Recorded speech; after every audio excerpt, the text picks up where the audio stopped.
what she sees in me. Ooh, I've been drinking too much, staying out all night. I can't remember my left from my right. I'm kinda blurry from my head to my toes. It might seem like nothing, but there's one thing I know. I got the prettiest little girl. She's as pretty as can be. But what I don't understand is what she sees in me. Oh yeah, yeah.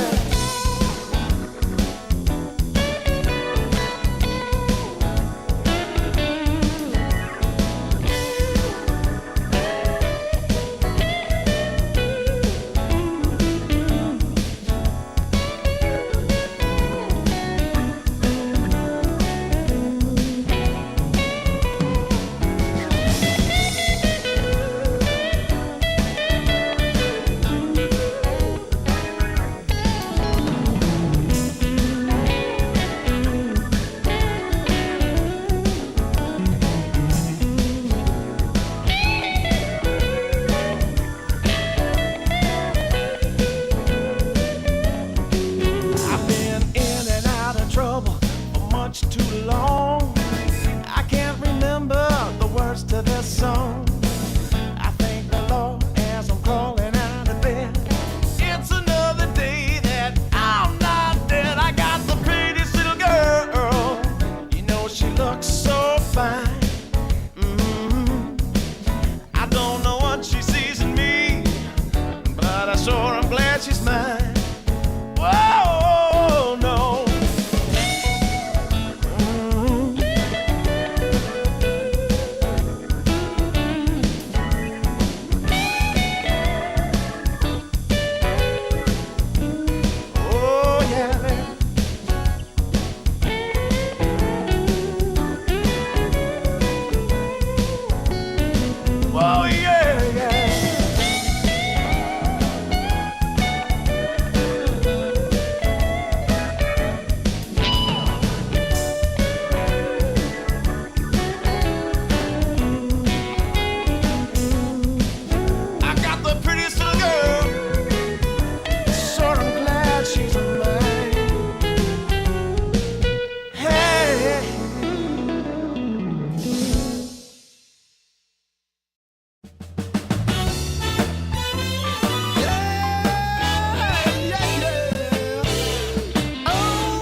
My camels and jack, go ahead and take them all, I don't want them back. Those nasty things mean really nothing to me, 'cause lately it's so plain to see.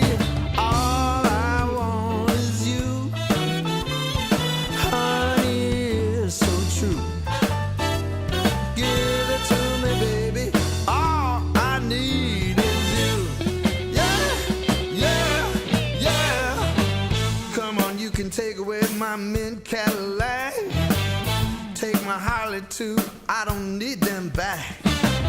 I got an engine, Lord, it runs so right, as long as I get your loving each night. All I want is you, honey, it's so true. Give it to me, baby, all I need is you.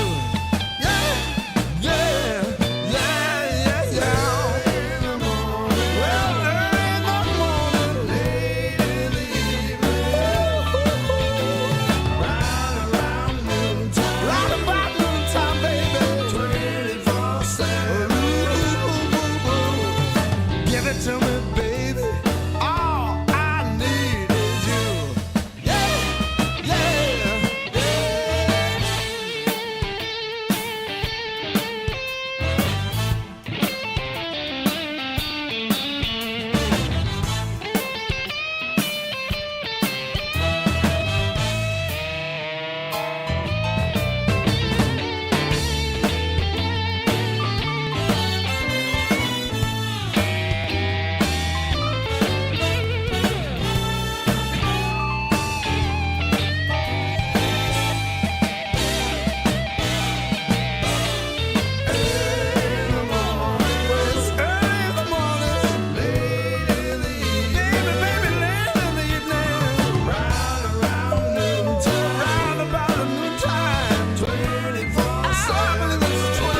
Camels and Jack.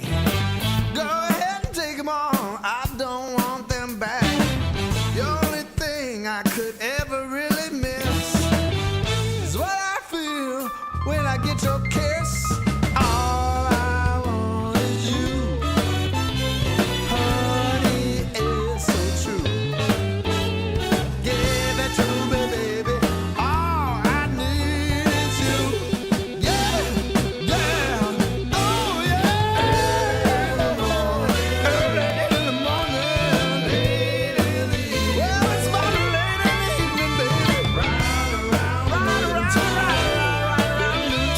24/7, 24/7.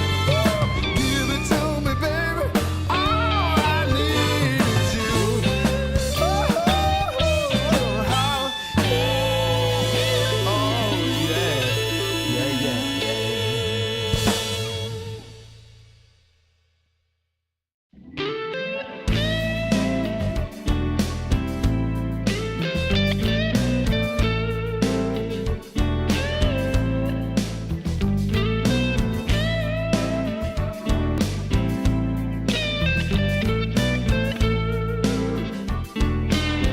I've been running from a dark cloud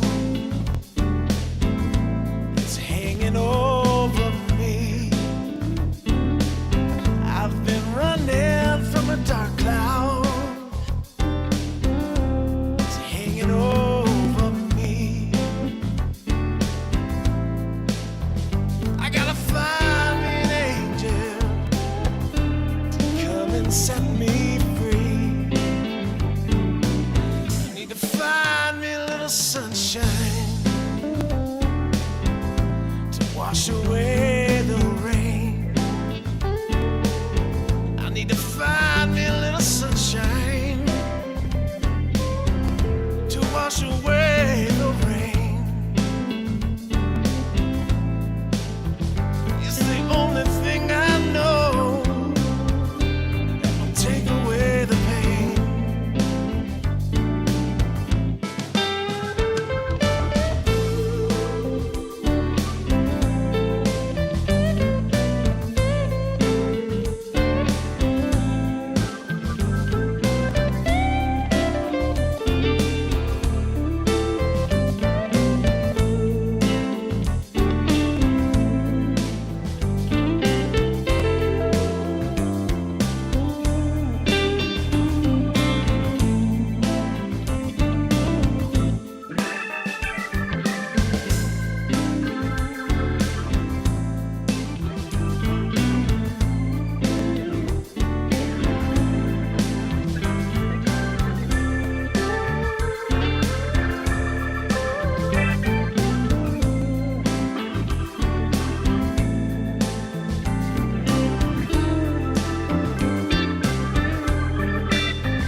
satisfy your need.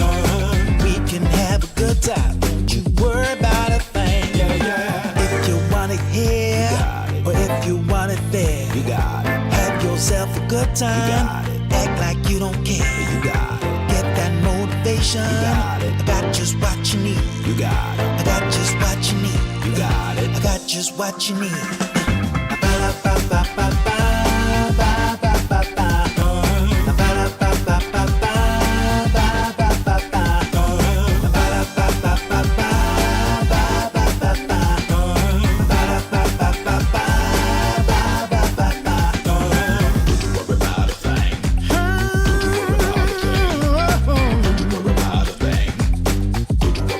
Don't you know you got it, baby?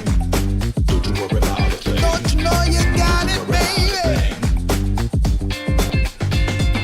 If you want it here, or if you want it there, You got it. have yourself a good time. got Act like you don't care. You got it. Get that motivation. got it. I got just what you need. You got it. I got just what you need. You got it. I got just what you need.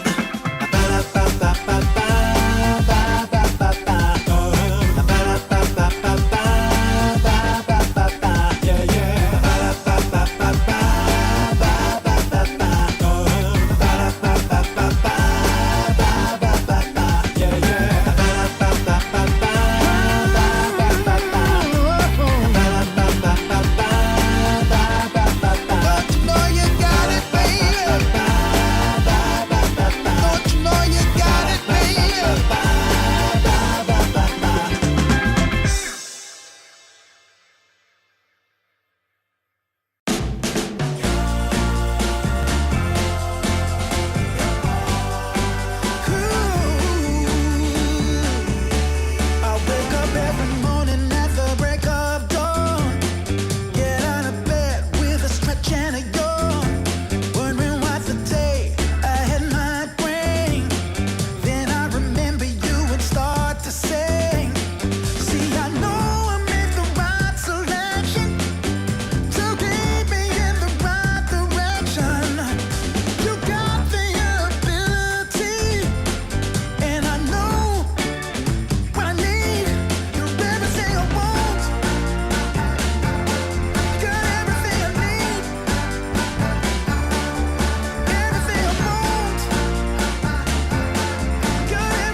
Sure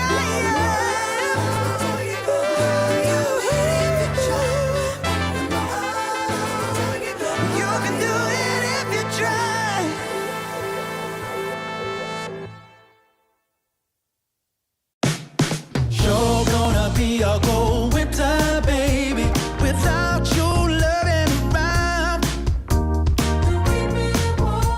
I will be waiting until you come back home. Sure gonna be a cold winter, baby, without you here with me. So don't keep me waiting, I need your company. Ooh, I know I did you wrong. I'm hoping it won't be too long. Oh, come back. Tuesday, you took my heart and then you ran away. Now it's been 16 hours and 7 days. And now the hardest part is begging, baby, begging, baby. People say it's just a waste of time and you don't care. But I'm holding on and hoping that will be another chance for what we had, what we had. Never gonna be another week. No more windy days. Come back, I'm gonna find a way. Yeah, back to me. Sure gonna be a cold winter, baby, without your loving around. Baby, I will be waiting until you come back home. Sure gonna be a cold winter, baby, without you here with me. So baby, don't keep me waiting, don't you set me free. Baby, pick up the phone. Baby, pick up the phone. Don't leave me all alone. I don't want to be alone. When are you coming home? Please, come on back to me.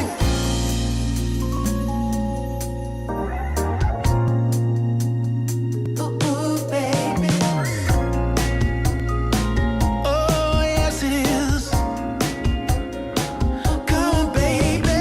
Sure gonna be a cold winter, baby, without you here with me, baby. Sure gonna be a cold winter, baby. Oh, yeah.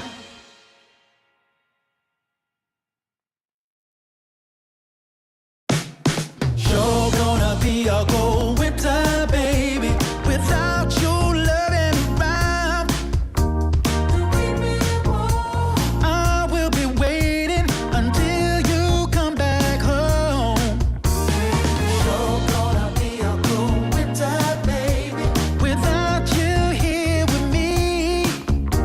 So don't keep me waiting, I need your company.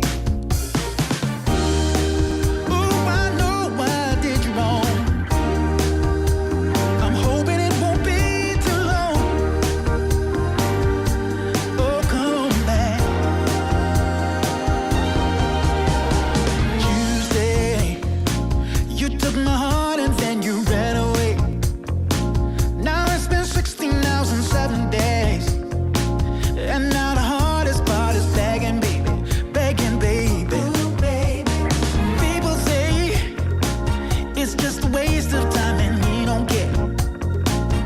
But I'm holding on and hoping that will be another chance for what we had, what we had. Never gonna be another week. No more windy days. Come back, I'm gonna find a way. Yeah, back to me.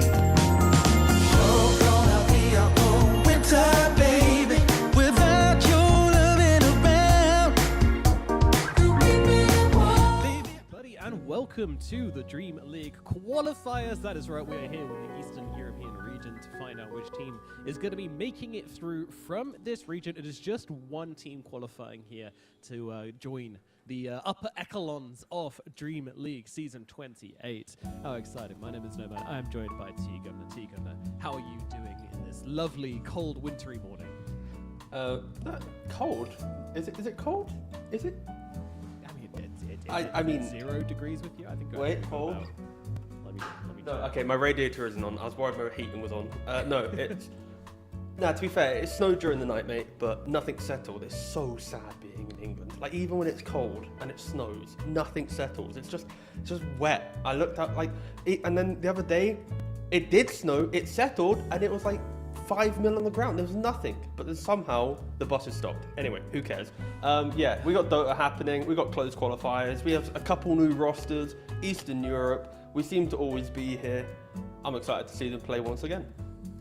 Absolutely, yes. I mean, there's a whole bunch of different teams in these qualifiers, of course. To run through a couple of these names, we've got BetBoom, we've got Power Rangers, we've got Aurora, we've got OneWe, Avalus, 4 Pirates, and then the team maybe won't know so much the open qualifier teams of Rune Eaters and of Cheeki, Breeki. So those are the guys we've got across the board. Before we get into our individual series, who are your favourites going into this one, team? Favourites? Ooh. I'm going to answer that with the wrong answer because it's more fun that way. My favourites aren't the ones to win, but my favourites are the ones I'm excited to watch, which would be Cheeki, Bloody Breeki, because they, in their first qualifier, eliminated Nigma Galaxy from the Blast qualifier, right? They 2-1 them. Sure, they then lost to P-Vision soon after, but the thought is, you know, when you look at Malik, 1J, Hakoda, Loranov, all at different points in their careers have been on pretty strong Eastern European teams, even from other regions. So for them, it's like their name might be atrocious, their branding might be non-existent, but their play, they could step up and beat up any of these teams. So no, I'm just excited to see what this team can do. I love the Cheeki Breeki reference personally, but yeah, they do need to get a logo. You know, just chuck somebody 20 quid to make you a logo, guys. It's worth it. You know, it brings the people around. But yeah, I mean, this is. I think it's fair to say this is a reject squad. Okay, you know, not everybody can get into the big teams. Not everybody can get into Aurora and BetBoom. So you're gonna have to have one. And unfortunately for these lads, this is where they've ended up. But I would say I would agree. I think they formed they made the best of a bad situation. They formed a pretty formidable team here. And one thing which we see time and time again with these sort of reject stacks is just like this hunger, this desire, this yearning to prove themselves, to be like, guys, you made a mistake not taking us. You know, we've seen this story play out time and time again. Most recently, you know, with Sableye doing pretty well in his new team and being able to eliminate his previous employers, if you will. And that's just a story we get time and time again in Dota 2. So, you know, I'm excited to see what Cheeki Breeki can do. I'm excited to see how much they are hungering for this victory here. And yeah, it's a great chance to do so, because of course in that opening round you've got the first seed versus the last seed. The first seed is BetBoom, and the last seed is Cheeki Breeki. So you know, they get to prove themselves as the open qualifier 2 team. Before we jump into the series, though, just a quick kind of look at all the other guys. I think the other ones to really look at here are going to be Aurora Gaming as well, of course. You know the name of this team, you know who's on it. It's Nightfall, Makoto, WS Mira, Kaori. These guys, you know, they've been trying to make it work. They've been trying to figure this roster out, and you know, we'll see how they do in these qualifiers as well. See if they can get to some more events after attending Blast in just a few short months ago. I mean, I should have probably checked the stat beforehand, and I'll probably just use the stat in a future tournament if they are to qualify. But for Aurora, for WS, my guy went from SEA to China to Eastern Europe. Is there a player in like the history of Dota within like the span of, let's say, 2 years has made like that drastic of regional swaps? Like normally you rarely see like SEA to Eastern Europe. It's a thing, right? You know, Western Europe to maybe standing in or playing in SA or SE, it's a thing, right? But to play in China and the other 2 regions, that's pretty cool. So we'll see again how well that can work out. Yeah, it's a little unusual, but you know, when you're a hot commodity like he is, and you know he feels like he has the skill. He's the highest MMR player in SEA for a very long time, so he feels like he's got the skill. He feels like his teams haven't really been able to make him work, so he's just going to keep on moving around, trying to find the right home for himself, and where he can really shine and do his best work. Let's take a look at the series we've got in front of us, though. It is, of course, BetBoom versus Cheeki Breeki. So Cheeki Breeki, of course, as we already mentioned, this is a reject team. This is a team of guys coming in, forming a stack and trying to do their best. But let's talk a little bit about BetBoom, about their recent performances. How do you feel this team's sort of coming in to this new season of Dota 2, T? New season, I'd argue they got some stuff to prove, right? Because again, it's always the same thing. When you say their name out loud, they're meant to be historically a team that's meant to be top 3, top 6 consistently. They got 9th, 10th at a Blast Slam. They did get 2nd at a Playground. They got 4th. Then they went 9th, 16th at DreamLeague Season 27. So it's like they have moments where it's like, yep, you can see it. And then the next time they play, they're straight back again in like the bottom half of the tournament. So inconsistency, I think, is the takeaway for the end of 2025. So I think just finding a rhythm to getting top 8 reliably is probably where they want to be for this team. So again, a lot to prove. Might be first seed, but there's a lot of expectations on them. There are indeed, yeah, there has to be as well, right? Like, this is what we expect from this organization. This is what we expect from these players as well. All of these guys are Tier 1 players, so fully expecting them to sort of take these qualifiers by storm, and not expecting these sort of lower seeded teams to put up much of a threat against them. So, but that does take the expectation off Cheeki Breeki and what they can do. And I think one of the players with the most interesting pasts in this series is probably going to be Malik. That guy has just been around. He's just been around so much. He's been on so many different teams and so many strange teams in the past as well. He was even on Into the Breach at one point. Na'Vi, PSG Quest. He's been kind of hopping teams for a long time. I believe he stood in for Enigma for a couple of tournaments as well. I might be mistaken in that, but I think we saw that at one point. Spirit. I think that's Spirit. Yeah. So he was there for quite a while. Yeah. So for Malik, like he had an okay career, right? Like he played on ParkChamp, which was again like a kind of like the Eastern European qualifier team. Got called up to Na'Vi. Through playing on Na'Vi, he then got brought into PSG Quest, which of course was the Tier 2000 noob era. From there, I remember for Na'Vi specifically, I remember just him being like the shining light of that team, where the team wasn't finding that much success, but he was looking great. He was looking fantastic. So that's where he sort of started turning heads. But I think that's where the problem occurred, because once that started happening, his career started getting better. He stood in for Team Spirit. I think that's when collapsed onto the break, and I think that alone kind of got to him a bit, where it's like he got 2nd place, 3rd place, 4th place. Like, of course, you're on Spirit, you're gonna do really well, right? And I think post Spirit, he was waiting for that big offer. Like, okay, where am I gonna land? What's gonna happen? And then there's no real team kind of called him up, right? Like he played on Chimera, he played on Avalus. He then settled 4 months later on Liga team, which again, being honest, Liga team has never achieved anything in Dota. They're a qualifier team.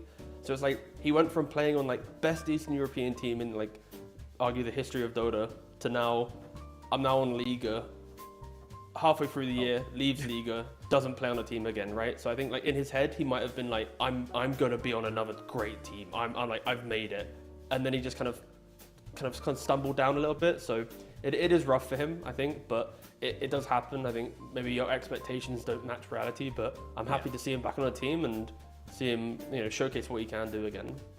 Definitely, yeah. I hope that we see the Malik who used to have that fire within him, who had that motivation. I think a break can definitely help form that within you. So hopefully we see that from him, and we get a glimpse back to those sort of Quest and Na'Vi days, because that's when he was really at his best. Lorinov, another very good example. I mean, you were talking about players that have bounced around. Lorinov definitely fits the bill there, having had a stint over in SEA, playing on Aurora for a pretty long stretch of time, actually. Again, Lorinov is a very kind of stylistic player. You're always going to see him on these Lesh racks, see him playing these sort of flashy heroes which kind of go in and get things done. It can be really effective, but I think sometimes, I mean, every mid player at the moment can play that sort of more carry style of mid and the more tempo style of mid. But I always just want to see him playing Lashak, playing like a really aggressive Storm Spirit or something and just going in and getting things done on the puck as well. Yeah. I don't like seeing him sit back and farm, even though that is sometimes a better way to play.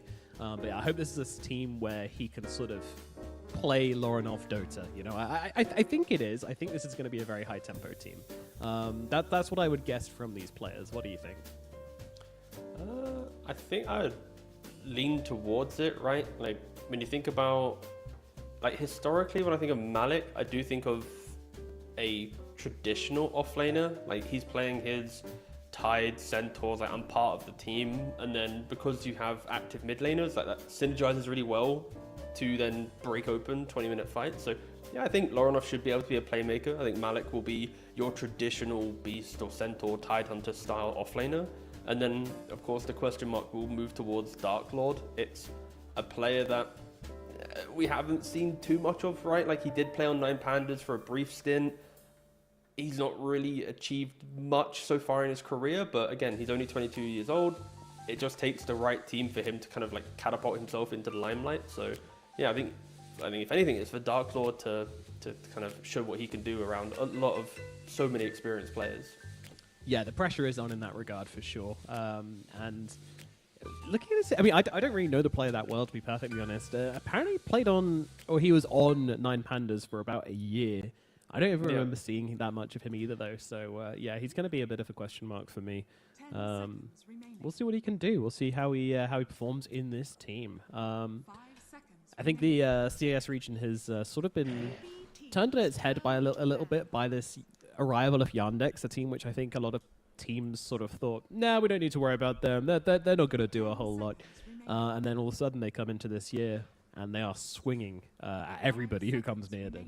They're putting down results and stuff. And that kind of closes the qualifiers. It pushes BetBoom into a qualifying position and everything. So it gets complicated. It does, but also it will motivate people, right? Like, for teams like Aurora making roster changes after a very upsetting, 2025, and same thing for BB. It's like they're now pushed into a qualifier because Yandex wins the tournament and all this type of things. Like, it's only good for the region when there's more competition within the region. You can't just sit back and accept that you're the best, right? Yeah. Again, that's never really been a case for Eastern Europe. There's always been 3 to 5 teams that you could entertain being a contender for playing in the tournament itself. So yeah.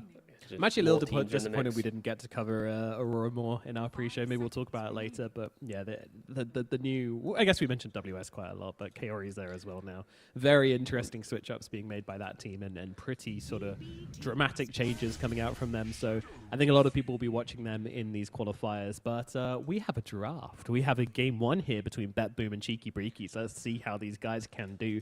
And they're going to open things up with a Shadow Fiend. Is this a first phase hero in your book? It can be, it's Shadow Fiend. It's a carry / mid hero flex hero. I'll be honest. Have I cast? Wait, when was? I'm gone crazy. When did I cut onions? Oh wait, no, that was it. I cut onions at the end of the group stage of DreamLeague, and then I haven't worked since. So yeah, I have no fucking clue, boss. I'm here. I'm enjoying it. I'm absorbing competitive 7.4 for like the first time. Let's go, baby. We are in the same boat. I've been watching a lot. I've been watching, but I have not been casting. I've not been in the soup. I've been eating the soup. I haven't been an ingredient in the soup. Yeah, so. I've been playing with the soup. I haven't been observing the soup get created. I've been a crouton, but I haven't been a carrot blended up and poured in until today. There we go. Yes. But no, I think the main thing, of course, with Shadow Fiend is he still does the same thing as previous patches. He's still that annoying hero that is able to both create, map play through Yashikaya Blink, or he's able to stand his ground with just the scaling of a right click, right?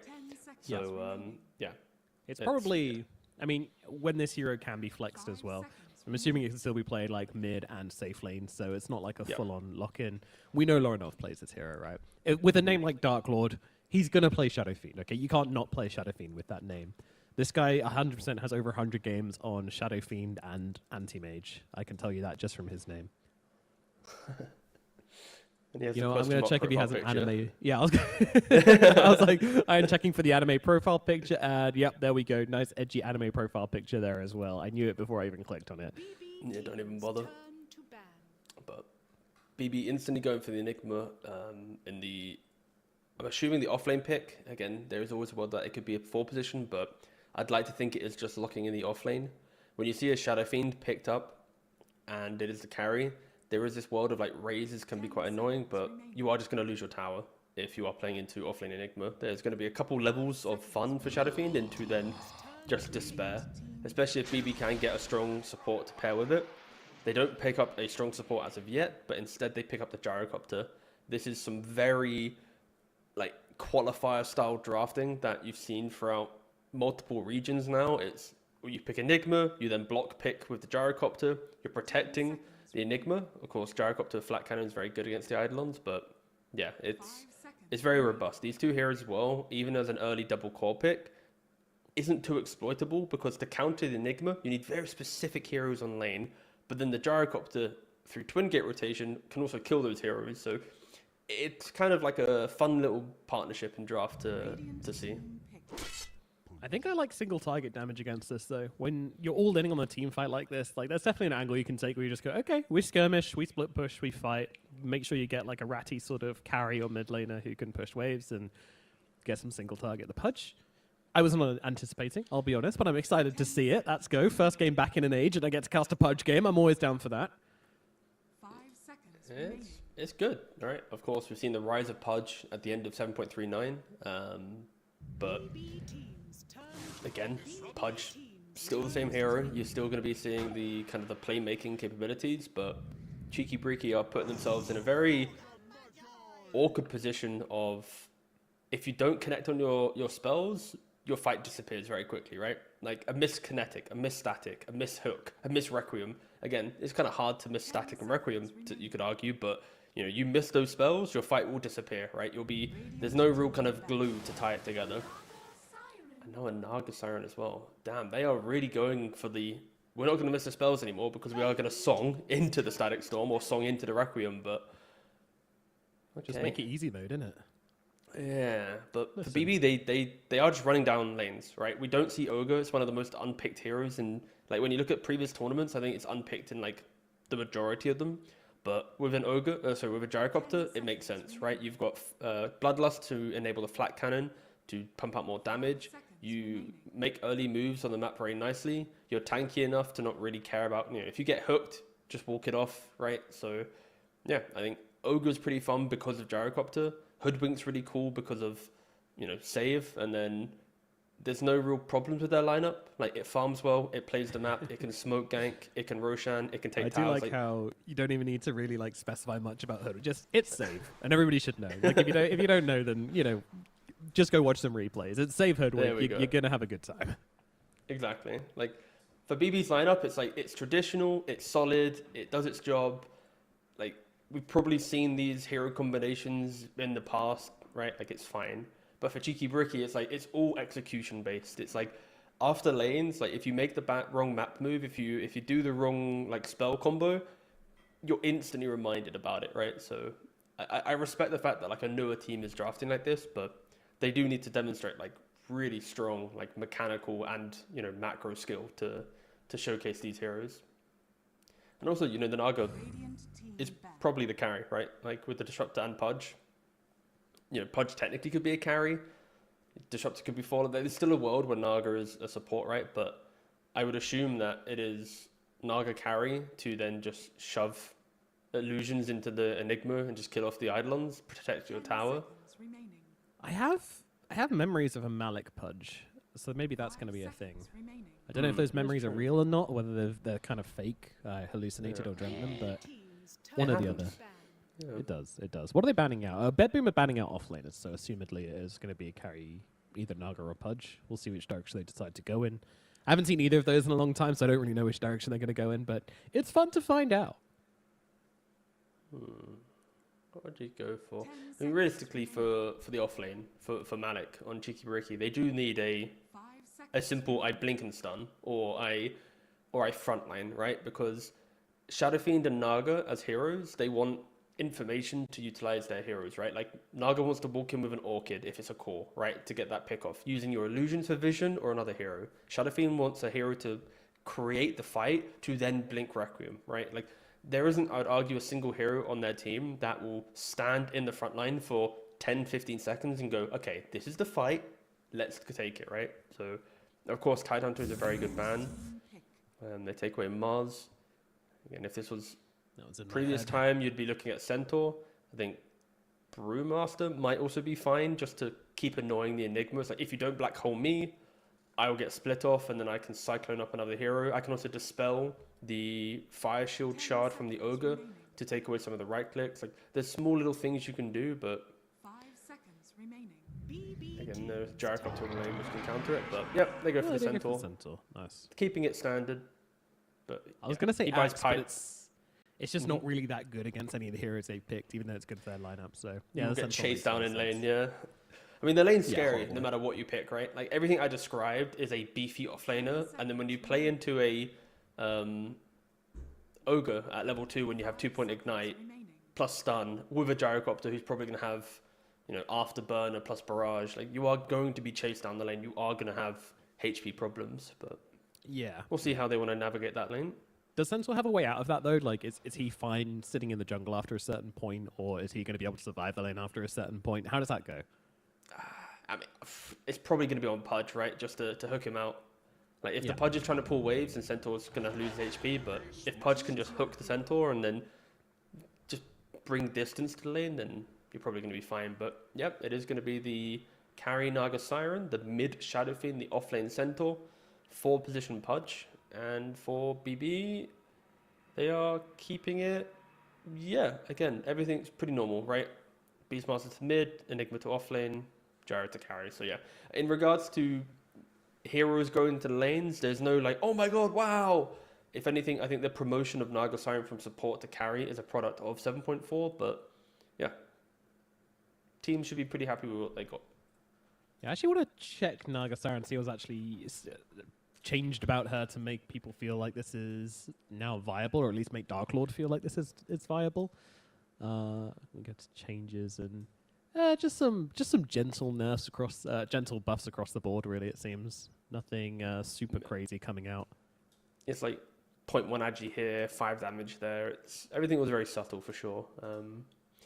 The thing with Naga is, well, at least with some heroes, is when other heroes start getting picked again, it's like, oh wait, I used to counter you. Let me pick it back up again, right? 100%. Right. That's the point I was about to make.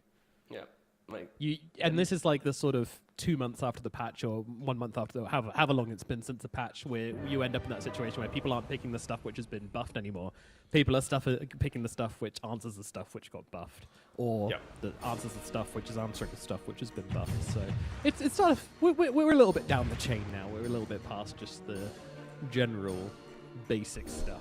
You've got to start getting a little bit deeper with your thinking, which is probably where you don't want me in the mix. But nevertheless, we've got game number 1 starting out here. It is BetBoom versus Cheeki Breeki, one of the CIS stacks of players, which unfortunately did not get picked up at the start of the season, but they are here to prove themselves once again. They already made a splash earlier on this season by taking out Enigma Galaxy.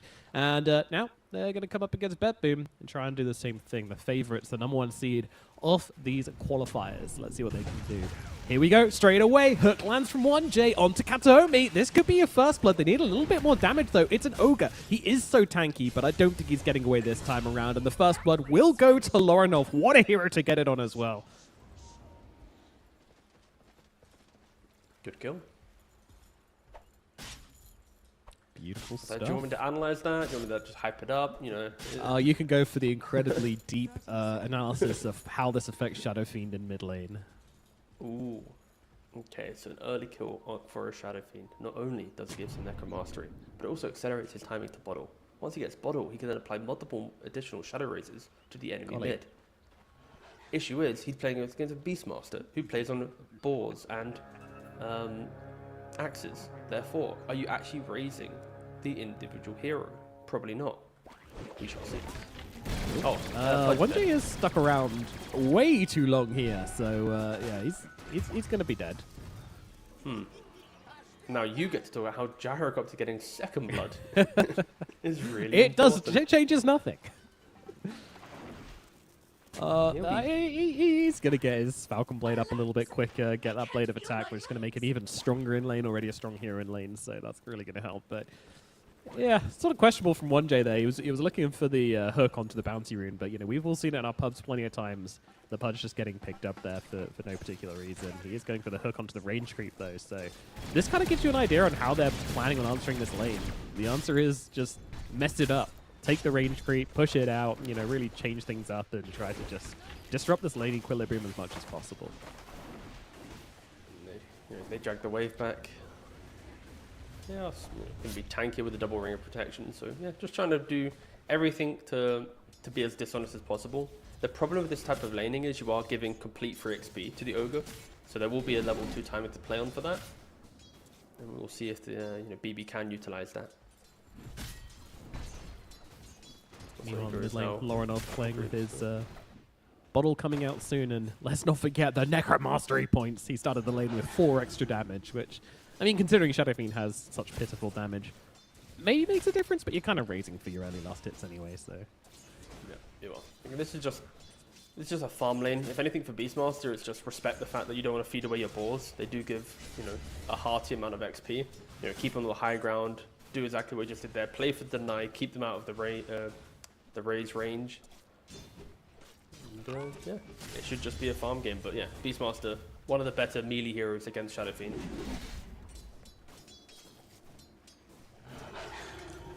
Yeah, if you're good with your balls, that is. Not everybody. Sure, Ooh. yeah. Oh, there's one down. As we say, that one is dead, one is on 20 HP, and will not be able to contest the rune anymore. So that was kind of a point I was about to make. Is like, as you mentioned, you keep these balls healthy, and they can go and contest these runes, go and get some denies, or at least force Lorinov to move really early for them. But yeah, not if they're on 20 HP, they won't. Yeah, I'm surprised that he didn't preemptively move the balls to top and bottom, right? And then put that pressure on the Shadow Fiend. Like, you're probably not going to get the rune, but it forces the Shadow Fiend to leave the farm to miss out on some last hits to go and get a rune, which is not really what you want to be doing. Of course, Lorinov can plan accordingly, nuke down the waves, but yeah, it's this constant battle of CS at mid, which is so entertaining to watch. Push right down to the bottom. Yeah, Hakoda is actually just straight up dead from that, so a lot of damage coming out from Save and Miera with those Eidolons just splitting. In fact, Save almost timing that perfectly as the Eidolons did split to get out the maximum damage and just make that kill super simple. Now we'll have the Fairy Fires spawning. Oops, what's that mean? I think Dark Lord's going to be happy here, yeah. Yeah. To concede. So it's very optimistic you try to fight up against Eidolons plus a Hoodwink. Walks in, tanks another one. And the problem when your support dies in a Naga vs Enigma lane is Enigma will get towards Helmadom just, quicker, right? You need to be very careful. Like, Naga Siren wants to play the even farm game, where it's like every time you get an item, I get an item. But if your Disruptor dies a couple times, you get a Dom maybe on like 7-8 minute mark. You are going to lose your tower still with the correct rotations from an Ogre, or even the Gyrocopter for a Twin Gate. So they need to be very careful with this safe lane. If this tower falls too early, mid tower will fall, top tower will fall, and then Enigma will just get to play his game. As we do see 1J with the hook, saving Malik, and then Keratic with an instant pause. I like the reaction from Katomi there to be like, why is he just standing in the trees near the cliff? Oh, wait a minute, tries to get around the other side, but doesn't quite do it in time. That's the reason. So middle lane, 22-3 to 21-3, literally about as even as you can get. Just a slight difference in the net worth and in the XP from Lorinov, of course, getting about first blood. So he's a tiny, tiny bit happier. Across the other lanes, though, I mean, the big winner really is this Gyrocopter. Keratic, as expected, having a completely free time up here on the top side. And Dark Lord having an absolutely miserable time down here in the bottom side. Dark Lord is penniless. He is so poor. Although, Little glimpse back. there's a lot of Eidolons here, though, Tico. I'm not sure about this one. Yeah, no, that was rough. Malik also being quite spicy with his HP. That's the thing where it's like, Disrupt the Naga, on paper is great for the mid game, right? Great for the late game. OP, actually, you could argue in the late game, right? With Aghanims on Disruptor, the Song into Static Storm, but the laning, it's really underwhelming. Naga Siren is a very passive laner, where you're kind of like chipping and poking them, and then Disruptor, you kind of want to play a bit more aggressive. They don't really synergize too well in the safe lane. Yeah, that's true. Also, add to the fact that you're playing against a Helm Rusher, which means you're going to grab this Helm of Iron Will straight out the bat. All of a sudden, your damage is pretty much non-existent. Like, Disruptor's not famous for dishing out tons of magic damage, so Naga Siren, all she does is physical. It's not going to work. They were never planning on winning this lane, but I don't think they were planning on doing this badly. Okay, yep. There's a rotation coming in. Hakoda may just be losing his life to Katomi, who's more than happy to just dive the tower here, take some hits, no worries at all. Know that there's no response coming. Katomi, though, he is doing... Oh, 1 second. Let's see his rotation before I talk about his vision. Darklord getting caught here seems a little He's level illegal. 4. Oh my god. Yeah.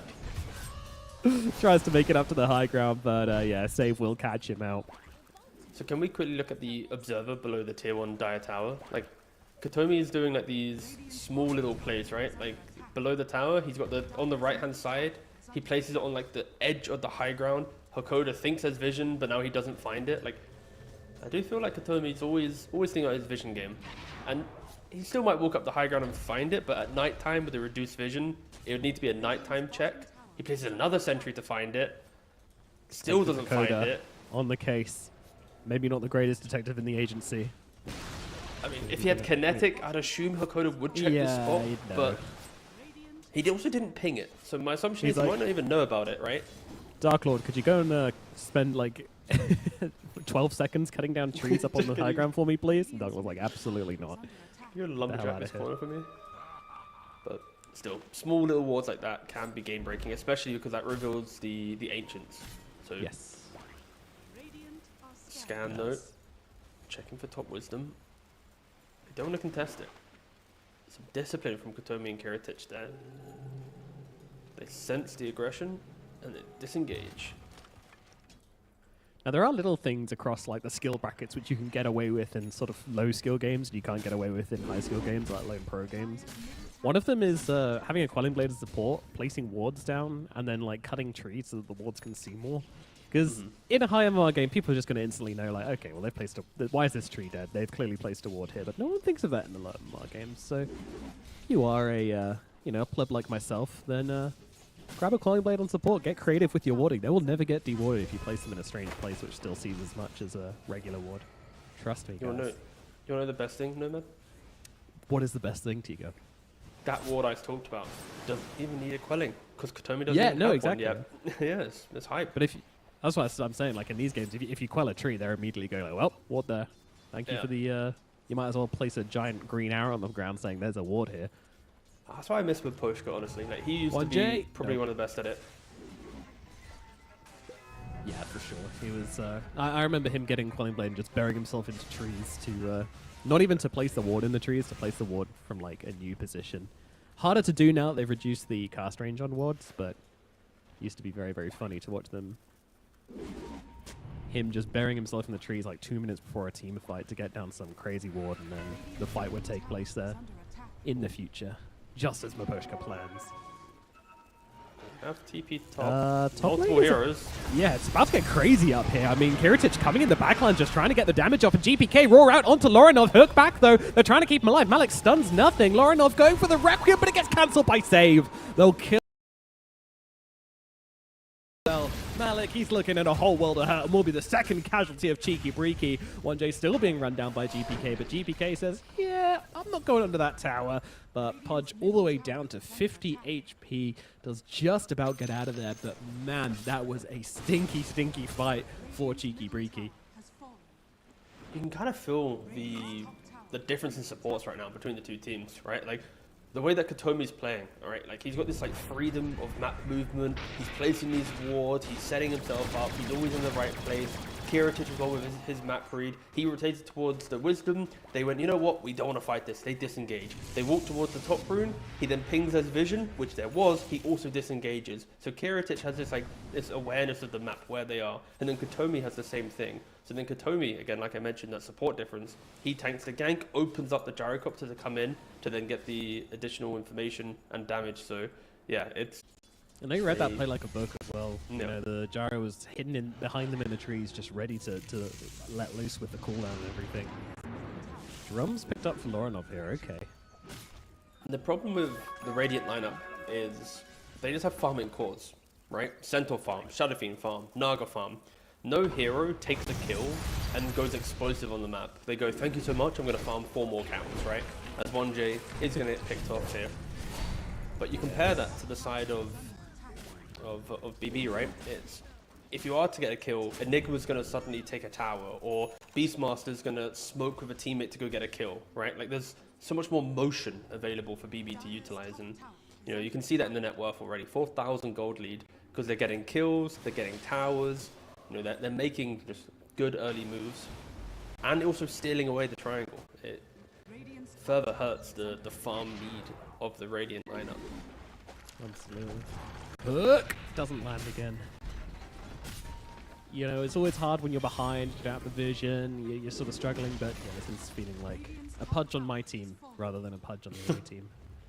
You think there should ever be like a quota of like X hit and missed hooks in a game, auto bans it for the rest of the series or something? not saying 1J's a bad pudge, just to be clear. It's just I'm thinking about it big picture for all the pudges out there.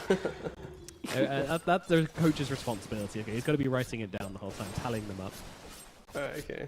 So like, you get your hook quota for the series, you break that quota, and you don't meet that quota, and you know your pudge privileges are gone. That honestly sounds like an awful. Imagine an actual coach in a best of 3.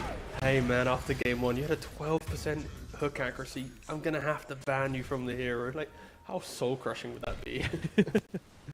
Your balls. Oh, sorry. Yeah, I won't play the hero again. Easiest way to get eliminated from a tournament. Break your players emotionally. Always a good coaching move. Really smart.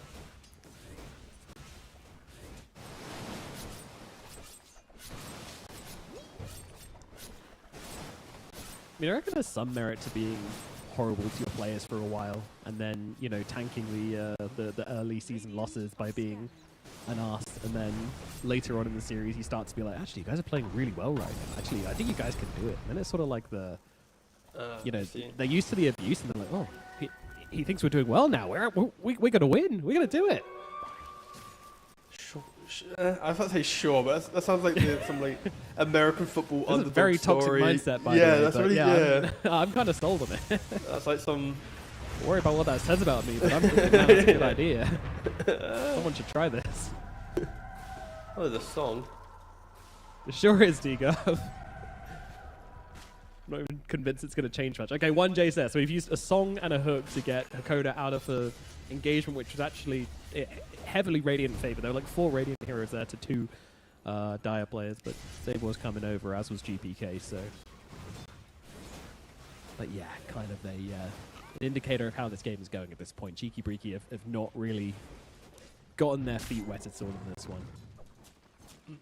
No, it's pretty much what they have to do is, again, stabilize this net worth, maintain a 5k net worth deficit if possible, and ensure that they're ready for the fight. There will be a fight to take, of course, with the lineup that the Dire has.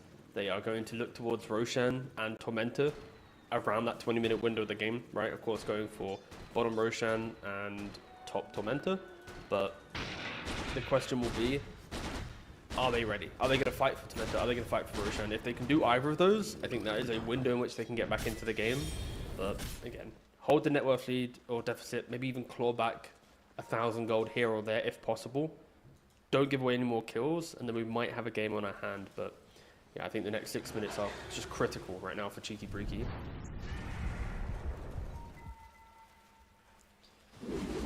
But you know what? They're actually, they're going Roshan earlier. Yeah, no, I'm silly. They completed the Aghanim's on Beastmaster. I didn't realize how close he was. Yeah, my bad. Yeah, in that case, go to Roshan, boys. Accelerate the game. Make it quicker.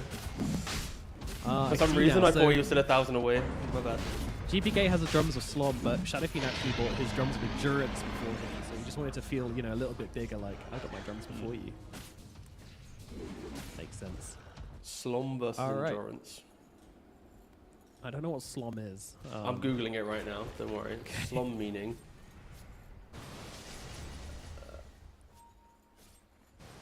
a British dialect word for doze or slumber. Okay, it's the sleepy drums for GPK. I guess they're not very exciting, so. That's quite contradictory as well, because when you hover on Beastmaster, all you hear is dum dum dum dum dum the Yeah. entire time. Oh, that's what I sleep to every night. Just some I really see. inconsistent drum playing is what gets me to sleep. Get a toddler to randomly smack on some random drum kit, and it's basically what Right. drums of Slom sound like. Great. Smoking pre-blink. I'm not bothered about that. They just want to go get some objectives on this map. The smoke helps them connect on one of these, and it's going to be all right. We've got the long range initiation from Save as well, so we'll see what they can do. Miero, he's just big chilling this game, sitting in the bottom lane, just being consistent. Doesn't really need to turn up too much. His team does not need him at this point. Now, Hakoda wouldn't mind breaking the smoke, and yeah, he will be the guy to do so. It's whatever. You get roared, you get chopped up, no biggie. I mean, it's quite interesting smoke, right, from BB. To smoke into the bottom right corner of the map is quite a rare place to be, right, especially during nighttime. Like, there's no objectives down here. The tier 1 tower is already taken, but it does feel as if they were obviously trying to find the Naga Siren. Naga, naturally, as an illusion hero, you want to play slightly further up the map to get that extra camp, to get that extra wave, but and they find Disruptor, they don't find Naga. And they continue to sit back and farm. Yes. I suppose because the Tormentor will be spawning in like 4 minutes time, or well, 3 minutes time now at the top side of the map. Maybe they just want to go and play down here for a bit, you know, maybe take the tower, put some pressure, and then, because they know that they're going to be playing in the top side when that Tormentor does spawn, so Yeah. mayhaps that is the reasoning. Yeah, no, it opens up for the post-Tormentor plays, right? Like, if you already occupy the Radiant jungle with Vision, then you go to your Dire side for Tormentor. If they don't deward every ward, you are giving yourself free smokes, right? It's like, okay, they haven't dewarded, go crazy. Yeah. So there is, you know, potential merit to it, but they need to, you know, properly take over the area, which they're not really doing. They're kind of like, they're still playing by the tier 1 tower, right? Dark Lord is definitely a target here, though does disrupt with the mirror image there. Doesn't get caught by the bushwhack because of that, so nice timing on that spell. Disjoints and lives. Did have Song available, did have 1J behind him, did have Lorinov behind him, did have a Coda behind him, but still, you don't want to try baiting with your Naga Siren. You can bait with the support or something. They're all looking. Hey, Miero. How's it going, buddy? Hook lands into the Dismember, into the Requiem. They haven't killed him, though. Miero is still alive. They have to use every single spell they have. Miero finally gets brought down, but they've traded Lorinov for him. GPK jumping into the mix. They need to get Dark Lord out of here. He's sitting in the trees. He's going for the song, and he's going to back himself away. The TP Ags. out. Wow, yeah. Still procs on the song. Yeah, I didn't know that. That's just sad, really. That's so Slowly sad. dying to a completely asleep gyrocopter. Of course, it has to happen to a Pudge as well, of all the heroes. Yeah. Like, you pick Pudge in a pro game, everybody's looking at you, everybody's watching you, everybody's ready to bully you the moment your game doesn't go perfectly. Unfortunately, this game is far from perfect. It's rough for Cheeki Breeki, right? Like in the draft, we mentioned how their spells have to go correctly, right? If they miss a spell, it instantly falls apart, and that's exactly what happened there, right? Like they hit the hook on the Enigma, they start comboing him down, but they're holding the Static Storm, they're waiting, and Beastmaster with the Blink Dagger, getting on top of the Shadow Fiend, kind of creating a partition in between the positioning of Cheeki Breeki is devastating, and Naga Siren disappears under the damage of both Ogre and Gyrocopter. Yeah, I thought she was going to be able to sort of leave, or at least, like, you know, try to get away and from that hoodwink, one, yeah. but far too much damage coming out.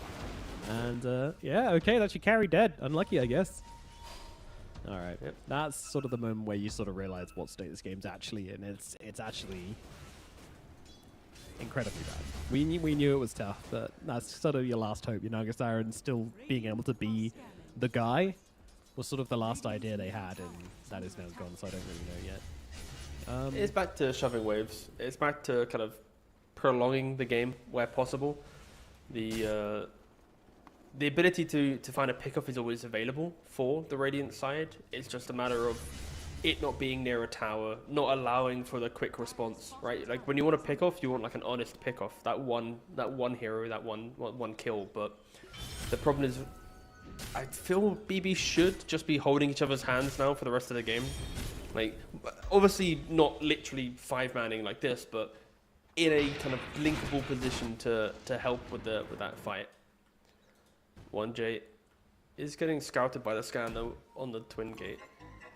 So It no almost one comes feels like through. that scan saved him though, because I think if anybody comes through that portal, yeah, everybody else is going to True. follow and kill him. So maybe he knew though. Maybe it was like they'll scan this and they'll think we're waiting. So I don't know.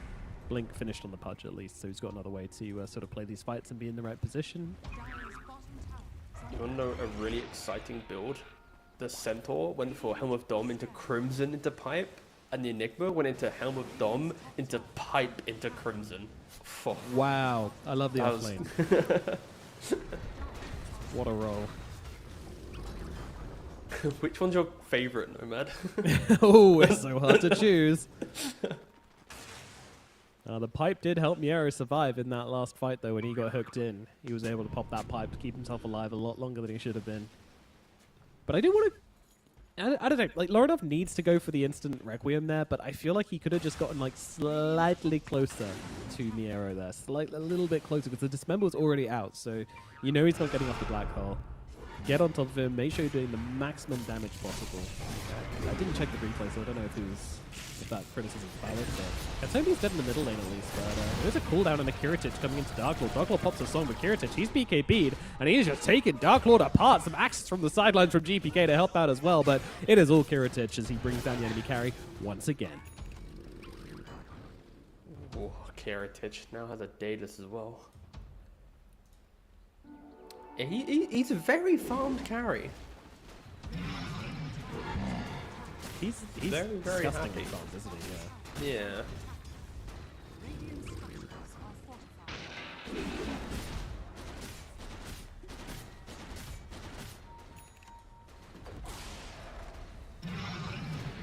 I mean, they've not really done much, let's be honest, with Cheeky Breeki. It's been like the one tier 2 fight, and the rest has just been like Oh, awkward here we- wait, reactionary wait. Dota. Okay, Hold sorry. everybody. Yeah. Oh no, they saw it was Beastmaster and said, "Fuck that, we're out." Not that guy. We'll go find an easier target. Who's up top? Oh, there's Katomi up there. We can kill that If guy. they find Gyrocopter here, that is at least something. That is a You reckon they can moment kill of... No, but They need the Let's hook. try. 'Cause there's no. Oh, there is a blink on Shadowfiend. Okay, There all we right, go. let's go. Here we go. Requiem out. Shape. Okay, all right. Raises are there. Don't Hell doubt yeah. the Kaya Yasha Shadowfiend. Big kill. Oh, 1J, please. Please, not like this. You know what? He's done what he needed to. This is a proud death for him. that's a good death. That's a solid death. No, I doubted him because there was an essence ring on the Gyrocopter. Dark Lord's in Didn't come trouble into play. once again. Black Hole insta-cancelled by her coda. Oh my goodness, read him like a book. And we'll get Dark Lord out of there, maybe. I mean, I say that, the Stampede isn't gotten as far away as you would expect. They're still chasing on the side of BetBoom, but will they be finding? That is the question. I don't think they will. Malik, he pops all them items. He pops the Crimson, he pops the Pipe, and he gets them to safety. And Dark Lord does live this time around.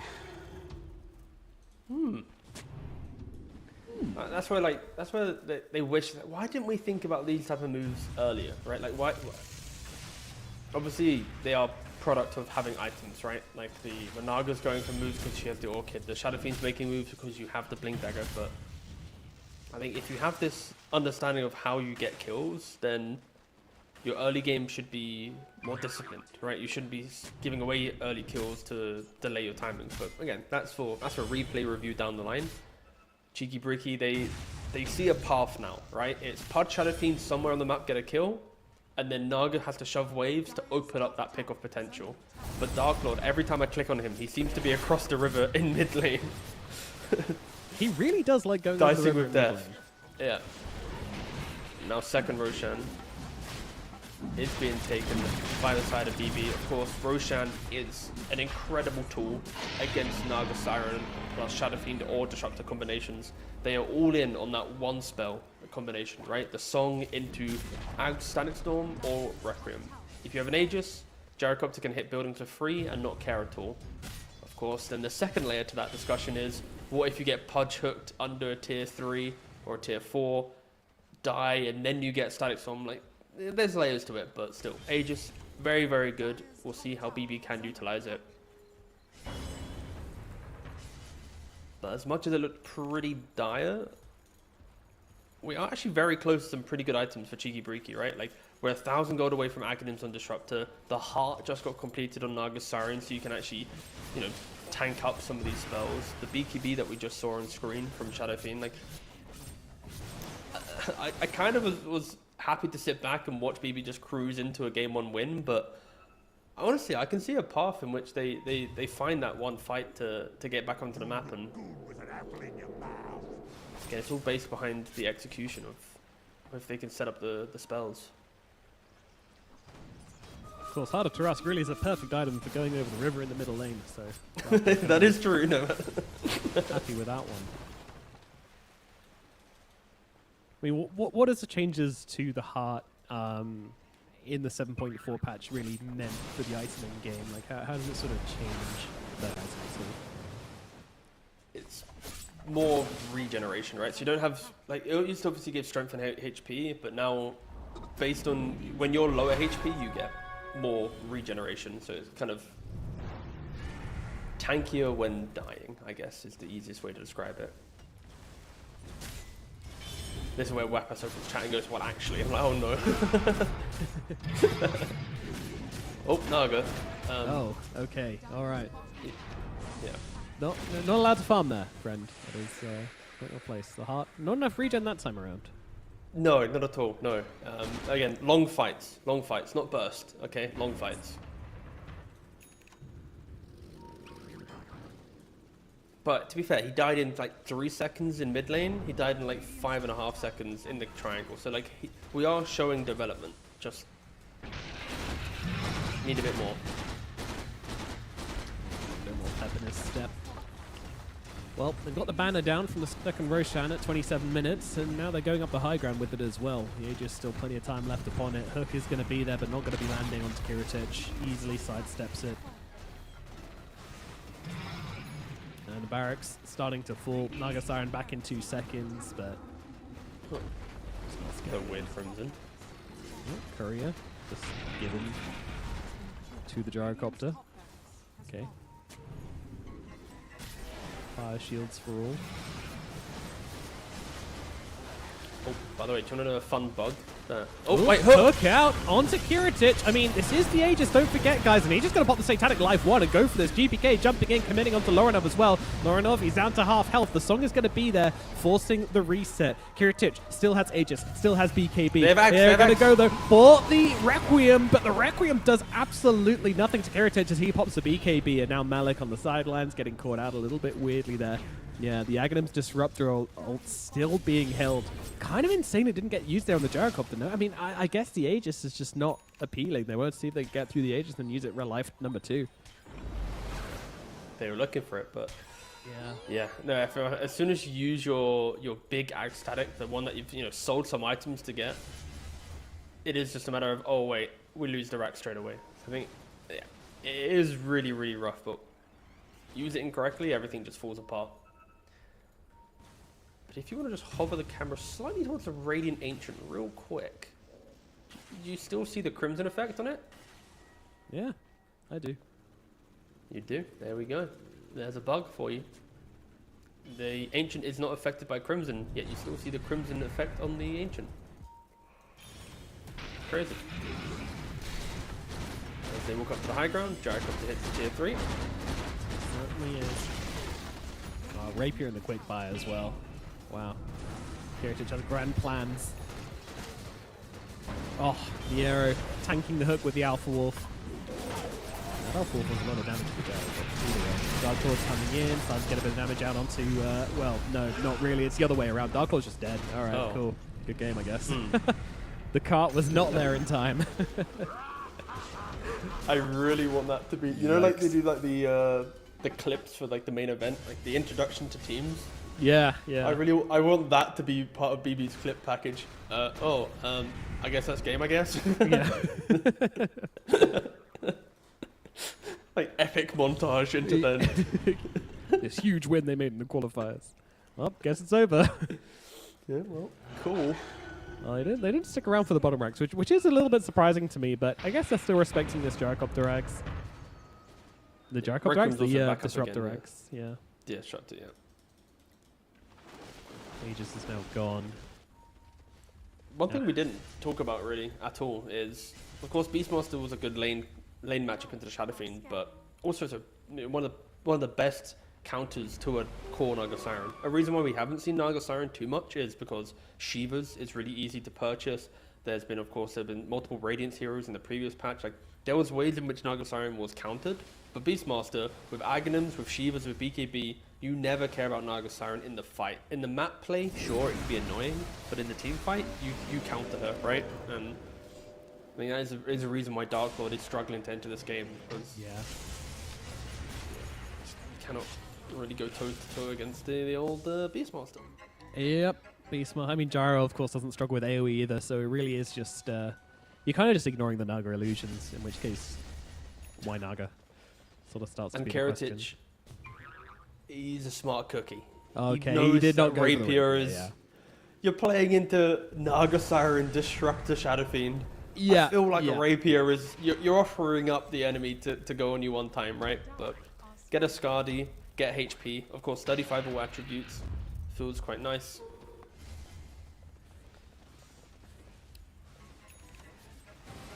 Yeah, especially with this Disruptor Axe, like there's just so many ways in which you can get burst down at any point in this game. The Rapier, it would have made things interesting. We do have a timing being hit Ooh. here. Lorinov picks up the Refreshing, Refresher Orb, so there is hope. I wouldn't say there's much, but there is some. Oh, but they're But coming up to Dark this Lord high needs to ground here. It's going to be popped bait. instantly. Kiritich does get seen, and it's Dark Lord who's on the receiving end. Tries to bait out the BKB with the song, and, well, kind of succeeds in doing so. Cart, once again, doing nothing. Really is the cart of shame if you don't get anybody inside of it, but also gives you the Stampede movement to get away, so... That was so rough for Dark Lord. Like, he walks up the high ground. If he instantly presses song, again, he doesn't see it, but we do. He would have potentially hit, like, multiple heroes in that song. At least getting the Gyrocopter, pre-BKB, right? With the Static Storm follow-up. But he's second-guessing himself. He doesn't press it. Yeah. Enables Kiritich to press the BKB. I mean... And then, of course, we see what happens. I'm a little bit surprised he didn't get the BKB from Kiritich the first time around. I feel like Kiritich is always ready to BKB the song. Just chose not to for the first time. And yeah, it kind of became this second-guessing game. I kind of like the battle between the two, right? Because Kiritich is thinking, if Naga songs me, then I'm Static Stormed. If I BKB incorrectly, then she's going to get hooked back out, cancelling the song. Like, there is, like, some mind games between the spellcasting. Very much so. But, God, like, when you're that far down, I would argue you need to get, you know, the kill. On the Radiant side, of course. It's just always nerve-wracking. You don't want to be the player that ends the game by using the wrong spell at the wrong point, but that's Pro Dota, baby. Gotta make those decisions. DD bottled up for Kiritich here.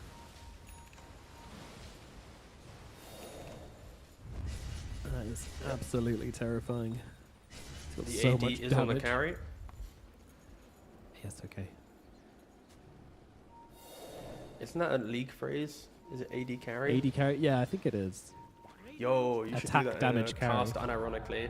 Oh, wait, here it is. They found the song. They Ah! did. They've got the guy. They've got Kiritich, but the black hole answer. Now that gets cancelled as well. Lorinov pops a BKB, pops a first Requiem, going for the second now as well. They haven't even got through half of Kiritich's health though. They need to kill him off now. Well, okay, the cart comes out onto The AD Shadow carry! Fiend. But yeah, Kiritich, he just pops everything and turns him into dust. This fight is over. This fight is done.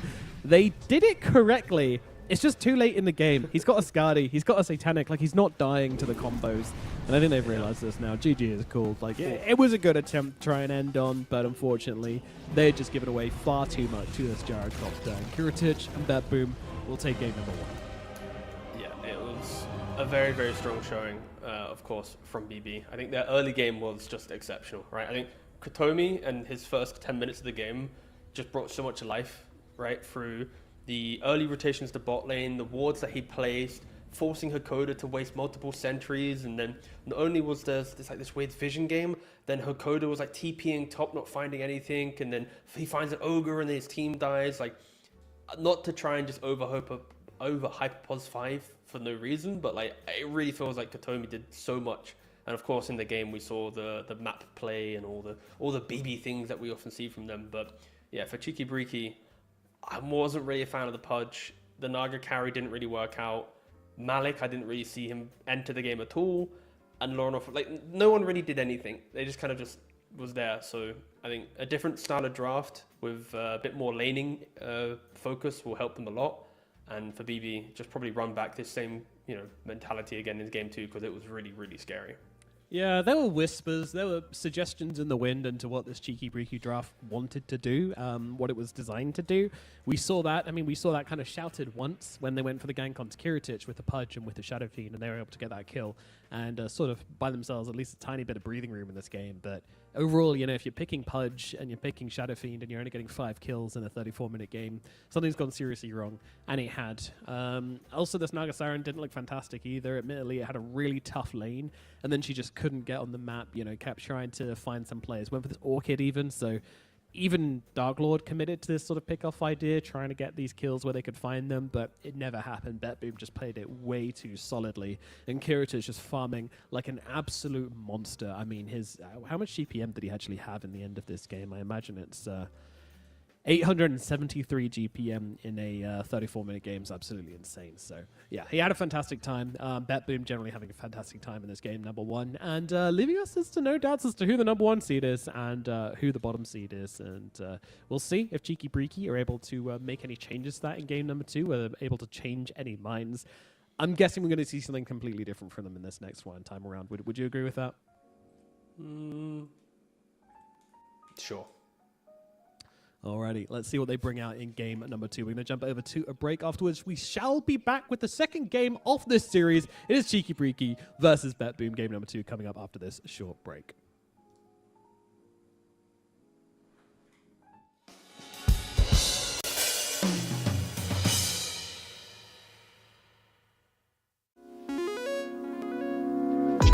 Coming out the gate with the heat. Everybody's playing in the street. We got the summertime magic in the speed. Sun is in my eye, feeling high. Only good vibes, I'm alive. And if you see me driving by, don't be shy. I'm so excited. You know just what I wanna do.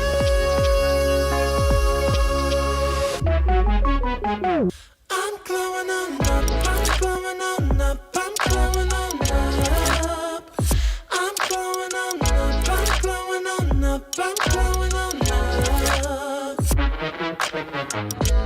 Don't it feel like summer? I'm glowing on up, I'm glowing on up, I'm glowing on up.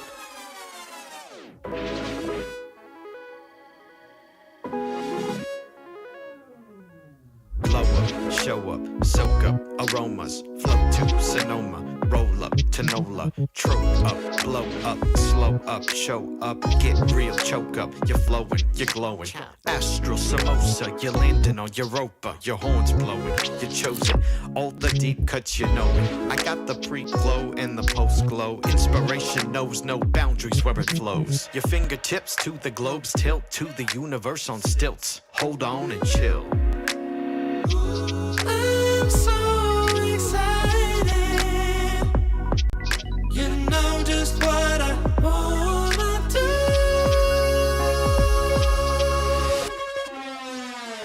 I'm glowing on up, I'm glowing on up, I'm glowing on up. I'm glowing on up, I'm glowing on up, I'm glowing on up. Don't it feel like summer? I'm glowing on up, I'm glowing on up, I'm glowing on up.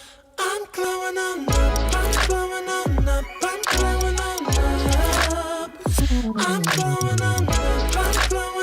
up, I'm growing on up. Don't it feel like summer? I'm growing on up, I'm growing on up, I'm growing on up.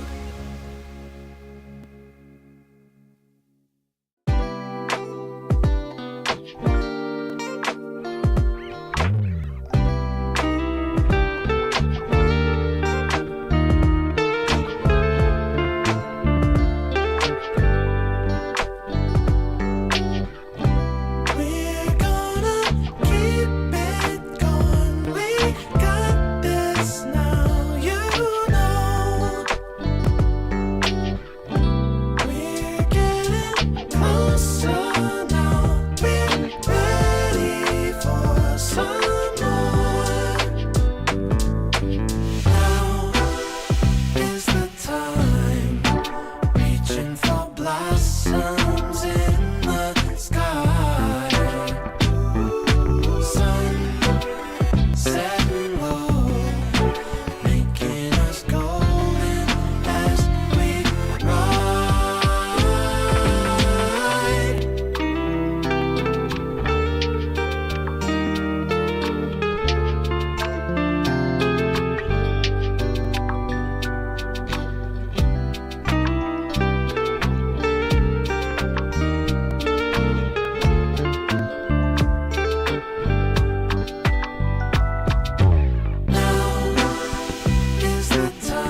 Forever's here, today's the first day. I wanna be closer to you. Closer to you, yeah. You to be all mine.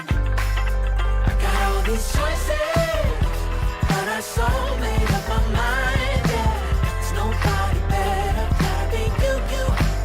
A thousand voices, because it's so good to be alive, yeah. There's nobody better, so it's gotta be you. These myths are busted, the grass is greener on my side. It's done and dusted, I'm never getting off this ride. 'Cause life with you is golden, so how can I go back to silver love? I'll be holding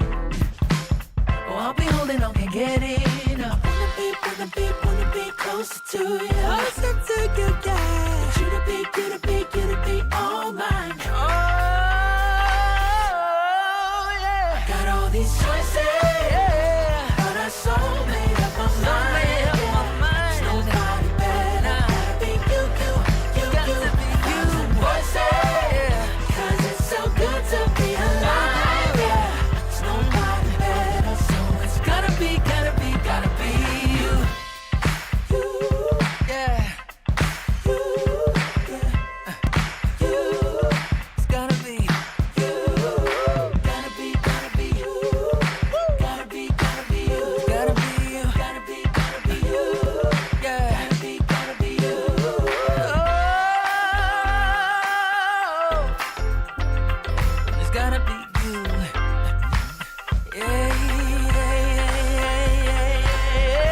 All these choices, but I so made up my mind. Nobody better, gotta be you. Thousand voices, 'cause it's so good to be alive, yeah. There's nobody better, so it's gotta be you. Hey. Nobody else, no. It's gotta be you.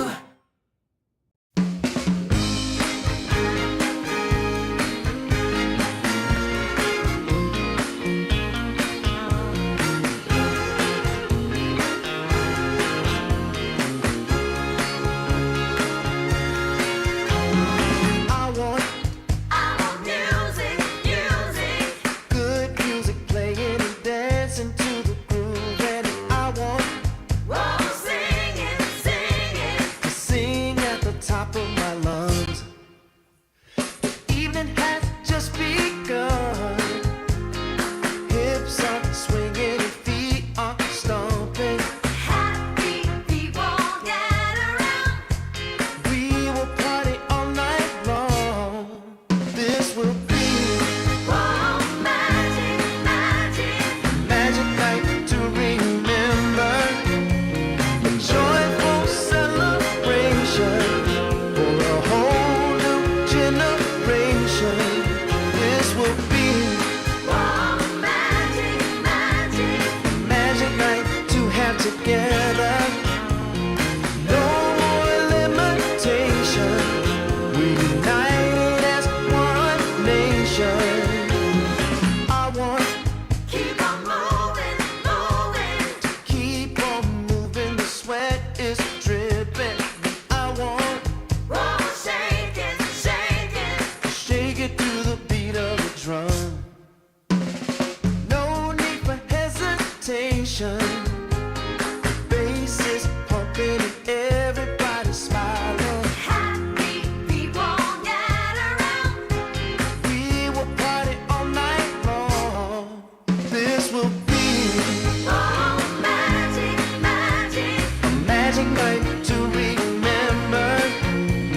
A joyful celebration for a whole new generation. This will be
me insane. She's heavenly creation, the spirit of the hot summer day, controlled by her emotion. Tomorrow seems too far away. Now I've got my shot. I'm meeting my soulmate. Lady, can you see me? You're my everything. You're my lady. Lady, can you feel me? I feel head over heels. You're my lady, lady. Maybe you can't hear me, my sweet little thing, my sweet lady. Lady, can you see me? You are my everything. You're my lady, lady. Some might think I'm Game number 2 of BetBoom versus Cheeki Breeki here at the DreamLeague Season 28 Eastern European Qualifiers. These two teams battling it out for their spot in this region. There is only one slot available. If you want to make it to DreamLeague, then you have to win this qualifiers. You have to take down every single team here, or at least in your bracket. So, BetBoom, of course, coming in as a favourite, and they certainly looked it in game number 1. They basically dismantled Cheeki Breeki. It wasn't very close. I think they got 5 kills on Cheeki Breeki compared to the 21 on the side of BetBoom, and their gyrocopter was incredibly farmed the entire game, never really stuttered, came out on top, and did not slow down. Meanwhile, you know, there are a few things which went right for Cheeki Breeki. They got first blood on their Shadow Fiend, but they were never really able to transform that into any sort of meaningful lead, and in the end, it all just came apart at the seams for them. They picked some fun stuff. They had some fun picks. You know, they had a Pudge, just didn't really do much. Meanwhile, BetBoom, they had a little bit of fun with their Ogre Magi, who, you know, built a Midas and was kind of T-Governor's MVP. So that's the difference, I guess, is that these curveballs coming out from BetBoom were just a lot more successful than the curveballs from Cheeki Breeki. And we'll see what they do here in game number 2. T-Gov, any hero specialities you especially want to see coming out from either team here in game 2? From either team, honestly, I just don't want to see Loronov on a first pick Shadow Fiend. I don't mind the hero, like conceptually for draft. You know, of course, the flex pick. It's not really a thing that we saw too much in 7.39. It was like occasional, maybe at the start of the patch, at the end of the patch, not so much. But again, it's like when you have a player like Loronov who wants to open up the game, let him have more information. Like if you're really gonna, you know, 23 pick a Centaur, why can't you 8 pick it in the first phase, or earlier in the 14-15 rather than picking Pudge? Why can't you pick Centaur there? Yeah. Like why not put Malik in a more sacrificial position? Because I don't think giving Malik this, wow, you saw everything Centaur pick was that good. So I think enable Loronov through more information, and that will then open up for Storm Spirits and Embers and active heroes that, you know, you were calling for earlier to be in play. Absolutely, and I think not just in the draft, but also in the game, you could use some more information as well. Like, often when you're playing these sort of big initiation heroes which can do loads of damage, but they need to get into the right position, a Pudge isn't really going to help you with that. Like, unless he lands a really good hook, then he's not going to go into the fights and give you that information and you survive long enough to be useful to set you up for a successful team fight. It puts it all onto Malik on this Centaur, who honestly didn't have the best game. I really wanted to see just another support to go in with Malik to sort of make some noise, to get some control coming in. And I get it, right? That was supposed to be the Naga Siren's job, but unfortunately, the game went so wrong. The BKBs came out too quickly, and this song ended up just being more of a liability than a help in most situations. Like, I don't think we saw a single song into Requiem. Maybe one, and it got BKB'd off by the gyrocopter of the tier 4s anyway, so never really happened, never really came together. It was a good plan, but ultimately the execution wasn't there from Cheeki Breeki, and they need to come up with something else in game number 2. Yeah. And of course, it always comes down to the lanes, right? If you simplify your laning phase, everything else can kind of fall into shape, right? You know, you get that early lead, you're contesting wisdoms, you're taking early towers.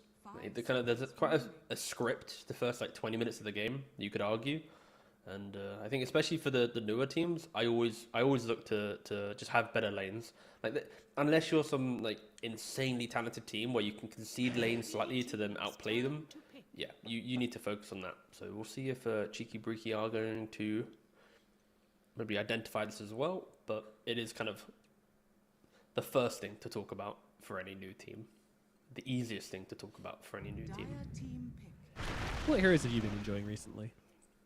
I've been just brute forcing Largo into a lot of my games because, like, I feel like when new heroes drop, I don't want to play them, and Largo right now is like, fair play, mate. I wanna give this hero a try. So I think I'm breaking my normal new hero thing of never playing them to actually enjoying giving it a try. So yeah, Winter Wyvern, Largo, and probably Ancient Apparition are like the three that I've just been having fun playing. But Yeah, it's a again, good I'm not mix. returning I to like ranked Largo a until lot. next week. Sorry, God, Largo. Yep. No, I like Largo a lot. I think he's really cool. I think. Do you think that his strongest, like he's strongest when paired with like a good spellcasting core? Yeah, I mean, the easy answer is yes, because utilizing Croak is really nice with like Zeus or Queen of Pain, Necrophos, like any obvious spellcaster is really nice, but having the mana cost reduction on certain core heroes that have quite a finite mana pool is also quite nice, right? It's like 15% mana cost reduction. Like, it kind of helps certain heroes, and then you just buff them through your Rhapsody, right? And other ways. So I think Croak is undervalued. When I see some Largo players, like they're not putting a point in Croak until later on. It's like, it feels like you need to have one casual point in the spell. Like, it does so much for heroes. Yeah, it's crazy strong. I always thought that it was like you combo that with the Rhapsody of spellcasting, and like any of these long range spellcasters are suddenly going to turn into machines. Yeah. But I mean, people like, don't tend to Lina play is. around that. I can see like a Largo 5 Lina carry becoming like Oh, a yeah. potential combination, right? Like, because you have the physical damage to ensure your game isn't like too one-dimensional, but you also have like the laning and the early game of just Laguna plus Rhapsody or something, or Laguna plus Croak. Sorry, it's Yeah, insane. it's crazy. Hopefully we see more of it. Last time, I mean, when the hero dropped, I thought that people were going to be like building Blink Force and try to like blink in Croak to make people face you and then force them in your direction. Because You went that in seems kinda like funny. 12 players deep. My God, I really alright. did. Yeah, I always do when new heroes come out. I'm like, I try to like think about the one mechanic I think is going to be the most busted, and it never really happens. But I don't know. One day, I reckon someone will try it, and it will be like, oh, cool. But also, why didn't I just pick Pudge if I want to do Yeah. that? No, the Lick One is. of the many other displacement heroes. When I read Lick, I thought it would be like way more, you know. But then as soon as you play it and you lick a Yeah. guy one time, you're like, this tongue muscle ain't that strong. Like, Anyway, let's get back to the draft real quick. Don't take that one out of context, Clippers. Please do not. Back to the drafts. We have a Jaraculture and Timbersaw coming out. oh for Cheeky no, Breeki. man, no! Get your mind out the gutter. Anyway, so yeah, we do have Gyrocopter and Timbersaw as your first phase. First phase. Gyro was your first phase response to the Tiny. Tiny, of course. Oh my golly gosh, Hello. Bloodseeker. Hold up. Okay, let's take a second. New to think. heroes. Okay, pause. Cheeky Breeki, very standard looking draft, right? The Gyro that we saw BB utilize, a Timbersaw, a previous patch classic. Like, this feels like what used to be stability within top level drafting to some degree. To BB though, they look at Timbersaw and they go for some classic counters, of course. Back in the day, you put like an Arcane Curse on a Timbersaw when he's spamming all his spells, just keeps buffing up your last word him when he Timber Chains, or if he wastes a Chakram, now he's like stuck where he can't bring it back in, or he can't move away. So Silencer, good counter. Rupture, you obviously want to run around the fight on Timbersaw, you're countered. So that is also really cool. And then the Bloodseeker Silencer combination, you then Blood Rage them with Silence, and the Silencer does more damage when they're silenced, and it's just really, really, really toxic. So I love seeing this combination. But because of Timbersaw, it makes sense. Other lanes, you probably won't see it. But yeah, wow. A pub draft has now come into competitive. I just want to see someone get ruptured and then tossed around. Sure. Okay. all I'm here All right. for. Yep. Mm-hmm. The combo of dreams. Yep. And now So what Cheeky position is Breeki, yoink Bloodseeker in at the yoga. moment? Do you It'd think? be carry. It'll be carry plus, like, this is a safe lane duo. Would be the carry Bloodseeker. Yeah, would sorry, I be- meant more like what's he building? What is it? Is it like Oh, the old days of Radiance, or are we looking back towards like Maelstrom? I'll be honest, mate. I have no idea what they're doing on 7.4. for Fair Bloodseeker. enough. Fair enough. I've not seen a single 7.4 Bloodseeker. I'm not going to try and lie to you. But Appreciate that. I would assume like Maelstrom BKB is where I'd still lean towards. Just to be able to right click again. We'll see. I'm not going to get carried away and try and theory craft 3 different builds, but is there anything that you've seen from your pubs? I don't think my pub's relevant, but no, that's not. I haven't seen the hero around. Okay, But from the no ones worries. I've watched, I mean, I've been watching a lot of like Thompson stream and such to get an idea of what's being played right now, and I've seen the hero a handful of times. I think players like Chrysalis are still playing it. And I don't remember what they built though. Like, 10 seconds remaining. I mean, historically, it's Maelstrom BKB completing Mjolnir, and then you think about like Basher, Ags, or whatever, and then the other one is Radiance into BKB, and you still buy the same items, right? Like, not to try and let's just simplify it, right? It's do they go Maelstrom, do they go Radiance, and then all the other items are still the same thing. Again, I think I would lean in this game Maelstrom because of the eventual Mjolnir attack speed, to be able to, like, of course, punch into a Timbersaw, have the additional magic damage. You know, Radiance miss chance, it's kind of whatever in this game. So, yeah, I think I am leaning towards my original recommendation, but again, I am really intrigued by the fact that Cheeki also takes the Ogre. Like, is Ogre really a hero that's rising in popularity? It's a hero that I loved playing in 7.39. There was only, at least in like top level pubs, I think it was like me plus like 2 other dudes that would be playing it. Like no one else would. And then like we were the ones that would get flamed, you know? Like we're the guy who picks Ogre. It's like, why are you picking Ogre? Pick Naga. It's like, no. I am an Ogre connoisseur, please. But it's cool to see it at least picked up a couple more times in 7.4, but again, the hero didn't really get anything in 7.4, so yeah. Yeah, it's cool to see it around. It's been a while. Welcome back. Doom, I mean, is Doom just the Timbersaw answer? Is that what you're doing here? Because I was kind of expecting them to go for a more team fighty offlaner, but the Doom coming out is a little surprising. Tiny does connect a lot of the team fight in regards to, you know, if you're doomed, Tiny will bring the control to make sure they're actually dying and not able just to disengage. And the same thing for like Bloodseeker. When you rupture, Tiny brings life. So I think Tiny, sure, there's a lot of pressure on him, but he is the perfect glue to this type of lineup. And also Doom, when we saw Gyrocopter in the last game, his big timings was playing around the lifesteal of Satanic and his like big turnaround potential. So of course, mitigating any of that through a Doom is really good. And then like you mentioned, Timbersaw also is a counter. So yeah, I think for BB at least, they just wanted to prevent these cores having like that big standout moment. And even with the Windrunner pick, you could argue Tiny and Windrunner, or Wind Ranger, sorry, are getting flexed into the very end of the draft, right? Both can be 4, both can be mid. So depending on what Cheeki Breeki pick up here, the Tiny and Windrunner will change. But no matter what happens, 4 and mid, their identity in the draft will be the same. It'll be the map playing hero that will kind of open up for the fight. But I think I prefer the Windrunner to be 4 and the Tiny to be mid, just based on the kind of the speed of play. I think there's a little bit too much farm potentially on Windrunner being your core.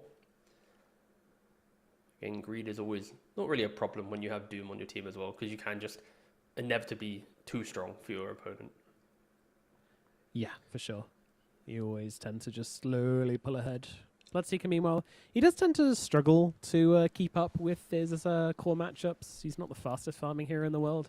If your lane goes well, you hit an early timing on that Maelstrom, then all of a sudden things are looking okay. But most of the time, you know, he's not the strongest laner. He can struggle. And there are ways to get Science said the lane is scary. I'm just going to put it out. I'm going to keep Okay. reminding you. The lane is Yep. so scary. Lane is fine. They're chilling. Lane is Okay. fine. Yeah, there we go. There's not too much to be scared of on the side of BetBoom then. This may be a pretty solid draft from them. And they want to play fast when they hit their timings. When it is go time, it is go time. GPK, Bloodseeker, these guys are going to be having a lot of fun together. So the Lauren of Queen of Pain is going to be the final pick from them. They did what you wanted. They gave them the overall last pick. You get to see everything you can.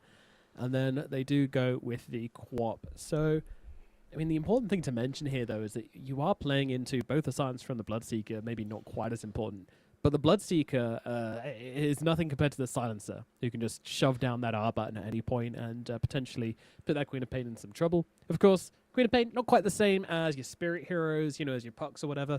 Whenever you get stuck as Queen of Pain, typically you've got a Blade Mail. Typically, you know, you have the bondage facets. So in terms of actually blowing you up and taking you down, it's not as easy compared to some others, but they do have the Doom. They have the damage. And yeah, another great Doom target from Miero as well, has to be said. Yeah, for Cheeki Breeki, it is all about how the supports bring life to the early game, right? Because Ogre and Lion with a Queen of Pain, you're going to get kills. With a Timbersaw, you can apply pressure, potentially also get kills. With a Gyrocopter, you can get kills. Like, I need to see the supports of Cheeki Breeki step up into this game, right? And just bring life. You know, when you look about the counterparts, like, it's a silencer that, unless you're getting 3-4 kills in laning phase and you get these early levels and you have an early global, like, you are victim to early aggression. Like, you're kind of hoping to get the wisdom, you're hoping for things to occur for you. So I'm really looking towards Ogre to kind of just copy-paste what Katomi did in game 1. I need to see Hakoda do the same thing, because that's kind of like the path to Cheeki having a good game, right? You don't want to allow Doom to have a free time, Bloodseeker having a free time, then GPK gets his early Blink Dagger, and now suddenly it's like, oh, how do we deal with the BKB timings? Because Doom and Bloodseeker naturally itemize for BKB in like the first 2 items of their builds, 3 items of their builds, and BKB will hard counter pretty much everything on the Dire side. So yeah, pressure in the early game for the supports. And pressure on Darko as well to sort of be the guy to make sure he has the damage to sort of threaten these BKB heroes when they do hit those timings. You need to be able to make sure that you're got enough to stop them being gods whenever they pop their avatar. So let's see what they do. Just imagine being like Dark Lord and Hakoda right now, right? Like, you come into this game, and game 1, Kiritich and Katomi, you could argue both vying for MVP, right? Incredible game from the Gyro and the Ogre. And now in game 2, it's like, we're going to play both of their heroes. It's like, we just saw very high standard. It's a very high standard to play up to. And it's going to feel pretty bad if you can't replicate it as well, because then it becomes the questions. But every game of Dota is different. These guys will know that. Different situations. This isn't as good of a Gyrocopter game as it was last time, mostly just due to the carry matchup. It's not this illusion carry this time around against the Gyro. It's the single target of the Bloodseeker, who's going to be much more effective. So Bloodseeker went for the Old Blood facet, which means that he can silence with Blood Rage as well as Blood Right, which could be kind of annoying for the Queen of Pain. And it doesn't amplify spell damage when you take this facet as well, so it's not even like you're giving Queen of Pain an insane amount of lifesteal or anything from bondage. So, but now we see the combination, right? Paired with Katomi, who has Suffer and Silence, he will then do more damage, right? 8% more. So of course, level 2, level 3 on Silencer, when you get Last Word plus Arcane Curse, you just keep hammering in the spells. Malik's already half HP. This is just a level 1. Yeah, see? There we go. You know how I kept saying to you, the lane's really scary? Yes, yeah, no, those dots have been connected. I'm a visual learner, T, Governor, okay? I need to see things in action. No, I understand that. No worries. I also know that Wepas was like hovering on it as well. He was like poking you, with a stick, like, hey.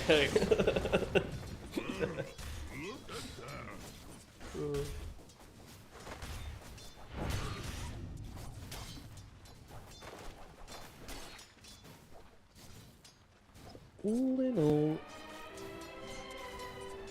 I'm not too worried about these and any of the lanes for either team. I think like this is just going to be trades across the board.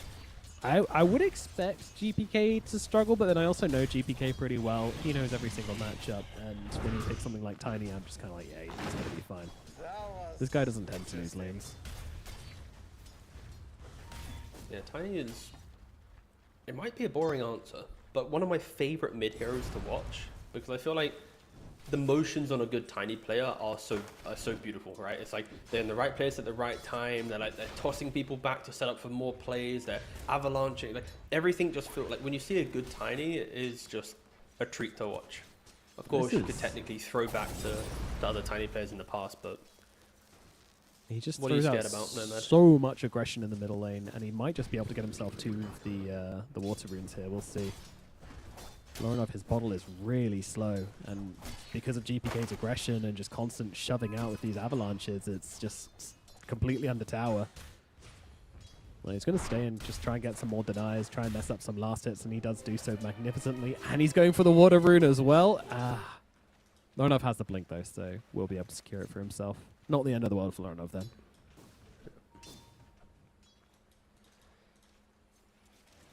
Do you have like a favorite mid hero you like watching? Interesting. See, it used to be like, I used to like the spirits a lot, the spirit matchups, but actually I feel like those heroes are kind of, they're too simple these days, you know? You've got too many get out of jail free cards, they're not punishing enough, which makes them kind of, definitely not low skill, but harder to be sort of,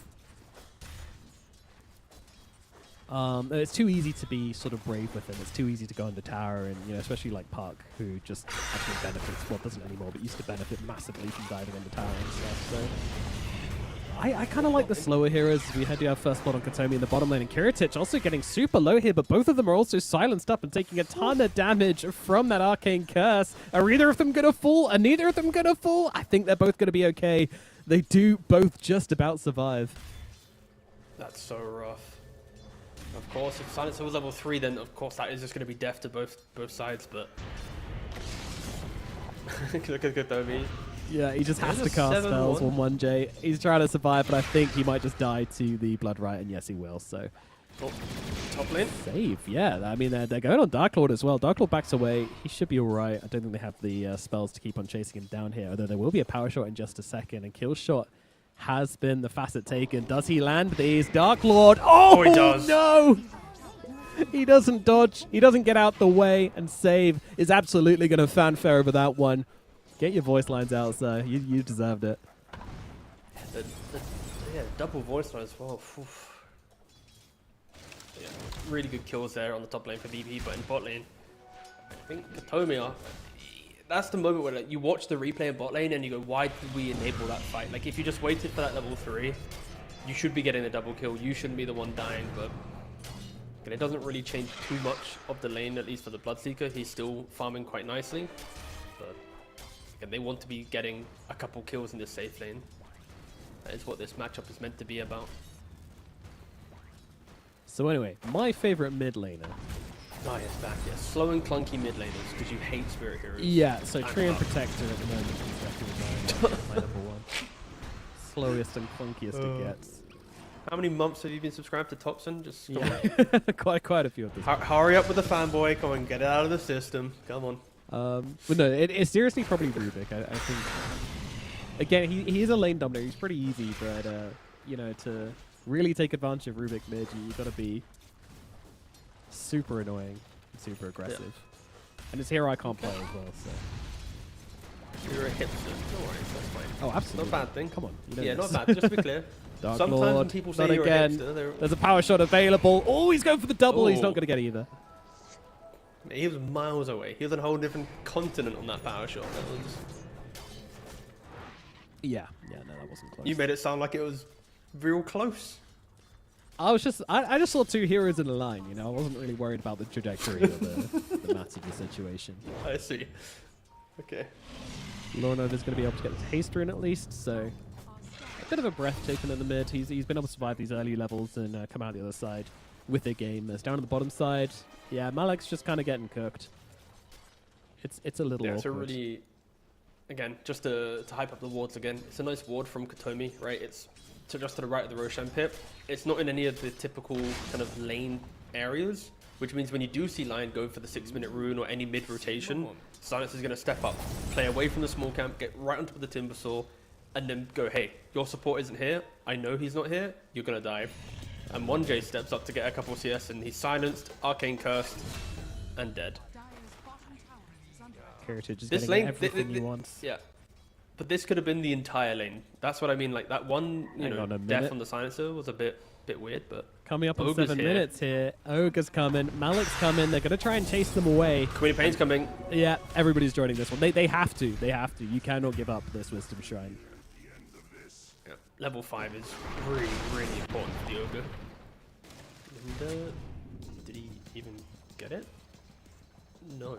Because Lion was lowest net worth. Well, doesn't matter. Ogre's not going to get level 5 from it. Timber Saw and Lion fight. Feels bad to be Hakoda.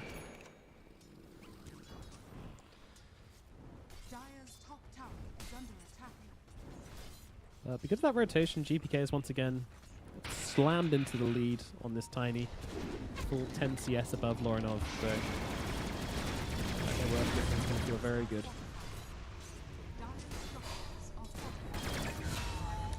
Sierra getting the kill onto Dark Lord up here in the top lane. Didn't even have to drop the Doom for that one. Just the Shackle and the damage coming out from both Save and Miera was enough to get the kill.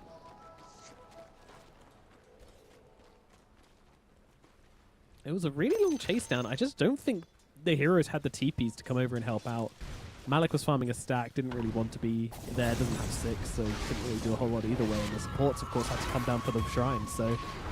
Lorinov gets killed. Katomi at mid, though, just jumping in with the scream.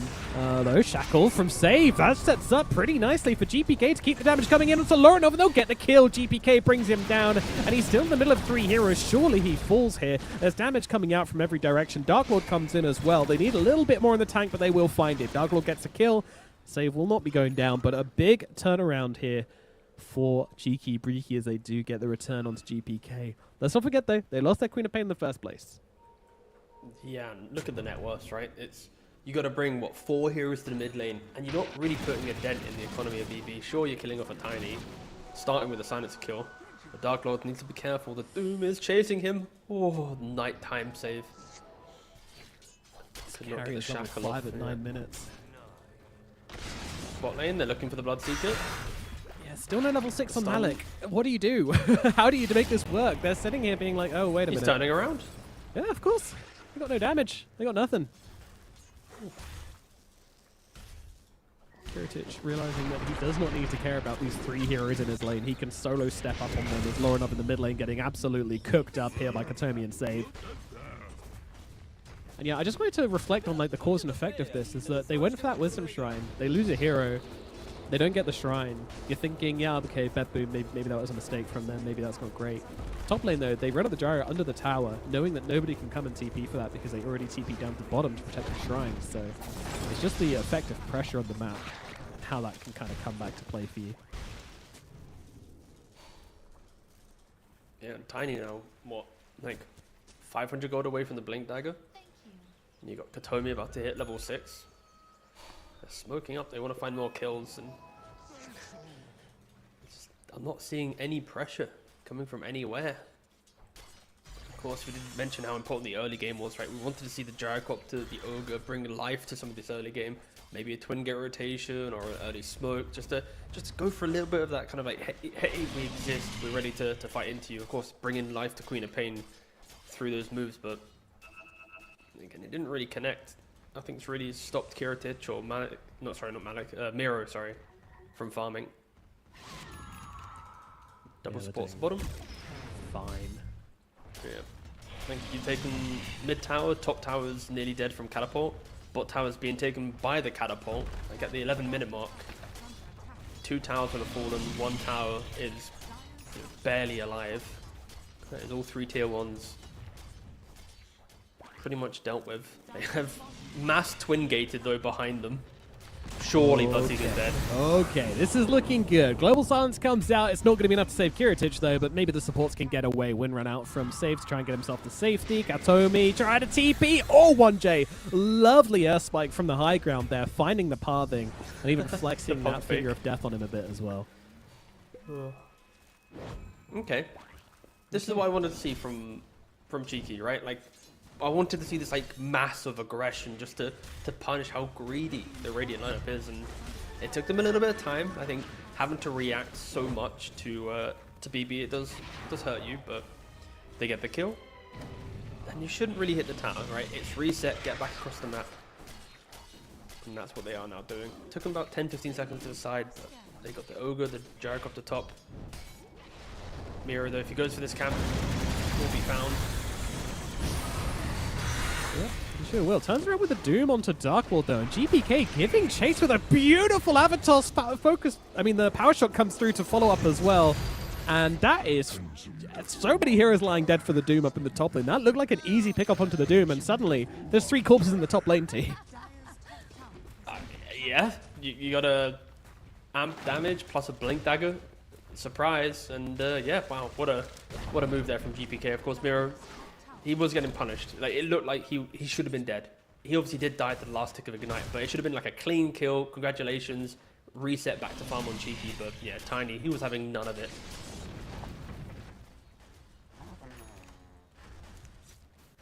Well, Now Bloodseeker, 5,000 gold lead. Yeah, it's 5k. Good lord. This is looking a little bit sad.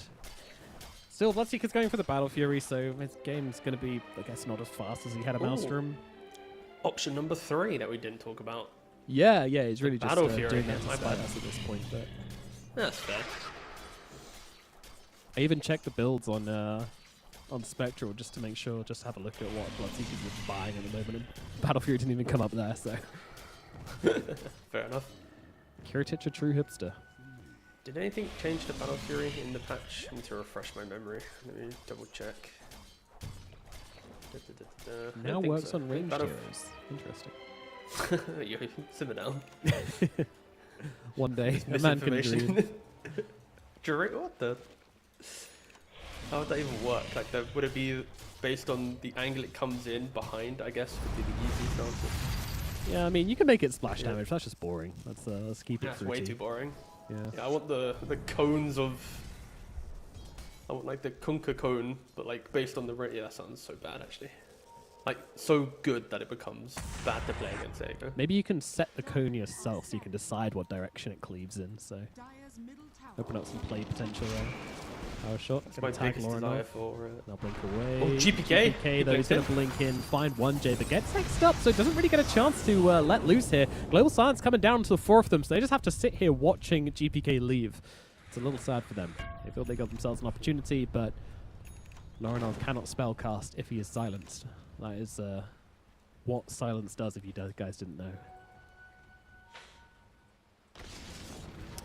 It's like one of those tooltips which comes out when you're paused.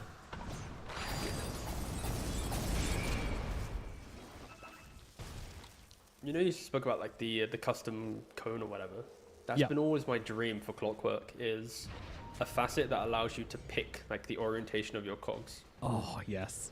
Like you can manually place them in like yeah, your just like a little configuration. screen comes up and you can like move them around with Yeah. your cursor just to decide exactly what you Obviously, want. like when you go into the game, it will like announce like Nomad has selected the, and then shows the shape. Yeah. Obviously, you'll be as mature as you want, but yeah, that's the idea. I like that a lot. That's a great idea. You already got so many cogs to deal with. Like you can't. There's not really that much creativity, but even just like leaving one cog out, so you always have like Yeah. a path to, let's say, to the north available for you. I feel like that should be a Grimstroke thing, just based on like the lore of the hero. You know, he's an artist, so you should be able to have the stroke designed however you want it to be designed. Make like the cool S's that kids in the UK like to draw in school. Yo. So that's a rite of passage, that's for sure. Absolutely. I thought you meant more like, you know how that you can just on paint, some like little color slider. I thought you meant like that. Like you can change like the. It's like there'll be an RGB cosmetic in the future, I'm sure. Yeah, if Grimstroke ever gets an Arcana, I think that's what needs to happen. You can set whatever gradient you want on it. Make it lovely. Get like a nice vapor like wave a- going with the pink and blue. Yeah, I'd go for like a really bright yellow or like a really obnoxious color. It's like, God. Just bright I'd go green, for, so like, it looks the, like an error. No, you go for pink then, right? For like the Valve Steam era, like the pink and the black. Oh yeah, checked, pink and black checkerboard, yeah. Yeah. Do you think Dark Lord's dying here?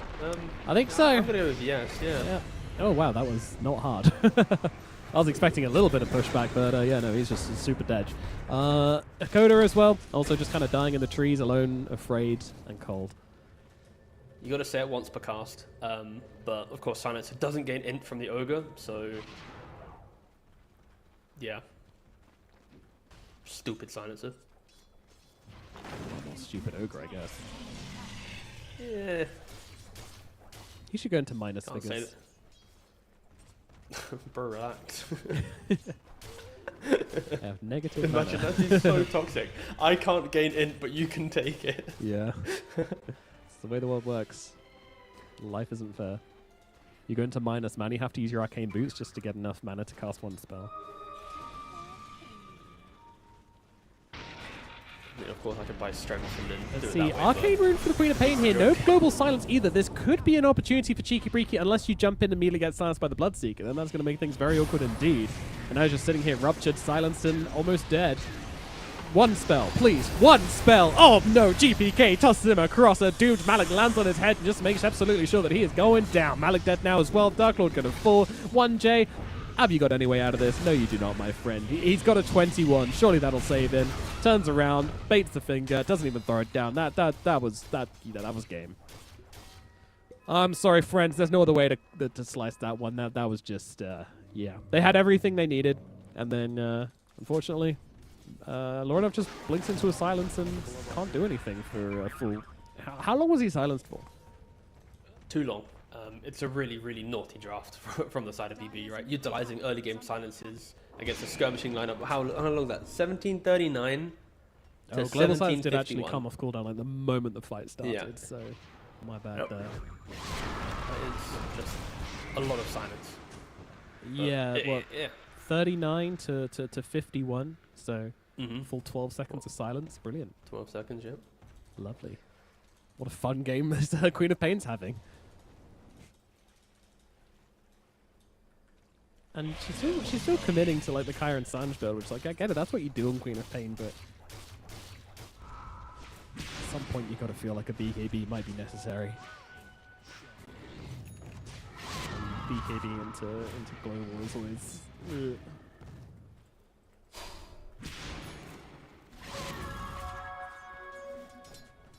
SNY finished from the Bloodseeker, so Kiritich is feeling very happy about life. Battle Fury, SNY. Just absolutely lovely game for Kiritich. So I just randomly went onto the ESL website, don't know why, DreamLeague page.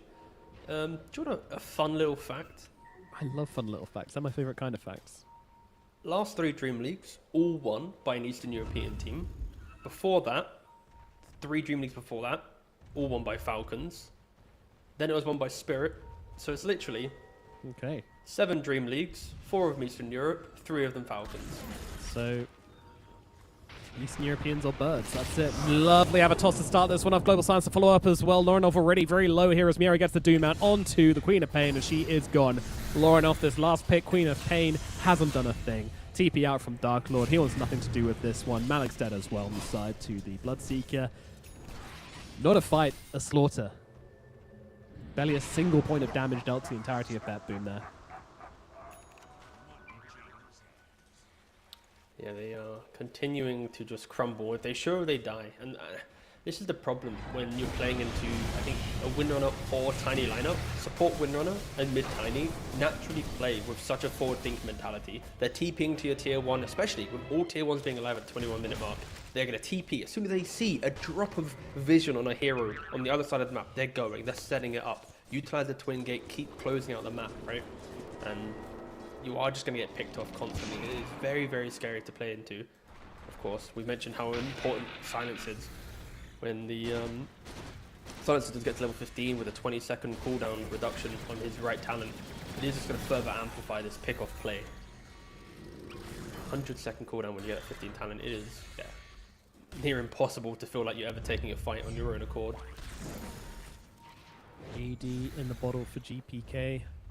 So, if you thought this Tiny's been doing a lot of work in these fights so far, then it's about to be even worse. This Phylactery Blink Dagger Tiny with an AD. It's just, two heroes are going to have a really bad time. And you can see they're trying to fight with this silence on cooldown. 24 seconds left.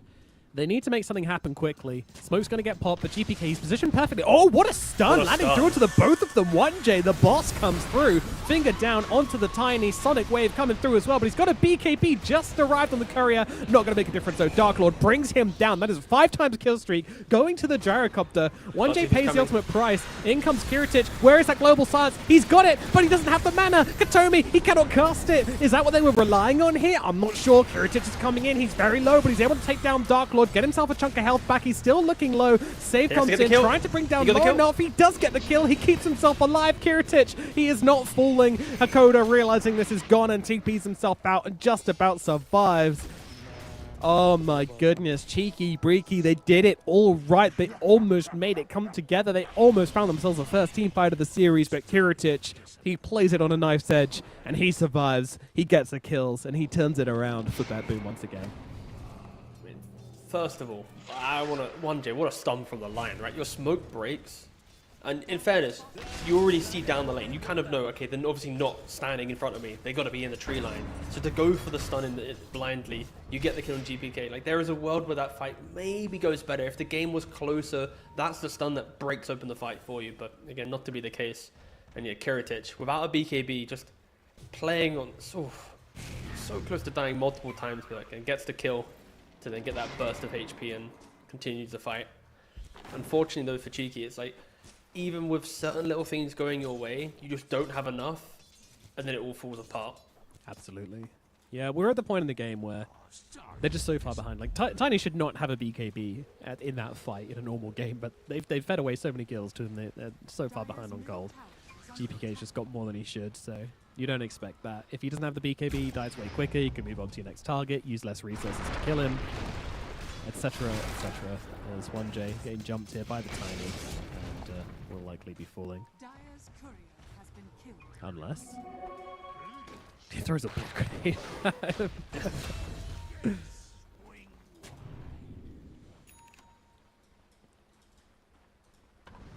Mid lane Kiritich just stepping up on 3 heroes, showing the confidence he feels at the moment.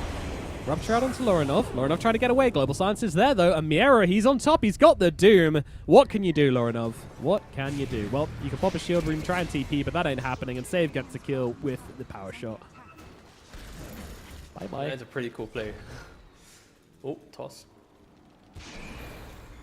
What did you like there? What tickled your pickle? Just being Kiritich, right? It's like you see the Lotus in the cop, you say, you know what? My team is quick enough with their blink daggers, their 4-stars, all their shenanigans. They don't have 4-stars, sorry, just blink daggers. Point is, he respects his team with the chase down and goes, you know what? I'm just rupturing myself. Who cares? I call the bluff. Go. Yeah. I'd like to watch this fight, actually. I don't want to play. Roshan inevitably will fall. Aegis going to be grabbed by Kiritich. Roshan starts to make a getaway, but they've done too much damage in too short a space of time. Now Kiritich has an Aegis. Get that BKB out of here. Get yourself a Basher King. You've got an Aegis now. Ah, shame.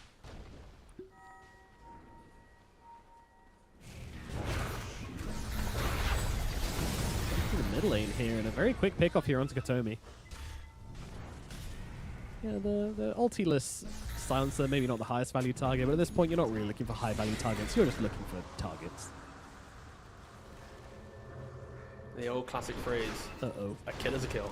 Absolutely. Dark Lord, meanwhile, doesn't really have a way out of this one, so we'll be dying up here in the top lane. Honestly, ganking the safe lane at 25 minutes.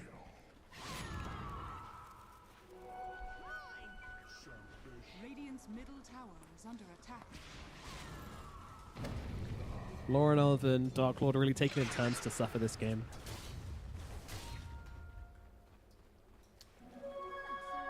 Yes, in game 1, they countered the... They didn't even counter the safe lane, so the off lane. So, the point is, Kiritich and Katomi are really, really aggressive, right? How they play, how they want to play the safe lane. So it's like in game 1, they won through the enemy just conceding the lane by picking Centaur into Gyrocopter, right? And then in game 2, there's a Timbersaw pick. They go Silence of Bloodseeker. I think at least one takeaway from the series is BB, if they see the offlane hero or a concept in play, they will try to like kill you and break you through it. They're not going to happily trade. This isn't like a Nightfall lane where he's going to like poke you a little bit and like kind of be semi-annoying but not really explosive. Like this is going to be a completely different type of lane to play against. Tough death there in the mid lane for 1J. Lorinov trying to TP out, does succeed in doing so. Hakoda also in the tree line, and yeah, GPK is not close enough to land the toss, so he gets away as well. I mean, Global Silence, Blink Tiny comes in, doesn't really translate to those kills. maybe you're feeling okay about that one if you didn't just lose 2 tier 2 towers. BKB finished up for Dark Lord here, so he has hit his timings. He's got BKB, Chrysalis, Ags. Is it too late? Probably. Is there a chance? Yeah, there is.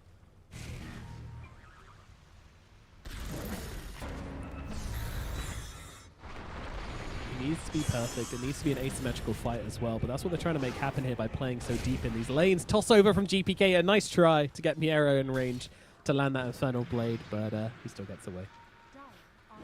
Save. Injury's down here.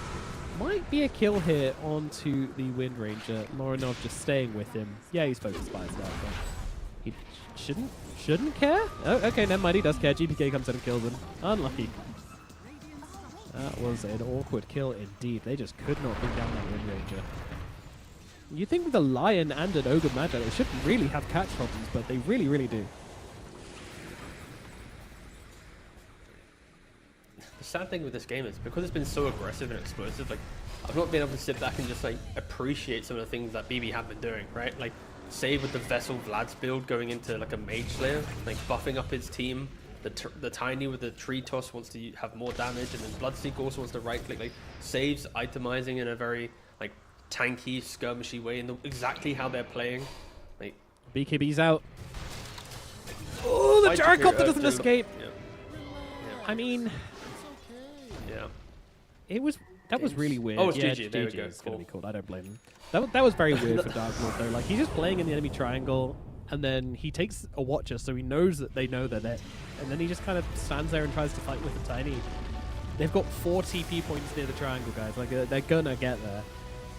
But, you know, it's kind of a hopeless situation, so they just kind of felt like they were sort of done with that one. Yeah, really rough series, but very strong series from BetBoom here. No hesitations at all from them. You know, good strategies, good lanes, good, nice convincing game come from them. Like, what more can you say about this BetBoom team? They are... I think that they're clearly getting better, I think, from the previous year. I think there's... The aura they have within draft, at least in this series, it felt very scary.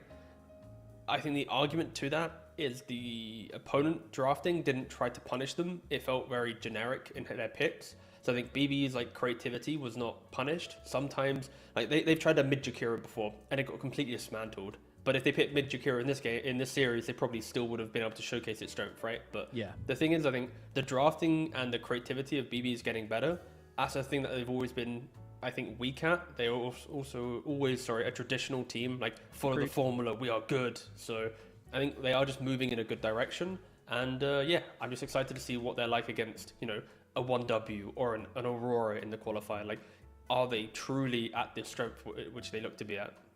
Definitely, yeah. Kiritich bringing some interesting things to this series, which is kind of nice to see as the newest addition to the team. You know, it's kind of what you want from him. So, yeah, starting to flex a little bit, starting to try out some new ideas behind this Bloodseeker, and kind of looked good. I liked a lot of what I saw here. You know, that bottom lane, creative, fun, strong. The most important thing, very, very strong. And Cheeki Breeki definitely sort of taken advantage of in every opportunity here. And also GPK at mid, you know, putting on a bit of a clinic on the Tiny and then just sort of leading the team to a really decisive game too. So across the board, BetBoom looking great. Cheeki Breeki, they also came with some of their own ideas. Like they did, I think, last pick especially in both games fell completely flat. Like we had the Centaur game 1, got bullied in lane, didn't really have much game impact. We had the Queen of Pain game number 2. Again, looked like it had been counterpicked. Like it got doomed, it got silenced both by Bloodseeker and Silencer. I don't think you can pick Queen of Pain in this game. I didn't know that at the time, but after watching this one play out, it really did look atrocious. Like I'm wondering how Lorinov feels about the pick at this point. Hearts where it feels like you're losing your way. Yeah, yeah. I know that it's hard sometimes when the world's closing in on you. But as long as we stand together, there's not a thing that we can't do. Oh, we can do this if we have to climb another mountain.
'Cause when we dance to the music, you know that's what it's all about. Yeah, yeah. Hey. Girl, shake that body. Shake it to the left and to the right. Yeah, girl, shake that body. We're gonna shake it all night. We're going down to the nightclub in my stretch SUV. 'Cause you know, girl, when we're dancing, there's no place I'd rather be. Yeah, yeah.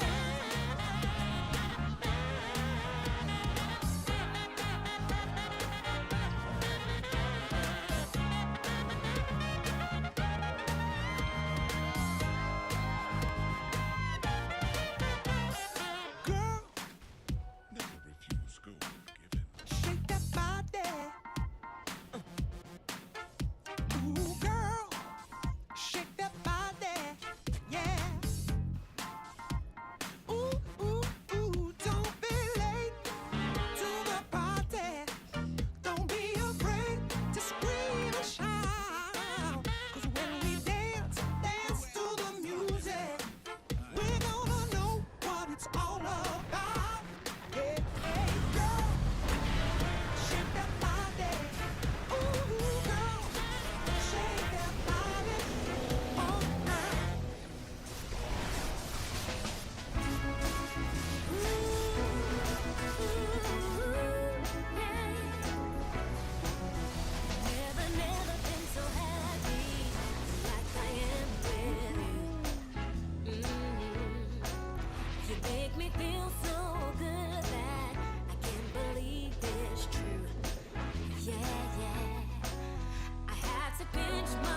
Deep down, there's only one companion who's there for you when you need him to be. Your heart was broken in 1,000 pieces. So much pain that you've been through. Here stands a man who's your salvation. Just ask yourself, am I ready for you? 100% now. I'm ready. 100% now. Yes, I'm ready. Eyes wide open. I'm ready to move. 100% now. Take a chance in a new direction. Any place you wanna go. I don't have all the right answers, but one thing I know, I'm so ready for you. 100% now. I'm ready. 100%. You know I'm ready. Yes, I'm ready. Eyes wide open. I'm ready to move.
Well, wherever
just longing for a glance from you. Yeah, a chance to look in those big brown eyes. No telling what my heart would do. Hey, when we met, I sure knew it felt as good as it could be. In that moment, though it felt so good, I wondered why you noticed me. If you gave me just a little time, it would sure ease my troubled mind. Don't tell me that you don't feel the same inside. Don't tell me who. These are feelings that I ought to hide. I don't care where you came from, just tell me where you wanna go. If there's a chance to be together, that's all I really need to know. Is it real or make believe that keeps me thinking of you?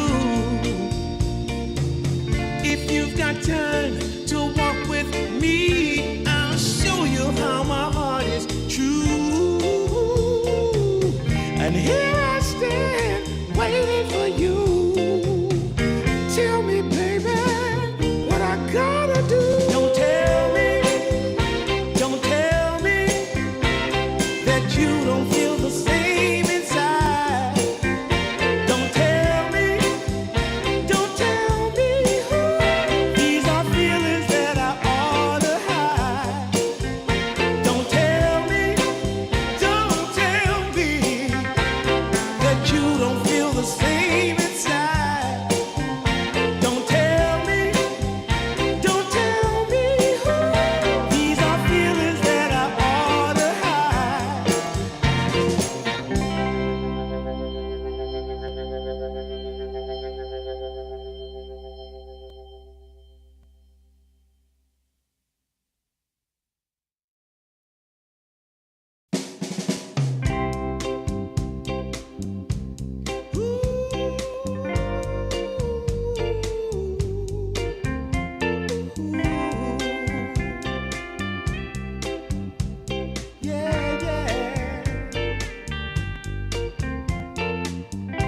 I've been waiting a long time, just longing for a glance from you.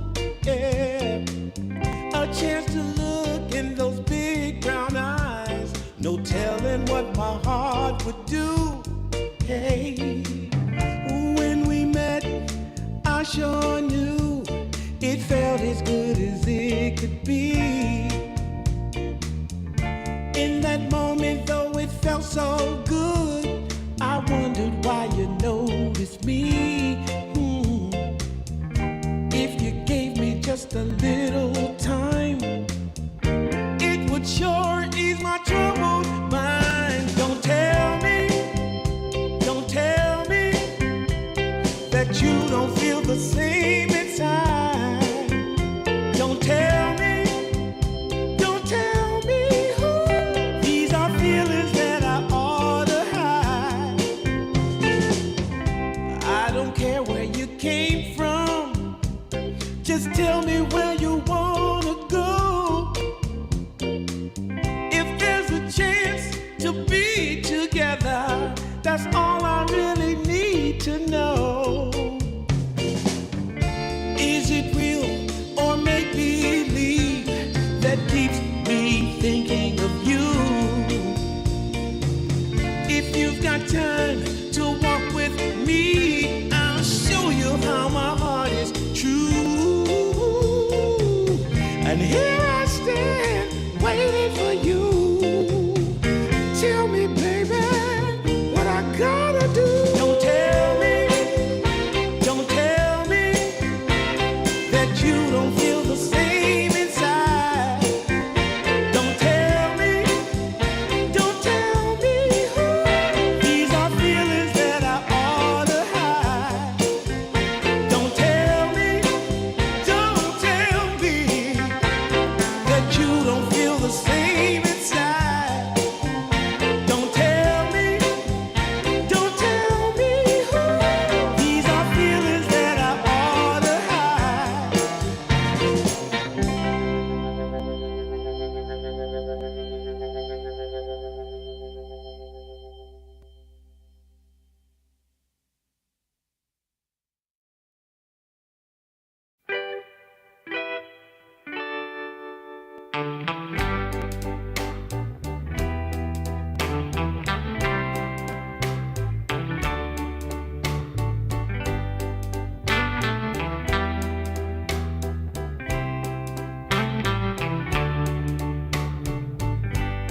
Sometimes I'll be foolish. Sometimes I know I get mad. Sometimes I'll say the wrong thing to you that makes you feel sad. But one thing is true in all that we've been through. You've never stopped loving me, no matter what I do. So let me say, yeah, that every day I try to find the words from my heart to say thank you. 'Cause you take me as I am.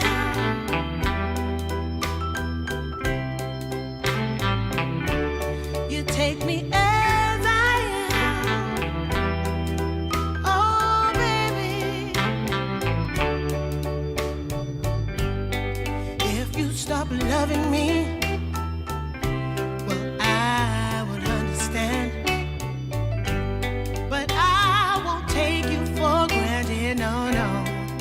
When you hold my hand, your love makes me feel that I could fly to the moon. Not even the birds above can sing a sweeter tune. I needed to say that you find a way to make me feel anew. And I want to say thank you, 'cause you take me as I am. Oh, baby, take me as I am. Oh, no, no. Take me as I am. Oh, take me.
smiling that you're still unsure. And I can tell just by the look in your eyes that you've been hurt before. But baby, no one can promise you forever. Right now I only know that we should be together. Because it's now or it's never, so won't you take a chance on me?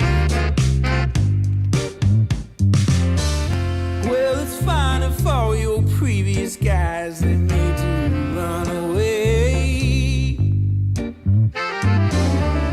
You can bet you'd only have one regret, and that's if you didn't stay. Walk my way. 'Cause baby, no one can promise you tomorrow.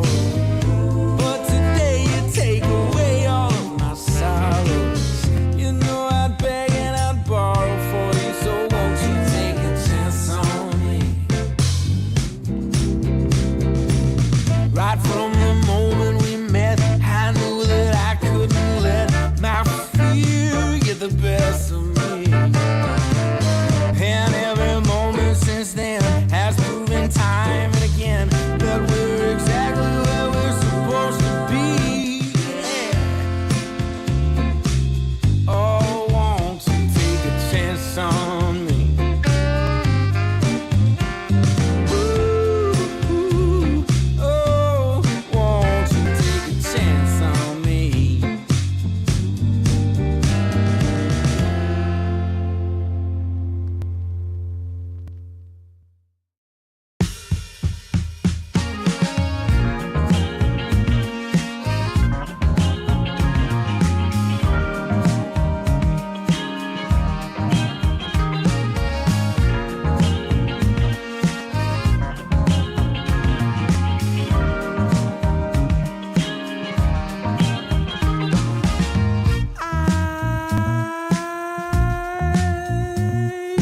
My eyes are closed so long after the sun comes up. We do a dance in the dark, down the hall, pictures fall, even the neighbors call. But then you rip out my heart, every artery, a part of me. Ooh. It's obvious to me that you love to watch me bleed.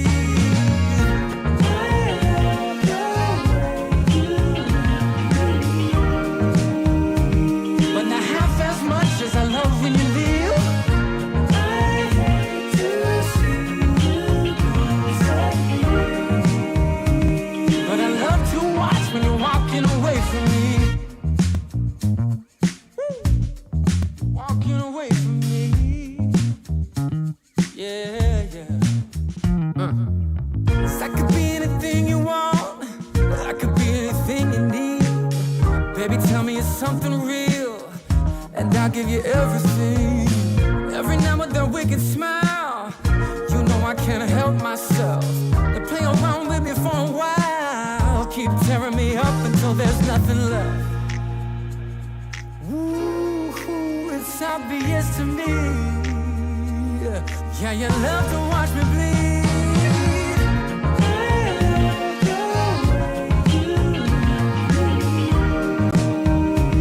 But not half as much as I love when you leave. I hate to see you go. But I love to watch when you're walking away from me. Yeah, yeah.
life as much as I love when you leave.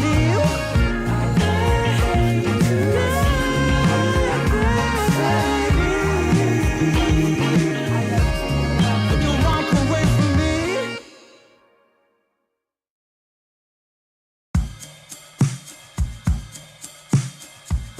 I took a walk down Pico, heard someone shout from a crowd of fed up people, getting told they should calm down. Didn't wanna fight, but the tears that fill their eyes are brought by the people sworn to preserve their rights. Oh, how could you not see it all coming? Stuck in our ways and running out of time. Time to change. We've got to at least try. But what will they do when the people are stepping out of line? Oh, oh now, oh yeah. What will they do when the people are stepping out of line? By the ocean where we hope for ground, when just one block away shops were burning down. No surprise, the peaceful pay. We can't kick our feet out till justice takes its place. Oh, how could you not see it all coming?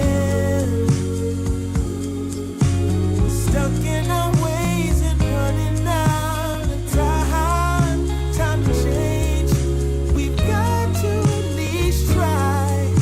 But what will they do when the people are stepping out of line? Oh,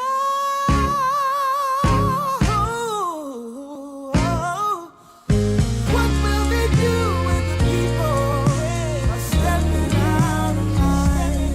Oh, what will they do when the people are stepping out of line? Oh, stepping out of line. I wanna know when they're stepping out of line.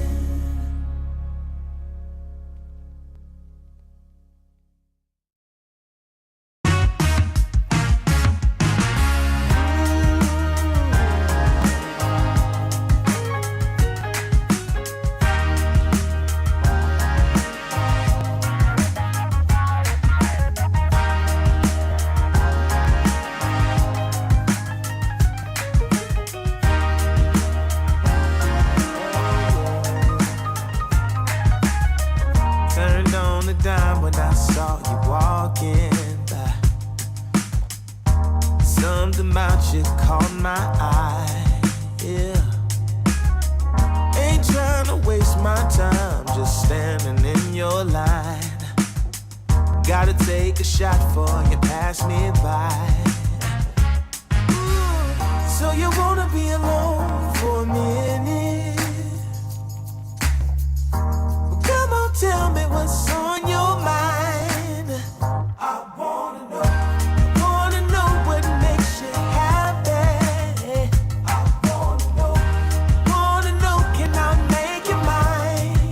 Ooh, I wanna know if you know that I treat you right. I wanna know, can I spend the night? Well, I had my eyes on you for a little while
and broken dreams. Oh, please set me free. Take me home.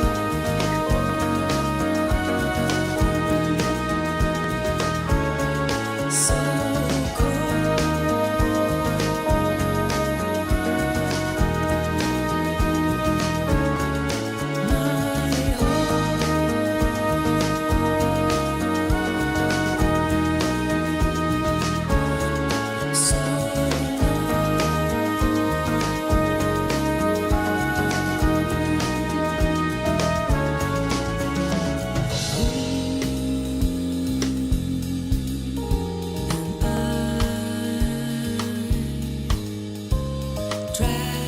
dragging on the floor, crawling, falling, washed up on the shore. This fight we blindly chase, but lose the natural way. Oh, please set me free. Take me home.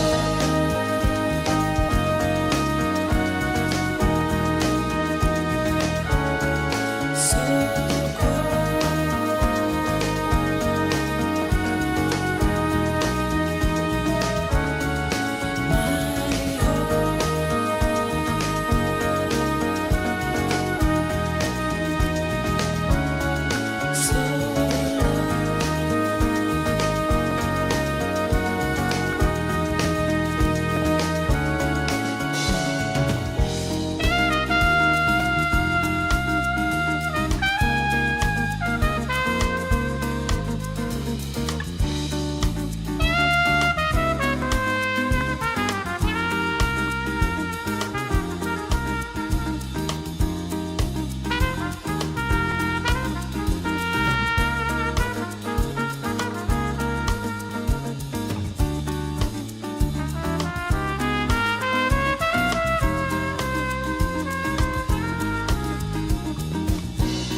Everybody's playing in the street.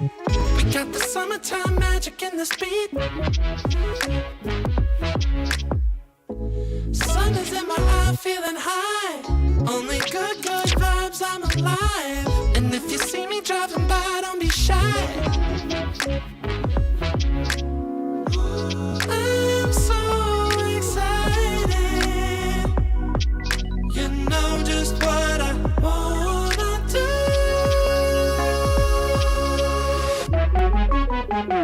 I'm glowing on up, I'm glowing on up, I'm glowing on up. I'm glowing on up, I'm glowing on up, I'm glowing on up. Don't it feel like summer? I'm glowing on up, I'm glowing on up, I'm glowing on up.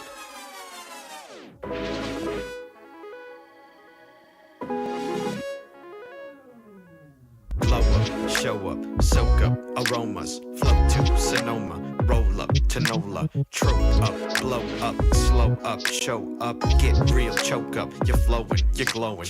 Astral samosa, you're landing on Europa, your horns blowing, you're chosen, all the deep cuts you know it. I got the pre-glow and the post-glow, inspiration knows no boundaries where it flows. Your fingertips to the globes tilt to the universe on stilts, hold on and chill. I'm so excited.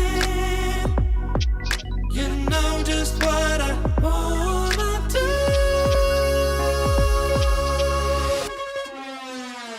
I'm glowing on up, I'm glowing on up, I'm glowing on up. I'm glowing on up, I'm glowing on up, I'm glowing on up. Don't it feel like summer? I'm glowing on up, I'm glowing on up, I'm glowing on up. I'm glowing on up, I'm glowing on up, I'm glowing on up. I'm glowing on up, I'm glowing on up, I'm glowing on up. Don't it feel like summer? I'm glowing on up, I'm glowing on up, I'm glowing on up.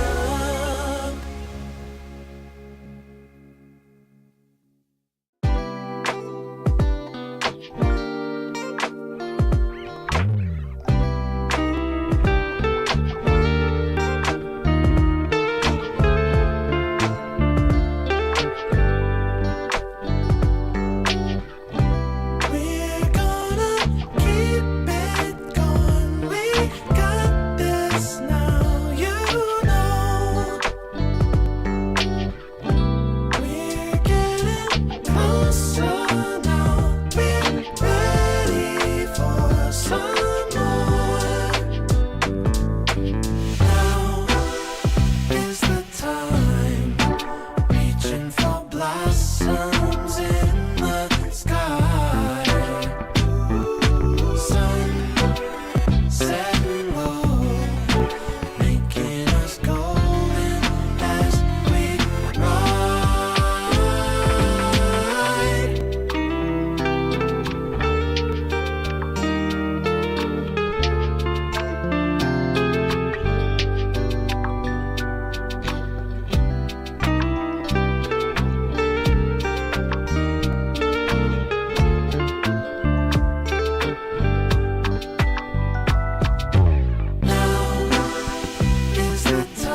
of us here, today's the first day. I wanna be closer to you. Closer to you, yeah. You to be all mine.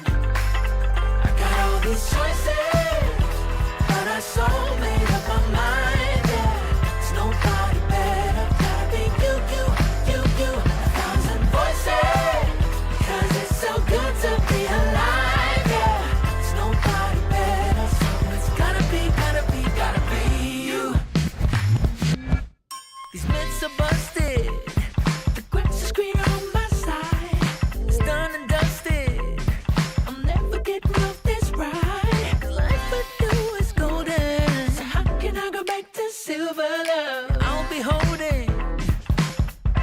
holding on, can't get enough. Wanna be closer to you. Closer to you, yeah. You to be all mine. Oh, yeah. Got all these choices, yeah. But I so made up my mind. There's nobody better, gotta be you. Got to be you. Voices, yeah. 'Cause it's so good to be alive, yeah. There's nobody better, so it's gotta be you. Yeah.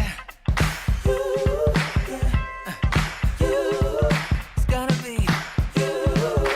Gotta be you. Gotta be you. Gotta be you. Yeah. Gotta be you. Oh. It's gotta be you. Yeah. Got all these choices, but I so made up my mind. Nobody better, gotta be you. Thousand voices, 'cause it's so good to be alive, yeah. There's nobody better, so it's gotta be you. Hey.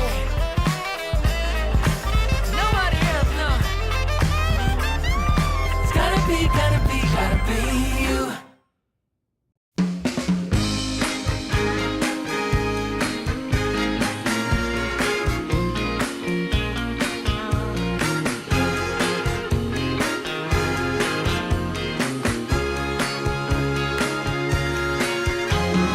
I want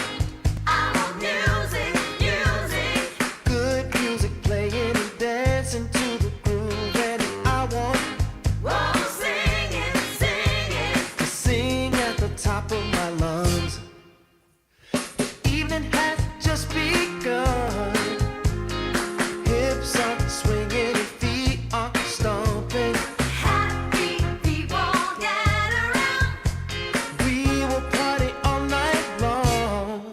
This will be magic night to remember. A joyful celebration for a whole new generation. This will be magic night to have together. No more limitation. We united as one nation. I want Keep on moving. to keep on moving. The sweat is dripping. I want Roll, shake it. to shake it to the beat of the drum. No need for hesitation. The bass is pumping and everybody's smiling. Happy people gather round. We will party all night long. This will be Oh, magic. a magic night to remember. A joyful celebration for a whole new generation. This will be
drives me insane.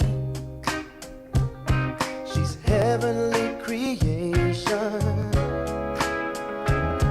the spirit of the hot summer day, controlled by her emotion. Tomorrow seems too far away. Now I've got my shot. I'm meeting my soulmate. Lady, can you see me? You're my everything. You're my lady. Lady, can you feel me? I feel head over heels. You're my lady, lady. Maybe you can't hear me, my sweet little thing, my sweet lady. Lady, can you see me? You are my everything. You're my lady, lady. Some might think I'm crazy. You're my constellation. My vision's far from hazy. I need no confirmation. Take my heart and don't let it stray. True love and affection will come again another day, as the sight of your light always takes my breath away. Lady, can you see me? You're my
haven't found the one.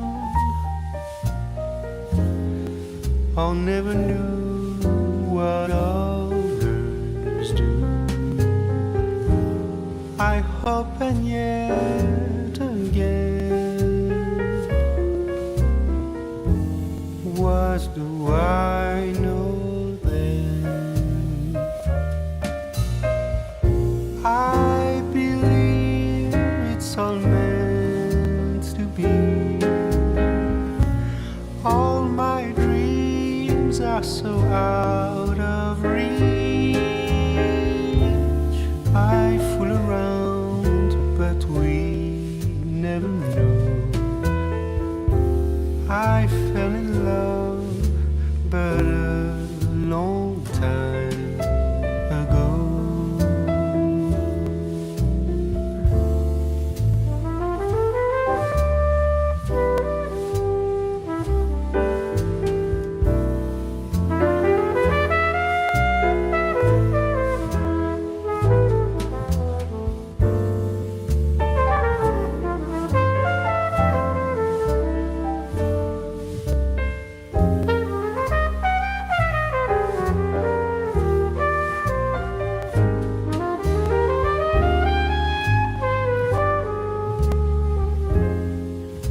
I sing the same old song, been going on for far too long. I hope and yet again, what do I know then? I believe we're all meant to be. All my dreams are so out of reach. I fool around, but we never know. I fell in love, but a long time ago.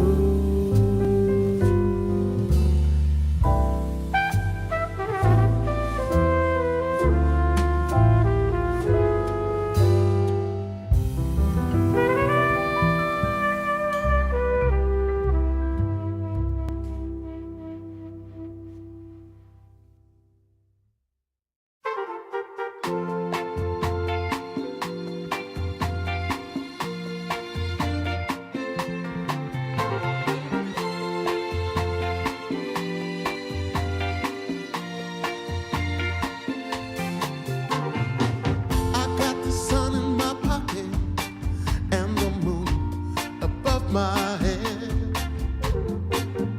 Got the whole world at my feet and there ain't a cloud ahead. There are stories I need to tell. There is laughter I need to share. Joy and love all around. I can feel it in the air. Whoa, nothing can stop me now. There's nothing at all.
me what I'm gonna do. 'Cause baby, without you, I'm all wrapped up in blue.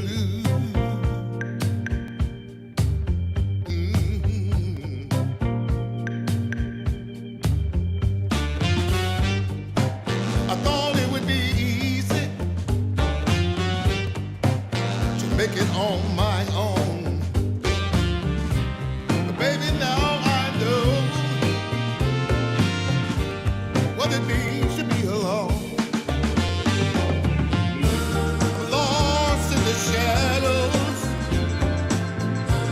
Tell me what can I do? 'Cause baby, without you, I'm all wrapped up in blue. Wrapped up in blue. Wrapped up in blue. Wrapped up in blue.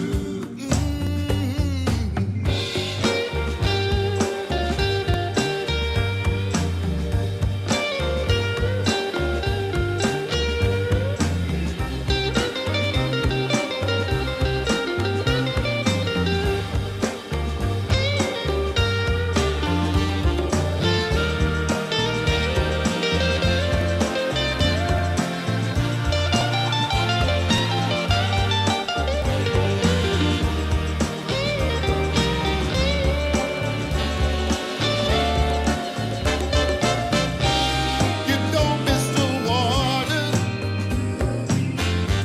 till the well runs dry. You never see when the truth turns into a lie. Hey. Wrapped up in blue, all wrapped up in blue.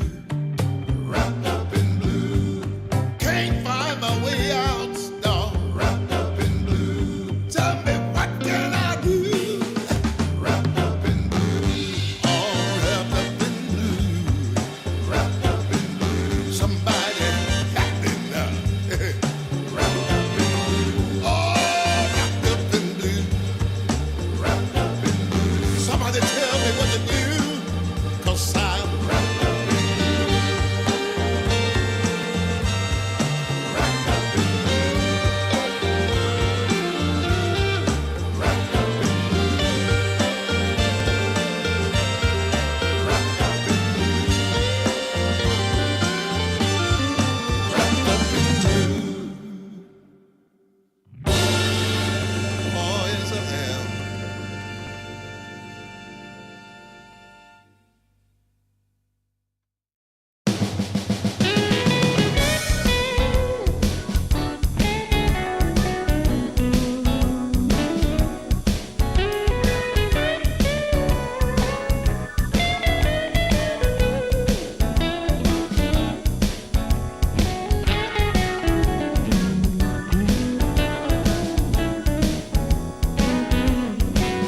I got the prettiest little girl. She's as pretty as can be. Yeah, yeah. I got the prettiest little girl. She's as pretty as can be. But what I don't understand is what she sees in me. Ooh, I've been drinking too much, staying out all night. I can't remember my left from my right.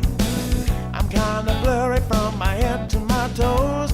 It might seem like nothing, but there's one thing I know. I got the prettiest little girl. She's as pretty as can be. But what I don't understand is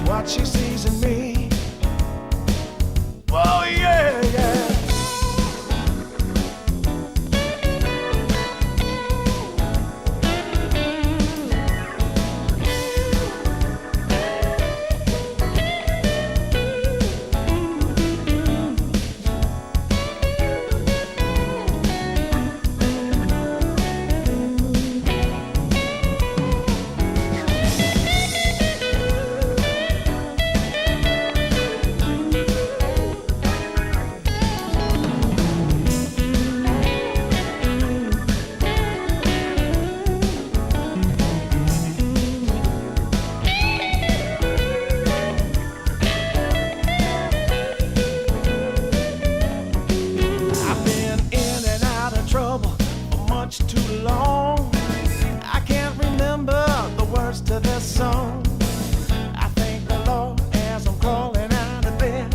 It's another day that I'm not dead. I got the prettiest little girl.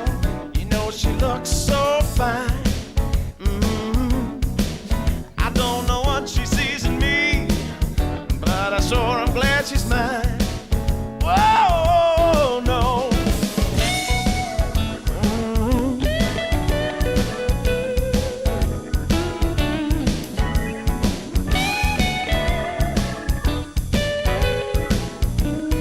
Oh, yeah.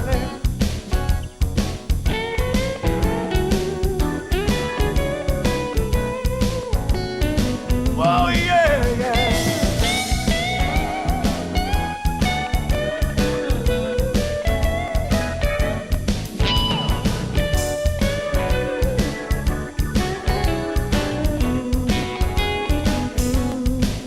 I got the prettiest little girl. Sure, I'm glad she's mine. Hey.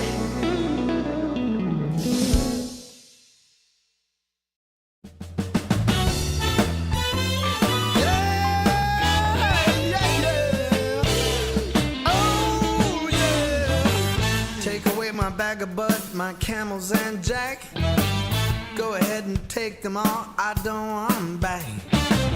Those nasty things mean really nothing to me, 'cause lately it's so plain to see. All I want is you. Honey, is so true. Give it to me, baby. All I need is you. Yeah, yeah, yeah. Come on, you can take away my mint Cadillac. Take my Harley too, I don't need them back. I got an engine, Lord, it runs so right. As long as I get your loving each night. All I want is you. Honey, is so true. Give it to me, baby. All I need is you. Yeah, yeah, yeah, yeah, yeah. Well, early in the morning, late in the evening, right around noontime, right about noontime, baby, 24/7. Give it to me, baby. All I need is you. Yeah, yeah, yeah.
Camels and jack. Go ahead and take them all, I don't want them back. The only thing I could ever really miss is what I feel when I get your kiss. All I want is you. Honey, it's so true. Give it to me, baby. All I need is you. Yeah, yeah. Oh, yeah. Early in the morning, late in the evening. Well, it's about late in the evening, baby. Right around noontime, 24/7.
wash away the rain.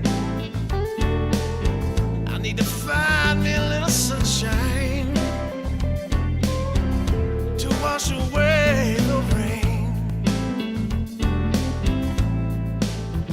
It's the only thing I know that will take away the pain.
I've been running from a dark cloud.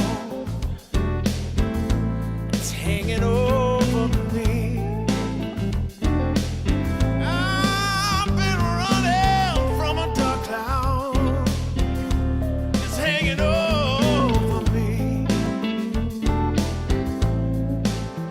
I gotta find me an angel to come and set me free.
Take away the pain.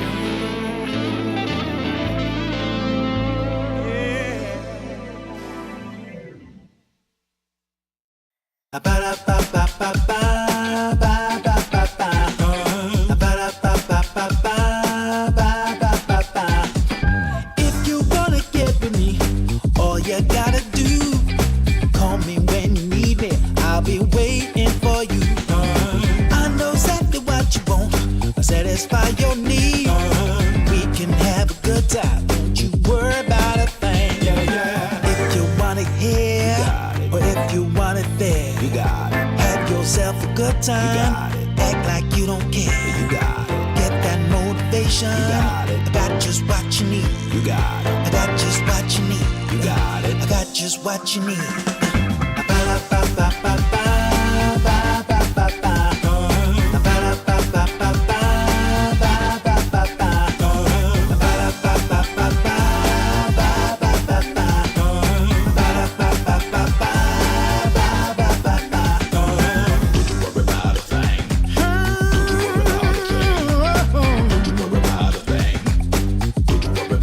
Don't you know you got it, baby? Don't you know you got it, baby? If you want it here, or if you want it there, you got it. Have yourself a good time. Act like you don't care. You got it. Get that motivation. You got it. I got just what you need. You got it. I got just what you need. You got it. I got just what you need.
You took my heart and then you ran away.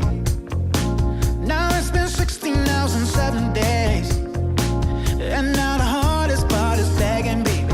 Begging, baby. Ooh, baby. People say it's just a waste of time and you don't get it. But I'm holding on and hoping that will be another chance for what we had. What we had. Never gonna be another way. No more windy days. Come back, I'm gonna find a way. Yeah, back to me. You're gonna be a old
of struggle.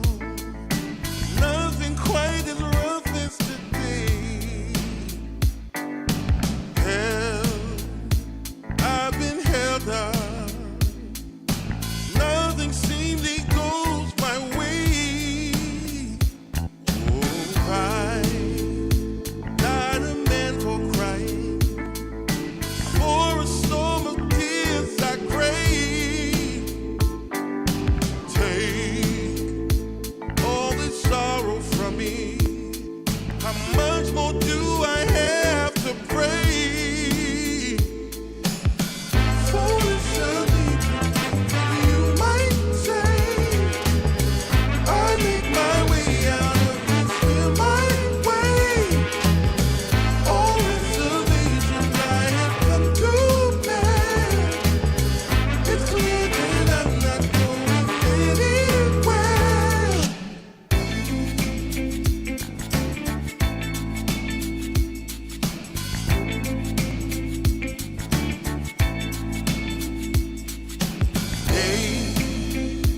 I've had days of struggle. Nothing quite as rough as today. Held, I've been held up. Nothing seemingly goes my way. Oh, I not a man for crying. For a storm of tears I crave. Take all this sorrow from me. How much more do I have to pray? Foolish of me, you might say. I make my way out of this here my way. All reservations I have come to bear. It's clear that I'm not going anywhere. Foolish of me, you might say. I make my way out of this here my way. All reservations I have come to bear. It's clear that I'm not going anywhere.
qualifier time. We are back once again. Thank you so much for joining us on these qualifier adventures. I hope you're excited to go and watch some of these EEU teams, see what they've got to bring to us. I'm Nomad. I'm joined by T-Gov. T-Gov, who's your favorite fictional pirate? Who is your favorite pirate in fiction?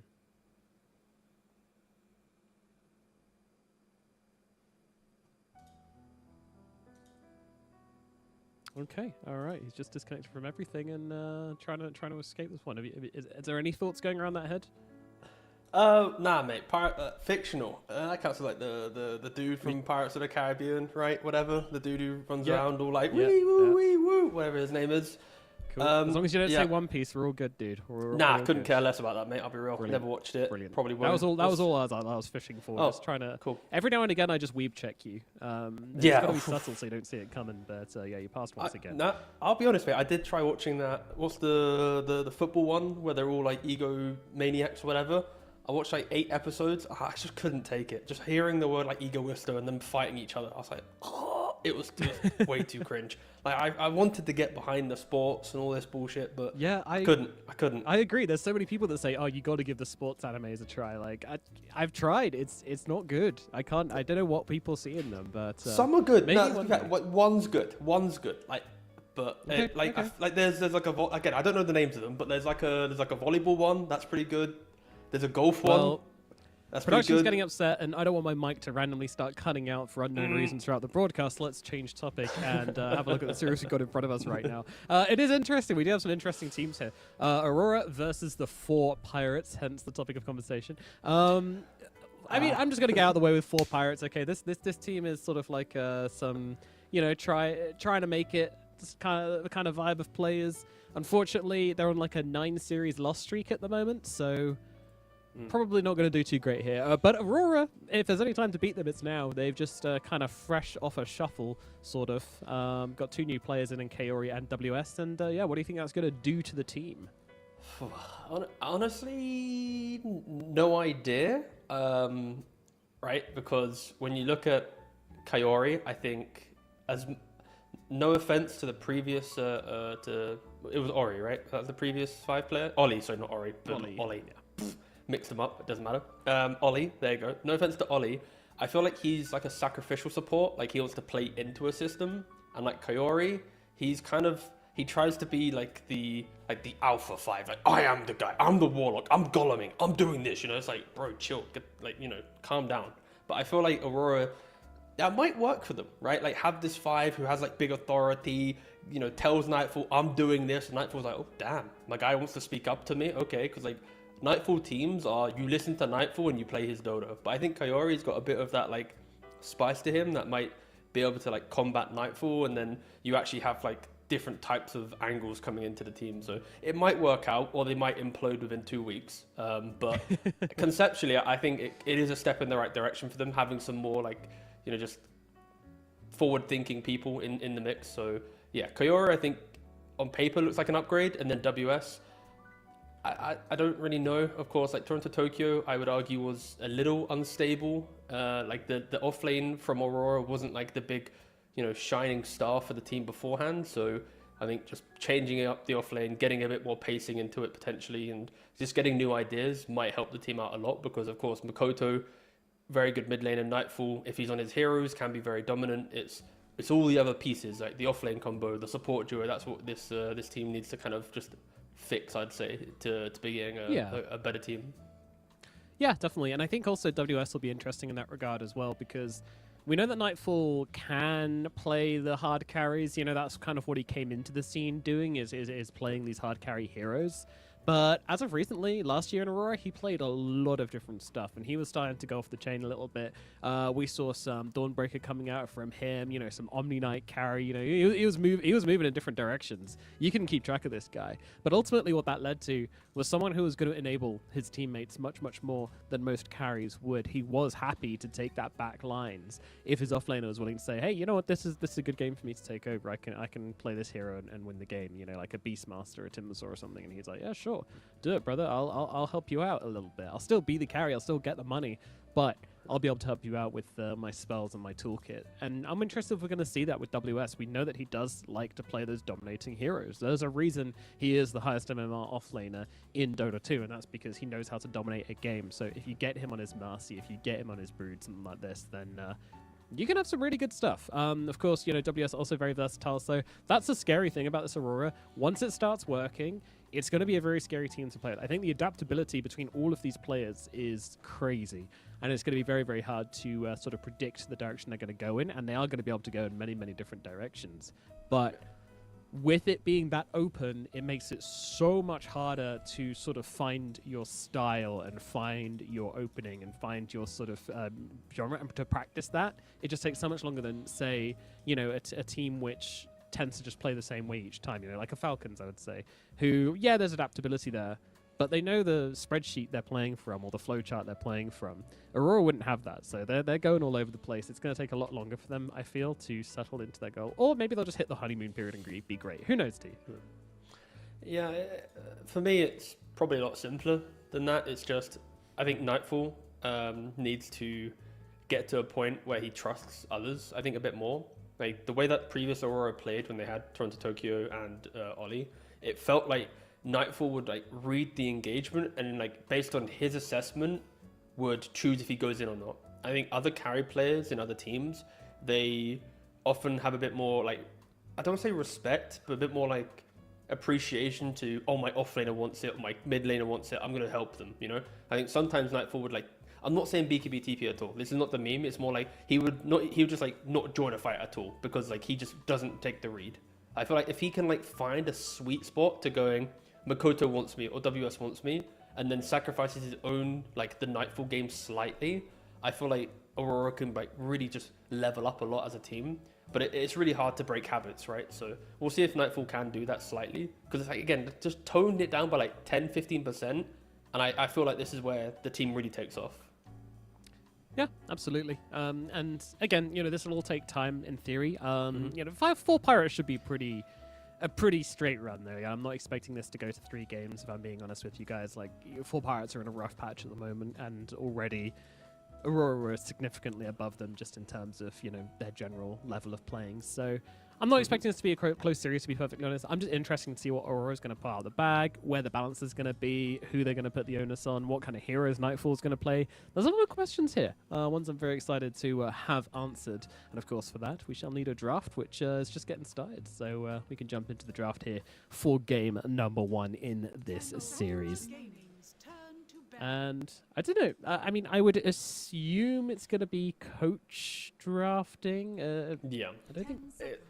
No, I'm instantly gonna just jump on that and say coach is probably picking heroes and.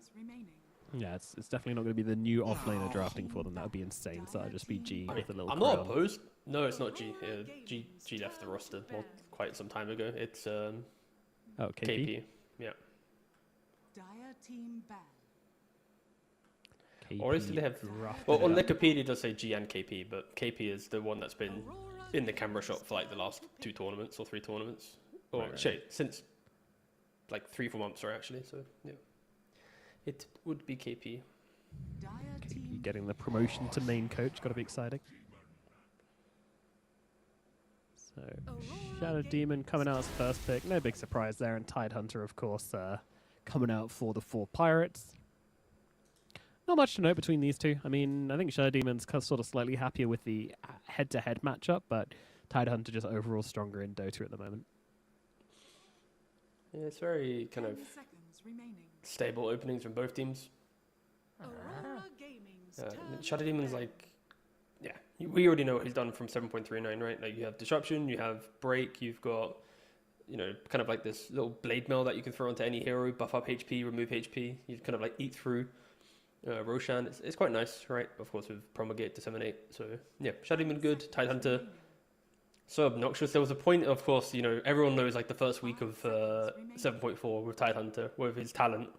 You know, when the blubber procs, then he gets like an anchor smash and you try and kill him and suddenly he's like anchor smashing everything. That was awful. Luckily, that's been changed. But yeah, Tide, really annoying to deal with. Just such a great front line. I, for one, enjoyed the interaction. Yeah, of course, because you're a core player.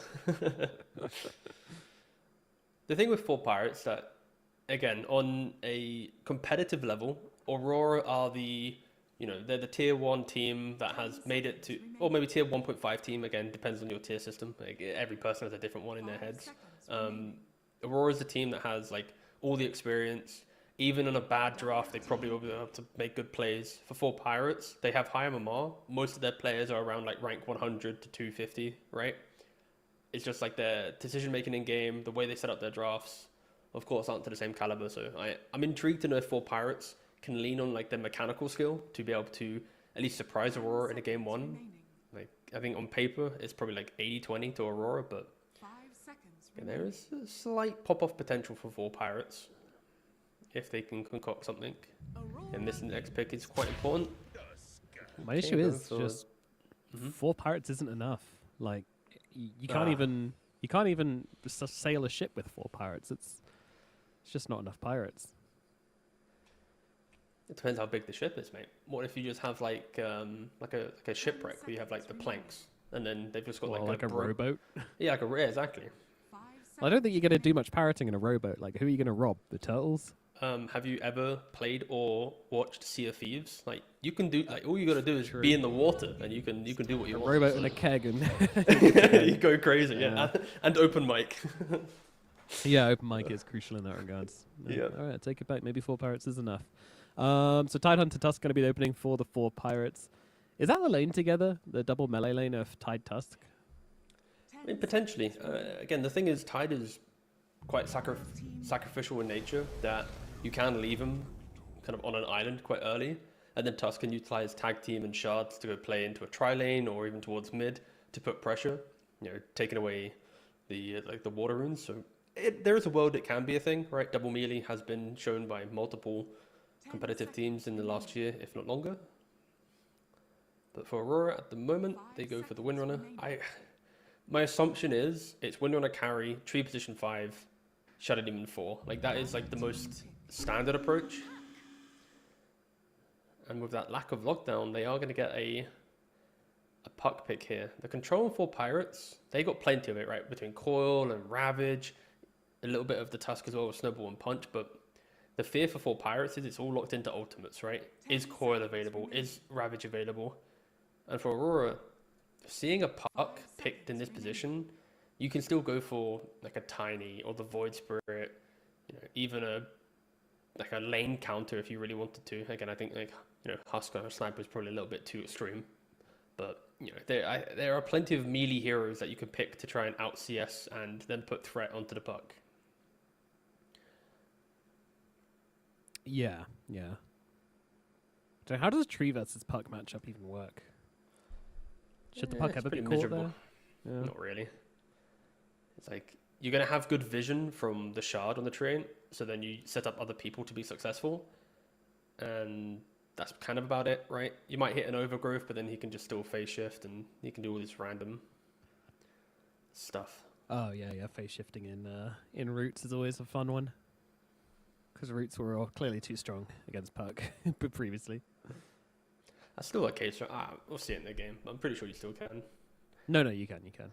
Okay. I know that there's like one route which you can't phase shift, but I think it like mentions it in the spell, and I don't think it's tree and salty, so unlucky. Okay, that'd be a hoodwink.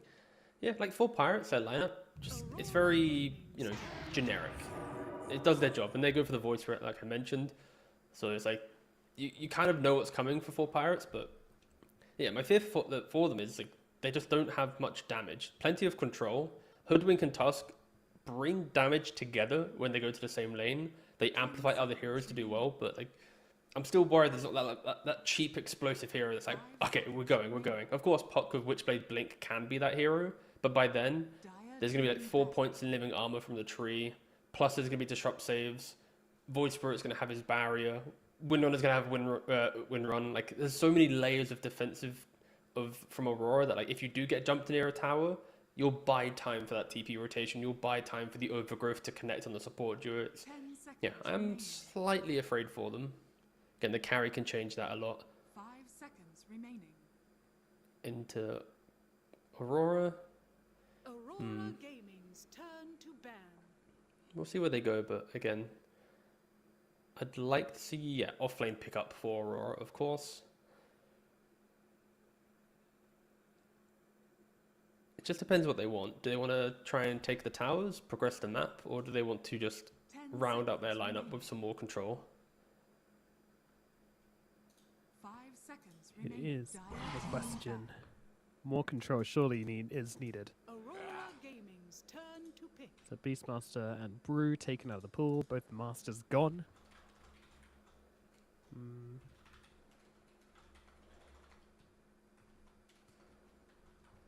Final pick now for Aurora. What direction are they going to go in? I can even see them doubling down on the team fight angle. Like a Mars or something.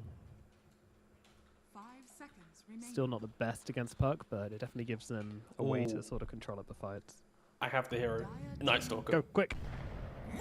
Oh, come on. What are we doing? Sorry, Governor. I take this round. It's not ESL Birmingham, mate. We're not doing rounds yet. Soon. So yeah, Mars is team fight. It's not your Puck counter. It can get him in the right situations, but 5 seconds remaining. yeah, it's not. It's still they're basically just not giving much respect to the Puck player. They're saying, yeah, it doesn't really matter if you have like a free time in these fights. We're still going to kill you. And in fairness, Void Spirit's pretty good at just like dishing out the damage. He can get Aghanims and mess the Puck up that way. You mentioned this before when talking about the Void Spirit versus Puck, but the lane is also fine. So Mars also buys yours. So if you go yours into Yeah. Blink, you do become a threat to the Puck, right? Because Puck will blink in, he gets caught by the yours during the orb, then he gets speared into an arena, which follows up for additional damage, right? So, you know, Mars, it can be annoying for Puck, but it's also item-based. And yeah, it makes the draft look very clean, right? Like when Winona gets her timings and her items, it's like, with Void Spirit, I can kill. With Tree, I can kill. With Mars, I can kill. If I'm getting jumped, the Mars can save me. You have Ravage, I have Arena. Like, on paper, everything makes sense for Aurora's lineup. It's very, very clean. The double supports want to protect a core. Nightfall's pretty much protected by every hero in his team. So this will eventually become the Nightfall show. And then for Pirates, they go for a Drow Ranger. Oof, okay. I don't know how I feel about the pick. Huh. Just Yeah. for the fact that there is... well, I know how Tree I of- feel about it. Okay, share your thoughts before I think it's pretty bad. I think I don't Oh no. think it has enough protection in the other heroes, and this is a game where you need to protect this Drow because you've got 4 heroes which can pretty easily just get on top of you. So that's my concern. Yeah, that's pretty much it. I think the getting on top of you is always a scary thing.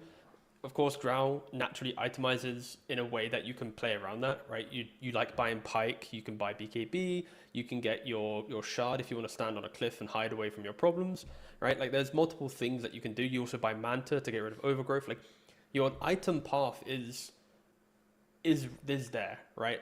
My concern is just like what happens in the early game. If you don't dominate your lane and have this like 2-3 kill lead and you feel like you're utilizing Puck, Tide's going to farm, Puck's going to want stuff to happen, Drow's going to farm, nothing happens, and then Aurora is like too tanky and they don't really care, right? So I think there are some like very delicate timings for Pirates to utilize.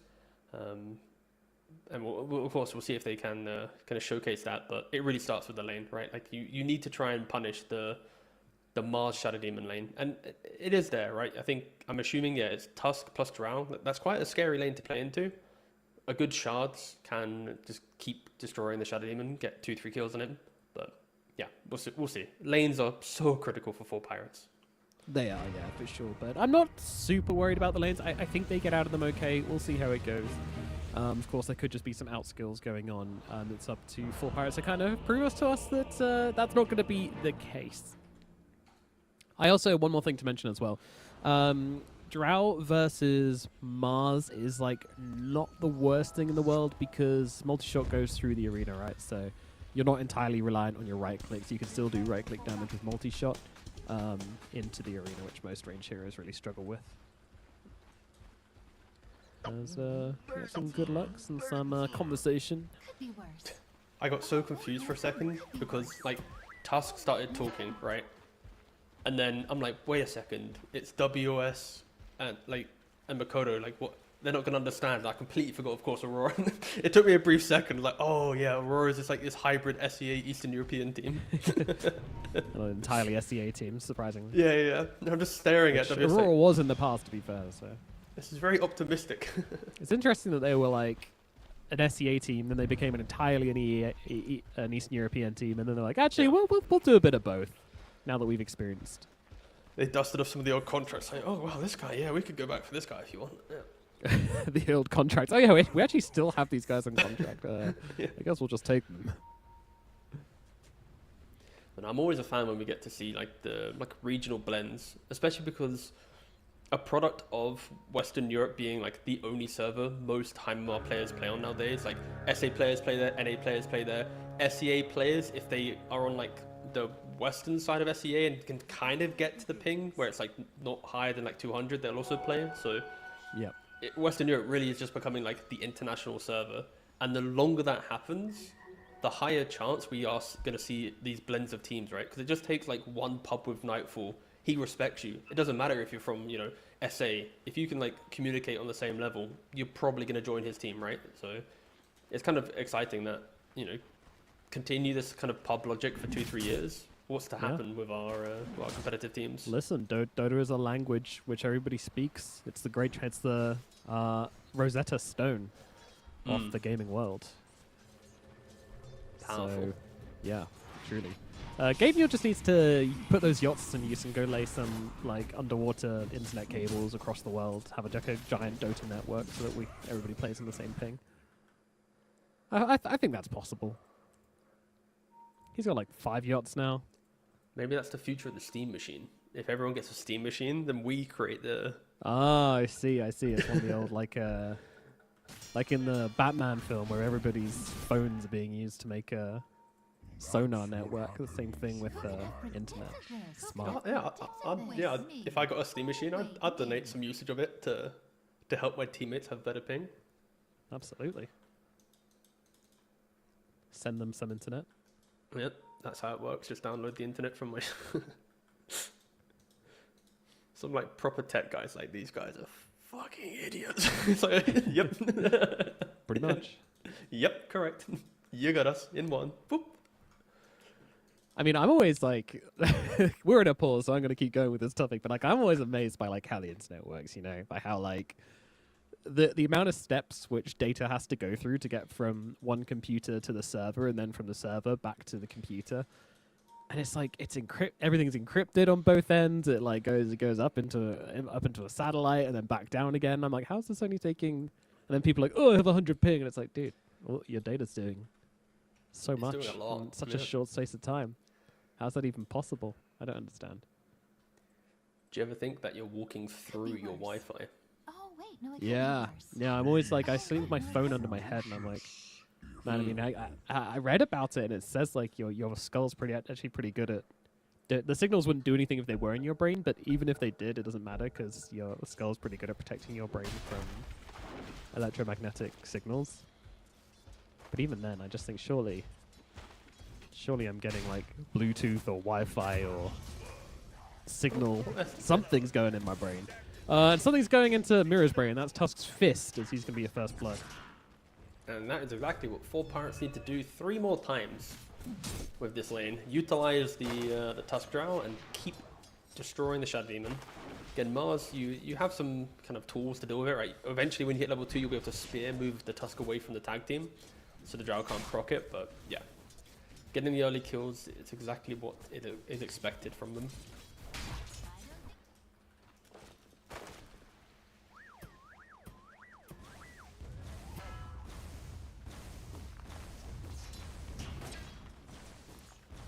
You okay? Has the Bluetooth and Wi-Fi hit your head now, or? Yeah, no, I was still thinking about it. I was like, do I go there again? I think no, we've done it. No, you probably shouldn't. No. There's no bits to be made there. Yeah. 15 packet loss. Well, think about what your packets are doing cold off. They're going straight up into a satellite. And Get me out. But yeah, nah, Void Spirit's doing fine in this matchup. Pretty good actually. It's the CS diff. Void Spirit has pretty good damage and is melee, so it's just a little bit easier for him to secure a bit more CS. course, with this matchup, it's going to be about the supports, right? When puck hits 6, can the Tusken Hoodwink be in position to utilize that coil to kill off the Void Spirit? When that inevitably happens, do you have the levels on a tree to throw out, i.e., level 2, level 3 living armor? Does the Shadow Demon have TP available to hit a disruption to buy time, right? To then enable the Void Spirit to dissimulate later, right? There's a lot of things for Aurora, but it's based on support's positioning and levels versus for Pirates having the aggressive mindset. So it really is like offense versus defense with this matchup. And we'll see if 4 Pirates can kind of set up the tools to be able to punish that. But I am expecting them to want to try and kill Makoto in the early game, secure that 6-minute rune, and don't allow him just to slowly out CS the puck and then enter the game. And in Void Spirit, you buy early earn, kind of maybe phase boots Vessel, you just keep joining your team. You might buy treads as well. I guess it depends on the game, but yeah, you can be very, very obnoxious with the kind of uncontested 10 minutes. Yeah, for sure. Great hero to get runes on and go make plays. I like how, so we've got like Illusory Orb, which has the curve on it. We've got Grimstroke, Stroke, which has the curve. Can you think of any other spells you want to have a curve on it? I mean, personally, I think the obvious one is Hook. I think it'd be really cool to get some like curved hooks coming out. Might make the hero too strong, but it would be cool. When you say curved, does it have to be curved, or can it be like the vector, where I can like point and then drag to a new angle? So I can like curved like Illusory Orb is with curveball. I see. So it has to be curved. Okay. Stroke of Fate is. Yeah. I'm thinking. What about Nature's Grasp? The thrilling ability. I mean, shards would be pretty cool. Imagine like curving the shards. It's pointless, but it would just look cool. It's very pointless conceptually. No way, I got it. No. Ice path. My banana paths. Yeah, banana path would be pretty good. I can't lie. It'd also be my really macro funny bio. Because it would be really funny to miss that as well. You're just like, when they're in a straight line, and then like the ice path just starts coming towards me, like, yes, we're going to stun him, and then it just moves to the side, like, no. I've seen that happen a lot with Stroke of Fate, where it's not that big a deal, but with ice path, it'd be very funny. Actually, give me Skewer on a curve. Just put how many missed skewers would there be? Oh, let me do a U-turn with my skewers, actually. You don't need blink anymore, you just skewer it out of the base and back into it. Do a big U-turn. I still think the... Tide's dead. Yeah, he is a bit. I mean, the mag facet of skewering allies would be beautiful. Yeah, that would be funny. And also, it still does the damage increase per unit inside of the skewer, so you want all of you want a like nice 9-man skewer to one shot. Imagine starting a fight, just skewering your entire team into the middle of the enemies. That'd be so hype. Would be pretty cool. Oh, well, that's completely irrelevant because there's not a Magnus in this game, or the facet exists. So yeah. But we can dream. Another. Oh my god. Well, this is the other team. This is Aurora pausing. We're not allowed to. You know what? What do you mean we're not allowed to? There's actually no rules on this, but come on, lads. What are we doing? So there was actually a point where internet vents cleaned out, guys. Come on. So this happened last DreamLeague when Nightfall. So Aurora has a boot camp, and I believe Nightfall also lives in the same city, but like 5-10 minutes away. And for some reason, during a competitive game, Nightfall wasn't playing in the boot camp with his team. He was playing in his own like house or apartment or whatever, right? Oh boy. And then he had internet problems or FPS problems. So then he had to get a taxi to drive from his apartment to the boot camp. Which then really opened up the question, why weren't you just in the boot camp in the first place? I bring this up because my assumption is maybe he's not in his boot camp and he's in his own house again. And we're seeing a repeat of the last DreamLeague. Or I've just created a fake narrative. Who knows? Maybe. I just like the Alga Kazakhstan. Mira just responding, okay. I don't know what it means. I assume, long live Kazakhstan or something patriotic like this. No, And then Mira's just completely okay. Yep. I'll Google it. What does Alga mean? I'm guessing. Okay, let's keep googling. We'll get there eventually. Keep on the case. I'll watch this mid lane where we continue to see Makoto doing pretty Yeah, well. it means forward. Option or up at the left top. Ooh, missed onto the tusk there. Oh boy. Feels bad for WS not being able to grab Perdanic. Disruption into Spear is a decent combo, but you already want them to be somewhat out of position when you go for it. So here with the shards onto WS. WS getting low, but the tusk is lower, so got to be careful here. Might just end up getting finished off. They have the spear this time. He won't mess it up, and he doesn't. Times it perfectly. Gets a kill. Perdanic is gone, and WS survives. So big win up here in the top lane, which should really be going to the Dire side, to the 4 Pirates. Yeah, it's a very scary one, right? Because with Disruption and Spear, you have plenty of tools to deal with the Tusk Drow. It just takes one misusage of the spells, and then the Tusk Drow will kill you, right? So Aurora just showing a lot of discipline. Once they got to the level 2, level 3, sure there was that one early death on Mirror, but again, you didn't have Spear at that time, you were level 1. They've instantly adjusted, made sure they don't fall victim to the aggression, keep their spells available, and then survive. And yeah, Aurora, all of their cores, you know, pretty much in that mid-20 CS mark, on a very nice trajectory to entering this game. Indeed, it's all green at the top of that CS chart. Only by a slim margin, though. The only lane which is really being controlled up very well is Makoto's lane at mid. We'll see when those power runes come out, how the game changes. That's the first sort of breaking point. I always feel like laning really these days only lasts until 6 minutes. Post 6 minutes, you've got the power runes, and you've got the shrines, so everything kind of goes a bit crazy. Yeah, and you can already see Mirror is walking towards the top rune. And Koyori has gone for 2-1-0 build, so no points in living armor, so we aren't going to be seeing any little damage blocks getting thrown around the map as of yet. Yep. What do you think what's your build on Trin? I know you play that hero a lot.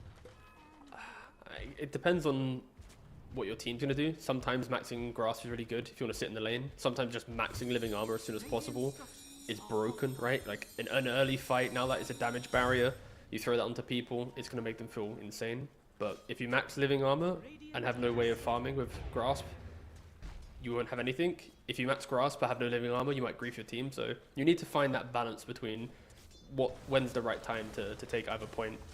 But you can easily see builds of, you know, 3-1-1 or 1-1-3. Again, it's very game dependent. I think I saw a competitive game where some guy went like 0-4-4, but then he had like lowest net worth and was just watching his team like go, "Hey guys, you're doing great," and yeah, he kind of fell off a bit. Yeah, Leech Seed definitely feels outside of lane, not super useful for a support. How often are you really being able to punch To get the people? right click. Yeah, exactly. Kind of get off like once, and in which case, I'm not sure extra points are really necessary, but here we go. Onto the Tidehunter. It's a tricky target, and they're TPing in Perdanic as well on this one. Mira's going to go with the defensive disruption to keep Kaori alive. Shard's a little off the mark there from Perdanic, but Nightfall is going to be able to take the Wisdom. So that's going to be 2 Wisdoms going the way of Aurora. Not really prepared to bring the cores over to fight for that one properly on the side of 4 Pirates, which feels really bad. Makoto setting the trap here. Down in the bottom lane. And again, they're going to try and go onto the Tidehunter. They feel like they have the damage. Snowball comes out. Where is it going to? It's going to Makoto, so dragging them back in to the pain zone, as they will be able to bring down 21. And now look over towards Perdanic. He will fall as well. Disruption there from Mira to set up for the 3rd kill. Aerial also going to be dropping, so that's going to be 3 dead deep down in the bottom lane for Aurora. I mean, why did we not see Puck TP to this, T? I can't give you an answer to that, boss.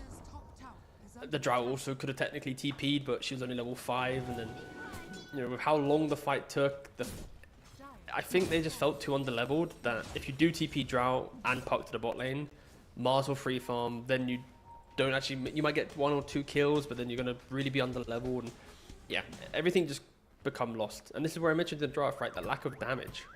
Like, what happens? Even if you do coil, are you going to get an easy kill? There was no, like, the HP pools of Aurora, they're pretty much uncontested the entire time, so It's I just like really how they stole the uncomfortable. wisdom and immediately used that opportunity to try to get themselves a bunch of kills. And again, like you said, they don't have the levels. Levels mean damage at this point in the game. And they just recognize that. Aurora get both and immediately then extend that further by getting 3 kills. Yeah, it's a tough one for Pirates. And this is why I put so much pressure on the lanes, right? Because if your lanes don't go well, you're victim to just having to farm, right? And now that aggression we saw bottom, Koyori utilizing the Nature's Guys to now reposition to top. He just sees everyone. He sees the entire team. He's like, okay, guys, so every single hero is up at top. What do you want to do about that? Ah, we'll kill the hoodwink. Sounds good. Alrighty, tidy. Arena comes down. I mean, Mars is taking a beating here, but maybe not even enough. The arena's down. The coil in response. WS, will he finally fall? He's moving around. He's going north. He's been blood grenaded, and will get finished off by that nice little curveball. But 3 heroes dead in response, including the Drow Ranger. I don't think the puck's going to be in too much trouble here. Koldoff can run and get himself to safety. But again, another good trade for the side of Aurora.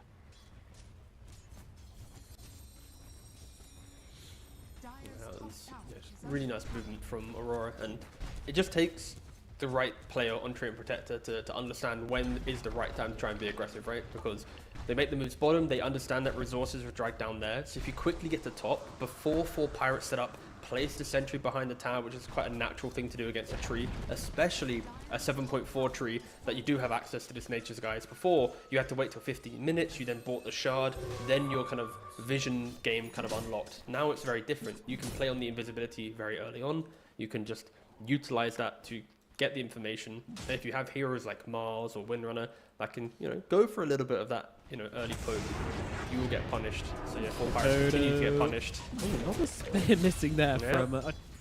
maybe it didn't. Hang on, let me check the damage recap. To make absolutely sure. No, okay, it did miss. Yeah. But they are crumbling across the map. They show on a lane, they're gone. Like, look how thin Aurora spread, right? They got top lane getting pushed, mid and bot. All lanes are getting shown by Aurora as they shove them in. It's a very scary position to be in. Another day, another jump. This time in the middle lane. The Tusk in the snowball, when he comes down the other side, is probably going to be more down as WS comes in from the sideline, and Makoto finishes the job.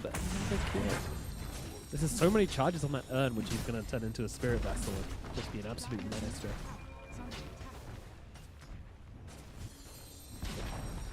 Yep. He's a spooky boy.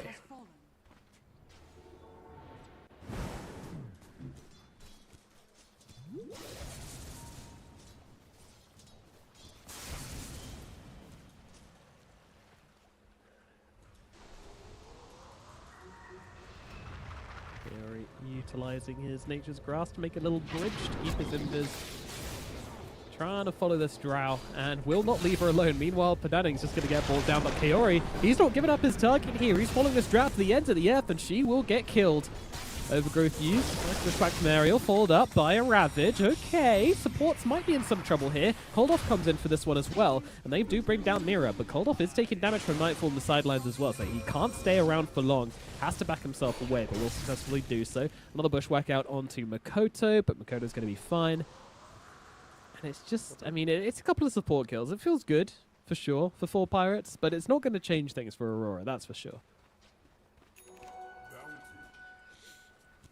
It's, I mean, it's nice, right? For pirates, getting any kill at this stage of the game. Like, in the back of your mind, Tree is constantly running deep into your side of the map. He's placing the vision. You can already see the wards, right? You've got, 3 radiant wards across 3 different areas of the map on the dire side. That is because of Tree and Protector and the natural play they're making. So to get any kill on him will feel good. The problem is, you're not stopping Windrunner from farming. You're not stopping Mars from farming. Like, these are the heroes that are just going to take over the game. Smoke. And at some point, the puck has to step up and try and be some anti-aggression. Yeah, if this Drow dies again, then... Whew. Yeah.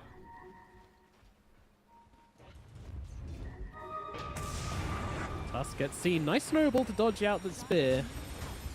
But I don't think it's... Well, actually, under the tier 2, it's a little much here. Mira does drop down the Demonic Purge. Bananic, he's chill.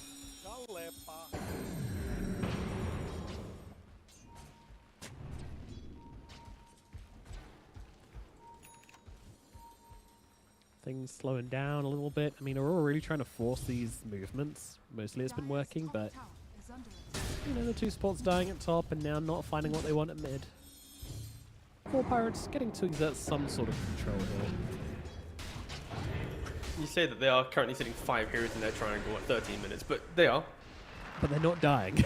No, that is true, yeah. Oh, hold.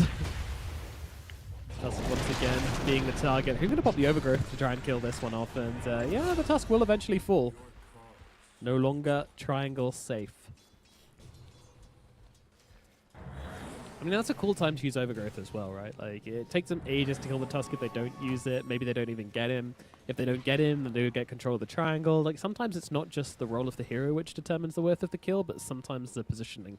And that was a good example of where the positioning was really, really good. You get a kill in that triangle, you just force them out again. You lower the net worth of everybody on the enemy team. Yeah, again, it's like you're on a knife's edge, right? A single mistake and see ya. Oh, yeah. So much pressure being played by Aurora. Like, look at this mini-map. There is one hero on the enemy side, on the Radiant side of the map. I mean, Miria's in the river, actually. Doesn't even count. Yeah, they are just constantly getting penned into this into the triangle. It really boils down to, like, in the next Ravage or Coil, can they kill off Windrunner? You know, like, deleting a hero that has 8,500 net worth, 504 in the game, is on a streak, it is going to feel really, really good and accelerate whoever gets that kill to their next item. But they need to try and construct this fight in a way where they actually can get kills and reset. Of course, Drow would love to be the one, you know, getting the killing blow on the Void Spirit or the Windrunner. Again, both of these heroes do have the streaks. And the problem with Drow, my apologies, is the fact that, like, your first item is never really that punchy, right? Like, she's going straight for a Pike. And then after Pike, she's going to want to look at maybe, like, the Aghanims. Or even a BKB just to survive the initiations, the team fight. Like, it's always about just her levels and her right click, utilizing marksmanship. Until, of course, much, much later in the game. Aerial has been found. I'm sure there's a joke in there somewhere, but she's now dead. Sure is. Yeah. Killed on land by WS. And again, like, it's these small kills now, not a huge amount of value, but Aurora, they're just farming the map, they're waiting for their timings, you know, they want to get this Manta up at Nightfall. Down the bottom lane, this is a big pick off. They find the puck. Yeah, just Makoto and WS between them, able to offer enough lockdown to kill off Cold Off. It's pretty cool, got speared into the Remnant. Pretty nice. Nice little 1-2 punch, of course, with only one of those stuns, you're probably not going to be able to get the kill, but layering both of those control, and then of course with the arena, beautiful damage. Gets the job done. Puck not feeling as immortal as he would like to feel at the moment. Witchblade finished, going for the blink next, should help out with his survivability and with the initiation, but yeah, I would have liked to see more from this Puck. You know, it's not the hardest Puck game to play, but Cold Off just really hasn't been getting in and doing a whole lot, and I wouldn't even say it's one of those games where you don't have the supports to help you. Hoodwink and Tusk, whilst they are hideous, well, were and still are hideously underleveled, they can still make things happen. They can still offer enough to help you translate some kills with the Puck, but never really saw it coming out from them. The problem with the Puck, though, is like, you shouldn't, on paper, really die too much in this game, right? But also, should you be killing in this game? Like, Shadow Demon has Disrupt for himself, so he can survive. Treant can go invisible, or Leech Seed, or Press Pavis, Living Armor. You know, there's so many ways to live that it's like, is Puck ever killing the support? It's like, Puck thrives when there's like a squishy support on the backline that, you know, boop, I poke you, you're dead, and then I go next, right? So as much as, you know, Puck is on paper good, it's also kind of maybe even bad, potentially, in this game. They are now smoked up in 4 Pirates. They do find the Shadow Demon. Good kill if they can get it in time. Does he get the disruption off? No, he does not. They do bring him down. Silence comes in. You get the kill. They get out. The Drow TP's away. Nicely done. Gets to safety. And that will be that. Nice little play there from 4 Pirates. Yeah, they are showing that they can handle this pressure. Cold Off though. Not again. Oh, so close. Ooh. It's gone. I mean, Nightfall just had to press the shackle shot like a millisecond earlier. WS timed that wonderfully just to ensure Nightfall could get in, but again, Nightfall, he goes for the focus fire and does not layer the stun, but yeah. Oof, so close.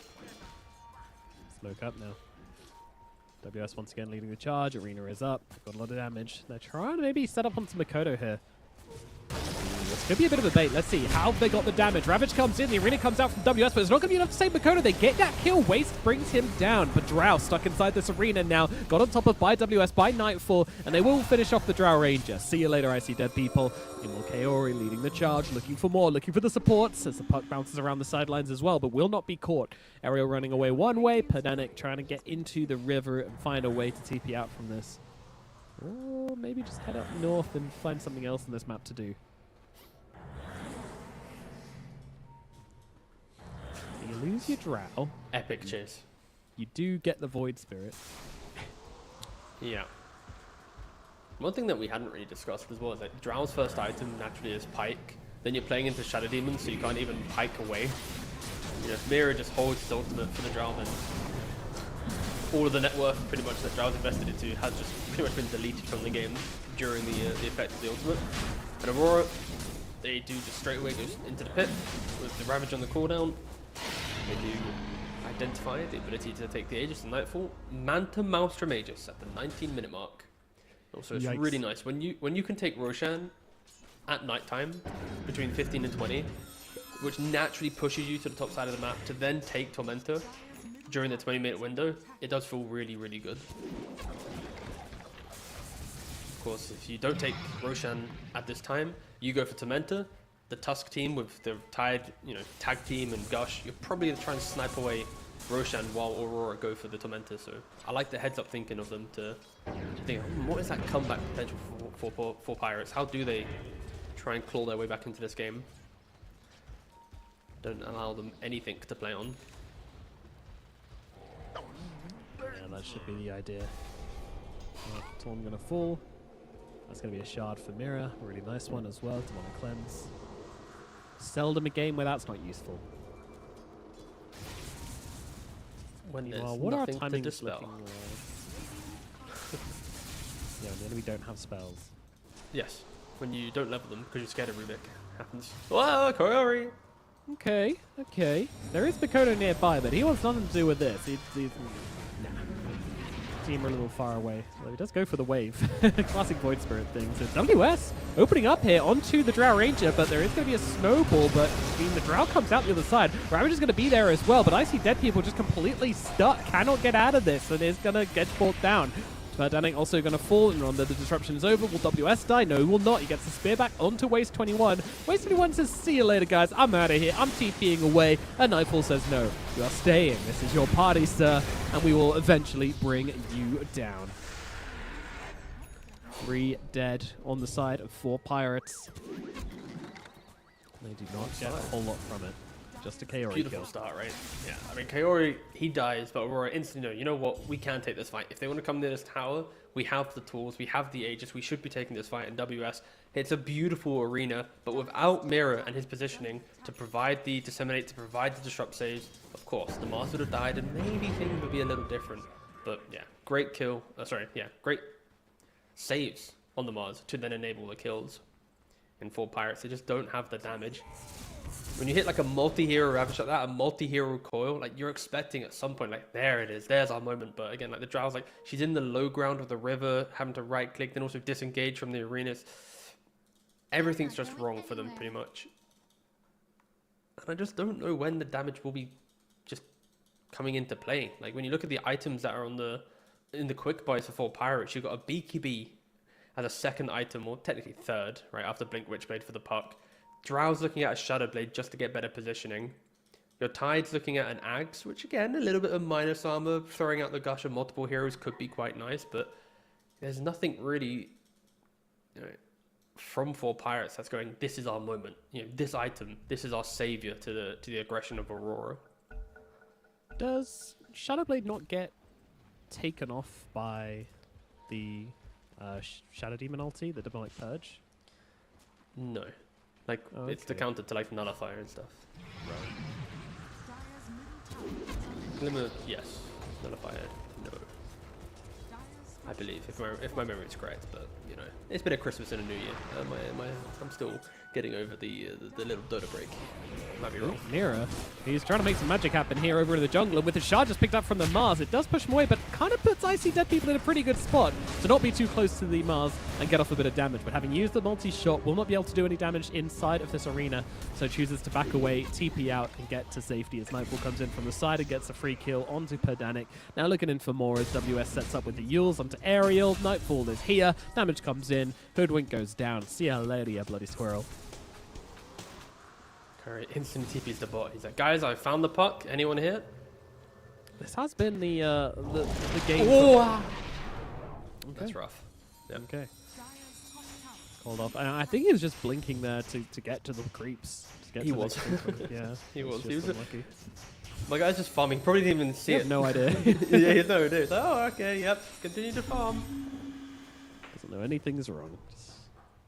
Yeah. Of course, as mentioned, he will be looking towards the BKB.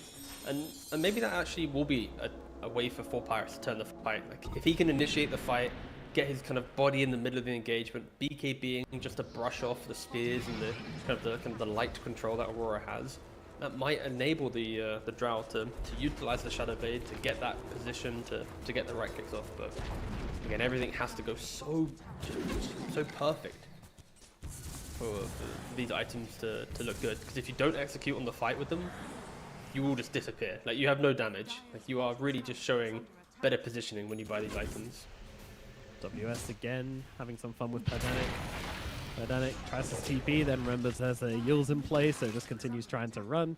Aerial trying to help out as well. Is anybody going to come in and sneak up this kill? Yeah, Makoto says, I got this, thank you very much.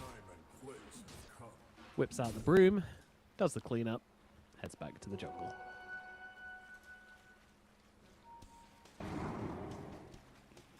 Nightfall also just continuing to farm whatever the weather. BKB very much on the brink for Nightfall. Being called off, you know, we've seen him out on the map and he has been able to get the farm from that. He has his own BKB now. Fresh off the press. But again, damage is our concern. And Drow being allowed to survive these fights is also our concern.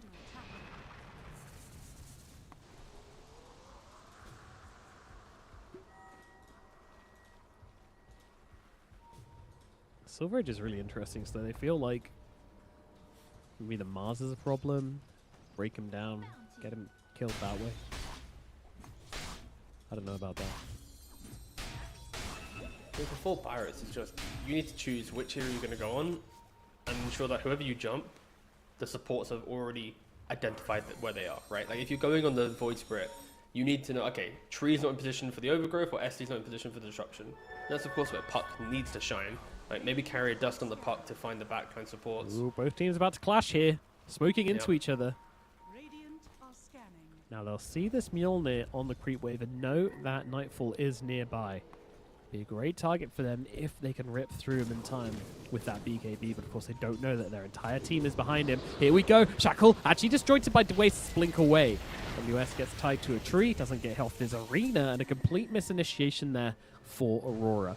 Now they should get this kill onto the Tusk. They have got the stuns to stop them getting the TP out, so I think we'll fall once again. He's over on the side. They're trying to bring on Kaori here. BKB popped from the Puck now. But he's just kind of stuck due to that overgrowth. As they'll turn their attention towards Mira. Mira will die. Both supports dead, but they've lost the Drow, and Waste 21 also slowly but surely going to get pecked away out. Focus Fire comes down. Damage comes in. Waste 21 is dead. It will be Aurora's fight after all. Looking dicey for a minute there as they started losing supports, but ultimately it's the cores which is the problem in this game. You just cannot kill these Aurora cores. Yeah, it's just close to impossible for Drow to ever stand still and right click, right? You've got Void Spirit with Astral Steps, you've got Windrunner just windrunning in, Mars always finding the arena just to put a massive wall in between Drow and anyone she even thinks about going on. It's, again, a beautiful Mars pick in that regard. Of course, you know, arena just countering any, you know, projectile, or let's say ranged attack. There you go. Projectile makes it sound like it blocks stuns. It doesn't. But yeah, it's just a complete outplay from Aurora in map play and how they're utilizing their heroes.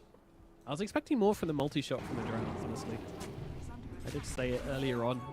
I have seen games where, you know, the Drow's still able to just do that last bit of damage with a multi-shot through the arena, but yeah, this game And normally- hasn't really been the case. It normally sets up because like Drow will start the fight with like 2 or 3 big impactful right clicks and then utilize multi-shot as like the killing blow. Like I'm yet to even see like one right click of Drow that's like wow, and she dies again. Yeah, Oh, yeah. yeah. And there's a catch coming into play. We always knew it would be a problem.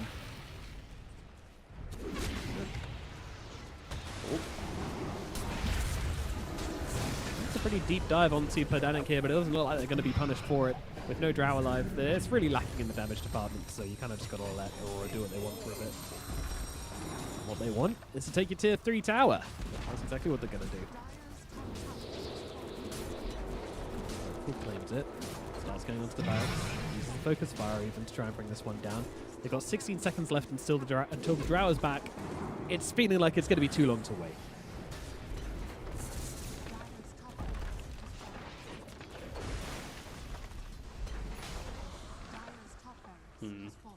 Normally this is the point of the cast where you go, hey man, how does 4 Pirates win the game? Do you want me to? And I'm, sure. Hey man, how does 4 Pirates win the game? Alright, so you know how I said Nightfalls might not be playing in the boot camp? Yeah. You gotta find this guy's IP. You gotta DDoS the shit out of him. Yeah, that could do it. Yeah, it's rough, but no, it's... I think, of course, for 4 Pirates, they have one smoke in them, of course, they're smoked up right now. They hear the Roshan roar. They do have all spells available. But with the BKBs in play, it's not going to be easy. It certainly This is their only not- fight. Yeah, I think they're all showing in the mid lane as well here. I mean, it's kind of an open hunting ground for WS, and he does go for waste 21 on the Tide Hunter, gets dragged back in.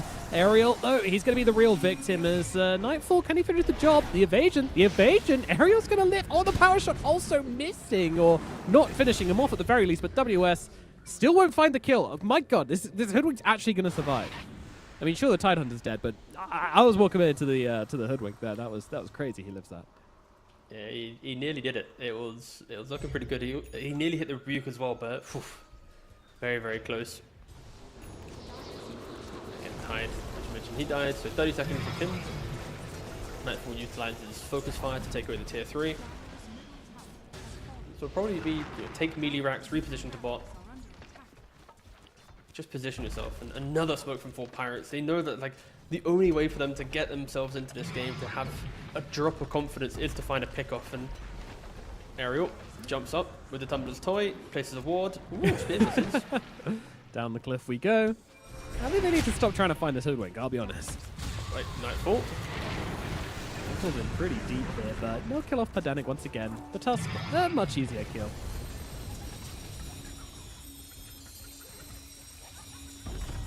Makoto sitting pretty here with 1,300 shield from that shield rune. It's a byproduct of his Aghanims into Vessel, into Shivas. Drought getting arenaed up, getting speared up, and getting taken down once again. Nightfall gets the kill, killing off the enemy carry, cementing himself as the raid boss of the game. Here we go, onto the Hoodwink. This time around, doesn't look like Ariel's going to be able to escape from it. The Hoodwink will go down. The barracks will also fall. There's not a whole lot left in the tank for the 4 Pirates. And there they go. GG gets dropped. Game number 1 very thoroughly going into the Aurora stage. Yeah, it's really just a little jump in the air as a Ravage hits them. Almost like a celebration. Nice tentacly celebration. Yeah, congratulations. But again, for 4 Pirates, luckily for them, this type of loss is very simple to analyze, right? It's you've got a Tide in one lane, a Puck in another, a Drow farming, and everything's very like, blech, you know, like this is a type of draft that if everyone has an honesty pact of, hey, we're not going to hit anyone for 30 minutes, and we're going to play a nice solid game of Dota at 35 minutes where the kill score is like 3 for 3, the draft will probably look pretty good, right? But in Dota, in the current way that we play it, it's high pacing, it's map play, it's timing based, it's very scary to be a slow team. You cannot draft like this where you're just waiting for items, and you know, you either crush your lanes and make your scaling draft look good, or you don't draft like this. So yeah, for 4 Pirates, the takeaways are going to be very simple. The adjustments are going to be very simple. And for Aurora, I'm liking it, right? I feel like Kaori, he's a menace on the tree. He really sets up the control of WS and Makoto. And I think when we think about roster changes, I think after game 1, who are the 2 players that we probably spoke about most in this entire game? It was WS finding things on his Mars, and it was Kaori doing these aggressive moves on his tree. Like, the 2 new players are the 2 players that felt like they were kind of conducting so much of the game. And I think that's what Aurora's been missing, are additional conductors outside of Nightfall. And in game 1, I saw it, night and day difference from 2025 Aurora to 2026. For sure, absolutely. Yeah, those good moves being made from this team. And yeah, a lot of that coming, especially from Kaori, I would say.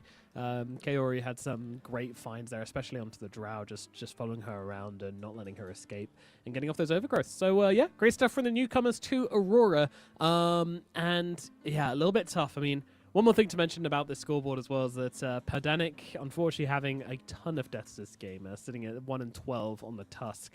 And almost all of those deaths were going towards Nightfall and Makoto as well. So basically just being an extra amount of farm for these 2 heroes, not good at all. And Nightfall and Makoto getting incredibly rich because of it. And that's going to do it for game number 1. 4 Pirates are going to have to put in a shift if they want to make this series close. We'll see if they can do it after this short break.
Today's the first day. I wanna be closer to you. Closer to you, yeah.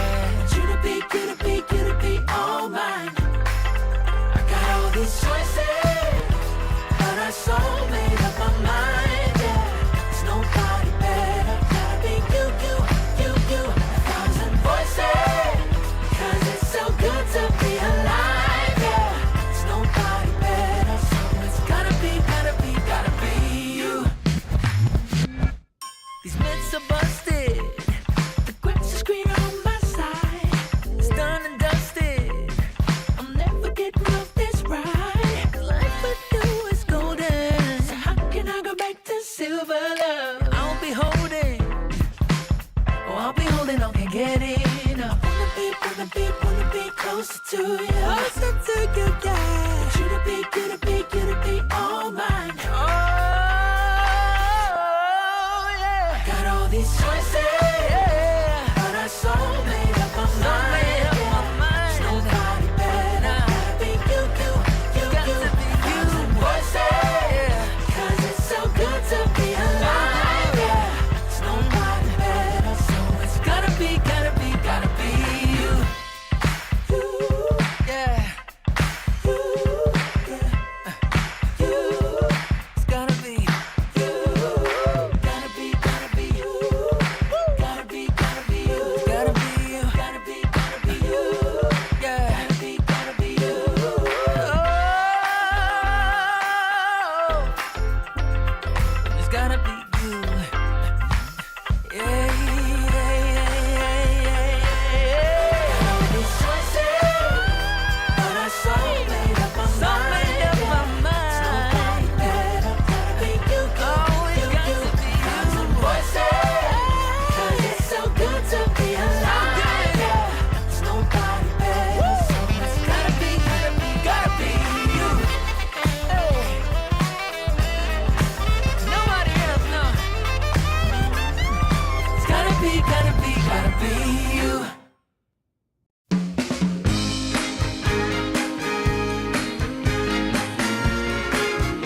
nation.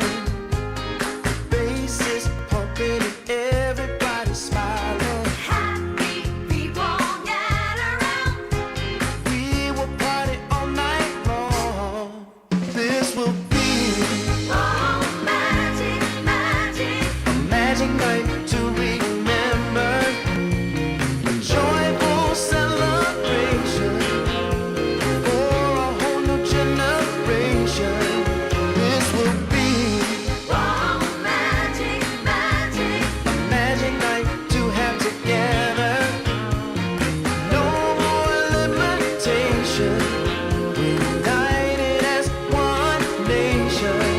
This will be Oh, magic, magic. a magic night to remember. Joyful celebration for a whole new generation. This will be Oh, magic, magic. a magic night to have together. No more limitation. We're united as one nation.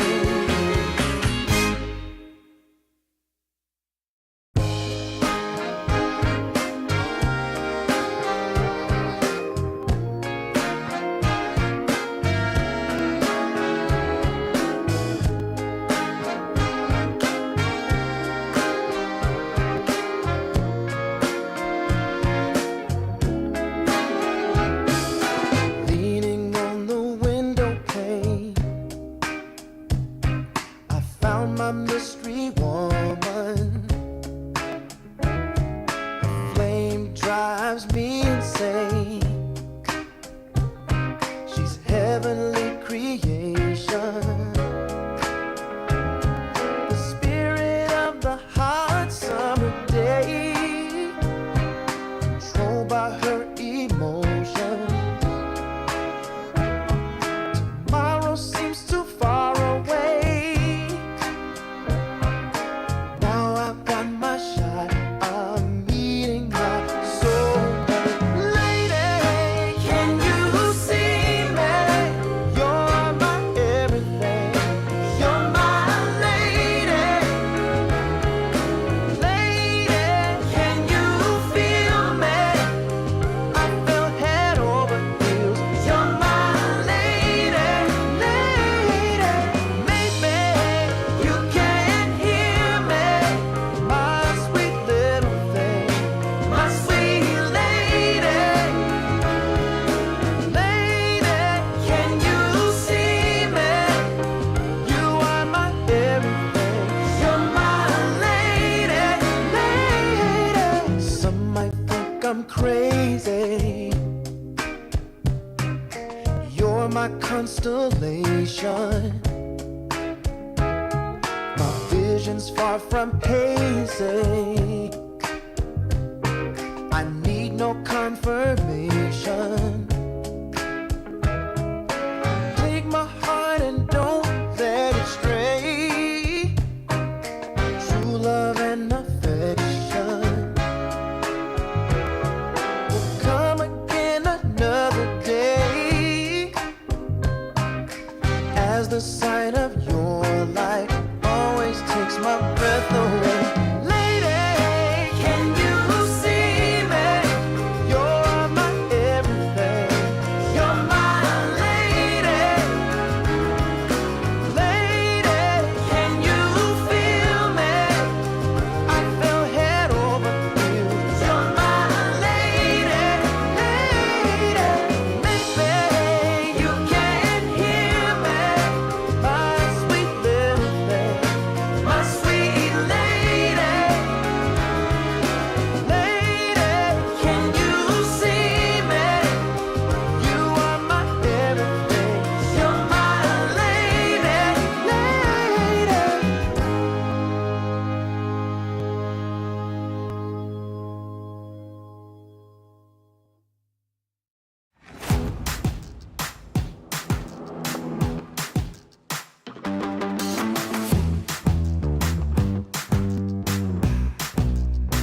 haven't found the one.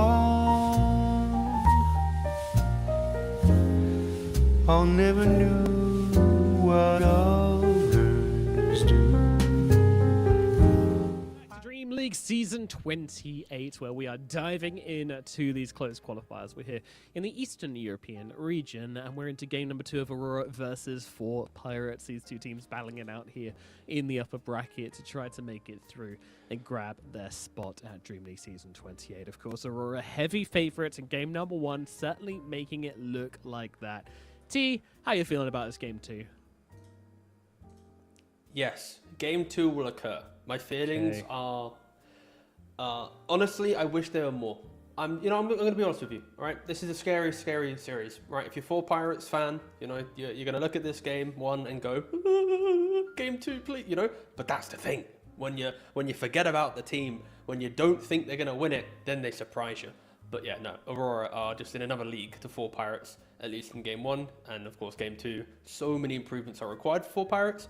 I'm intrigued to know which one they go for. Because that's the thing, every time we watch this type of team lose a game 1 against a tier 1 Eastern European team, they don't seem to adjust, They seem to do the same thing again, lose, and then we go, they'll get them next time. So I really hope, for the sake of like the tier 2, tier 3 scene in the region, they actually, when they lose a game, identify one problem out of, let's say, 4 or 5, and actually try and fix it. Because I don't really see the problem solving from these teams. But again, we'll see. Hopefully in the draft, maybe that could be an option for Pirates to find some solutions to Aurora. Mayhaps. So yeah, we'll see what they're able to do. One thing I like about close qualifiers, T, is that you really get to sort of examine the physical skill of a lot of these sort of top tier 1 players. Because I think when you grind out a lot of tier 1 tournaments, everybody's sort of so good that it definitely comes down much more to team play, to drafting, to ideas, and those sort of clashes, which is obviously extremely entertaining. But in the close qualifiers, you do just get a lot of players and a lot of teams who are just skillfully superior to the people they're playing against. And I find that very enjoyable to watch sometimes. You kind of forget how good a lot of the players who play at these events really are. And I think close qualifiers are a good place to sort of remind yourself of that. Omni. All right, we'll get to that in a second.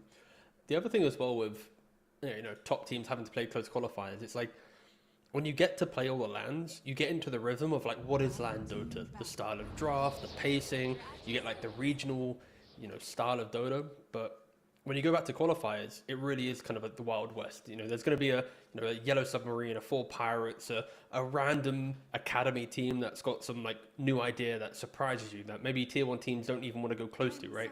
So you always need to be respectful, but then it shows, the top teams why they are the top teams, because they look at these ideas and go, there's a reason why these these aren't in the tier 1 game. So yeah, it's always a fun one to see kind of top teams have to play qualifiers. To be fair, though, Aurora has been a qualifier team for some time now due to how strong Eastern Europe is. Yes, yeah. In other regions, there would definitely be a invited team, but yeah, this region's just extremely competitive. Fun though. We get to see an Omni Knight coming out. Omni Knight first phase. Not what you expect at all. So this will be cool. Yeah, we've been seeing the rise of offlane Omni Knight, where, of course, cooldown on Repel got decreased in 7.4. And your purity can still go through when you get silenced. You can still bonk people, but yeah, I don't know if... I like the concept of Omni in certain lineups, but to first pick it, that's bold. That's like a, hey, we're taking this. This is the OP strategy. And I cannot remember the previous game banned. I'm going to quickly refresh myself. Like, was Omni Knight banned in the first phase and we just didn't talk about it? No. Okay, it was just a fully ignored hero. Okay, I thought so. So yeah, this is just a surprise. This is our tech.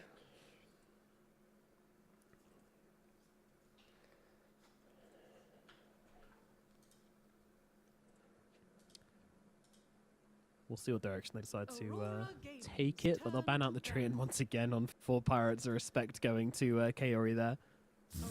That's interesting. Let's take out Aurora Express. They might be going for a round with the Drow or some ranged carry. I mean, they've already got... Oh, wait, they've already got Wind Ranger, obviously. What am I talking about? Pudge coming out for the 4 Pirates, though, so... This is also a very common thing in the close qualifiers. You lose game 1, you pick Pudge game 2 for some reason. Don't know why. Don't know why they like doing it. If you turned off the HUD, showed me these drafts, I would legit think that you put me into like a 3 a.m. ranked, binge queue situation where I played like 12 games already in the day. I'm like, 4 and 7 or whatever. That's the maths of 12 somehow. Don't worry. Moving on. And my team has just blind picked Omni, Pudge, Ember. Haven't spoke to each other. No one's marked lanes. Vibes are in the bin. We are gonna smash this game though and win. It always works that way. But oh god, this is. If you could ask what an ugly draft looks like, this is probably what an ugly draft looks like. I'm intrigued to know where they're going to go, that's for sure. Of course, the next pick for 4 Pirates is very important. They've got, again, a low damage lineup that is built on kind of existing, right? Ember with Flame Guard can annoy you with slight chains. You can buy Vessel. You got Pudge that sets people up. Omni, if it isn't off lane, needs a couple of items and levels to feel good, but I'm lost to see that kind of natural synergy outside of I chains a guy and I hook the guy, right? Like the Ember into the Pudge, that's a good combo to some degree, but yeah, everything else just looks weird. And then Aurora go, thank you very much, we pick our Viper. So now you've got a mid Viper to stop the Ember from having a good time mid. You got Centaur just to casually farm the off lane, probably going to be paired with a Hoodwink or a Snapfire or even a Shadow. No, Shadow was banned, but like any ranged 4 to enable some lane fight. Yeah, this is. Yeah, we'll see where 4 Pirates go with this one, but I am shook at the moment with their first 3. Yeah, they go for Shaman, sure. Just there you go, ranged 4. A stunny boy, yeah. Yeah. Throw down some stuns, throw down some hexes, threaten this Ember Spirit, make his life misery. Yeah. Instant lockdown does help, of course, into Ember. The argument will be with Omni and Repel, then a Shaman might feel a bit uncomfortable, just having to constantly deal with this like 35-second Repel getting thrown into pretty much every engagement. It's like, oh god. Yeah, but it's kind of the same argument we had the last game with Shadow Demon though, where like the shard's always good as long as the enemy have spells. And fortunately for Omni Knight and Shadow Demon, the enemy always have spells, so always going to get good value out of these positive debuffing. Always a strong thing. Yeah. All right, so let's try and unpack 4 Pirates a little bit more. They've got Guardian Angel to stop the early right click of Windrunner. They've got Repel to stop Viper from applying any attack slow. So whatever their carry pick is should in theory be kind of amplified to actually kill, right? But it needs to be a hero that you get like 10 minutes of farm and you're happy to at least explore the map. Yes, and I think any universe where Pudge carry is a thing is sort of put away by the fact that they've picked Viper. And you're just gonna get kited to oblivion, I think, if you go Pudge carry, right? So, yeah. But my assumption now is Omni's 5, Pudge is 4, Enigma goes to off lane, Ember is your mid. But then Ember... Oh, wait, hold on. Maybe Ember goes to safe lane, Enigma goes to mid to deal with a Viper. I don't know. Honestly, I'm looking at 4 Pirates draft and I'm overcooking a draft that already has been burnt in the microwave. Yeah, you're still going, being like, I can save it. We can save it. Yeah, exactly. Get in the frying pan. I can save it. Hey, that's the thing though. In a pub, you could try and fix any game. It's like, oh please, man, I'm 1 game from 13k. Please don't run down mid. Please, I'm sorry that Jeff also wanted to steal your lane from you. Is that what you do? Do you just lie to people and say, guys, I'm 1 game from 13k. Please, let's try really when hard. I was 3 when I was 3 games from 13k, I told multiple people I was 1 game away when they were about to run down mid because some guy said his mother looked beautiful or something, and I was like, oh come on guys, let's not. I'm gonna try that in my legend game. I'm gonna tell guys I'm 1 game away from 13k. Please, let's try really hard. No, it works. But then also you have to have that slight bit of grovel in the back of the delivery. Like you can't just be like, guys, I'm 1 game away. You're just like, guys, you gotta have that slight whimper. Please, mister, don't bring it down. Or too much whimper. Take it 3 steps back. All right. They gotta keep some respect for you. I see. Yeah. You're saying you don't watch anime, then you hit me with the please, and then come on, you got to find your position on this, Nomad. Can't pick and choose like this. Seconds remaining. All right, I 4 only Pirates. don't on sports animes. Okay, that's all. Oh, yeah, my bad. Sorry. Yeah, true. I love my girlfriend turned me into a toaster and threw me down the stairs. Anyway, Kaori coming out for the Phoenix, of course, a classic, an all-timer. Kaori in his very, very early days of playing competitive Dota was just rocking out the Phoenix, dropping the greedy Hex refreshers, all this stuff. That was his shtick. Good to see him going back to his guns, going back to what he knows and loves. So I feel like 4 Pirates have somehow fixed their... Again, I'll coin it as the ugly draft, the ugly opening of Omni Pudge, because they picked 3 cores that just don't really respect their supports by it at all, right? Terrorblade is, I shove Wave of Illusion, I farm. Enigma is, I have Eidolons, I shove, I take tower. Ember is, I take Rune, I go poke people by myself. Like, they got 3 independent cores that don't mind the presence of supports. And then 2 supports who are like, yeah, we're here. Of course, Repel against Viper, against Phoenix will be quite nice, but yeah, if anything, 4 Pirates is locked into, can Enigma do well in the lane, which on paper should be pretty good? Can you take that safe lane tower? And if you do, how else can you break down the map? Because you cannot allow Nightfall just to completely free farm again.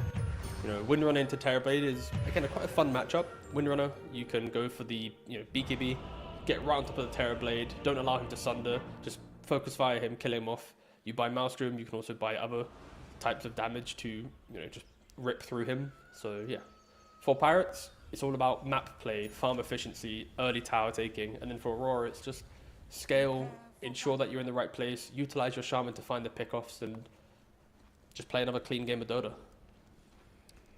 Clean. That is the aim of the game. And I think that's what they hold themselves to as well. I think when these, good teams go into these qualifiers, they're just looking to play as clean as possible, trying to get some nice, honest, simple, quick wins where they kind of make as few mistakes as possible. I think that's the best way to test themselves. Or vibes. Just vibes. Just pick your favorite hero. Have fun. Win. Nah, that's more OQ. You don't want to disrespect the teams in the CQ. It will hurt. It will hurt.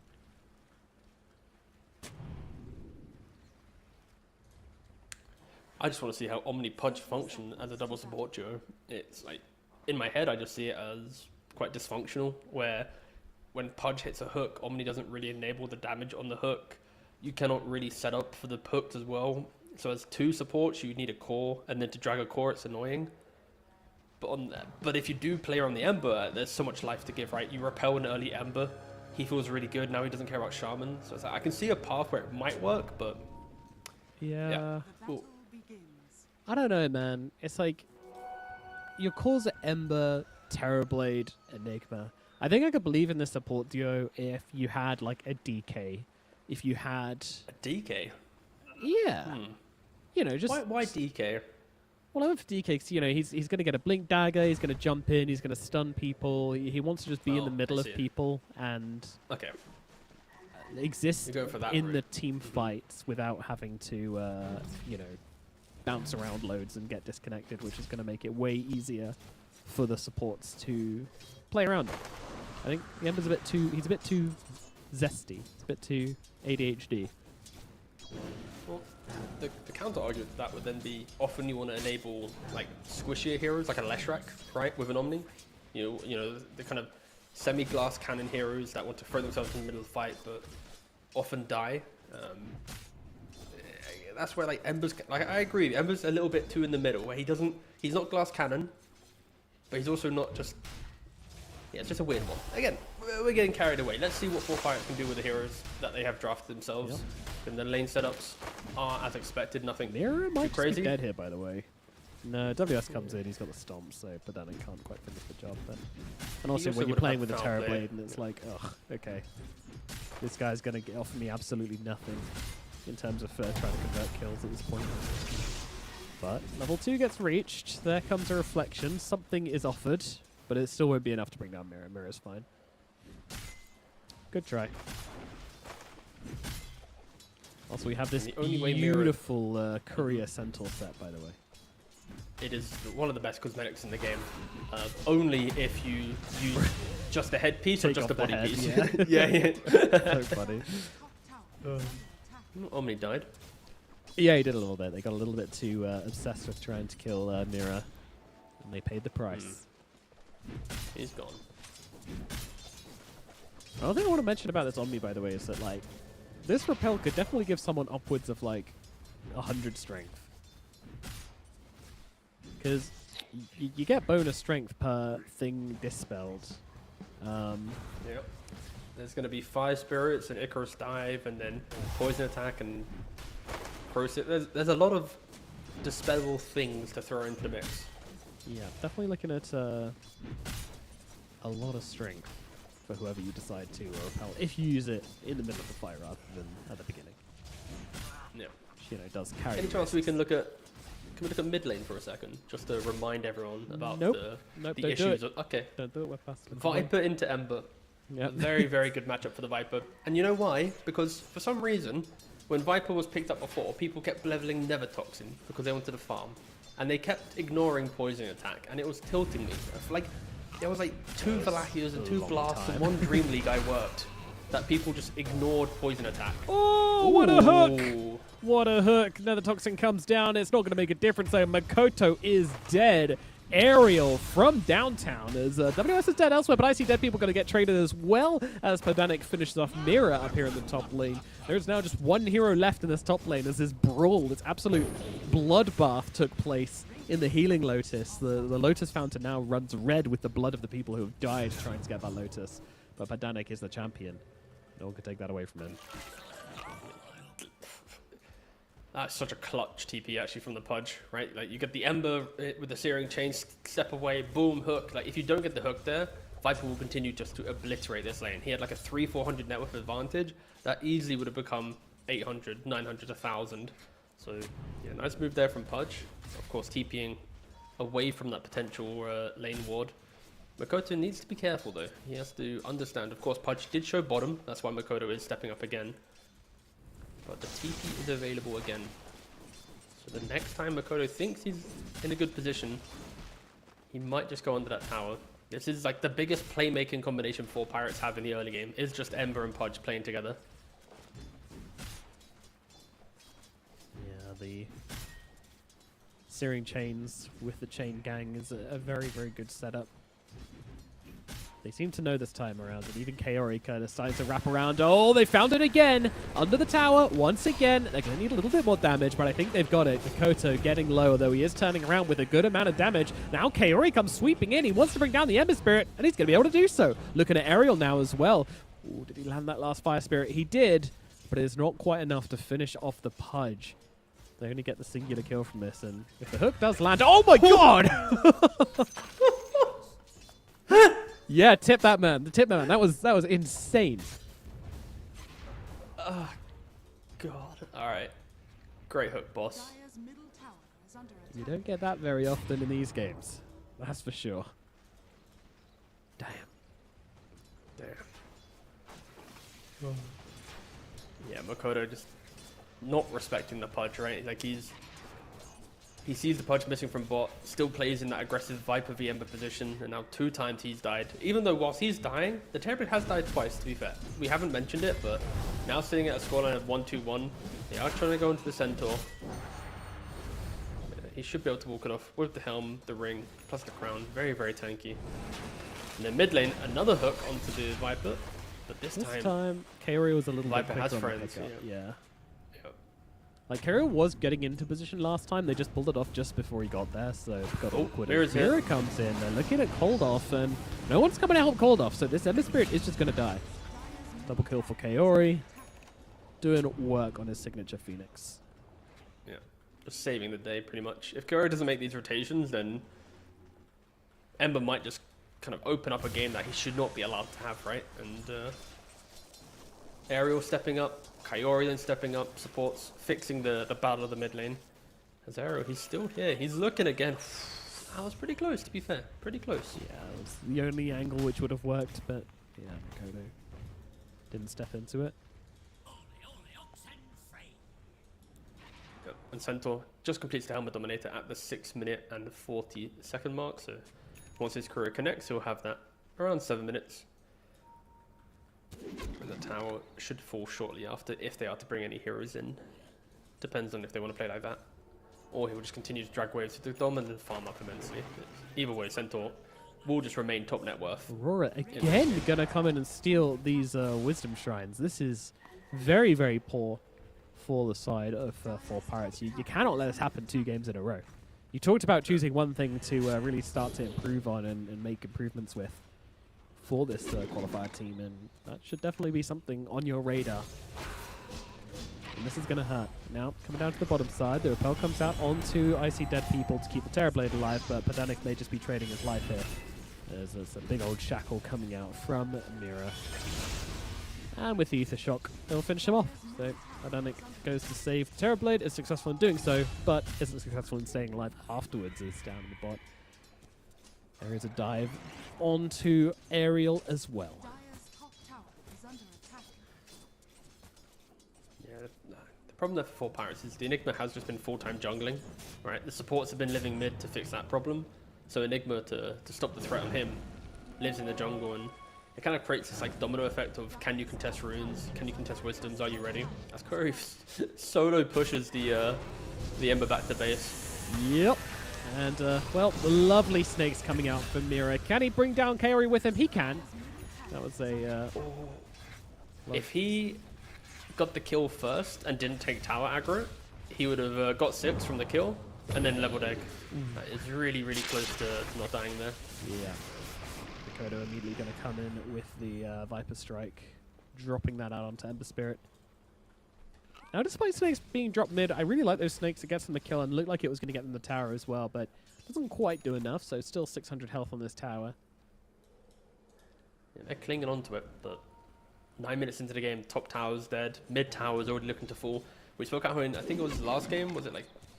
To be fair, I think I might have blended game 1 of last one into the previous series, but either way, Eastern European teams, when they do win the game, 11 minutes in, they've taken at least 2 to 3 towers, so...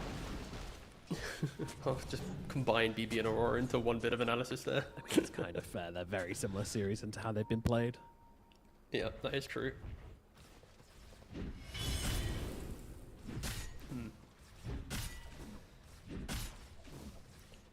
So yeah, even if we were a bit distracted by mid, because it was very fun, the battle in mid this game, the side lanes have gone pretty poorly for the 4 Pirates. Not horrific, but certainly not good. So Nightfall and WS very, very rich. WS having finished his Helm to then expedite his own game even further. So going to cause issues for the 4 Pirates. Their own offlaners, especially their Enigma. Side laners, sorry, but especially Enigma in the offlane has had a pretty rough time of things. They're just desperately trying to recover. Uh-oh. Cold off, caught out mid once again. Nightfall with a early rotation from the Aurora carry. Catching Cold off guard, getting a kill on the power rune. Yeah, I love this. I mean, this is extremely common in high MMR games, and sometimes not super common in pro games, but definitely in high MMR pubs, is cores rotating in for the 10-minute power rune. Tends to happen a lot. I mean, the active runes are the most focal point of every even minute in the game, right? No matter what's happening, if you want to try and look for a pickoff, you will smoke yourself on an even minute, or technically on the odd minute to get there for the even minute, to see, okay, who's going for it. Like a lot of mid laners, as the game progresses, will just kind of gravitate towards that rune going, they assume it's always for free, right? It's always quite a nice move to think throughout the entire game. Especially if your side lanes are pushed in. Have that additional information. Absolutely. The thing about Dota is that we often consider it to be, especially when you watch a lot of the game rather than playing it, you kind of consider information to just be this open thing. In actuality, there's a Stampede being used here as Waste 21 getting dived pretty heavily. They're going to turn around and just try and blow up this egg, and they're going to be successful in doing so, and the shackle doesn't land onto anyone. Nightfall completely missing. Hook also completely missing. Focus Fire comes down, but it's Icy Dead People comes in from behind, takes down Nightfall. Hello, 4 Pirates. They've got one. They're trying to go for more, but the chained hook combo isn't going to be there, but the right clicks from Icy Dead People is. The Terrorblade enters the game with a bang and takes down 2. really good move there from Full Pirates, right? Like they see the egg and get the kill, right? It's very simple. Just kill egg. I think there is a world where Nightfall is able to hit the multi-hero shackle shot, and oh my god, they've done it, but it didn't come in. They didn't hit the clutch spells, and Hook! another kill. Potentially, and this foul play does some shenanigans. It's always that possibility, but not today. And a little Warpine Raider, little Pine Cone Man. No? Yeah, he's gonna live. Has been killed. Stupid Pine Cone Man. I hate this guy.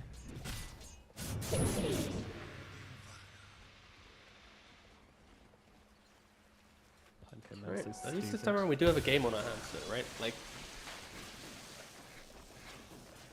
the farm efficiency of Terrorblade just kind of chilling. He's now about to potentially overtake the Centaur. Ember, in his lane was fixed by the Pudge. Enigma is just kind of low-key full-time jungle, but they're at least making the right steps to make, stabilizing the net worth. Ooh, that was close. Sure was. The rule is, if it's within, like, if it looks like it's close, you have to announce it that it's close. Like, it's just a Pudge thing. Why do you move like that? Why do you go in that direction? It's a classic. When you're playing with a Pudge or a Mirana or anyone with a skill shot, it's always, why did they move like that? Why did they do that? What a weird thing. They're so dumb. You're playing with any Invis hero. Why did they have vision here? Why are there so many heroes here? Who placed a sentry there? That just sounds like maybe. Don't worry. Maybe we can do the therapy session later. It's okay. I need it. Please. You want it now? Kinda. Okay. Sounds like you're projecting some insecurities on your own game plan if you're making others be the root of your problems. Indeed. No, I'm saying these are the players I play with who say these things. No, yeah, I mean, of course. me Sorry, never. I was speaking. Me never. I was speaking about them. Yeah, no, for sure. True. I do hate the word unlucky in Dota. It's quite annoying. Why'd you make a voice line around it? I hated it.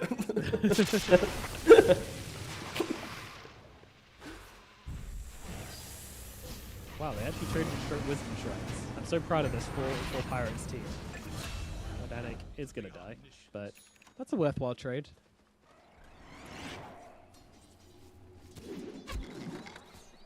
What a line they have crossed on an immense occasion to finally level the playing field on the wisdom shrines.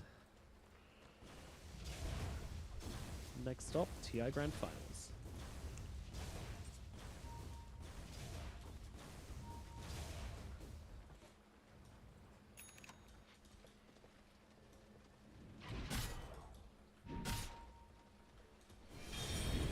US doing a bit of farming. Ariel, not quite in range for the hook.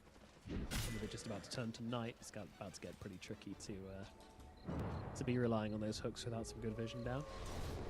It's also just a really good Lotus game for WS. Like, he's able to step up a lot further, right? Because Lotus can get rid of the chains. It will stop the dismember from wanting to be cast. Gets rid of Malefice. Long tongue. Largo's jealous. Certainly is. Ping in mid. Ariel, he says, guys, don't worry. I'll hook this creep, and then we can go on him. Team say no. We don't want to. That wasn't good enough for us. Fair enough. WS still in the neighborhood as well, so I think any play there probably would have ended pretty badly for them, actually. A Stampede in, a Lotus Orb on the Shaman, and suddenly things about to get real awkward, so wisely decide not to commit to that one. I think it's coming with my old age, by the way. Again, not 40. I'm 29. Have we seen a black hole this game?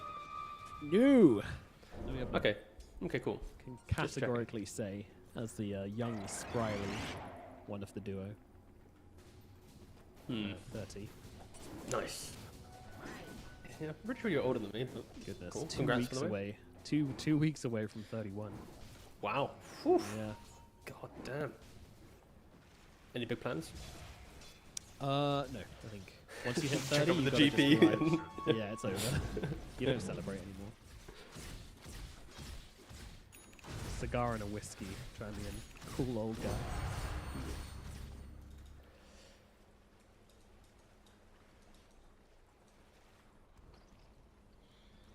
Okay, so for Pirates, they picked up the pipe on the Enigma. They have the Manta now complete on the Terrorblade. And soon to be Blink on the Pudge. So across all their kind of, the semi-active heroes that they have available, like there is an item that naturally will want to put them in an aggressive position. We'll see if they are going to continue farming or if they want to do anything with that. But again, it's difficult, right? You've got bot lane pushed in. Aurora are kind of just ready to fight if needed, but they just hit their timing. Aghanim's on the Viper. It's time to flop. yeah. So he's got to just find Terrorblade and park himself right in front of him the entire fight, pretty much. Yup. I mean, this is a broken Oh, Aghanim. It's very, very strong. It is very good. As silly as it looks, guys, do not be fooled. The fishy style of belly flopping into a fight is actually quite strong. Omni's positioning might just potentially break them here. Let's see. Well, Yoni's going to get blown up straight off the bat. I hope he has buyback, and he does not. But that does free up Terrorblade to kind of do what he wants, or maybe not actually, as everything just gets thrown his way. Beautiful hook, though, from Aerial, but is it going to make a difference? Shackled to a tree. TB, he needs a Sunder target. Black Hole comes down onto absolutely... Oh, thank you, WS. He jumps into it. What a team player for the other team, at least. As Cold Off is actually just gone. And Aerial, he's also looking to go down as well, getting melted. They want to go play in the Poison Puddle. When you play in the Poison Puddle, things tend to go poorly. They do end up losing 3 heroes in that engagement. If WS had pressed Lotus and then walked like around the black hole, it could have been pretty cool, right? But Yeah, he just WS walked had into the not black done- hole. Not walk If they just directly into the walked in- black hole, it could have been okay.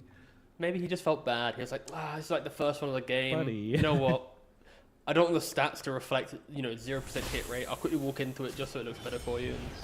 But no, the problem there is with the Omni Knight getting caught first, the whole point of picking Omni Knight support is to be the combo breaker, to sit behind your front line, to offer up that hero to get jumped, to repel them, to heal them, to Guardian Angel, take away all the damage tools of your opponent. But he gets caught first, the fight will just disappear. And Aurora, they get the Aegis. They don't put it on the Winner, they are putting it onto the Viper. So he can just be very, very aggressive with the nosedives. More flops. Mirror does find the Pudge. WS is kind of in the area, but not really. It's going to come out, and it's good damage onto Mirror here, and it should just fall. Aerial gets that kill. WS. Is he going to do anything about this? See Aerial trying to play around the stomp, but WS just doesn't do it. He's just, nah. Just run away, lol. And that'll be that. Nice support kill.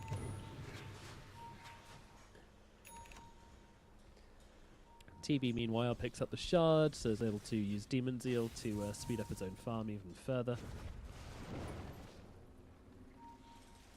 Radiant are scanning. Ooh. They've spotted the flopper down in the bottom lane.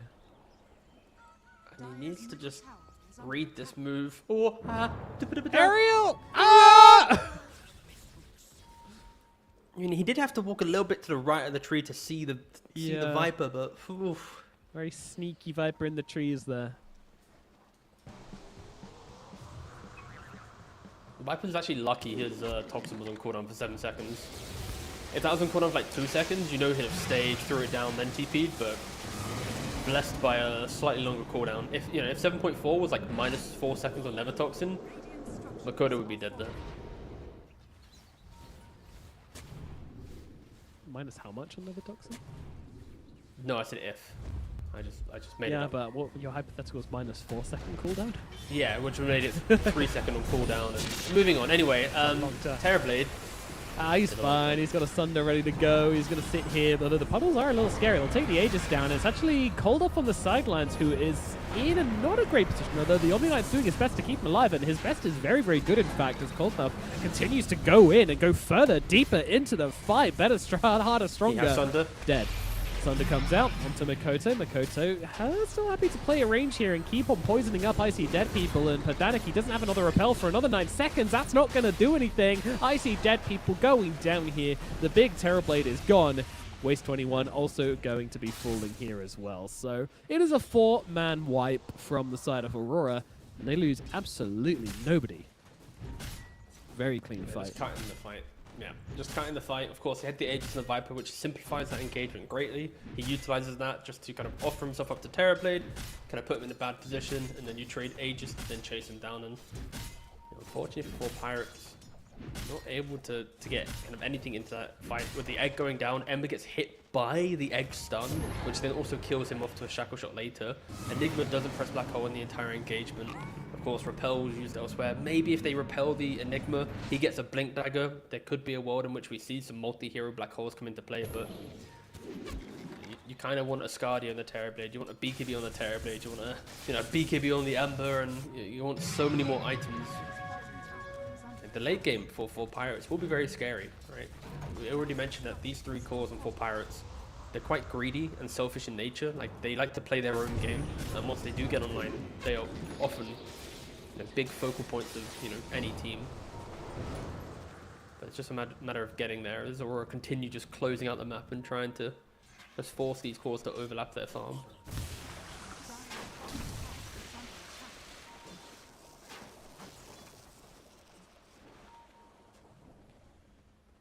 So, big item timings. We've got a Manta coming up for the Viper very shortly. Hurricane Pike for the Wind Ranger very shortly. Crimson for the Centaur. Not too far away. The TB. He wants an Ultimate Orb, but I guess for a Skadi. I can't see the rest of his items at the moment, but they're going in pretty hard onto the Omni Knight here. Black Hole coming down onto 4 heroes, though. That is about all you can ask for from the Enigma, but the follow-up damage just ain't looking so hot right now. They've taken down Makoto at least, and now when they come to the high ground, yeah, they're going to be able to keep on finishing off this fight. My goodness, Waste 21. Where did that come from? It's been a long time coming, but there it is. Look, there's the tips. It's like, all right, he's here. Hello. Take yourself some shards, buddy. Get yourself a nice set. There it is. It. A new Enigma set. Yeah, it's looking... It always happens. Once per game. Aurora, they're so aggressively positioned. Whoever's job it is to say, guys, remember there's an Enigma. They need to be reprimanded heavily. I mean, to be fair, it was a Blink reveal, right? Like, he didn't have Blink in the previous fight. He was hundreds of goals away. Then he grabs it. But still, yeah.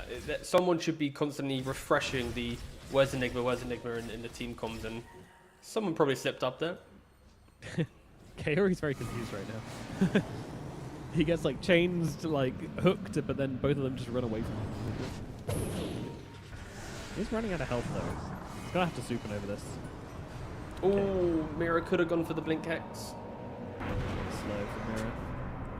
Yeah, well, I guess that's just like the new support friend, sort of grease. Opposite of grease. Rust, which needs to be greased away. I see.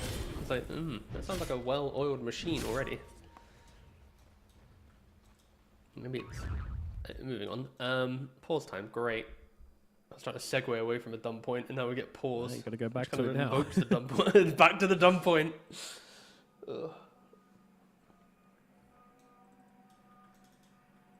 Does Viper start to fall off at all, or is this hero scale pretty well in his current form?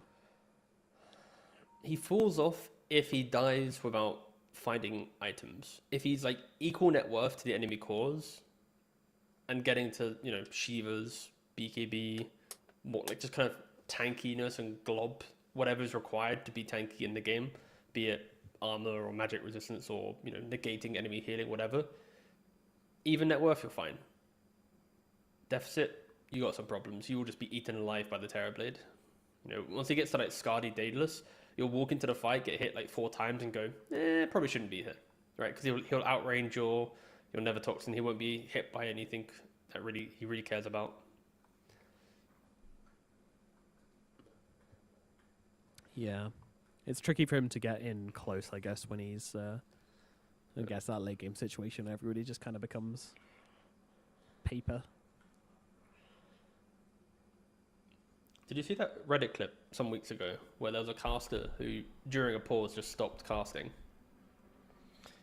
Or just went and quiet? Then yeah. So basically, he was doing like a hype cast of a fight.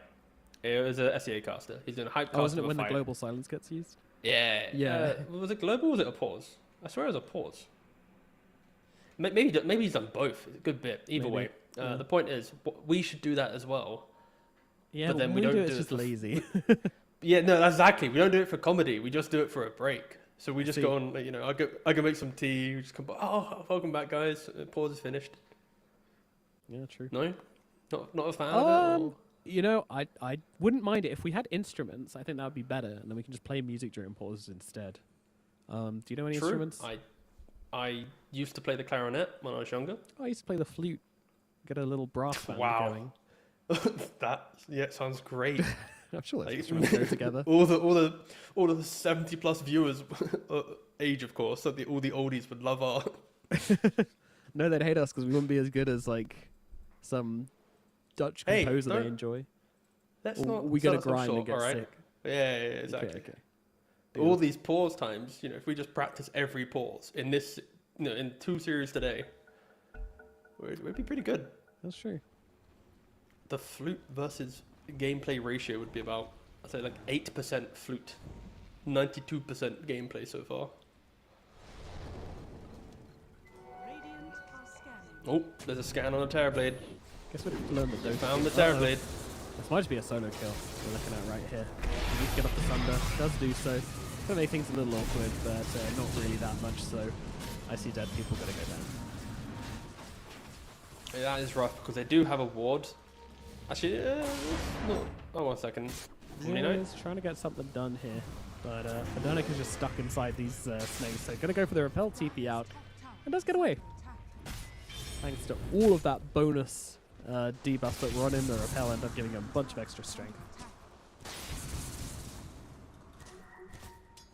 Dire's top tower is under attack.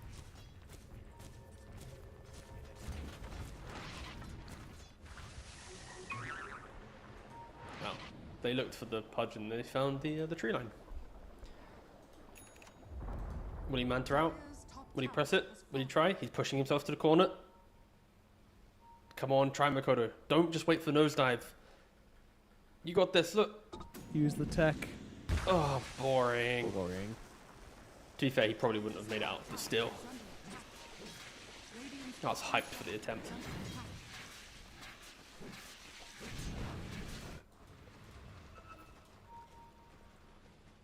So Koldov farming up.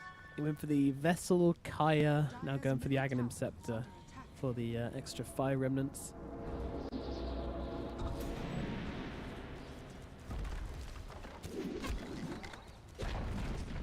Gonna help him be more active in the fights, help him move around and use up more of these chains, which is sort of what his game's about at the moment, just going off chain gang as much as possible. Make it easier for the TB to stand and deliver, get off his own damage. I see dead people. I mean, his first fight of the game was, we have a bit of a fight breaking out here, but not really. Once again, the Omni-Knight just leaves. Yeah. Terrorblade now has a butterfly. So if you are to hit any multi-hero black hole, there is some damage. You know, I mentioned Scardian's a bit more defensive. He wanted to have the evasion for the Windrunner, but also reducing the base attack is always very good on Terrorblade. I'm interested to know if you will look at Daedalus or Scardy as his next item. And naturally, after Butterfly, you want a Daedalus, right? You delays the Agi to go crazy. Maybe you also could warrant an MKB this time around. Many options. Instead, just goes for the BKB. Wants a little bit more survivability. And every item on Terrorblade is pretty great. He kind of wants some more. Radiant's middle tower has been denied. And now a BKB on Pudge.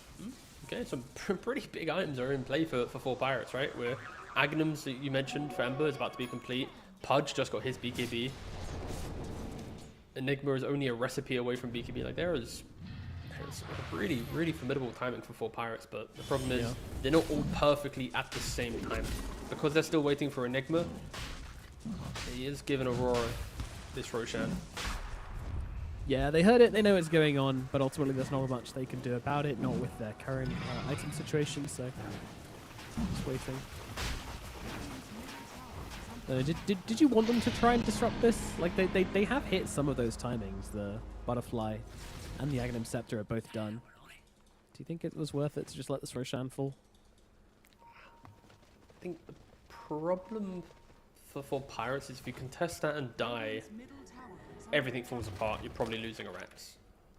So the risk is really, really high. And it's like, you only have one repel, and both Ember and Enigma want it.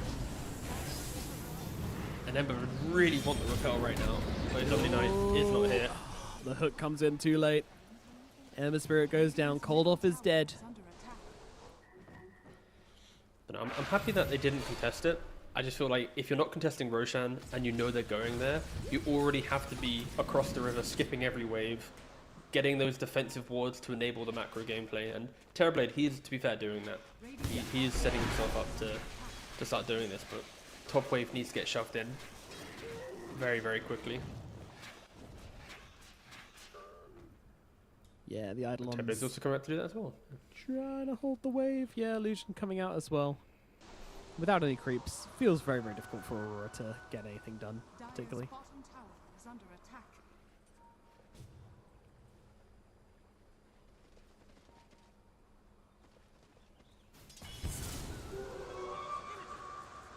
They are still chilling with that Aegis. Haven't really seen so much from Nightfall this game, which is surprising. I mean, he is 7, 2, and 5, so he's been there for most of the engagements, but just win ranger things. This hero's sometimes you can struggle to really see the impact of it, but the impact is there. All right. BKB online for Enigma. BKB online for Terrorblade. BKB online for the Pudge. Wow, the Pudge. This is the moment for 4 Pirates again. Wind Ranger, I keep saying Windrunner, it's fine, has the Aegis. This is the fight for 4 Pirates. Let's see. Aurora are positioned for the Tormentor. So Smoke's going to pop into Scan the connects. trees. Yeah. They're very Continuing the aware. wraparound. Yeah. Both teams pretty much are aware of what's happening here. There are no scans available anymore, but 4 Pirates have already scanned that they are on the high ground. Of course, it is pretty obvious, but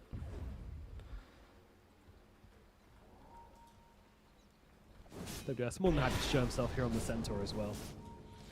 He do they doesn't have any mind, other smokes? They don't. Okay, so no smokes available. actually. I'll just get tired of waiting. Go take down the Tormentor. And WS will grab himself a shard from that. So Double Edge going to be improved somewhat.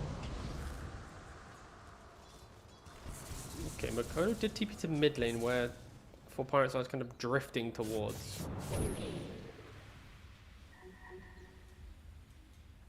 Radiant Okay, structures yeah, Terrorblade just pops meta and goes, alright boys, I'm hitting the tower. Which I argue is quite a scary meta usage. Especially if Aurora just kites it out, play in the same area. When it expires or close to expiring, they look for the fight. With 4 Pirates. That tower is under attack. wasn't the, I'd argue, the best looking meta. Give or take 90 seconds of the game that Aurora can potentially dictate. Yep. Yeah, and I see dead people TPs out from it as well afterwards as well, so even more fixated on just pushing out bottom rather than contributing to any fights at the moment. That is fine. That is a carry's decision. They put their trust and faith in him, but that will, of course, delay things for both teams.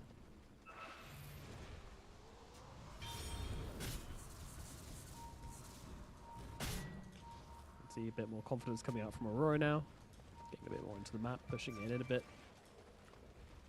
Terrorblade is just farming on the double ward that was used to kill off the Ember. I am surprised that this hasn't been dewarded, especially when it was such a big pick up from the Ember. That aside, though, Aurora do go up to the high ground, utilizing the Serpent wards. Yep. Nightfall more than happy to be up here as WS jumps in with a stomp to aerial. Terrorblade doesn't care. He's made the call. I'm farming my MKB. The battle of the MKBs. Nightfall's got an MKB coming out. Terrorblade's got an MKB coming out. Whichever carry can right-click the other carry, uncontested, will get the kill. Riveting stuff. Aegis, though, Truly. expiring in 8 seconds for the Wind Ranger. Radiant's bottom tower is under attack. I don't know. I think I'm just an Omni hater, I'll be honest. Like, as a support player, I always feel like contributing to the map play through wave shove or positioning or something is fun. But I look at Omni right now, he's been 155 for like 13 minutes. He's probably done like 200 hero damage. and he just finished a mech at like the 34-minute mark. When you think about like position 5s in modern Dota, it's always like multiple items, utility scaling, some like impact. Here, boss man is, I am just repel. Like you could change him just to like that's his name. He just repel. That's it. And I kind of would like to see an Aether, a Blink, just Force even maybe, just something to help you get off these repels, because yeah, you're going too deep into Omni game plan now. Yeah. He barely got a mech. He barely got a mech. You think he's buying the? I'm just not sure mech is really his what he should have gone for. His jam. Yeah. Yeah. You know, commit to the repel life. Recognize that it's your. Oh my god! Look at the damage coming out onto this poor TB. Jesus. Nightfall completely shreds him. Middle tower is under attack. Yeah, Nightfall not going for the BKB. I mean, into Black Hole and Dismember, he's going, you know what, I don't want it. But then the counter argument is he can never truly lock onto the Terrorblade by himself because he doesn't have the BKB, and Sunder will be a threat. So I think different carry players in this position would argue some would go for BKB, some would go for Satanic. I think it's quite a, I don't know if it'd say 50-50, but of course intriguing into the mind of certain carriers how they want to approach it. Yeah.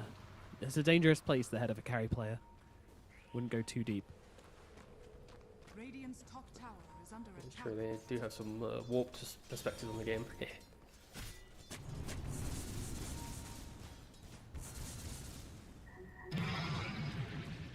we go. Once again, Nightfall up on the high ground, pushing away at this tier 3 tower. This time around, no Aegis, but a lot of confidence anyway. The meta's on cooldown again. Ooh, Well, that's a time for a pause. That's awkward. It's pretty rough. For Pirates, we hyped them up for their item timings, right? But the one smoke they had available, they kind of ran it into the top tormentor, didn't take the fight, disengaged. They used meta for the tier 2, which then meant they lost the mid ranks. Then they used meta for another kind of on the Radiant side of the map play, didn't really connect into anything. Now they're going to lose potentially another Rax because of it, right? So the last two kind of game-deciding metas you could argue have just been for map play, not for any kills, not for any Roshans or anything big ticket. Yeah, no and that's large where Aurora's objectives. just kind of So of course Aurora are utilizing that. Yeah, they will take advantage of every single opportunity like that they get, and you do have to at some point say, no, you can't keep using Metamorphosis for things like this. And we spoke about the argument of BKB for the Wind Ranger. The reason why Nightfall isn't looking at the BKB is he has trust in his support duo, right? Coyore's looking towards the Aghanims, right? He'll probably take a future enchantment with some cast range to ensure that he can just consume the Wind Ranger during any black hole or lockdown. And then Mira is only like 300 gold away from a Wind Waker. So then Mira can blink in and just throw the Wind Ranger into the air to buy time during the black hole and then get the Satanic right clicks off after. So that could just be a reason why he's not thinking about BKB, as he just put full faith in his supports to utilize their toolkits. Flyback comes out, Black Hole comes in. It's a nice double catch here, but the follow-up damage due to they're having meta is just not there. Two heroes, both of them survive simply due to the fact that Metamorphosis was not in play. Makoto comes jumping in once again, stun out onto Cold after they've already lost both supports.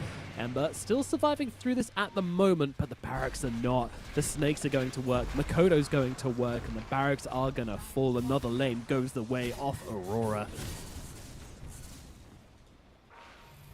Radiant's top tower is under attack.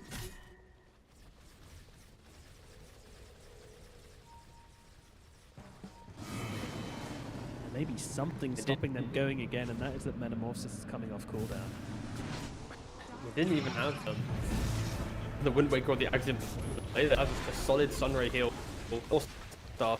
Like, well then they move towards the top. Okay. With the Black Hole on cooldown, it's difficult. Nice change coming out from the Cold off to start this one, but they've also managed to shackle the Terrorblade, so he has to get back. Repels out onto him, but still doesn't feel confident enough just to pop that Manta, pop that Manta and start doing some damage. But you're going to have to find that confidence eventually because your barracks are going down, and this is your final lane here. Come on 4 Pirates. Do something. There goes the Viper Strike out onto the TB. Surely this is it now. They've used so many resources. Sunder's going to come out here, and they just don't have the catch. So Roshan's alive, right? You got no real resources on your Viper, your Phoenix. Just go for a reset. Get yourselves into the Roshan pit. Get yourself an Aegis, and you're 20 seconds away from an egg. That egg will be just game breaking for 4 Pirates. The black holes have been hit or miss. We've seen one beautiful black hole behind the tier 2 in bot lane, but then the game went quiet again. He hasn't been able to kind of maintain that. And Enigma. I mean, that last black hole was kind of everything you wanted. 2 big cores caught out inside of it on the high ground. The problem is just no meta. True, yeah. Also kind of opens up the whole discussion of Terrorblade. His meta usage has been questionable to say the least. Like using it for the top tier 2 in a clutch moment, using it again for the mid fight when you don't have the follow-up stun. Like I feel like for Terrorblade, his fight is quite simple. Oh my golly gosh, Enigma doesn't have the reactions, but might still get away with this, or maybe not. Getting so low just to the Viper Strike, and it actually ticks out. He ticks out. The right click finds him. But I see Dead People gets 1 kill, but Ariel's also dead on the side, so Aurora with 3 heroes dead can probably just look to end this one. Sure, meta's been used, sure Terrorblade's looking real big and real scary, and sure he's got a Omni Knight behind it, but it's simply not going to be enough. Too little, too late. 39 minutes in, they do get Mega Creep. There comes a stun, there comes a repel though as a response, but there's just too much. They're chasing him down. Focus Fire is there. Perdanik, he pops now Guardian Angel as well. Everything he can. Sunders the Omni Knight. Perdanik just giving him everything. My health, my spells, my items, all for you, I see Dead People. And I see Dead People says, great, thank you. Unfortunately, my Metamorphosis is out, and I am now once again just a man. No longer a powerful demon.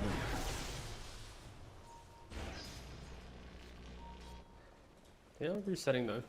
Showing some of that, that discipline. No need to go crazy. You got the Mega Creeps, get yourself an Aegis. Continue allowing Aurora to be happy. Again, playing it clean. Not letting us turn into some sort of Enigma gets refresher and things start looking awkward. Just no throws, clean kills, take buildings, get back, wait for another mistake.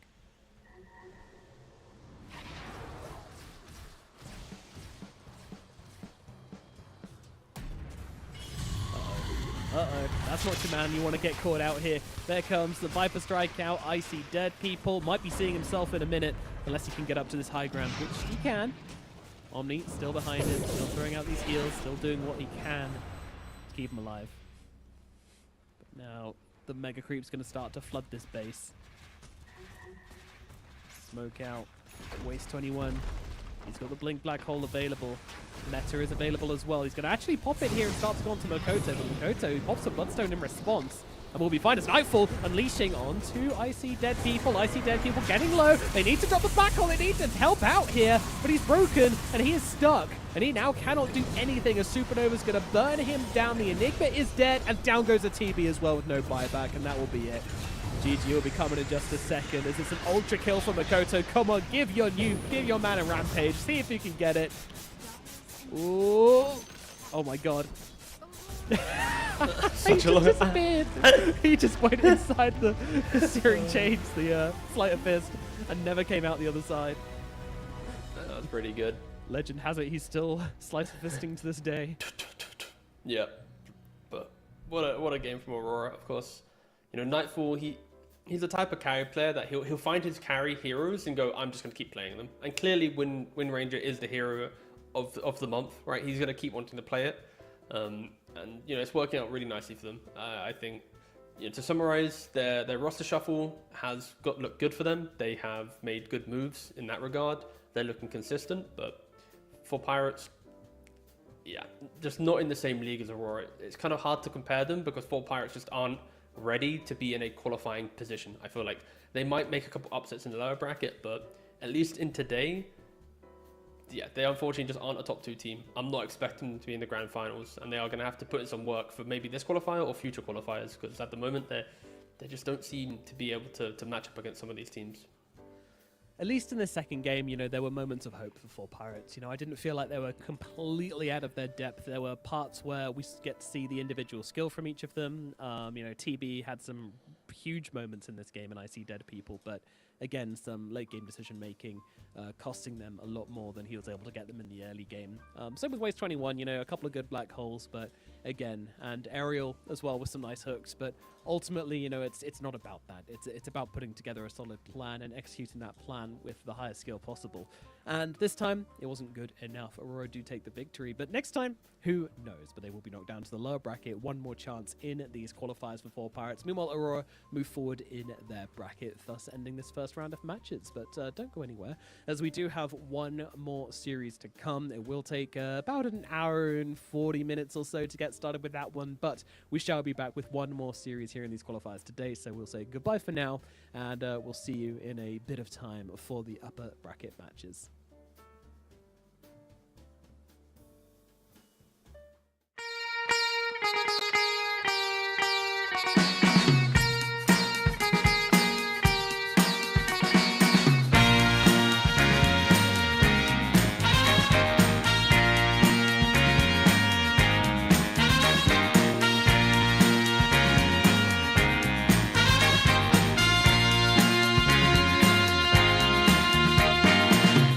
What you need is love and understanding. Find a heart whose love is true. Deep down, there's only one companion who's there for you when you need him to be. Your heart was broken in 1,000 pieces. So much pain that you've been through. Here stands a man who's your salvation. Just ask yourself, am I ready for you? 100% now. I'm ready. 100% now. Yes, I'm ready. Eyes wide open. I'm ready to move. I'm ready to move. 100% now. Take a chance in a new direction. Any place you wanna go. I don't have all the right answers, but one thing I know, I'm so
and this feeling is good.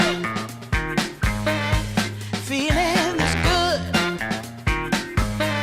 Feeling is good.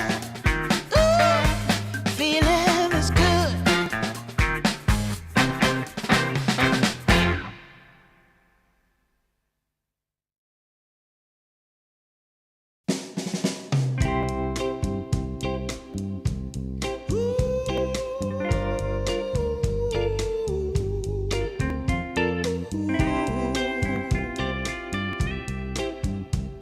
Yeah, yeah.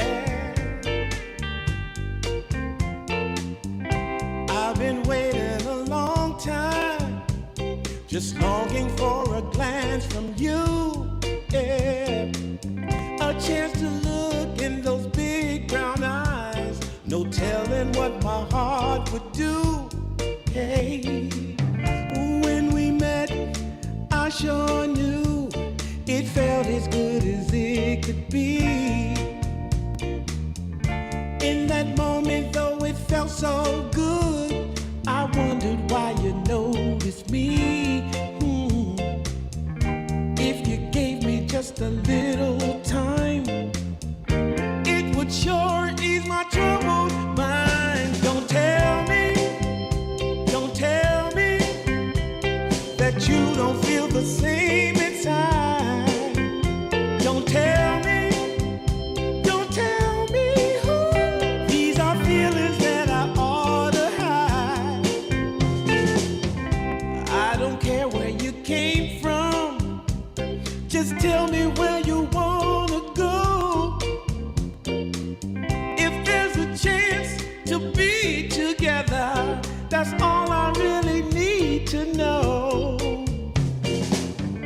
Is it real or make believe that keeps me thinking of you?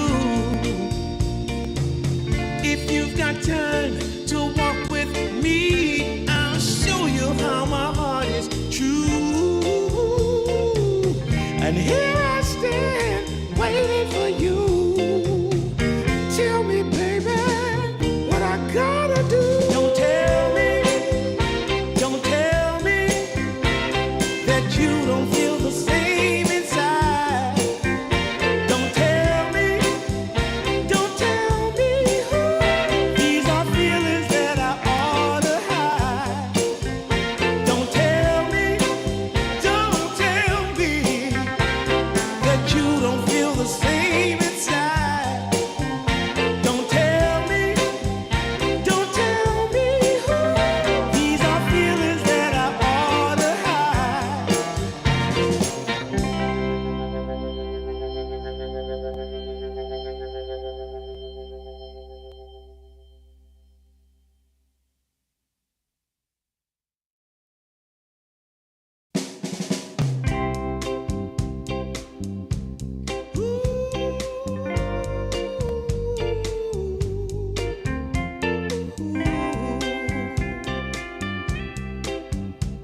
Yeah, yeah. I've been waiting a long time, just longing for a glance from you. Yeah, a chance to look in those big brown eyes. No telling what my heart would do. Hey, when we met, I sure knew it felt as good as it could be. In that moment, though it felt so good, I wondered why you noticed me. If you gave me just a little time, it would sure ease my troubled mind. Don't tell me that you don't feel the same inside. Don't tell me who. These are feelings that I ought to hide. I don't care where you came from, just tell me where you wanna go. If there's a chance to be together, that's all I really need to know. Is it real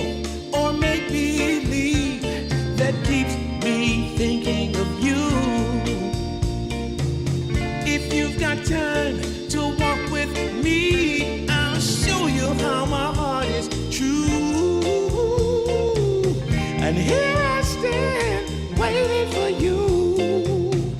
Tell me, baby, what I gotta do. Don't tell me that you don't feel the same inside. Don't tell me these are feelings that I ought to hide. Don't tell me that you don't feel the same inside. Don't tell me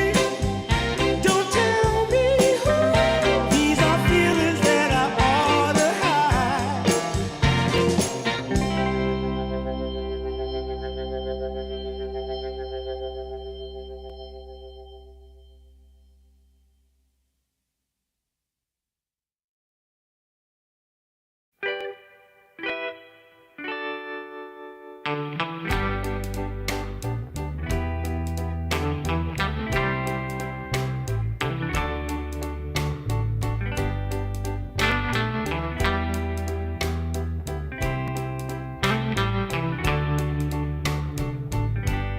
Sometimes I'll be foolish. Sometimes I know I get mad. Sometimes I say the wrong thing to you that makes you feel sad. But one thing is true in all that we've been through. You've never stopped loving me, no matter what I do. So let me say, that every day I try to find the words from my heart to say thank you. 'Cause you take me as I am.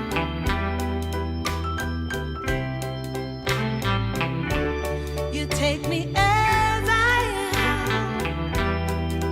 Oh, baby.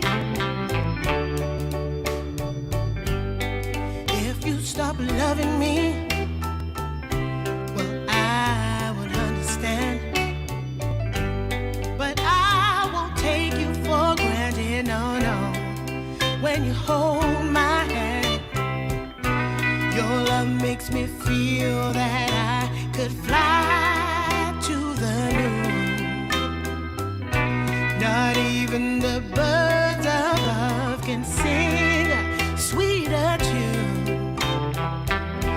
I needed to say that you find a way to make me feel anew.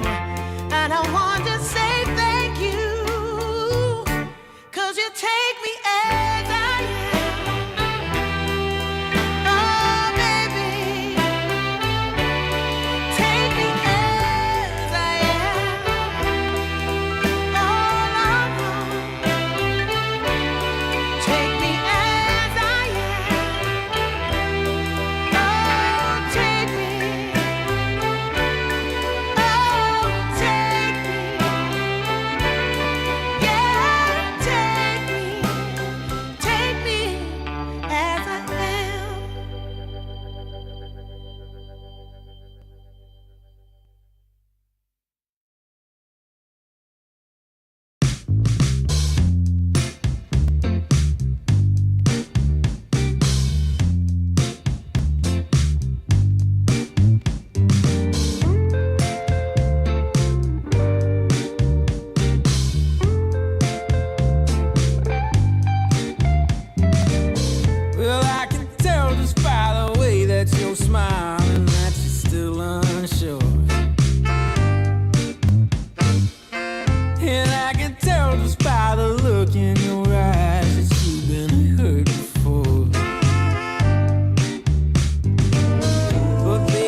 candles up. We do a dance in the dark. Down the hall, pictures fall. Even the neighbors call. But then you rip out my heart. Every artery, a part of me.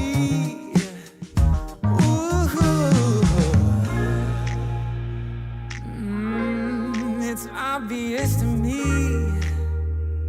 that you love to watch me bleed.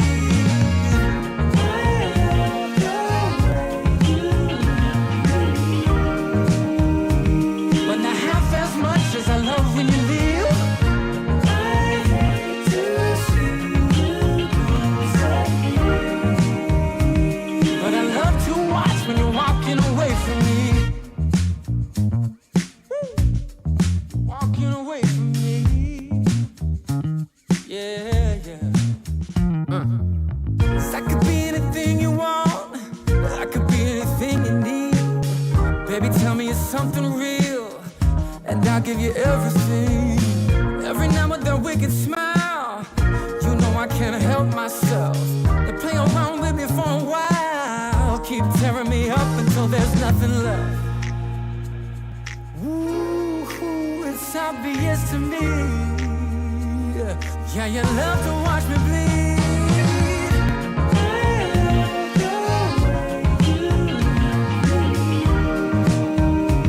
But not half as much as I love when you leave. I hate to see you go. But I love to watch when you're walking away from me. Yeah, yeah.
Took a walk down Pico, heard someone shout from a crowd of fed up people, getting told they should calm down.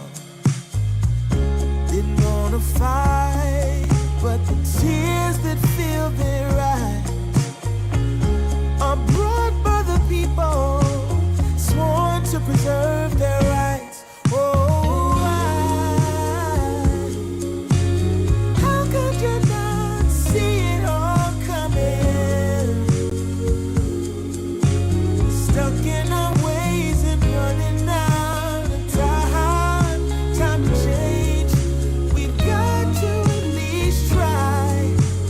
what will they do?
take a shot before you pass me by.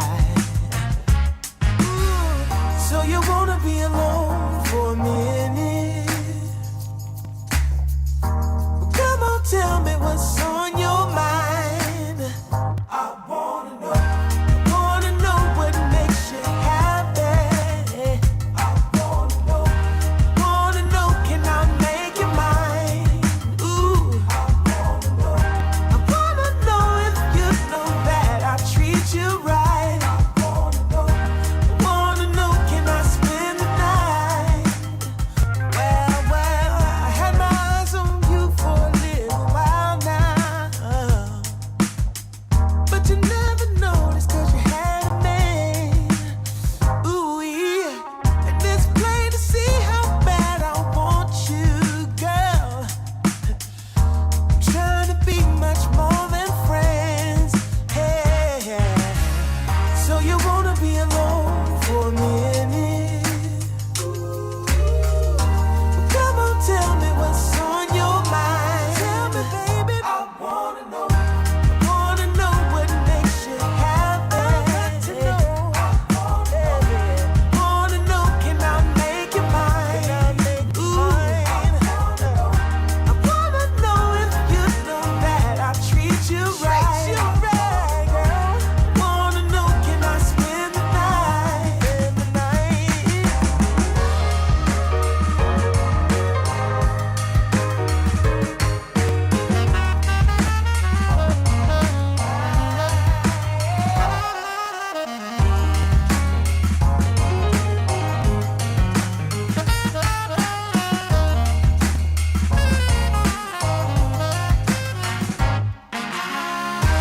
Wanna know what makes you happy. Wanna know, can I make you mine? I wanna know if you know that I treat you right. Wanna know, can I spend the night?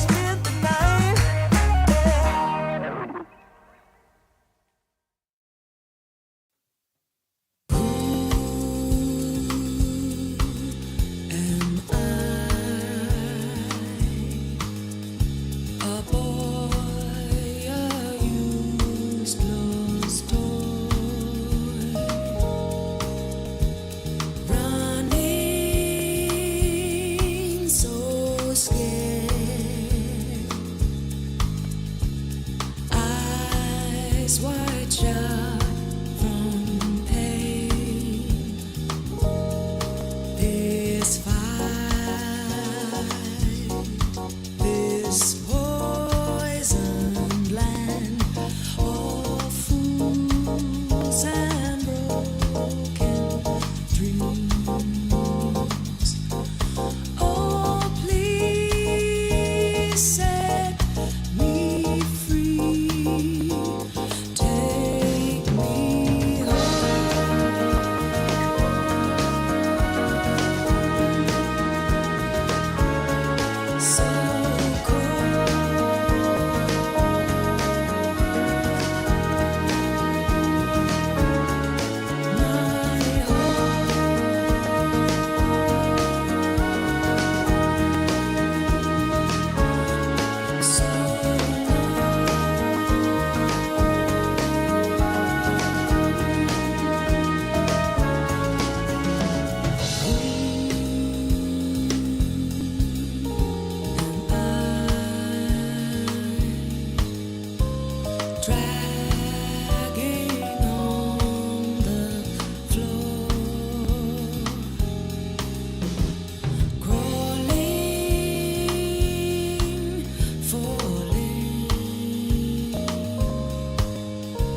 Everybody's playing in the street. We got the summertime magic in this beat. Sun is in my eye, feeling high. Only good vibes, I'm alive. And if you see me driving by, don't be shy. I'm so excited. You know just what I wanna do.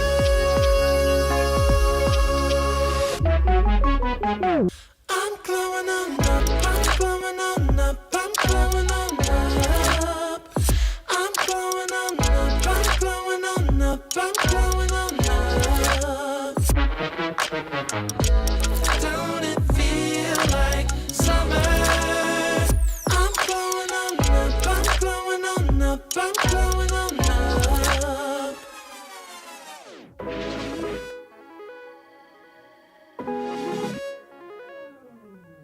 Blow up, show up, soak up aromas, float to Sonoma, roll up to Nola, trope up, blow up, slow up, show up, get real, choke up, you're flowing, you're glowing.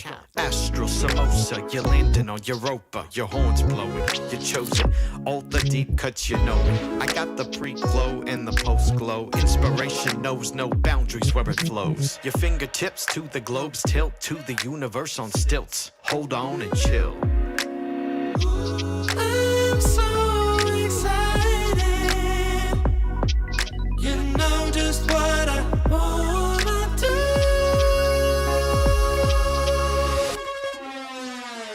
I'm glowing on up, I'm glowing on up, I'm glowing on up. I'm glowing on up, I'm glowing on up, I'm glowing on up. Don't it feel like summer?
today's the first day. I wanna be closer to you. Closer to you, yeah. You to be all mine. I got all these choices, but I so made up my mind, yeah. There's nobody better, gotta be you. A thousand voices, 'cause it's so good to be alive, yeah. There's nobody better, so it's gotta be you.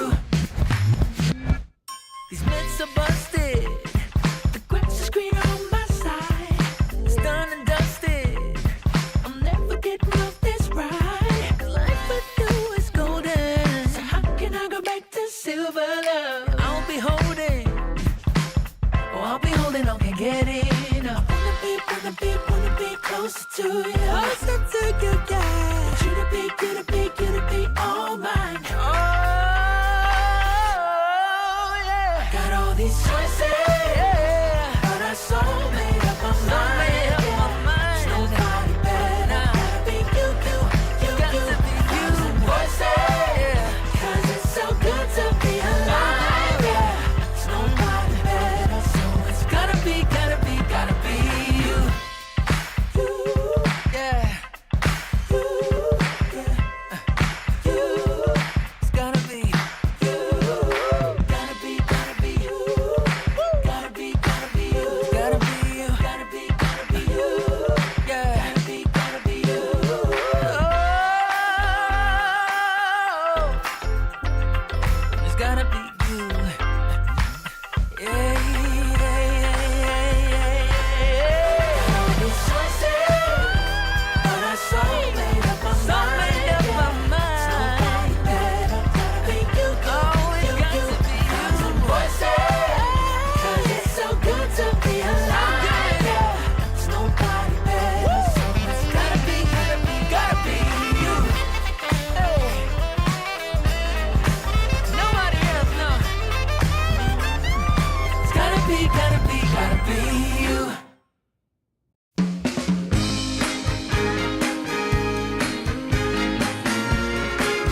drives me insane. She's heavenly creation, the spirit of the hot summer day, controlled by her emotion. Tomorrow seems too far away. Now I've got my shot. I'm meeting my soulmate. Lady, can you see me? You're my everything. You're my lady. Lady, can you feel me? I feel head over heels. You're my lady, lady. Maybe you can't hear me, my sweet little thing, my sweet lady. Lady, can you see me? You are my everything. You're my lady, lady. Some might think I'm crazy. You're my constellation. My vision's far from hazy. I need no confirmation. Take my heart and don't let it stray. True love and affection will come again another day, as the sight of your light always takes my breath away. Lady,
haven't found the one, or never knew what others do. I hope and yet again, what do I know then? I believe it's all meant to be. All my dreams are so out of reach. I fool around, but we never know. I fell in love, but a long time ago.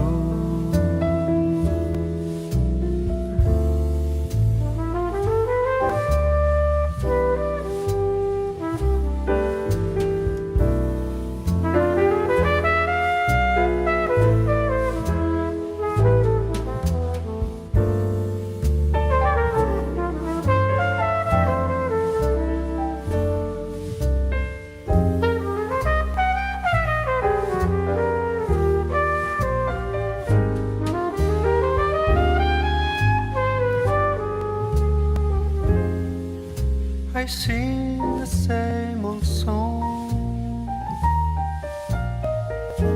been going on for far too long. I hope and yet again,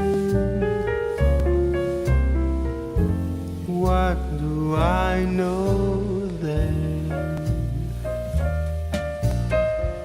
I believe we're all meant to be.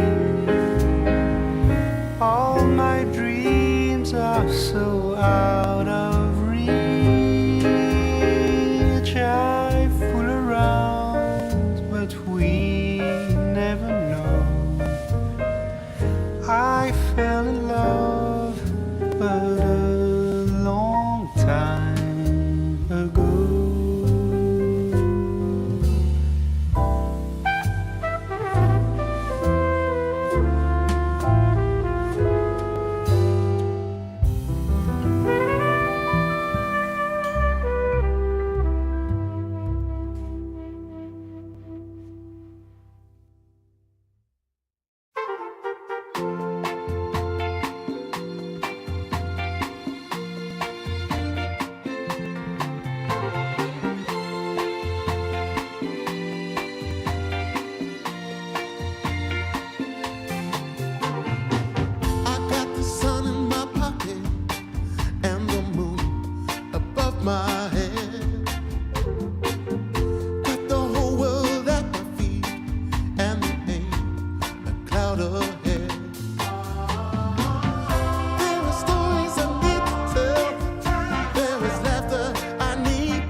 in my chest. It's so hard to sleep, baby. I can't get no rest. All sorrow and sadness. Tell me what I'm gonna do. 'Cause baby, without you, I'm all wrapped up in blue.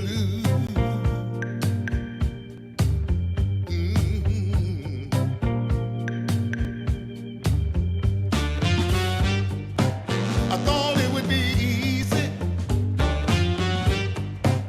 to make it on my own. But baby, now I know what it means to be alone. Lost in the shadows. Tell me what can I do? 'Cause baby, without you, I'm all wrapped up in blue. Wrapped up in blue. Wrapped up in blue. Wrapped up in blue.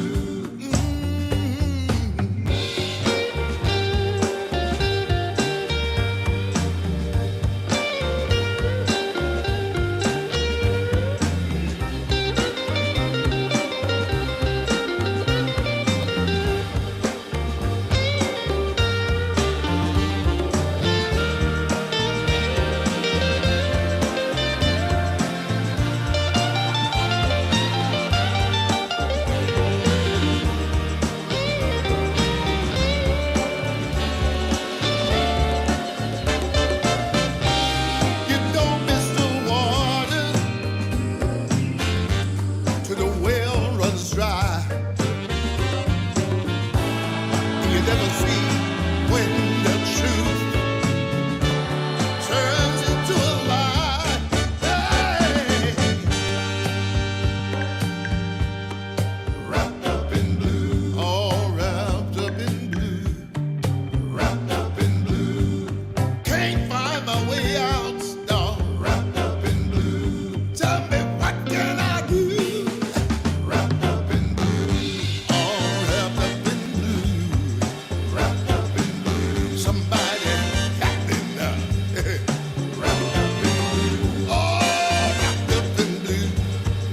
Wrapped up in blue. Somebody tell me what to do. 'Cause I'm wrapped up in blue. Wrapped up in blue. Wrapped up in blue. Wrapped up in blue. Wrapped up in blue. Oh, yes, I am.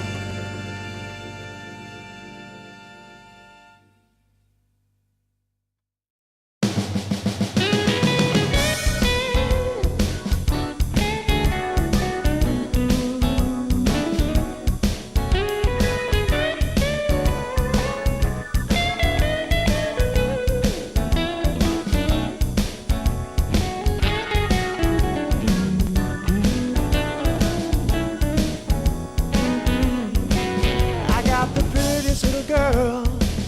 She's as pretty as can be. Yeah, yeah. I got the prettiest little girl. She's as pretty as can be. But what I don't understand is what she sees in me. Ooh, I've been drinking too much, staying out all night. I can't remember my left from my right. I'm kinda blurry from my head to my toes. It might seem like nothing, but there's one thing I know. I got the prettiest little girl. She's as pretty as can be.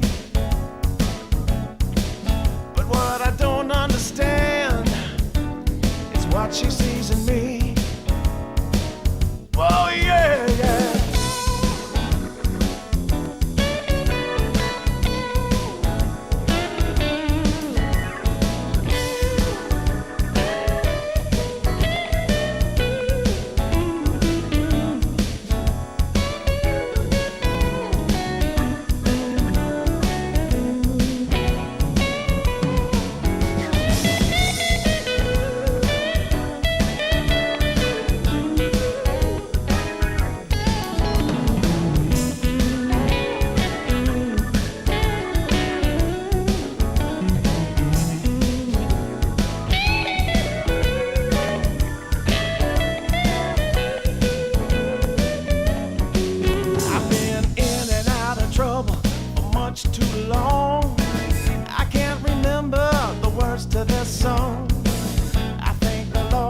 bag of bud, my camels and jack.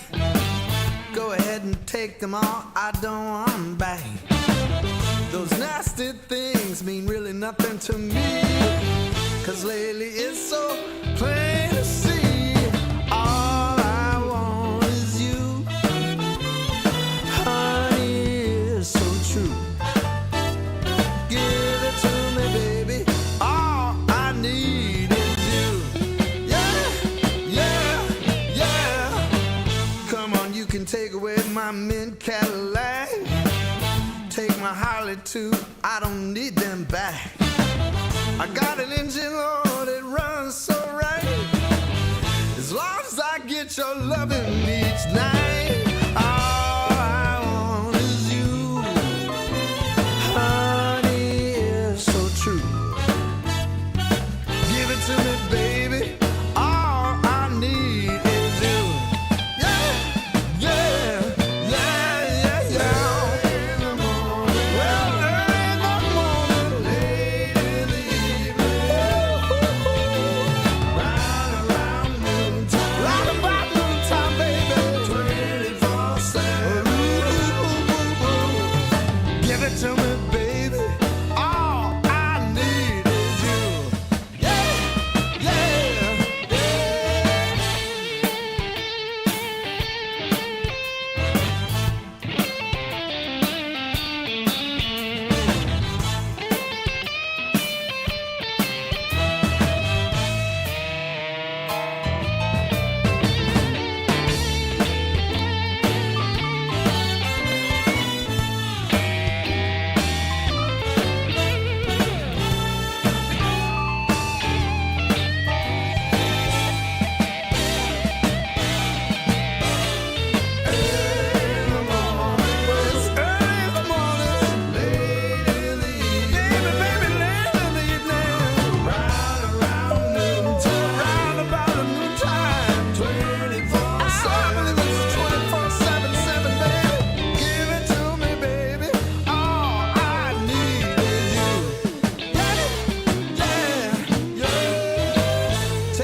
Camels and jack.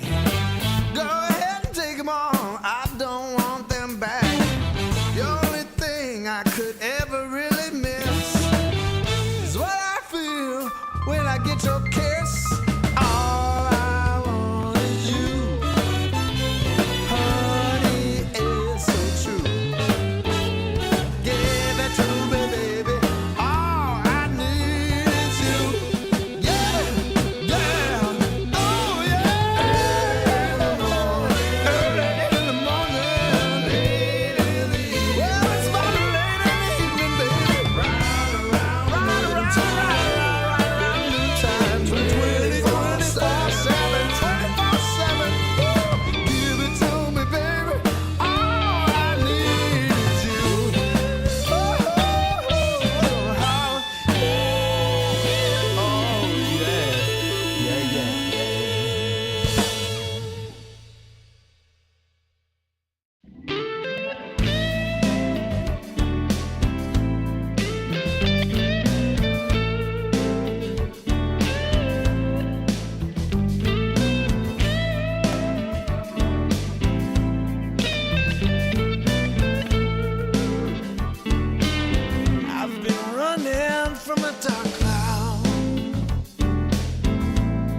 take away the pain.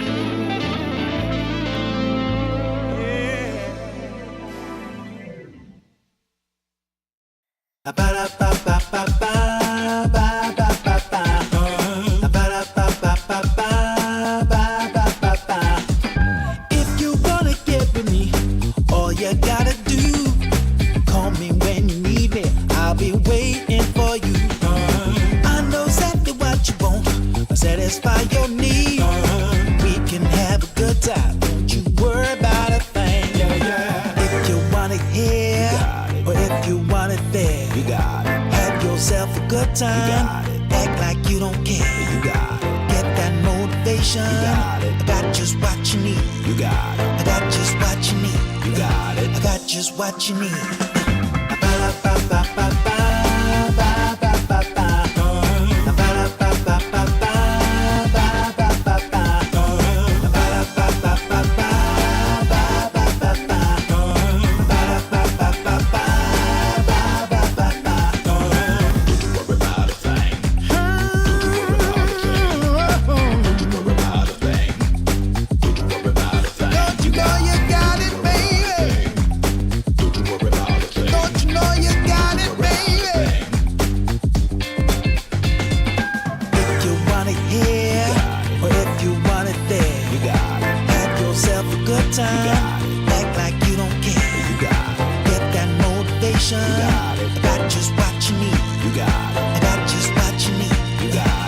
Just what you need. Ba-da-ba-ba-ba-ba, ba-ba-ba-ba. Ba-da-ba-ba-ba-ba, ba-ba-ba-ba. Yeah, yeah. Ba-da-ba-ba-ba-ba, ba-ba-ba-ba. Ba-da-ba-ba-ba-ba, ba-ba-ba-ba. Yeah, yeah. Ba-da-ba-ba-ba-ba, ba-ba-ba-ba. Ba-da-ba-ba-ba-ba, ba-ba-ba-ba. Don't you know you got it, baby?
took my heart and then you ran away.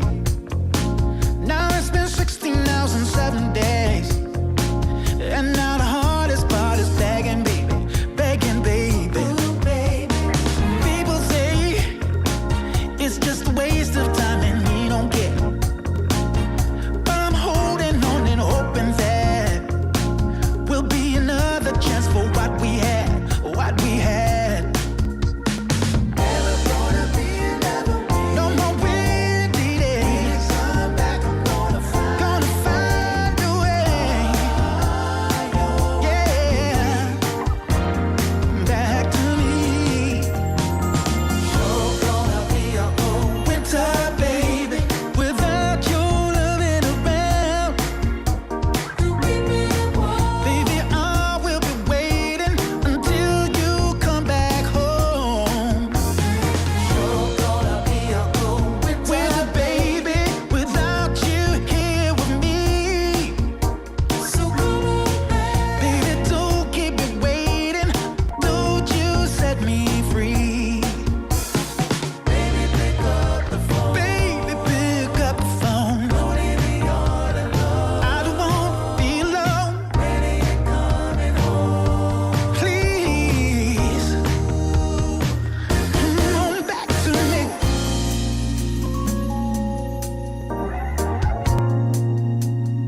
Ooh, baby.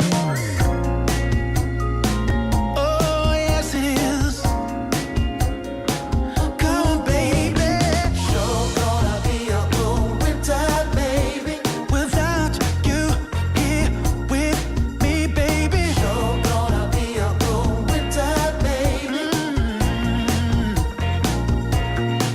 Oh, yeah.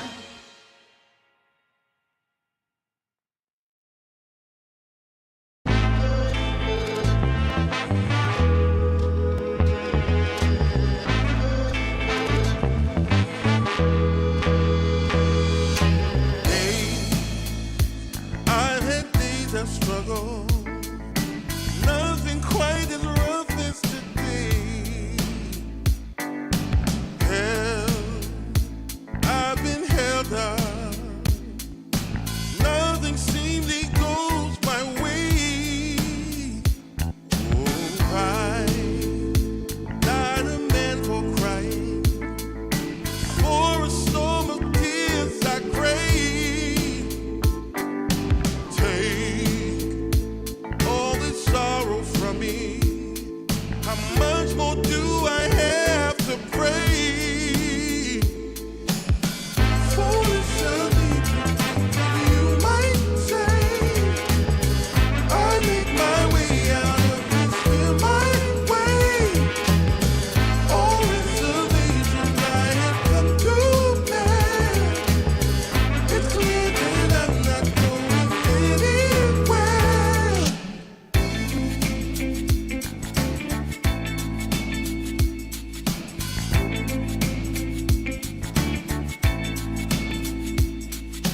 Hey, I've had days of struggle, nothing quite as rough as today. Hell, I've been held up, nothing seemingly goes my way. Oh, I, not a man for crying, for a storm of tears I crave. Take all this sorrow from me. How much more do I have to pray? Foolish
'Cause when we dance to the music, you know that's what it's all about. Yeah, yeah. Hey, girl, shake that body. Shake it to the left and to the right. Yeah, girl, shake that body. We're gonna shake it all night. We're going down to the nightclub in my stretch SUV. 'Cause you know, girl, when we're dancing, there's no place I'd rather be. Yeah,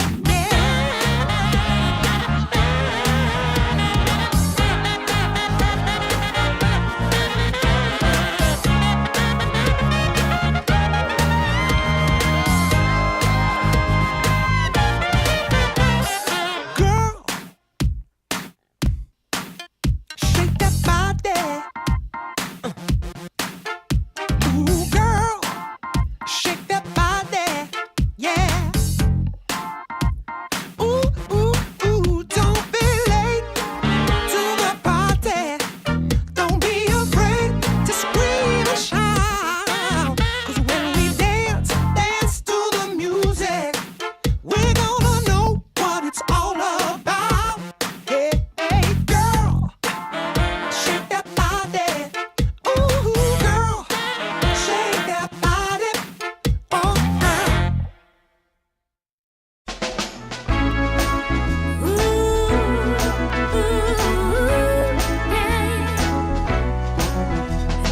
Never been so happy like I am with you. You make me feel so good that I can't believe it's true. Yeah, yeah. I have to pinch myself once every day. Since I heard you say, baby, baby, wanna give you all of my love, give you all of my love, yeah, yeah. You know I feel so lucky just spending time with you, yeah, yeah. Your love shines through me with everything you do. I have to tell myself once every day. I really did hear you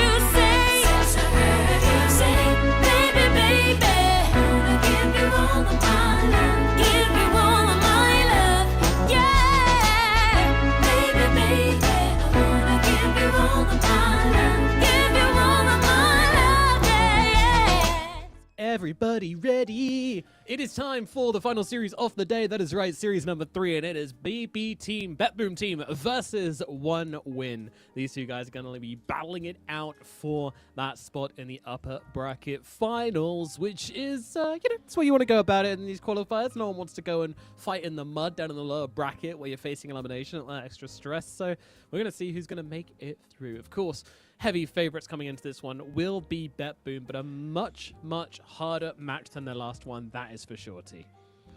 Yeah, I mean, it was a weird one. So for last DreamLeague, I was casting with Gareth. We were on the 4th stream. So we had the honor of basically casting every team that was on the trajectory to getting eliminated in the first 3 days.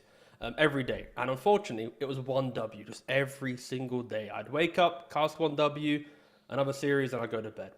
Actually, there's more to my day, but anyway, moving on. The point is, they didn't look too good a couple months ago, but in the interview that we had with Fusion Strong, he's been on this organization now for I think a couple years. It's been like a long-term project. He had some good spirits, and I just hope for his sake that this is the motion of getting 24th in a DreamLeague. That's the wake-up call, and now this year is start fresh. And again, of course, playing against BB will be the perfect start of the year. If they can beat them here, get kind of the top seed going into the potential grand finals, it will help immensely with the confidence of a team that has looked quite shaky in the last couple of years. Yeah, it's a team which they've had moments for sure. One win, like they've had their moments of sort of, I wouldn't maybe go as far as say brilliance, but they've looked like a competitive team at parts. Unfortunately, their problem is consistency. Now they might be able to hold that consistency throughout an entire tournament, say, and maybe get themselves like a reasonably strong online tournament win. Beat some of the other strong teams like. OG, for example, they managed to beat quite a lot last year. However, in terms of like keeping it going, tournament to tournament, keeping those improvements coming, it doesn't really look like that. They tend to fall back down again. So that's really where I'm looking for them, is just to keep on building rather than having this good qualifier, bad qualifier, good qualifier, oh, we made it to an event, and then, oh, we bombed out of the event. I really want to see them working hard to sort of hold that level of gameplay, which I know they can get to. A couple of members of the team, I think Squadix is an interesting one to mention. He, of course, had his moment playing in VP. He's played amongst like a lot of the players on the side of BetBoom for sure in his time. So, he's a good mid laner. He's very, very strong. However, didn't quite make it onto any of the big name teams this time around. He's been out of the spotlight for a bit. So I'm very curious to see what he brings to this tournament.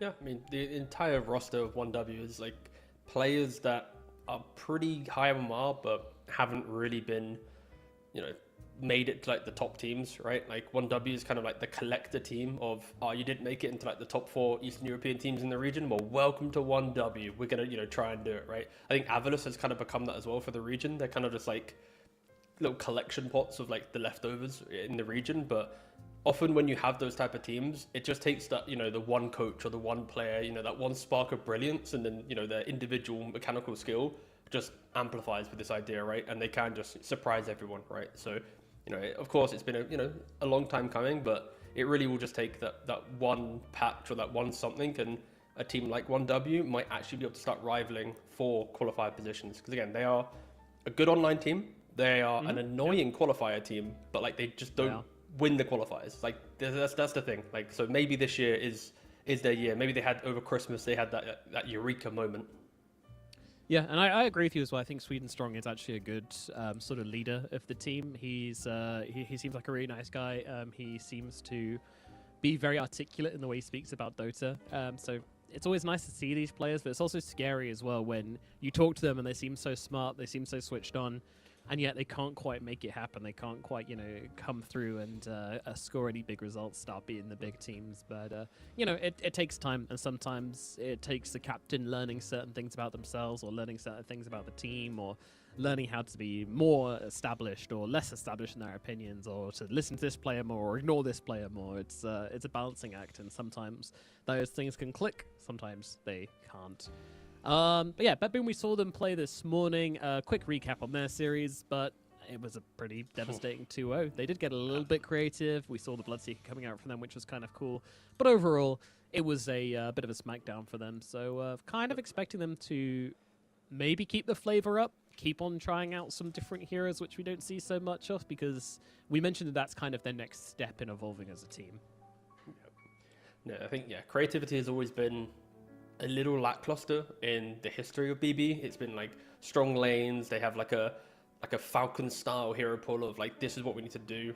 But then they had, some play problems, I'd argue, that stopped them from consistently winning every time. Now they've kind of like, of course, utilized their TI performance. Their players looking very good again. And now the creativity of drafts is, night and day different to before. So it feels like they are on the path to being a very annoying team. What we're not on the path towards is starting this game, because Katomi isn't in the lobby right now.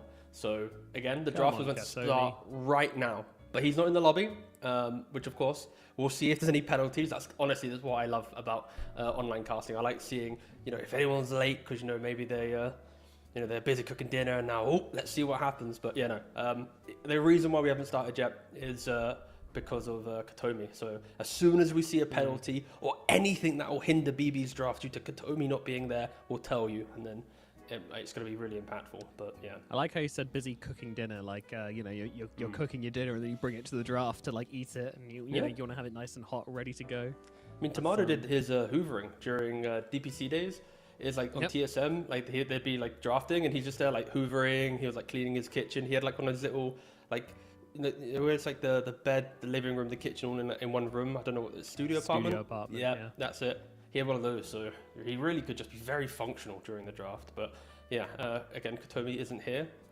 So hopefully the penalties come flying, because technically... Speaking of which, actually, my floor's been looking a little bit... it's a little dusty in here, so I might Go just, crazy, brother. Yeah, pop back in whilst we're waiting for the game to start. Do a little bit of spring cleaning.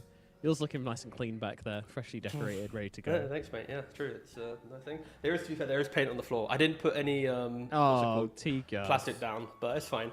It's now been 4 minutes Rookie. since the admin said 3 minutes, so I bring the hammer down. Bring the hammer down. Smite them with the loss of their reserve 180 time. seconds minus draft time. Gone. How dare you be late to our... There, yeah! Oh. Woo! Penalty's been He added. said they've got an minus- award, actually, didn't they? Yeah. You've been awarded a 30-second penalty. Oh my God, thank you. Congratulations. I think they've lost 30-second penalty time due to him being late. Mm-hmm. Again, Certainly top teams don't really have. mind.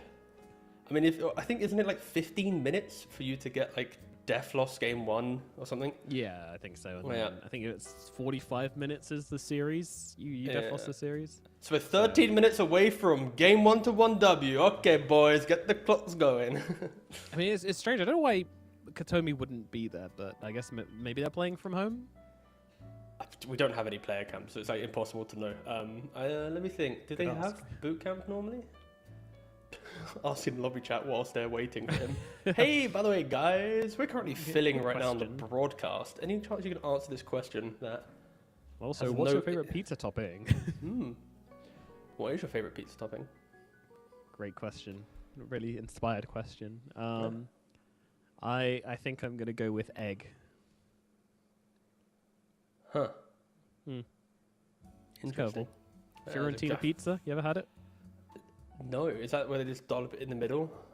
Yeah. They make like a kind of border of spinach, then crack an egg in there, and then cook it. And you know, the good pizza chefs will keep that egg nice and soft. The bad pizza chefs will cook it way through, and then it's kind of weird. She's got an egg with like a solid yolk in the middle, and you can't really spread out the egg at all, so it gets a bit confusing. But Yeah, it's quite when it's- confusing. yeah, but it's soft, you know, like a bit of garlic, bit of olive. It's nice. It's good pizza. What about you? Nduja is quite nice. A little bit of Oh, fancy. It's quite decent. Or keep it simple, mushroom. I don't know. People might not like the mushroom, but I can get behind that. little chicken and mushroom goes a long way. But I again, can get behind a mushroom. Yeah. What's your favorite type of mushroom, though? What's your favorite exotic type of mushroom? I don't know the name of it, but it's the one that you get in hot pot. It's like a really small, like white mushroom, and it has like a long stalk, and it comes in a big bunch, and then you put it into like a. Oh yeah, I know the type you mean. Yeah. Is it shiitake? No, enoki. I don't Enoki. think it is. Enoki, Yeah, it's that's not. it. It's enoki. It's enoki. Where we got Yeah, we enoki got mushroom is collusion actually happening super here. nice. This is such a riveting conversation. We've added more people to the conversation. I'm actually growing legal mushrooms behind me right now. Are you actually? Yeah. Yo. Is the pause going long enough? Okay, if they get another penalty, I'll show you guys my mushrooms. It's very exciting. I'm What? I growing mean, that's lion's a mane mushrooms. lion's mane. Interesting. Yeah. Wait, it's great. I'll isn't go that the get it. one? I'll go get it. Why Isn't not? that the one that you like put to make yourself more focused and stuff?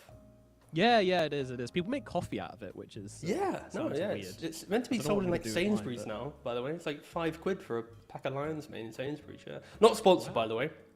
Not No.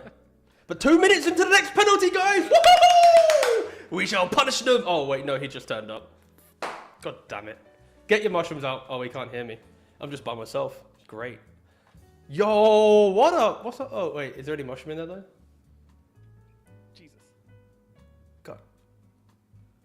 Here we go. There you go, guys. Okay, yeah. What's this?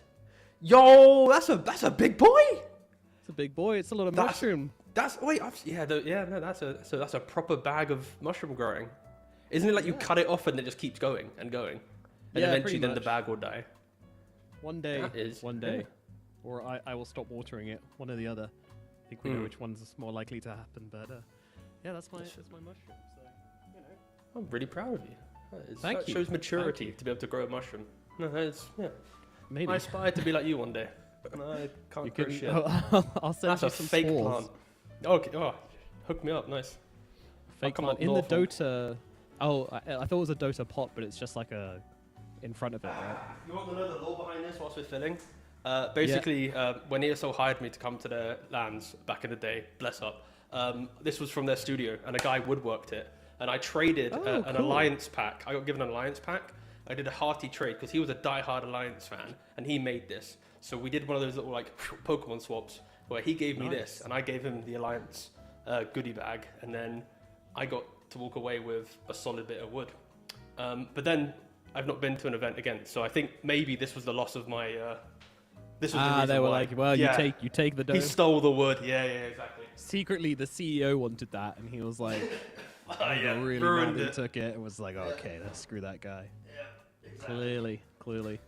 Yeah. Let's Now not we're go. here filling for a No. Potomi. We are no longer filling actually. Ba-bam! Because the game has Go. started. Wait, let's just make sure we load up into lobby Ugh. and everyone's okay. That's so But we, professional of you, but Nomad. yeah. That's way too professional of you.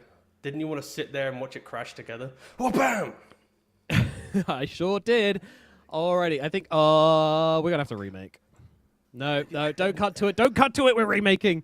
No, Oh we're not. no, What are you- we are wait, remaking. are we? Look, No, the we're not. penalty's Look, on the wrong side. No, the penalty's on the wrong side. penalty's on the Okay, wrong it's my side. We fault. have I'm to so remake. sorry. That's my fault. I did call for the draft like 4 times because I was Yeah. so eager. You rushed them. All right, back to You us. rushed them. Awkward curtain close. Wabang! No, but that's the thing. Wait, no, we provided the information to the viewer because if us saying it, for all the visual learners out there, they'd been like, "What do you mean?" So now they saw it. They also knew the penalty was on the wrong side, which is perfect. Hang on, they're still banning stuff. Let me just Yeah. lens what's happening in the chat. Are you gonna Google? I love using Google Lens in games. Like when someone like just hits you with like their life story, you hit Google Lens, you get a translate going. It Yeah, would you be need to see what so people cool. are trash talking for sure. What if 1W just tanked the? Yo, wait, hold up. If Why are they 1W just tanked the penalty, are they just tanking the penalty for BB? Well, that's not a very nice thing to say.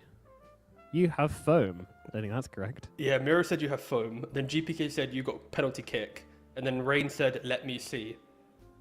And now they're continuing to draft. Huh. All right, I think that that translation may not be quite correct, but it seems like they don't care. Maybe he was just like, let's just see. Yo, If that we is don't like the actually- draft, we'll we'll restart it. All right, so again, just so you're aware, look at the reserve Wow. time on the left-hand side. That reduced reserve time is meant to be for BB at like 140, Yep. I think it's meant to be, 10 seconds remaining. which is minus 30 seconds because BB was late. And now 1W have just tanked the reserve time, don't care, and drafting. That's kind I of mean, you cool. could always pretend. Team best. What, role play? What, are you going to pause when it gets to like 1 second and then like count 30 seconds or? You could do that. You could just so you can manually run down your reserve time on the first ban. That's the easy way to do it. But then one where you get a bit of pause time. I see. 10 seconds Yeah. remaining. Well, that was like the weirdest entry to the draft that I think I might have had. I'm not going to say this year because that's way too cringe, but like at least in the last 2-3 years of online casting. Yeah, that was. Yeah, that was a roller coaster. I liked explaining it to the people though. You know, giving them Radiant giving the team information, the ins and outs. The only thing we can't do is translate. We don't know really. I mean, I assume that translation is wrong because it seems like Rain's just riding with it. So maybe you're saying let's Ah, just it's see fine. how it goes. I'll get a live translation. Don't worry. All right. Let's see if Hannah's available. Hannah, can you 10 translate this, seconds please? Okay. Yep. As we're doing the show and tells. 5 seconds remaining. That's fine. I've sent the screenshot. We'll get. I wonder how long do we have to be delayed before we start getting our pets involved? That's like mid-game situation. You know, that's like a 12-minute in-game pause. Ah, but then we're not on cam, you see.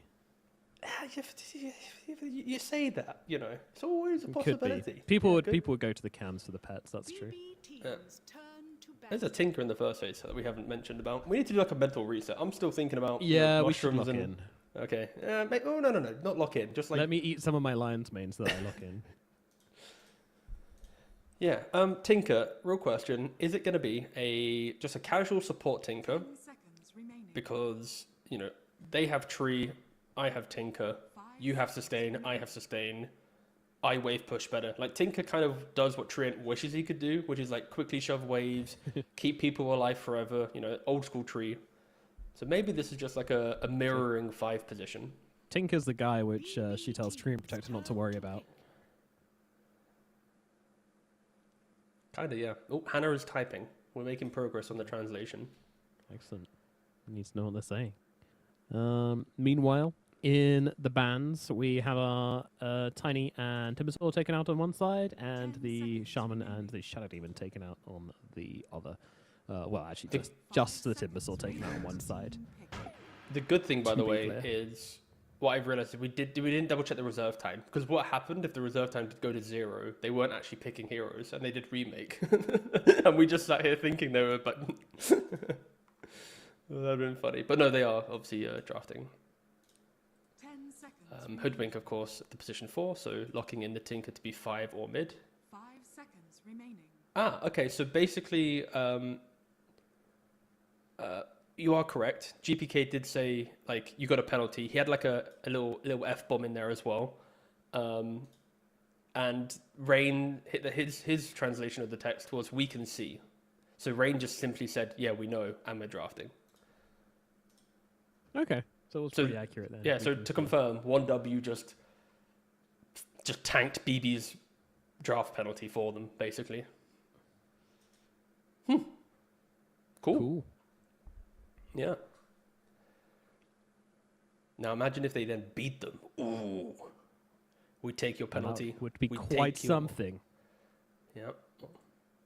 What is available for them to draft? They have banned out the gyrocopter. Quite a big Monkushi hero, actually. I do remember seeing that quite a lot during the previous DreamLeague. Radiant team pick.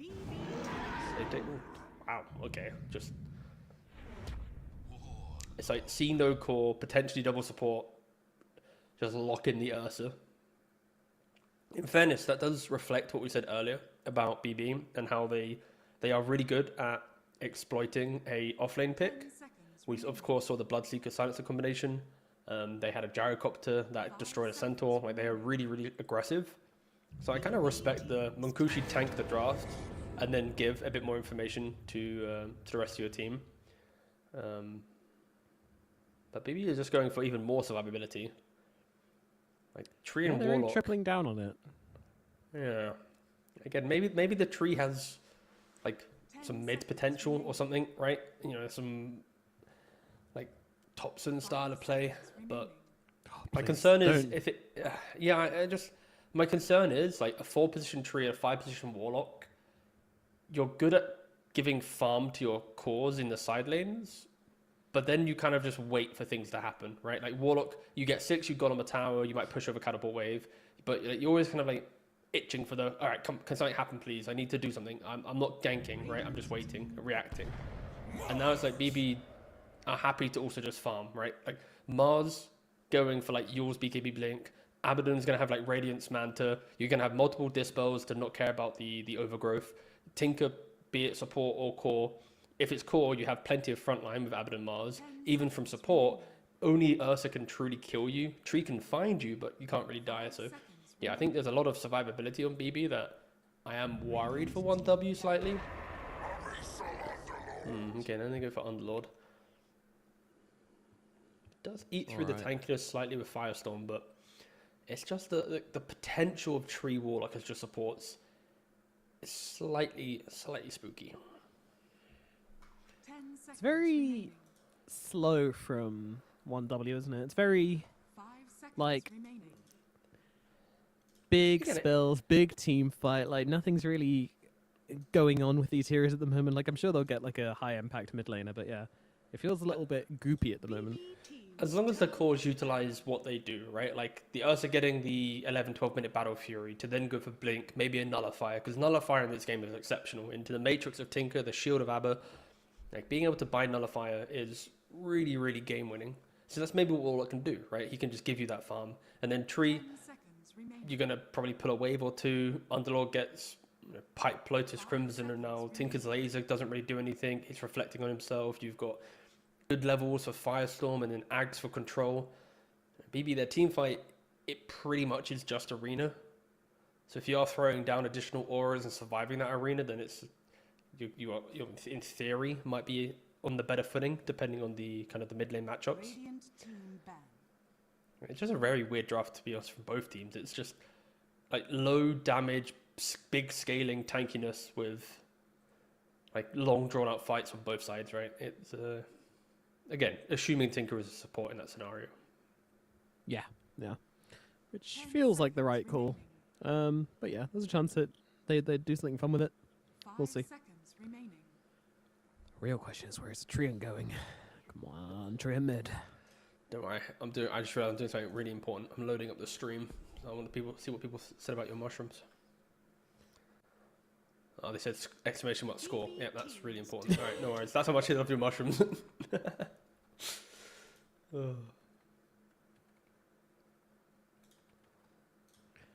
Final picks coming out for both teams then. Both teams needing a mid laner.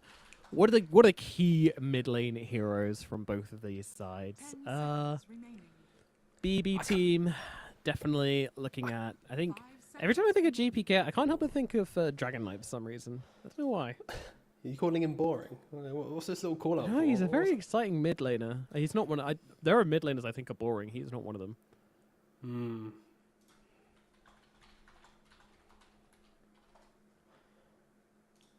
He just feels like the Dragon Knight guy to me. One we meanwhile. Squadix. I know he used to be Techie's mid. Did you know? Sorry, complete change of topic for a second. Actually, no, it's not really. It's about heroes in mid lane, to be fair. I thought GPK had more Tinker games under his belt. He's only got one Tinker game competitively. And it was in 2018 when he was playing just, old school, like, EPOS in-houses. He wasn't even, like, on a team. That is, like, kind of crazy to me. Because in my mind, I feel like I've seen a GPK Tinker game. But maybe it's a pub that I'm remembering, not like a pro game. But, yeah, just one game of Tinker mid. 10 seconds. Which Wow. then kind of makes me assume that it is just going to be Tinker to the 5 position based on Yeah, history. feels like But it. Remaining. again, you never know if GPK wants to reveal that he suddenly plays Tinker to the world in a best of 3 against 1W. There's a Leshrac now in the mid lane. Oh, Okay, that is a Squadix hero, isn't it? That is like a Squadix classic from back in day. but that does look nicer for their lineup, right? We already mentioned that Warlock and Tree want things happening to feel good on the map. You want to, heal up the hero through Living Armor or Shadow Word. You want the vision of Tree to be utilized by some kind of assassin type hero. Leshrac does do that. He'll utilize the both supports nicely, give them purpose, whilst Ursa and Underlord are both kind of chilling in the side lanes. I'm really looking forward to just Shadow Word on Leshrac, Living Armor on Leshrac, There we go. throw down a Fatal Bonds, throw down the Cheeky. Soup, throw down Ooh. a Firestorm on him, throw down a Root on him, and then just in you go, mate. You There also you go, have a forgot good about time. the pipe, the Lotus, the Crimson, I the don't drum, the Solar Okay, Crest. items are boring. Oh, okay. No worries. My apologies. Yeah. That's okay. Just send him in. It's kind of like a Pokemon game. We've where- referenced when we just Pokemon send in twice their now, Lash. by the way, in this cast. Wow. Oh, there's a Queen of Pain. Now Okay. select your hero. Ooh. Oh, okay. Cheeky. Yeah, so just Tinker support, nothing crazy.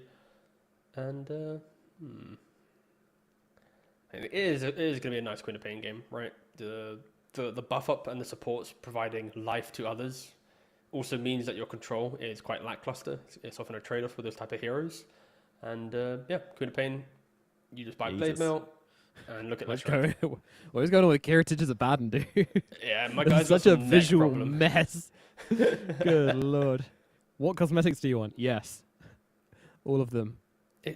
Honestly, it's beautiful. If anything, I'm a fan of the cosmetics should look as ugly as possible to then become beautiful. Like I don't want to see. That is true. You like a good bit of sensory overload, don't you? Seconds remaining. Yeah, but also sometimes even like minimizing cosmetics to make the hero look as like aerodynamic as possible also works, right? Like my Tidehunter, for example, is just a beautiful green blob where he has no clutter, but often you see the clutter, so it's quite jarring to see him without clutter. Like it's an art form in itself, and I respect Kiritich for leaning into whatever this is.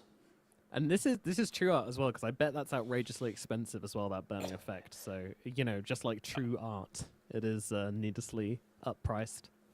and use as a tax write-off. So yeah, Well, good on him. real question is, does the Steam market ever truly get to the accountant? You know what I'm saying? Like, That's good. That's not a question I should ask, though. yeah, true, your accountant might be listening. HMRC, if you're listening, no, it doesn't. I mean, yes, it does. Wait. Does it? I mean, I should ask. Anyway, yeah, cool draft. Yeah, both teams are looking at long, drawn-out fights of silliness, and yeah, that's about it. I've said that before, and I'm gonna say it again.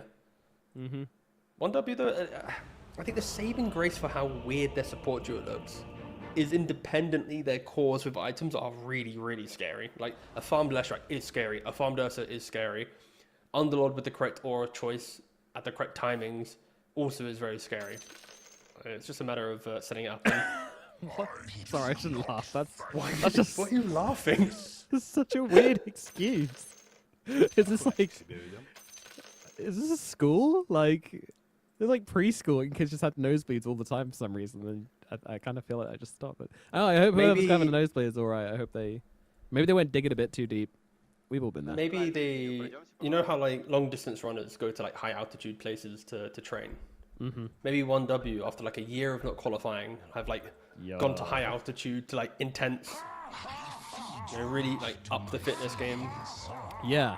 So if you play this well when you're starved of oxygen and you're suffering from altitude sickness, then when you come down to go into a LAN, you're going to be insane.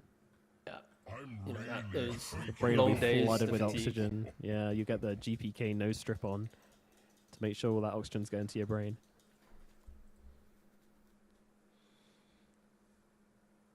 Again, before the game starts, can we just give like a round of applause for 1W just tanking BB's reserve time penalty? Yeah, just being like it out is what of it is. Just nowhere. go. Yeah.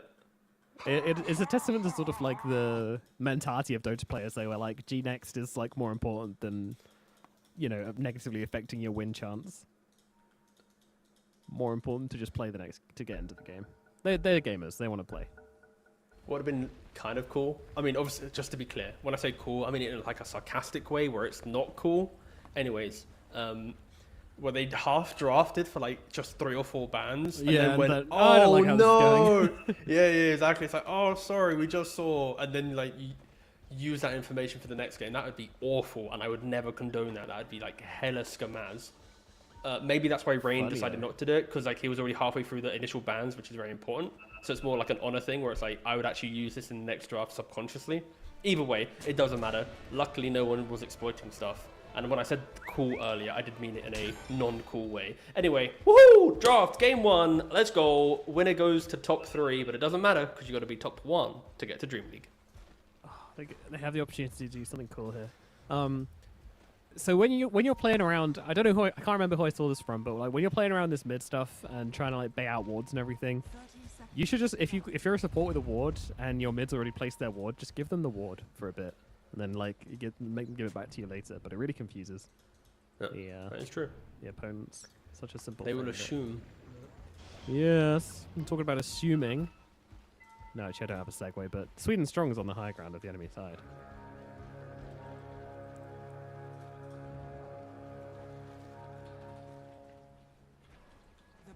Katomi, he says if you want to fight for this rune, then you have to do so through my army of robots. Good old repair bots. Ah, good. Another pause. Phew. I was worried we actually start playing Dota there. I was like, ooh. I was worried we'd have to do some casting rather than whatever this fill has been. Yeah. It's been half an hour of fill, by the way. Oh no, he's Nosebleed. actually That got, sounds no, he's medically actually- no, concerning. I hope they're okay. Oh, I thought it was a technical problem. No. Let's play the fun game of Do You Know the Other Facet? So, you can do one to me. I'll do one to you. I'll start. Abaddon. Do you know his other facet? He has chosen the quickening. Units dying nearby Abaddon lower his cooldowns. But what is it's the other facet? Isn't it the shieldy one? What does it do? I'm gonna need you to be more specific. Makes the shield do. Isn't it the blade melee type thing where it returns damage rather than pops at the total damage? Last time I checked, I think it was. Am I right? I don't know. I'm panicking. No, it's not. It got changed. It's Mistcoil does the damage based on your attack. That got changed Malignant time ago. Mist. When did Yep. it get changed, actually? Oh, shit. I'm talking about 2025 March. That's funny. Wow. Yeah. That was No, even I'm this talking patch. May. That got remade in May. Yeah, no one takes it. I didn't even know. No, it I've never existed. seen it. I've never seen Okay, it. Alright, cool. you So do one for Mistcoil me. does damage. Oh, a different facet? Okay, sure. Da-ba-dee-ba-da. That's too easy. You might know that one. Da-ba-doo-ba-doo. I want the other one for Death Prophet, not Well, Spirit. I thought we were doing Collector. heroes in this game to at least keep it somewhat related to. Oh, sorry. I thought you may want to make it That's hard. All right, sure. Give me. Oh, Mars is too easy. Redwood's too easy. Sure, give me Tinker. Ooh, Tinker. I wish it was heat-seeking missiles, but I don't think it is. I wish. That's 7.41. It's the core one, which means Yeah. it's probably related to. Oh, is it? No, it's not shrinking laser. That's on That's the his Agamemnons. axe. Yep. Do you want me to tell you what spell it is? No, because it's defense matrix. It's the blink away on when your defense matrix breaks. Translocator, I believe it's called. There we go. I Wow, got this is there. a great game. I love remembering old facets in the moment. That's a good time. That's a good time. All right. For you, Great. I'm gonna give you Tree and Protect. Great. What about Ursa? He's gone for Grudge Bearer. But what's his other one? The other one's then Bear Down. Yeah. More time on debuffs. More My debuff English got if real bad angry. there for a second. I don't know More what just debuff happened. if angry. More debuff me, Bear. Bear mad. God, these pauses are debuff killing more. me. Woo! I think Mars is You know, probably the luckily this is easiest only our one third 'cause- series of the day, so Yes. the pauses aren't hitting that hard. the one I said I really hope this is over by 8 p.m. We're gonna be starting game 1, minute 2 at 8 p.m. if we're lucky. Yeah, we'll be on pause by 8 p.m.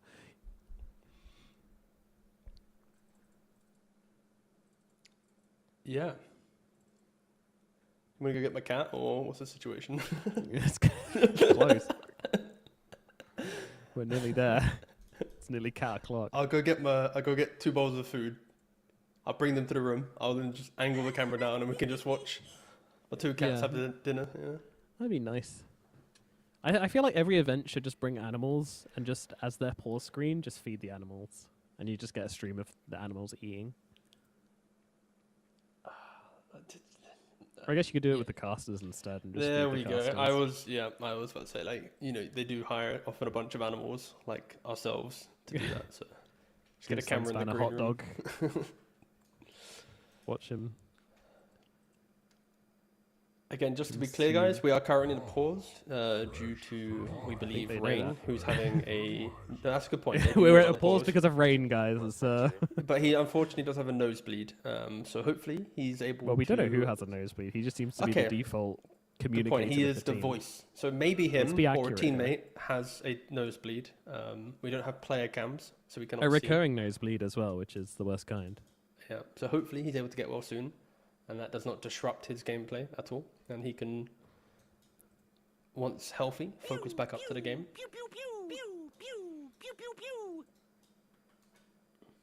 I've not had a nosebleed for a really long time, to be fair. Yeah, I can't was just remember the last thinking, time like, I had think one. having a When do you nosebleed as even an get- adult is actually really concerning, I think. How do you get nosebleeds? Like, I got one once because I was itching my nose too vigorously.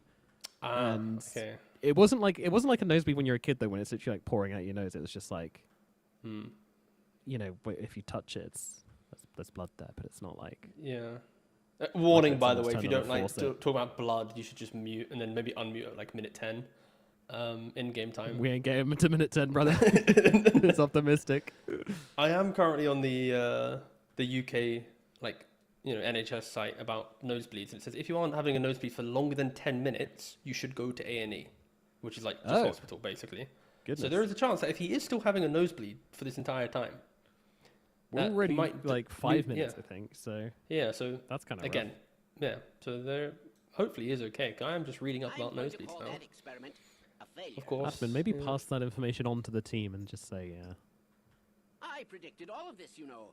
gotta be careful. But yeah, it just says you can get a nosebleed if you have a dry nose or dry air, and then you blow your nose too hard.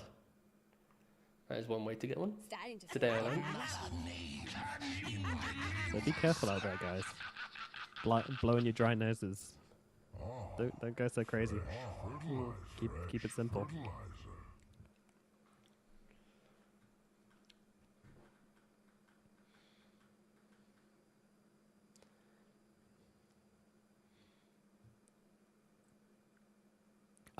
If you have to make Dota if you have to make the worst change possible to Dota, by removing an item, what item do you remove? Have the biggest negative impact on the game? It'd probably be tangos. Just forcing everyone to have cancelable regen in laning phase, which also is like slightly more expensive. That sounds quite annoying. What about wards, dude? Or smoke? I mean, sure. Yeah, I mean that's So all much fair. less. Yes. So, I mean, sorry, you asked my opinion. I didn't think it was a competition. I didn't think we were vying for number one. I mean, you gave a bad opinion, okay? Oh, okay. My apologies. All right, sure. So there's so many forms of regen, you know. As a support as well, I'm amazed you didn't. I thought it was just an easy layup. I thought it was a slow No, ball. but like, imagine. Okay, first of all, if vision disappears, there's other ways in which you can create vision to some degree. Same thing for healing. So I feel like Pulse if either of those suddenly becomes you're the ward now. yeah, Goes sure. down on that cliff. Like, but the problem is like if you remove like base healing in the game, and you now need a salve or you need certain heroes, Dota would just get boring because everyone's like forcing you to play sustaining based heroes, right? To be able to survive. Yeah. But like if I lose vision in the game, I'll just play more defensive. I'll change my I guess the playstyle. game is exciting still without wards. Like it's scarier, but it's Actually, still, I think like, brown boots the answer then, because if you can't build any form of boots, then everyone's so slow. You're just like, oh dear God. the map's so big. You just move The map's so teleport. big, just- everyone's so slow. just trekking across the map. Yeah, it's like regen or teleports to me would be like the base level of like that makes the game just boring, and then vision and that stuff would make it complicated, but like you could deem still barely playable. Hence why Well, we I went are with my answer. underway. Woohoo! Hopefully, He did just say he's he okay. still has a nose bleeding, but probably going to be fine. So, cool, I guess. Again, based on the UK hospital website, it does say you should go to hospital if it's still bleeding after 10 minutes. So We are concerned, but hopefully his admin or manager can relay this information. Anyway, Rain's currently getting... I was about to make a pun. He's getting click. zoned in the bot lane. He's getting clicked. Oh, save. Oops, safe. Goes for the tower hit. Going under tower. Oh, he's gonna. Okay, he's dead. All right, cool. Incredible performance there from Rain to get the first blood. Really, just It's beautiful actually the stuff. second from the blood for 1W. True. Yeah. Okay. I don't know what that was. Save. I'm glad that this didn't happen after like the first series when he played it, and we were like, "Oh my God, Save Hoodwink, best thing ever! Oh my God, Save Hoodwink is the best, it's the greatest." And they went and did that. So, shout out Save. You know, I feel him. Warlock, he's just this annoying dude. He's just an annoying old man, and he's just healing himself. And he's just sitting there healing under tower, and you're like, "Screw you! I'm gonna kill you."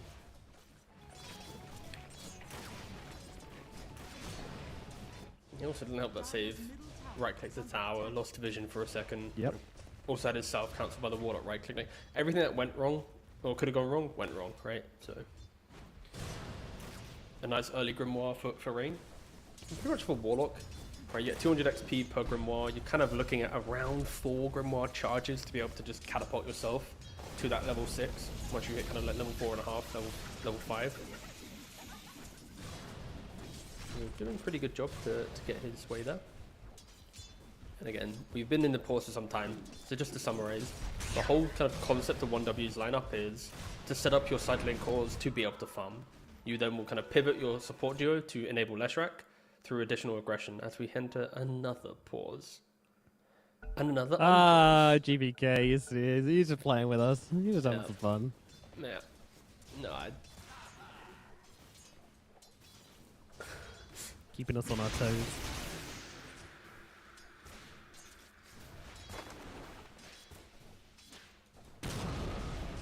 Ooh, stun misses from Squadix there. This top lane is pretty insane as well. The Tinkerer Baden lane. That is a lot of sustain, but they're still trying to go for Kiritich regardless. Not really working out in their favor though. So even Strong gonna think better off it and back himself away.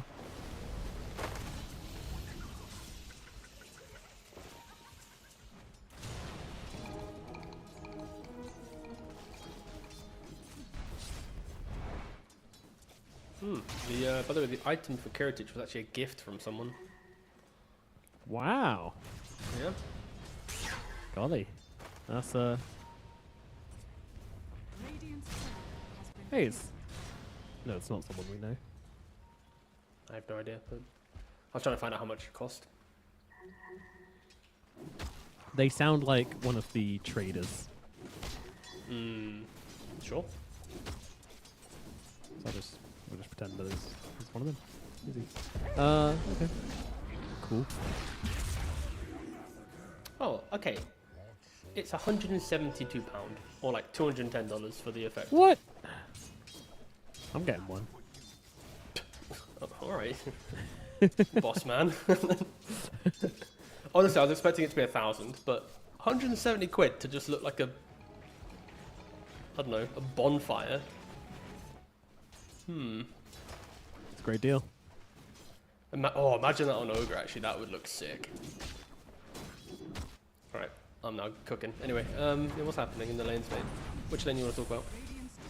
I like this top lane because it's just the three beefcakes kind of just bumping into each other, and Tinker sort of watching from the side and throwing down some robots every now and again.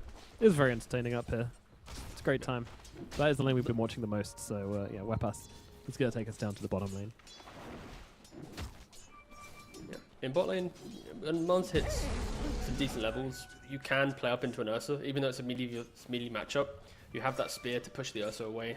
Sure, in a 2v1 situation, it can be quite annoying, but you know, Save has left the lane once the lane's underneath his tower. Kiritich? Gets a little low, but they bring in Save to make sure that everything's okay up here. Kiritich will be fine. They won't be getting any kills down here anytime soon. Never. SSS is walking pretty far forward here. Not sure about this one. Walking into 3 heroes is not a very good way to keep yourself alive. Oh, he had the Warlock behind him. They thought they could do some Fatal Bonds play. I see. Well, a swing and a miss. It is a difficult play to make, right, into an Abaddon. Like putting the Fatal Bonds down and then just instantly getting dispelled. But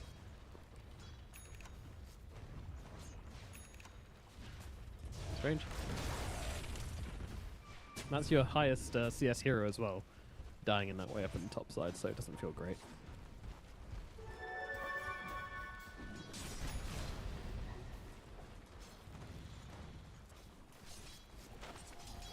I mean, the lanes were looking pretty good for 1W, right? If they didn't make that move and they just kept shoving the waves, then we would be looking at 3 cores all getting to like 3,000 net worth at the 7-minute mark and just kind of comfortably scaling.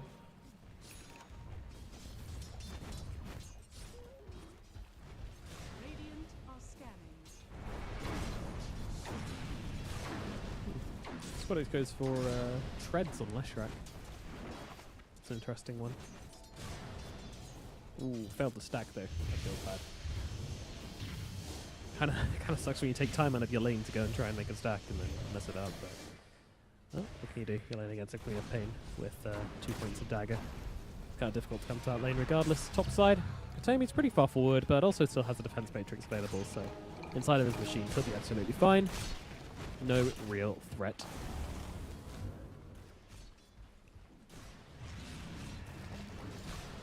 Side, Kushi's just looking for the Battle Fury build. No surprise there whatsoever. We see every single time from Ursa these days. Mira gets his phase, which is his first sort of big item to help him lane against the Ursa. Can kind of just outpace him a bit, try and stay away.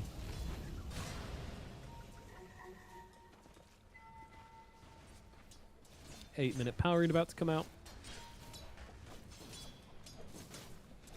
Last time the supports didn't really have time to come over and help. This time they do. And it's going to be Squadix's. Gets the shield. Nice little D ward there as well, really deep under the tower.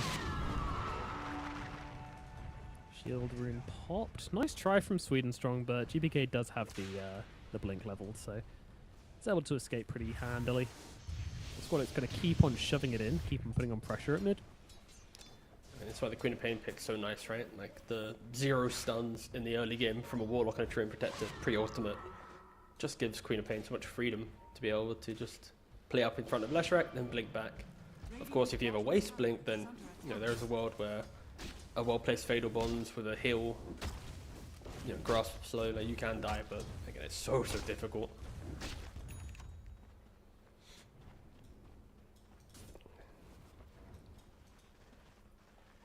Sweden Strong continuing to play super deep down enemy lanes, looking behind Miero here. It's not the easiest kill to get though. Okay, now hopefully. Okay, good. I was hoping this was not based on the other reason for the pause, because then that would be a bad sign. But the instant go is a good sign that we are back to being healthy again.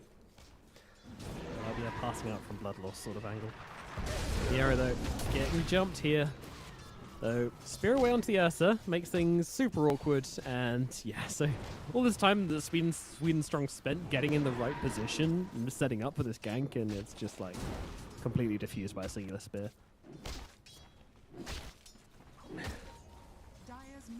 Yep. Again, not really much. I feel like 1W, their mentality is they want to be aggressive, but their heroes can't be aggressive, right? It's like... Again, I'd rather just see them be more efficient, like make stacks in the jungle, utilize Fatal Bonds to amp Leshrac's farm speed, and then when Leshrac's ready, you can try and do things. As Miro even rotates into the 10-minute rune. They see Sweden Strong here, they've got the sentry down, so they will just be able to kill him super easily. But once again, it's going to be top. TPK should be able to grab it this time, though. A lot of heroes here from BB.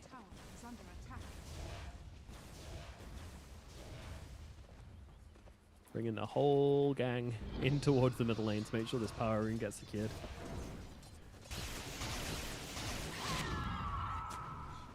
Yeah, and you asked about the Treant build, you know, earlier in a different series, and Sweden Strong, he is going for the 1-1-3 build. Like, he wants to buff up people, he wants to make them make them feel good. And I kind of respect it in this game. Like, there's not really an area for him to farm. Ursa shoves bot, Les shoves mid, and Les shoves top. Like, you're not going to sit there and just awkwardly farm a small camp or like a medium camp on a Treant Protector. It's very clunky, right? So he is just opting for a very sacrificial game plan. Sit inside the Nature's Guys, try and block up some rotations. Would be helpful if he's able to see the Mars coming in for this potential arena, but with the Enrage and the Greater Healing Lotus, sorry, the Great Healing Lotus, then Miro doesn't want to try it. Sweden Strong still sticking around down here in the bottom lane. But again, has felt pretty... I mean, he's leeching some XP where he can, but it hasn't really felt like he's been able to set up a whole lot just yet. It's an awkward moment for Treant when he doesn't really have anyone to play with. So he's kind of just sitting around watching.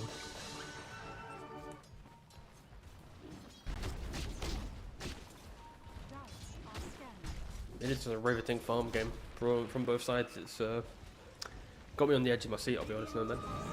Yep, big fan of the sort of 20 minutes of pausing into 11 minutes of hardcore farming with 3 kills. It's quite something. Yeah. You're doing their best to make this one a edge of your seat thrill ride. Pay for your whole seat, only use the edge of it.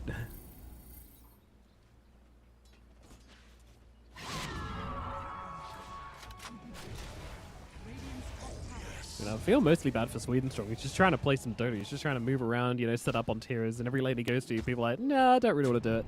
No, I don't really want to make that play. No, I don't really want to jump that guy.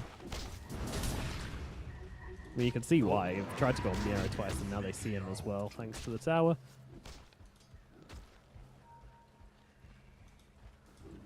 Tree's going to have to get himself out. The supports are just so lost, right? Yeah. Like, they've got a Golem available. Treant now hit 6. Like they want to do things. They Golem for the tower. There it is. Is they even going to get it? Place your bets. Mike, probably denied. I imagine so. Oh, one more shot up on the tower. 48 HP. 27. Dead. That's really awkward.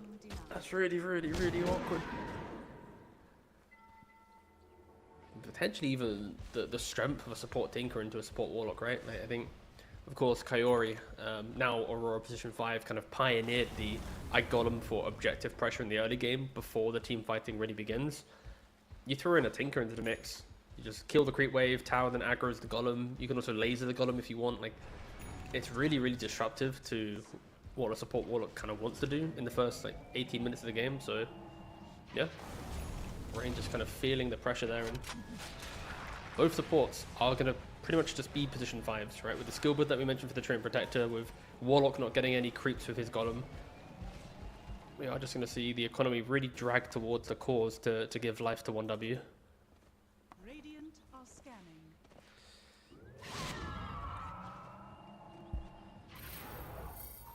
But to be fair, the farm on the cause is really, really good. They've got the Battle Fury that we already mentioned for the Ursa. Underlord is only, what, 300 gold away from a pipe. Leshrac is going just Kaya BKB, like no Blink Dagger. Like, he knows it's a farm game. Also dodging a smoke from BB at the same time. Yeah, like, it feels like BetBoom are trying to make it into a farm game, but One Win are absolutely chill about it being a farm game. Like, they're just like, yeah, okay, cool, we can do that better. Rain's gonna die pretty deep into the enemy side of the map. Getting some vision down. Or at least trying to. Gets caught in the action. As Kiritic pretty close now to that Radiant, so that's going to be in play for the Abaddon. We'll start to see him turning up some engagements.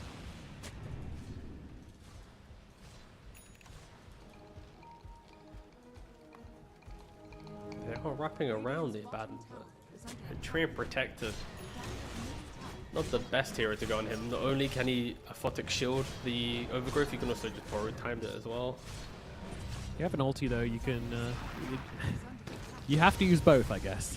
But Squadix is here, so it's not force him to pop the ulti. GPK comes into the mix as well. Really popping that blade mail, but no one's really attacking GPK. Sweden Strong thinking of popping that ulti, but he's going to just get completely gunned down by Saver GPK. Sonic Wave into the sharpshooter, and that gets the kill. Yeah, there was some indecision there from Sweden Strong. They are maybe going to find the Tinker. It's a good catch. He's going for the rearm to try to keep the Keen Conveyance coming through with an Ursa upon him. I don't think Katomi's getting away from this one. Squadix will grab the kill thanks to the blind, but all the same, Katomi does go down, and that's going to be a tower going his way as well. Top lane, it goes to 1 Win. They are doing pretty well in this early game. Yeah. Ever since like the early kind of Warlock rotation to top, they have kind of adopted the mentality of like the cause will win us the game.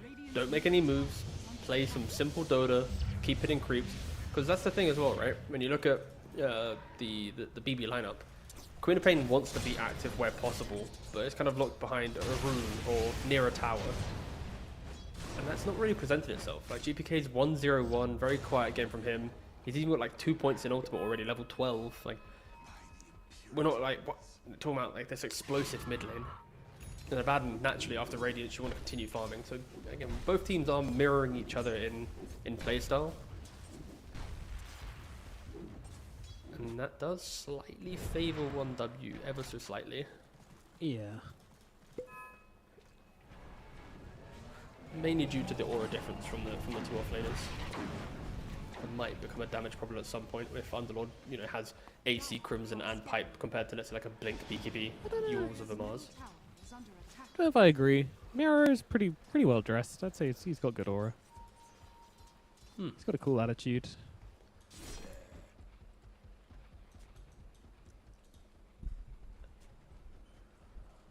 So you're just choosing to cast away. What? Sorry. These two camps always belong to Tinker here. And go back to the base, keep on farming it up. Oh, by the way, just in case you were researching it as well, the Abaddon thing that I was talked about earlier, the item that I mentioned, isn't actually the item that makes this happen. It's a different item. Oh, okay. So the plot thickens. The plot thickens, yeah. So It the could gem indeed be worth thousands. Yeah, you can't just make the gem into the item. It needs to be some like other things, and I don't know if it's like a bugged thing or a It's real bugged, thing. and- yeah. yeah. Which makes it infinitely harder to be I able know to... some of them are up to like 20k in value. I think the Team Spirit guys have a couple of those.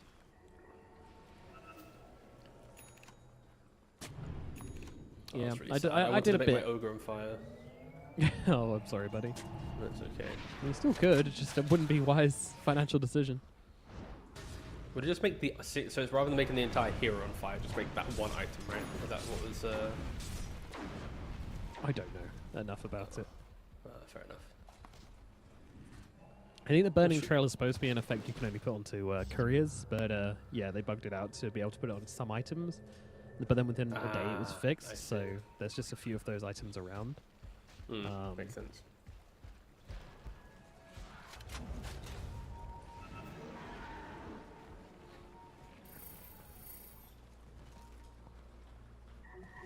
Sweden strong. Once again, just looking, always looking. He's even got the shard now as well, so using his Eyes in the Forest. Tell me, T Governor, how has Eyes in the Forest changed to the Eyes in the Forest that we once knew and loved on his Aghanim Scepter? Oh, it's very, very silly now. You get, of course, you get the 3 charges. They expire after 5 minutes this time around, rather than just being forever. And they have a hit base right click, so if you do see them, you can just right click them down. But yeah, pretty much you get 3 observer wards on a very short cooldown. Like 55 seconds for a free ward. Do you still need sentries to see them? Yes, you still need to be able to have true sight. Brilliant, thank you, T Governor. No worries. A smoke up has Very, very occurred silly. from the side of OneWin. They are indeed looking to tussle. May I say, looking for fisticuffs in the middle lane. But who will they fisticuff? GPK is an option. Hard hero to kill. Hard hero to keep locked down. And also, senses something's wrong, Overgrowth's going to come down, yields out onto the earth and stop his aggression straight off the bat. The Queen of Pain is surviving through it all. Hello! Completely fine. And now they'll look for the turnaround. The BKB's out from the left track, and he's going to use the opportunity to TP away. Mancusi says, bro, where'd you go? I can't get out. And gets screamed down to death. 2 heroes dead. Make it number 3 as Rain takes a spear to the butt and killed off by GPK as well. Double kill for the Queen of Pain. Not even close to killing off GPK there. Not even close. Yeah. They utilized the vision that we just mentioned from the Eyes in the Forest to get the jump on GPK, but with from the Yules from the Mars to buy time to delay That damage was huge, onto Queen of wasn't Pain, then Tinker TP'd in with both Matrix, Locket, and Mech onto the Queen of Pain, sorry, of GPK. That was plenty of sustain. So yeah, Tinker, Sweden silly Strong hero. is fine. They've used 2 dusts and missed both. So he's now going to place the Observer. So they're pretty sure he's not in the neighborhood, but He he walked is. into the dust. But he walked into the dust. Okay. Well, I would say that's not the play he wanted to make there. That was inconvenient for sure. Yeah. He's a silly tree, isn't he? Ooh, exciting stuff. Triple S, being a man of action. Fiend's Gate's over to take the enemy shrine. Truly appropriate usage of a spell named Fiend's Gate. Fiendish move. In Relocate's kind of nice. Underlord, Fiend's Gate's nice. Like you at least announce it. Yeah. Look at what Rain's just purchased, guys. This is truly one of the games of all time. Go for a cheeky little Midas. Interesting. Well, he doesn't have it yet. You've lied to the viewers. No, he's purchased a recipe. He's still a glove away. He doesn't have it. I said, right look now. what Rain's just purchased. That's all I said. Okay, fine. He's bought a recipe. He's invested into nothing right now. He's invested into an idea, not a product. But some would argue that the idea is more important than the product. Radiant's bottom tower is under attack. And that's how you get scammed. True. He basically has an NFT right now, this piece of paper with the Midas on it. Guys, I swear it's worth so much. It's a good investment, guys. BetBoom making their way down to the bottom side of the map. They can take that tier 1 tower. A nice little dust spear attempt there from Miera. You got to respect that. Many That times wasn't even out of with a 10 that'll scale. work. There was no, there was no scan. That was just just raw dog that shit. that was just a cold spear. Like, all right. I mean, the spear I don't mind. The dust is kind of wasteful, though. Still funny. Oh, he's now top. Like, you can tell from the spearing if it like. Anyway, Mankushi is in a really awkward position here. A really awkward position being inside the arena of death. And now he's dead. Rain also going to be caught out here by the Midas GPK. Rain. Oh god, he's not bought the Midas yet. This is the worst position to be in when you haven't actually bought the Midas. You just have the recipe and then you die without having the glove yet. He was so proud about showing off the recipe. He was like, "Hey guys, look what I'm gonna do." Oh. Well, you're worried about dying and losing that gold and then delaying the Midas and maybe making it not so worth it. So you should get a sport item instead. Nope. Not gonna happen. If we were to do like a tier list of supports buying Midas, Warlock at least is on the upper section of that tier list due to the fact of how good your later talents are. Of course, they have changed it around a bit, so now Golem of Death is on 25. It used to be on 20, which was, again, pretty silly. But Hang on, Midas doesn't even give experience But it does not give XP anymore. It doesn't give XP anymore. Wait, why is he buying it? Why is he getting? He just wants money. Wait, that could change his 7.4, didn't it? Yeah, that's stupid. that's terrible. Oh, Rain. I completely forgot that. Yeah, Transmute got changed to 7.4. Thanks for reminding me. Yeah, you're all good. Yeah, I have True no idea support what player Rain's here doing. is just like not up to date with the Midas. I No. respect that a lot. I don't buy Midas and Ogre, to be fair. Like, I'm a No, I like know. a Mana That's Boot Solar Crest connoisseur. Yeah. I respect that about you more than Thank perhaps you. anything else. Mm. 'Cause I despise Ogre Midas. Well, I don't despise them. I just think it's a criminally overbought item.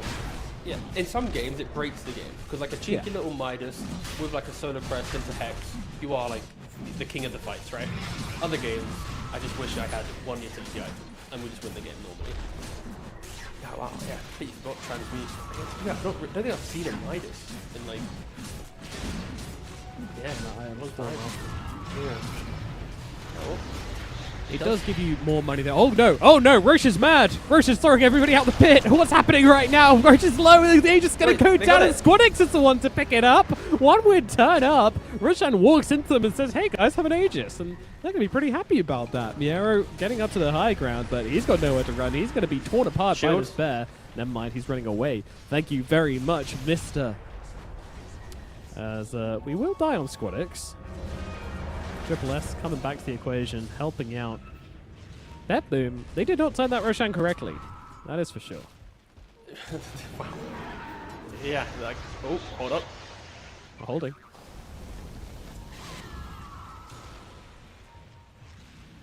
I kind of got distracted and I just assumed it was just like a chill Roshan for BB, but then yeah, like it leaving the pit, Leshrat running into the middle of it, Kiritic coming in very late to at least save the Mars to kind of fix what was happening in Sweden Strong Diets. But yeah, very lucky for BB though, killing off the Leshrat instantly. Even though it was 1W who was kind of extending that fight after the Aegis.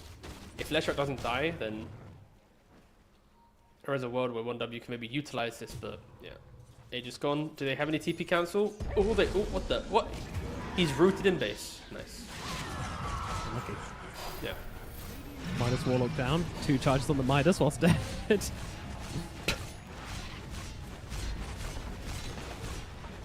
Is it really worth it? Like, is the 20-second reduction on transmute?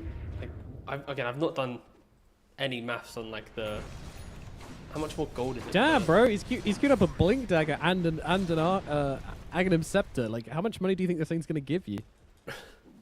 He's just like, I got my Midas. Alright, I want Aghanim's Refresher, Blink Dagger. Where's writing letters to Father Christmas? Alright, we'll see. Again, like, if this game does drag out 25 minutes, then of course Midas will easily pay for itself, and the items he has will be because of it. But if the game ends in 10 minutes time. Oh, yeah. Something actually. There's a guy's dying mid. That's a Mr. Triple S is gone. PSA, by the way, very important for all you carry players that still buy Midas out there. Both of you. Squadix, what's going on here, buddy? What's up? A little, Finish with the PSA. I'm on the edge of my seat. Oh, sorry. Carry players who are still buying Midas. Please stop Midasing the big creeps in your camps. it's not what you want to do anymore. You want to Midas the smallest creep possible, because you are just getting money now. You're just getting money. There's no XP multiplier, therefore you are actively taking gold away from yourself by Midasing the biggest creeps possible. And everybody's still doing it, and it's wrong. So stop. I'm done. Okay, well, that was very passionate. Yeah, I mean, it's carry players who are like, I'm going to be efficient, and then they just do something violently inefficient, and then you say, hey, you shouldn't do that. And I'm like, shut up. Aren't you a core player yourself? Okay. Yeah. You're speaking as if you're a support. Yeah, I sympathize a lot with supports, because... okay.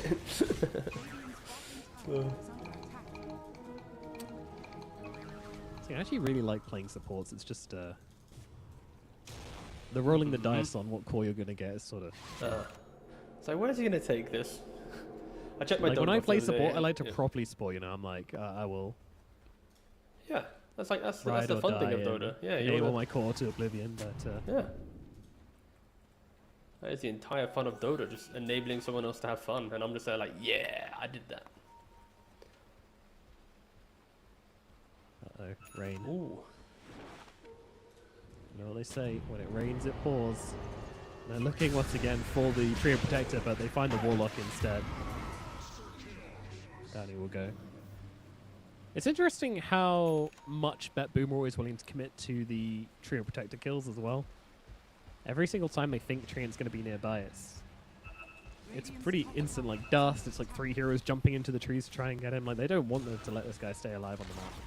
I mean, it's like the whack-a-mole game, right? Like when you eventually find him, it's like, yes, this guy who's just putting silly vision on the map is there, you know? Talking of. Like if you leave him uncontested, he's going to get multiple deep boards out, multiple, you know, eyes in the forest. That's the word I'm looking for. And after all this like potential pick-off play, it's completely gone. Like the Lesh and the Ursa don't want to make any moves anymore. They don't want to try and jump in a bad minute. We'll just TP in with Solar Crest, Greaves, and Locket. And they haven't tried to take a fight. They have a pick-off based lineup with zero intent to try and pick off, and it's only going to get harder now with the fact they aren't playing with this conviction. Like, there was a very good window in the game where they could be the aggressors, but it kind of disappeared very, very quickly. But they have a nullifier. They soon have Basher. There's good items for them to play on, but yeah, and not to harp on it, but the Tree Warlock support duo is just really weak. Yeah, Squad X is like, what do I do? I got a great Leshrac game, and I can't really do anything. Yeah. It's also the type of game where you'd want to have a Shivas in the game as well, right? Like to deal with the Tinker healing, have some mitigation of that. He can't go for that because he now needs a Hex for more control. Yeah. The Ursa was forced to buy a nullifier. It's all a little bit weird. The draft on the side of BetBoom as well, it doesn't want to play together. They don't really want to stack up on top of a Baden and take fights like that. Hoodwing wants to be a million miles away. Queen of Pain wants to be jumping either past your front line or just playing back and waiting for an opportunity to get a good Have a fight.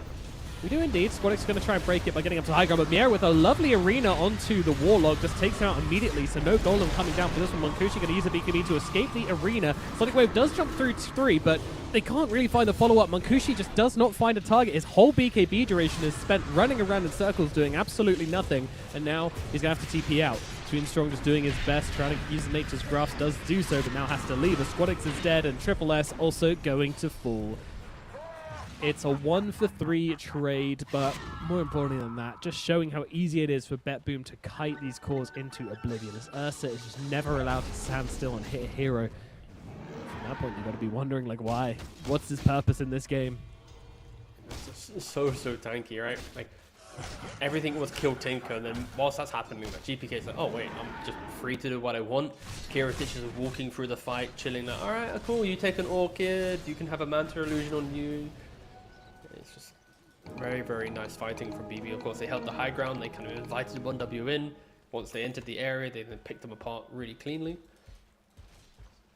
And it will only get harder. Katomi thinking about an Aether Lens at the moment for the additional cast range to help his team out to have slightly more defensive positioning. Yeah, it's just very, very difficult for 1W. Maybe Leshrac, once he does get the Hex, there is a world that they can do it, of course. there is a Shiva's on the Underlord, so at least they do have that box ticked, but yeah, I'm still just struggling to see the big play 1W can make. It's pretty much they need to kill Quap, Mars, or Tinker 100 to 0 without the Quap, Mars, or Tinker helping the guy that gets jumped. Right? The Mars with the Arena save, the Quap with the Sonic Wave pushback, or the Tinker with the Matrix, Locket, and Greaves. Right? Between killing one of those is like a good fight starter. And they do have the tools. It's really just about getting that initiation. Rain also needs to live more than a few seconds in the fight. Needs to get off these golems because and the fatal bonds as well. Like that fight would have been so much cleaner if we actually had the Leshrac being able to bounce around a bit more of his damage. Squadix actually got off some very good damage in that fight. They targeted him pretty heavily. If fatal bonds was down, then it would look entirely different. Sadly, Rain just died straight to the back. He got kind of caught in the arena, got the Mars, and just blew him up. Now into the pit we go.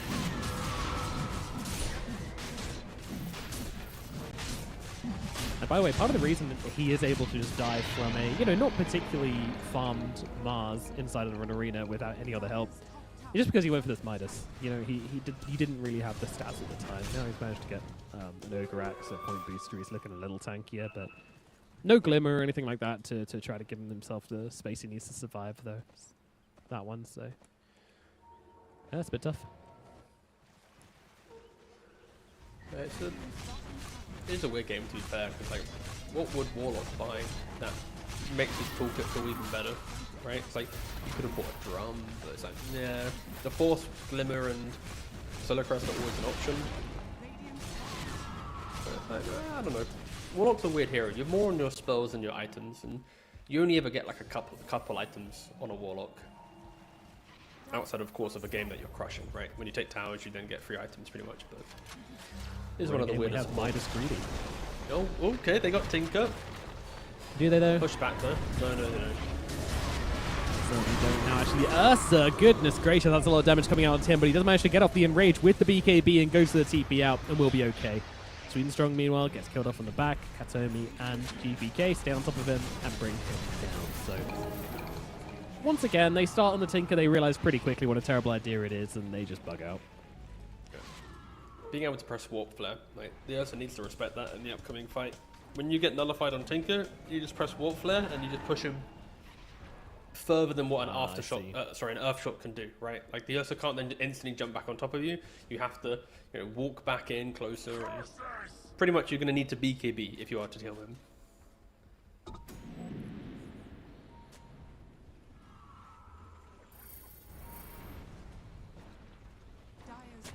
Leshrac now has the Hex.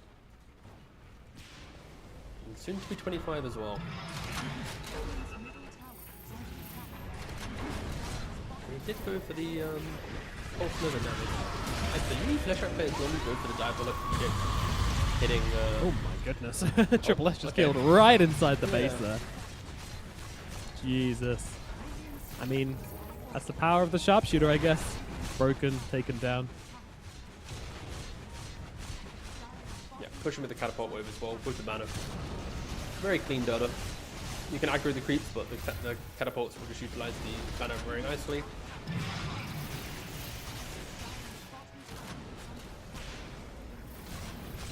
I mean, there is a creep wave pushing in the bottom, but it's not really doing a whole lot. Meanwhile, the high ground is starting to get hammered by these siege creeps.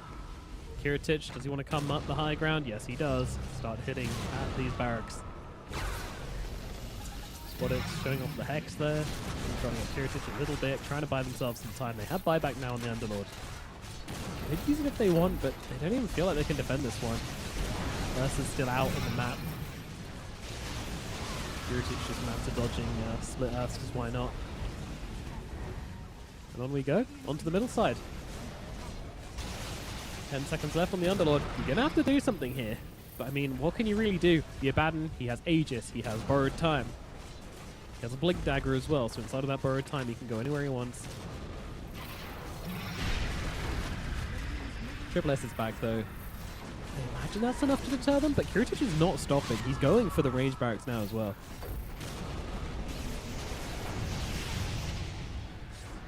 Goes the Atos out onto GPK. GPK doesn't care. Kiritic continues going for the melee barracks. With less, going to be bloodthorned up again as in the backlines. Monkushi jumping in, looking for a target. That target's going to be the Mars, but he's going to yield himself up and buy himself time to try and get away from Monkushi. At the very least, he gets off the arena. Monkushi cannot finish the job. He can't kill Miero. Miero gets away, so he turns his attention towards Kiritic instead. Miero's still killed by Squadix in the end, as Squadix continues to try to jump around the fight and help out where he can. Kiritic now, he has used that borrowed time, still has the Aegis though, so killing him off is going to be hard and not when he does that much damage. Goodness gracious. See you later, Squadix. Life number 1 is going to drop. Do they have anything for life number 2? Everyone's coming back in for this one. Everybody wants to bring down this Abaddon, but GPK, he sees an opportunity to come back in again, and Monkushi just taken out. No enrage, no buyback. That might just be it. He didn't preemptively enrage, so he got hit by the Bloodthorn, and then nothing to break it. Nothing to break it. Not how you want to end that one, but it is how it is going to end. That'll be game number 1. Game time, 38 minutes. Real time, 1 hour, 10 minutes. What can you do? True. Again, hopefully the player who on 1W did have the nosebleed is okay. But that aside, BB, they are drafting very, very strong this time around. I feel like 2026 BB draft versus 2025, it feels very different. It feels like they're finding problems, getting these solutions, and they are being a little bit more creative with their approach. Like even with this draft, right? I've seen this same type of draft from BB before, but in this game against 1W with the problems that we were faced with, like early picking the Tinker, enabling it through just giving it the farm. If Katomi wasn't in that mid lane, Queen of Pain would have died. It would have opened up the game. Maybe that Roshan would go the way of 1W. The game's completely different. But because of that mid save at the tier 1, BB goes, thank you very much, never try that again, how dare you, and then 1W just stopped being aggressive. Like that single Tinker play just pretty much won them the game, it felt like, based on the confidence or lack of confidence from 1W. And going into game 2, I never in my life ever want to see Warlock, Tree and Protector on the same team again. Like, unless you have an offlaner like Beastmaster, and then like a carry that like auto wins the safe lane for its aggression, and then you can play through the early map of like a Zoo offlaner with the Lesh mid, like that makes sense. But with a farming offlaner, a farming safe lane, and then a Lesh going BKB first item, Tree Warlock looks so bad, and they kind of, it just looked rough. It looked like one mistake and you lose, and guess what? They made a mistake, they lost. They certainly did. Yeah, that will do it for game number 1. The draft just didn't really look like it made much sense. And in the game, it certainly turned out to be that way. So whatever strategy they had, BetBoom, they were ready to answer it. And they come out flying into this series in game number 1. Let's jump over to a break, and we will be back shortly with game number 2 of BetBoom versus 1W. I don't know what she sees in me, but I sure am glad she's mine. Whoa, no.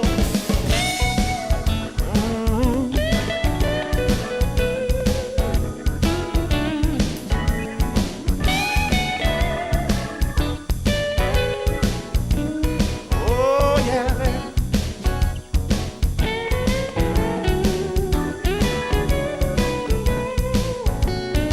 Whoa, yeah, yeah.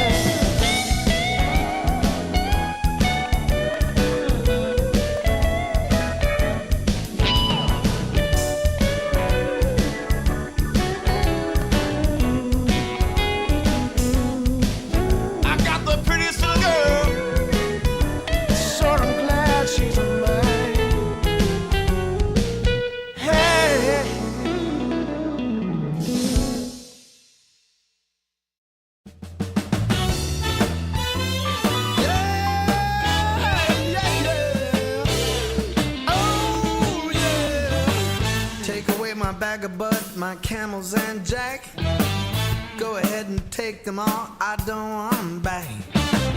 Those nasty things mean really nothing to me, 'cause lately it's so plain to see. All I want is you, honey, is so true. Give it to me, baby, all I need is you. You can take away my mint Cadillac, take my Harley too, I don't need them back. I got an engine on world, it runs so right.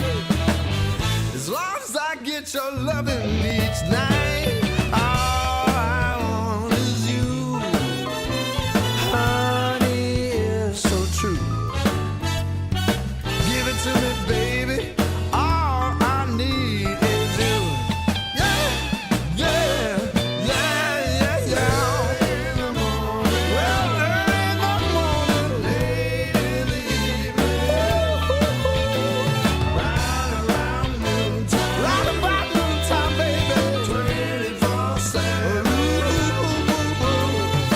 Give it to me, baby. All I need is you. Yeah, yeah, yeah.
Camels and Jack. Go ahead and take them all. I don't want them back. The only thing I could ever really miss is what I feel when I get your kiss. All I want is you. Honey, it's so true. Give it to me, baby. All I need is you. Yeah, yeah. Oh, yeah. Early in the morning, late in the evening. Well, it's about late in the evening, baby. Right around noontime, 24/7, 24/7. Give it to me, baby. All I need is you. Oh, how, oh, yeah, yeah, yeah, yeah.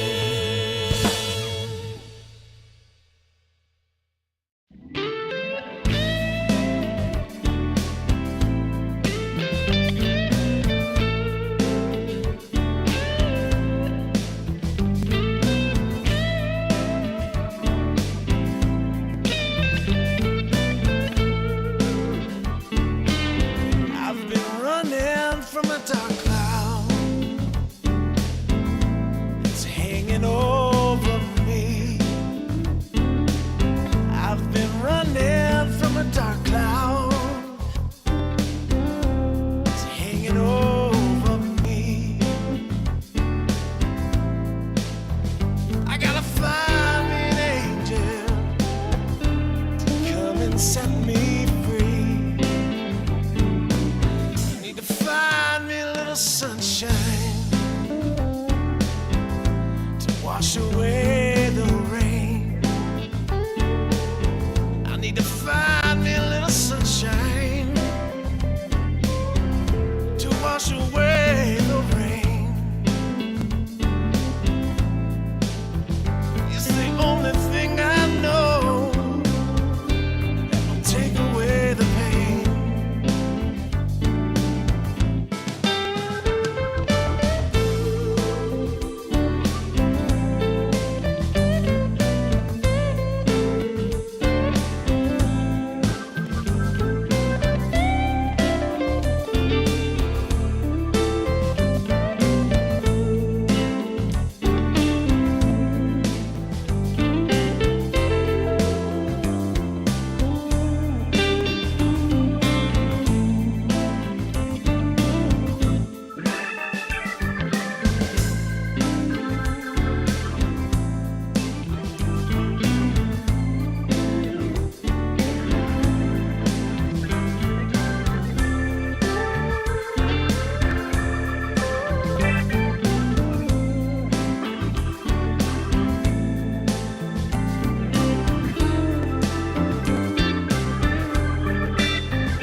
by your knee. We can have a good time. Don't you worry about a thing. If you want it here, or if you want it there, you got it. Have yourself a good time. Act like you don't care. You got it. Get that motivation. You got it. I got just what you need. You got it. I got just what you need. You got it. I got just what you need.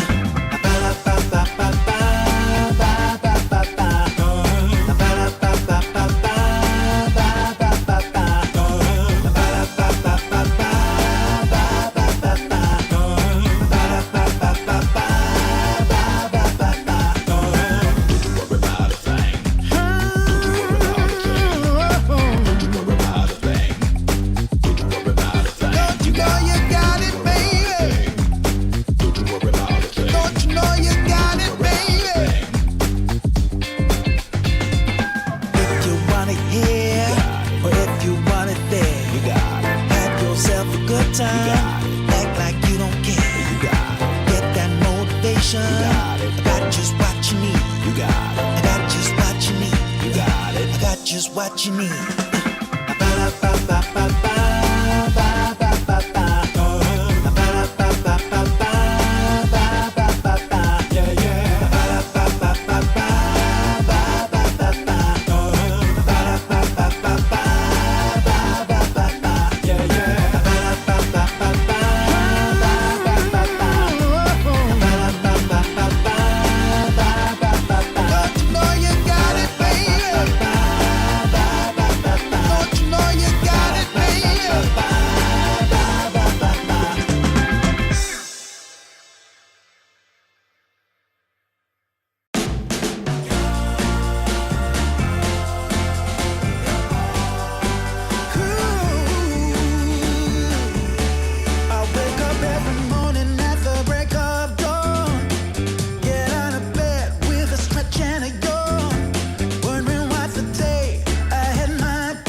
game of the day and looking to make it their 4th win of the day, up against 1W. 1W, of course, in game number 1 couldn't quite pull it together. They draft some rather interesting support duo with Warlock and a Treant Protector. The Warlock then proceeded to buy a Midas to kind of double down on the interestingness of said duo. Overall, though, it just wasn't enough, and BetBoom just playing a pretty slow, pretty controlled, pretty patient.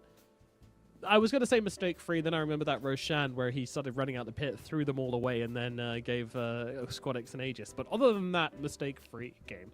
And they're looking to do the same thing here in game number 2.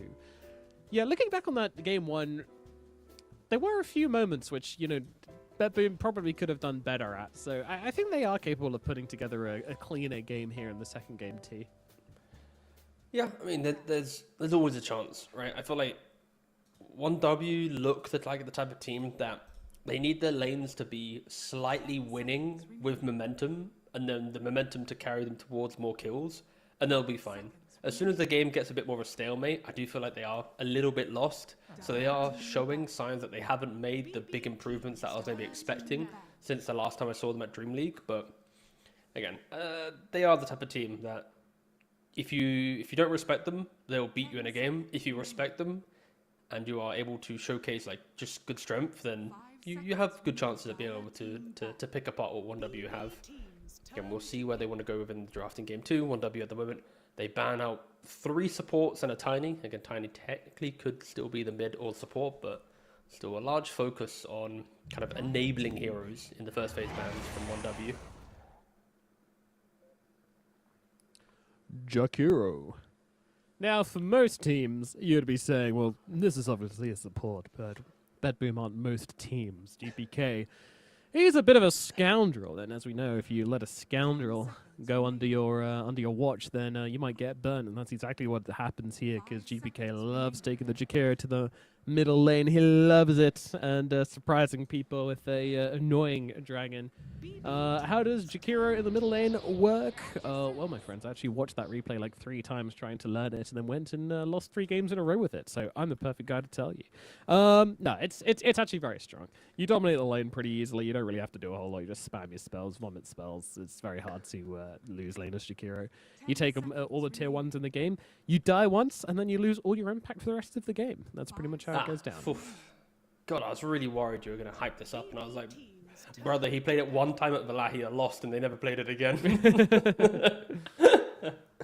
I was really worried that you were going to ask me to hype it up as well. I was like, I just thought I'd bring a bit of spice into the early stages of drafting. It's always a little bit of a boring time sometimes, but not with GPK Jakiro around. GP Kiro. I'll workshop it. I'll get back to you guys. Yeah, I believe in you. Well, 99.99% chance it's probably just going to go to Katomi in the 5 position. If I remember correctly, the changes to Jakiro in 7.4 didn't really nerf Jakiro at all.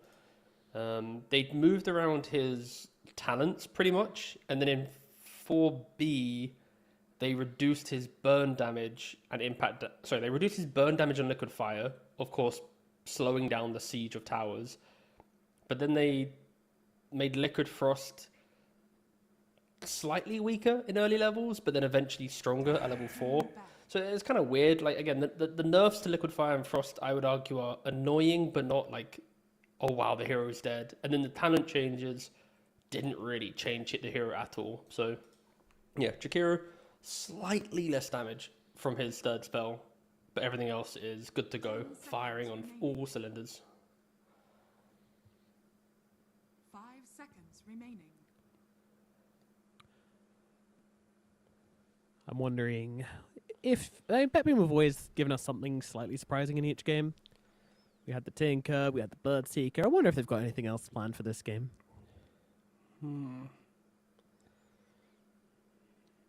There is a chance. Always a chance. I feel like Kiritic has something up his sleeve. Team pick. BBT. Okay. What happened to Legion Commander? It's been a really long time since I've seen a competitive Legion Commander. The problem with Legion is heroes that buy blade mail found ways to then buy auras. So then Legion's kind of on an island of like, am I gonna get blade mail blink quick enough that I actually can kill heroes? And then there's also like Naga Siren was in meta with Song. You have, of course, that's pre like BKB and stuff like this. Then you have like Shadow Demon is in meta, Ringmaster with the saves, and your laning isn't really that damning as it used to be. So like laning's a bit 50-50. Your farm is awkward. You have to kill to farm. You can't just farm. Like, yeah, you do everything other heroes do, just slightly worse. Yeah, that's fair. Also, like, so punishing, you know, like every other offlaner, you can kind of just do what you want and you'll generally be okay. You know, Mars needs to go and get some initiations, but if you miss an arena, it's not the end of the game. If you miss a duel, it is kind of the end of the game. It's very hard to kind of recover from a messed up, like, the timings. If you don't immediately start transforming it into kills, then the hero just stops existing. And as you mentioned, it doesn't exist outside of a blink in and duel something hero that is their sole focus. Now, BB are showing us a really formidable draft pattern, by the way. Like, the picks in this order, I would argue, will be the draft construct of the team that's winning tournaments throughout the upcoming months. Like, you first pick your Jakiro, you lock in a Beastmaster flex between mid to off lane, a casual support for position to enable that off lane potentially. It is really robust. It can pretty much play into most matchups, I would argue. And then you get to counterpick with the correct offlane or mid pick and a carry with more information. So, yeah, this is for opening is really, really strong. Yeah, I don't mind what 1W is putting down there. Like, their draft is making a lot of sense at the moment. They've got good team fight. They've got good spread damage. They've got a support who is both lockdown and escape, so doesn't necessarily die all the time. That always gives you information if you have a support that can play a bit more front and forward. Yeah, it's a little like open though, where you know exactly what's happened. There's like Gyro probably is the carry. There is a world where maybe it's like a weird little support or something, but it might be a bit too niche. Ember is just your mid. Windrunner probably is your forward position. Like, they are just kind of showing their hand a bit. I think the next pick from 1W will reveal quite a lot. If it is a 5 position, then we are going to be pushing, of course, Winner into the support role. But again, there is, even though it looks good on paper for like the damage and the fight, but I'm just worried about the laning setups. It could potentially get a little bit uncomfortable. Again, into a Beastmaster in the offlane Beastmaster, you want to have like a Tidehunter or something to eventually take over that safe lane and sit there whilst the carry then goes to triangle. But if it's a Beastmaster mid, then you're not really getting that tower pressure. It's more kind of backwards farming for ags, and your offlaner wants to be able to take the tower. So the style of offlaner changes immensely based on where Beastmaster's going, and we're yet to see where the Beastmaster's going. So again, that's why picking the support here is really good. It kind of just gives more information to the offlane. But yeah, based on these picks, I would assume that Undying Gyrocopter is your safe lane duo, maybe even Undying Windrunner, and then Gyro and Windrunner are kind of both flex between carry and the 4 position.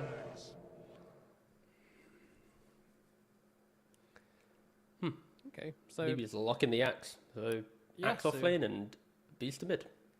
It is indeed. And this was a hero which came in mind when we were talking about the Legion earlier, because it's like, if you wanted a Legion commander, then why not just pick Axe? You can basically do what you want Legion to do a little bit easier and also less committal, and also can do all the other stuff like build some auras and be more of a sort of consistent offlaner as well, not as feast or famine. So quite happy to see that. Undying going to be pretty nice here. I really like Undying into Beastmaster for the Tombstone save as well.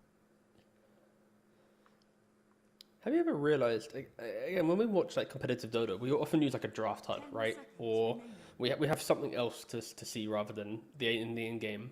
And even when you're drafting in-game, you don't see the hero pictures, right? You see like the icons, not the hero portraits. Gyrocopter is actually really off-putting. Like, when you start looking at both of his like propellers, you can't like stop looking at them. It's quite hypnotic. I know what you mean. It also makes no sense as well. Like, why has he got one propeller going forwards and one propeller going backwards? 10 seconds remaining. Oh, because it's a gyroscope. I get it now. 5 seconds remaining. Also would not make you fly. Anyway. But yeah, I've spent the last like 30 seconds just staring at this propeller. Oof.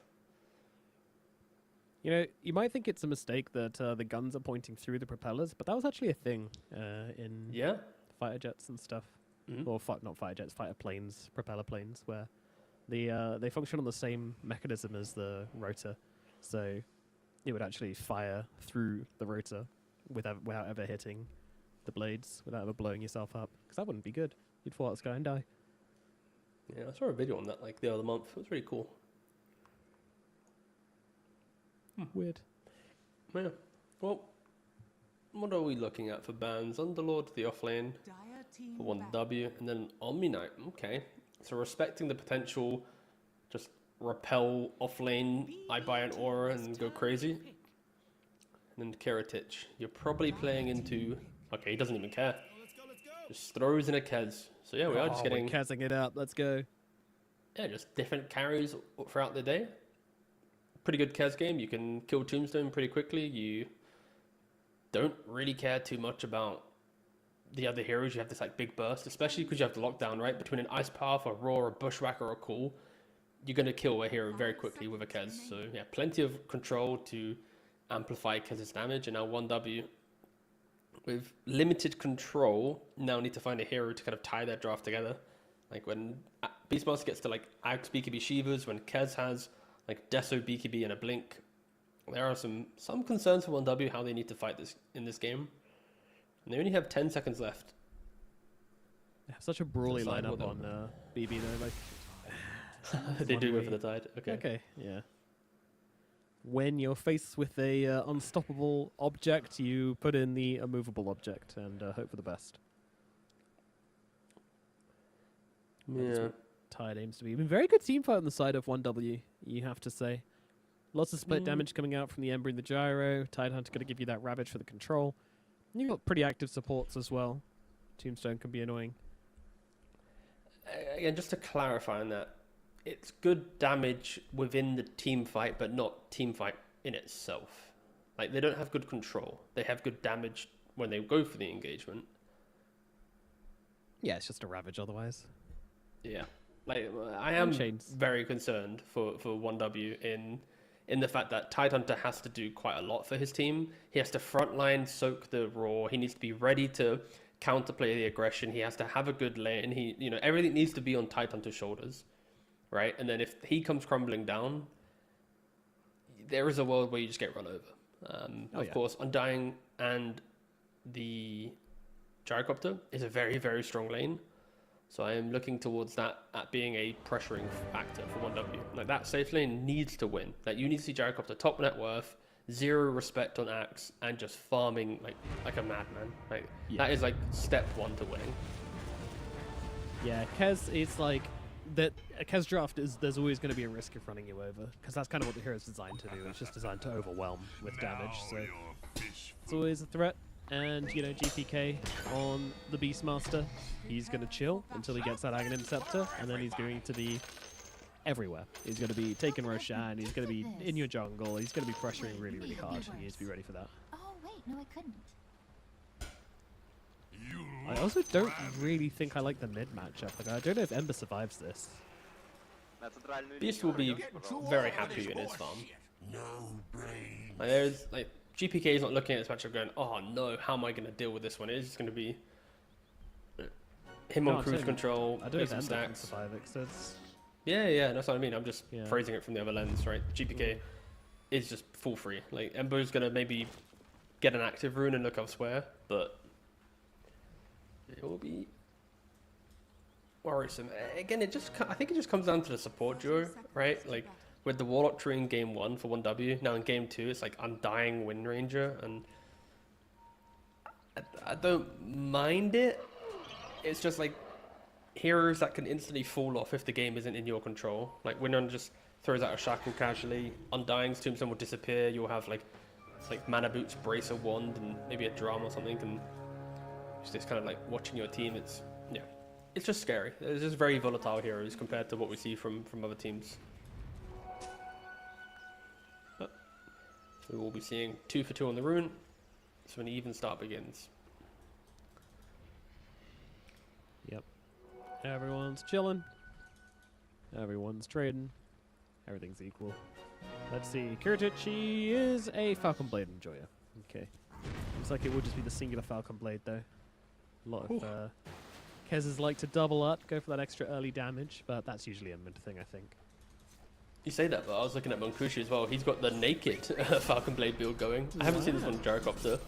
Just blades of attack quelling and then no other items into the first pack of tangos coming in. He's got tangos on the yeah. Okay. Yeah. Not a complete psychopath. That's good to know. Yeah, it's a fluffy hat coming on the courier. It's like, wait, what?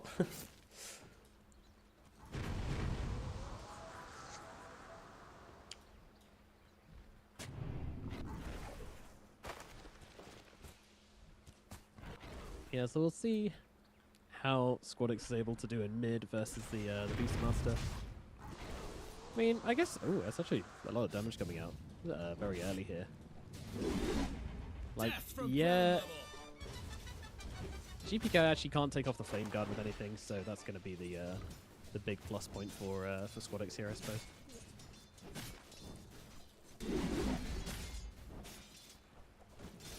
And Squadix getting the better of GPK in those in the last wave of creeps as well, so I'll start to come into play in a minute. Interesting. Ah, the nicheties of the mid lane. Always interesting, the minutia of the mid lane. Yeah, again, Beast will be happy. Ember won't be able to pressure Beast, but then that means Ember should be able to farm as well. Yeah.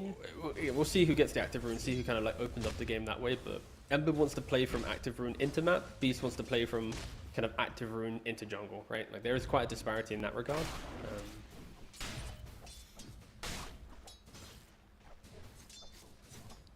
And you do need Ember to be active in this game. Yeah, 100%.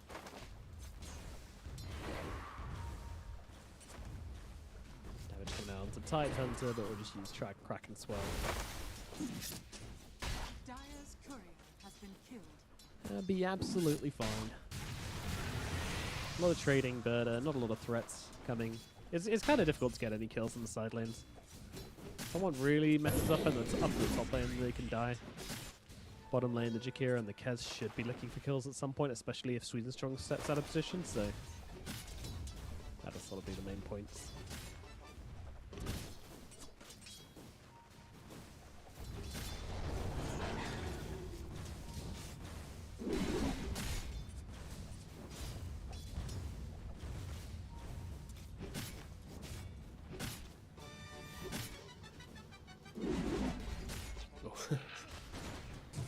Save Mr. Bush back top. And maybe even Undying could have died there potentially if he was to hit it. It's quite a slow start to the game though. No team really vying for the kills. Everyone kind of respecting the farm. GPK now putting a bit more pressure on the Ember. Going 2 points in the wild axes, of course. Has connected multiple hits of the axes on him now. Getting 6 stacks of the debuff. Ember has to be very, very defensively positioned. Yeah, this is the window where top lane as well.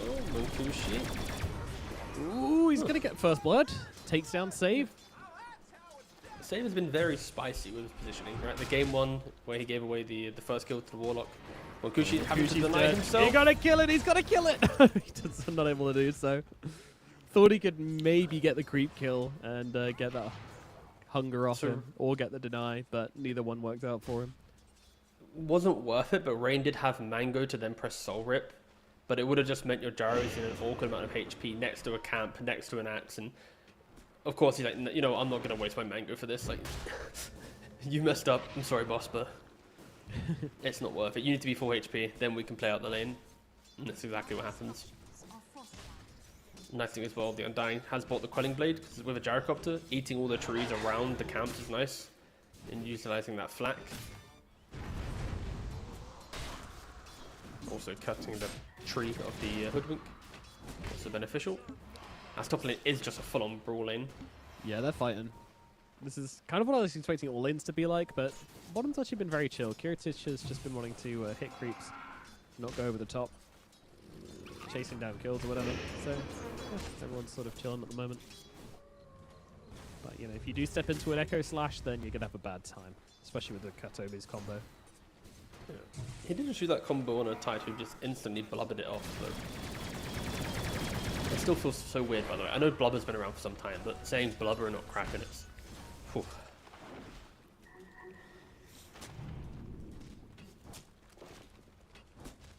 Oh, Katomi, you stepped up. You just have a stick and a fairy. Does do so. The Echo Slash plus the... actually, you can just purge off all of the damage from the Kez as passive, so... Yeah, that's going to be an easy kill to Katomi, and nothing really... no issues there, so... SSS definitely knew what he was doing when he picked this hero into Kez, because... yeah. Oh, mid lane? I mean, this has kind of been the story of mid. GPK just constantly low on health, but also trading it back the other way. Sweden Strong looking to try to land with a kill shot there, but doesn't quite connect it. And, oh! Gosh, that Very was close. Oh, Katomi's here. The blind! He doesn't get it. If only he was level 4 and had Ice Path. If That would have been so close. Squadix is looking for some revenge. He's coming in closer. GPK though, he's nearby with Invis, but I don't know how much he can really do. Throws down some axes, but that's going to be just about it. Katomi running to the high ground. The 3-man blood grenade. Katomi has spells again. Alright. He also has a blood grenade on Katomi, so, you know, could GPK getting busy. On to 3 heroes here. Takes down 1, looking for a second, and he's going to get him.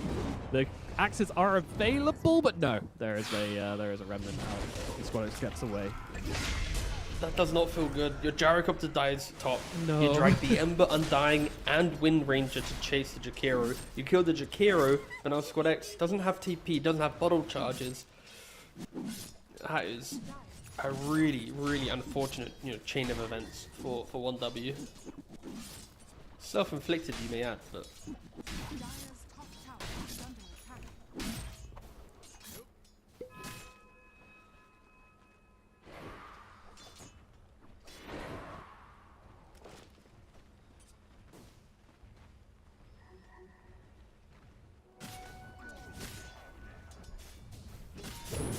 Mid lane once again, trying to set up onto GPK. Both supports come in. There is the totem down as well, so GPK being absolutely fine. Rain's about to die. Yeah, Katomi's got him. A couple more right clicks will do the job. Down goes the Undying. But did he really die if he respawns inside? Yes, 100%. Yeah, we've gone on at length about this one in previous casts. Don't make me talk about it again, Nomad. It's only our 3rd series of the day. We're on our A game, I know, but... We are indeed. Hey, it's upper bracket. Got to bring your best to the upper bracket. Tune in tomorrow for the for the worst. For the lower bracket. Oh, it will get worse. Don't worry, guys. We promise you.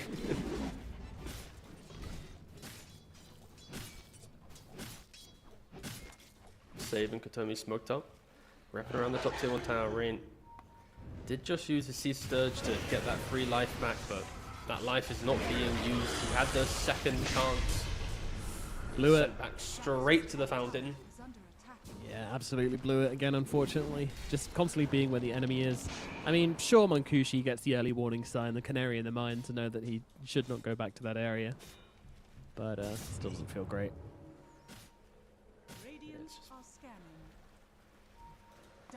I'm feeling too inspired by poor old Rain today. I mean, it's not really his best day. No. Katomi is saving very, very deep there, and Katomi's like, you know what? Leave me, boss. Maybe I've made a mistake. All 3 cores are here though to kill off the Jakiro. Yeah. So Kiritich free farms bottom, then you have GPK pushing in mid. Yeah, I was gonna say should result in a middle laner, though I don't know where his balls are at. It's not even needing. You don't even take the tower, right? It's just a matter of just shove the wave into the tower. It will kill off a couple creeps, deny that XP gold. Then you reset back to the jungle, farm that camp. So whilst the 3 cores have killed a Jakiro, you've farmed what 4 creeps, 1 hard camp or a medium camp, and the enemy's still getting back to the position of the lane, and then that's where kind of the net worth will grow, right? Due to the kind of the weird map moves of 1W. There is a spirit on the rune. And he might preemptively Ice Path, which he does. Yeah. The rune is Shackle top. does land. That's a long one, but does connect onto GPK. GPK That's got the turns around, haste, he's coming. defensive roar just to get themselves out. There's a Ravage coming from the sidelines. Does he want to drop it? Doesn't look like he does, as Axe goes for the call into Squadix. Doesn't quite get the kill, though. So many heroes low. Ravage finally used to get 2 kills here onto both Kotomi and GPK. Really nicely done from SSS. As Miera is still trying to connect on to Sweden Strong here, and we'll run him down. Battle Hunger plus a couple of right clicks is all that's needed. SSS, meanwhile, on the run. Rain doing his best just to keep these decays coming through.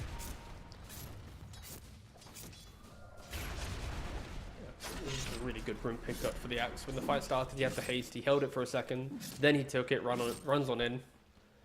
That's what the cleanup kills. And meanwhile, Kiritich is like, how's it going, guys? Are we good? Are we kind of, are we winning the fight? I see we're dying, but like, are you killing enough, lads? Perfect. All right, I won't bother TPing. I will continue the farm. And he's now 1,300 away from his second Mithril Hammer, which will then complete the Desolator. And when you get an early Deso on Kez, you're looking at even joining your team, poking your head into a couple of fights if you want to, but yeah, this is a very uncontested Kez. Yeah, especially sneaking in around the back and getting off a big multi-hero raptor dance is just always going to be causing huge havoc. The chase down potential from this hero is really high as well. It's just a Tide Hunter he really struggles against, but when he has that Deso, the raw damage should be pretty good against the Tide Hunter. It's just, yeah, the constant purging of damage stacks, which are the issue. Here we go, shuffle out, Squad X. He's getting low, and he is going to die, and Kiritich able to secure that kill with a nice little Echo Slash there. Rain, meanwhile, getting followed here by Miera and GPK, and they will bring him down. The Undying is dead. Miera is just having kind of the freest game of his life, right? You've got the phase, the blade mail, he's running around, he's 5-0-2. He's chilling. Sure, he misses the culling blade. That's probably why his team's tipping him. It's like a PMA one, you know? Like, don't worry, Bosch, you'll get him next time. But now 5,000 gold lead at the 12-minute mark. Oof. We said 1W had to win lanes. We said they had to be, you know, if you pick an Undying, you're meant to win the lane. But against an Axe and a Hoodwink, it's weirdly a very deceptively strong lane into an Undying, right? You've got the chip damage from a distance through Battle Hunger and just kind of Acon spam. You can play separate to never give the double decay. It is a hard lane for Undying to win. And don't really know why they picked it, but they are now struggling once again to get Rain into the game.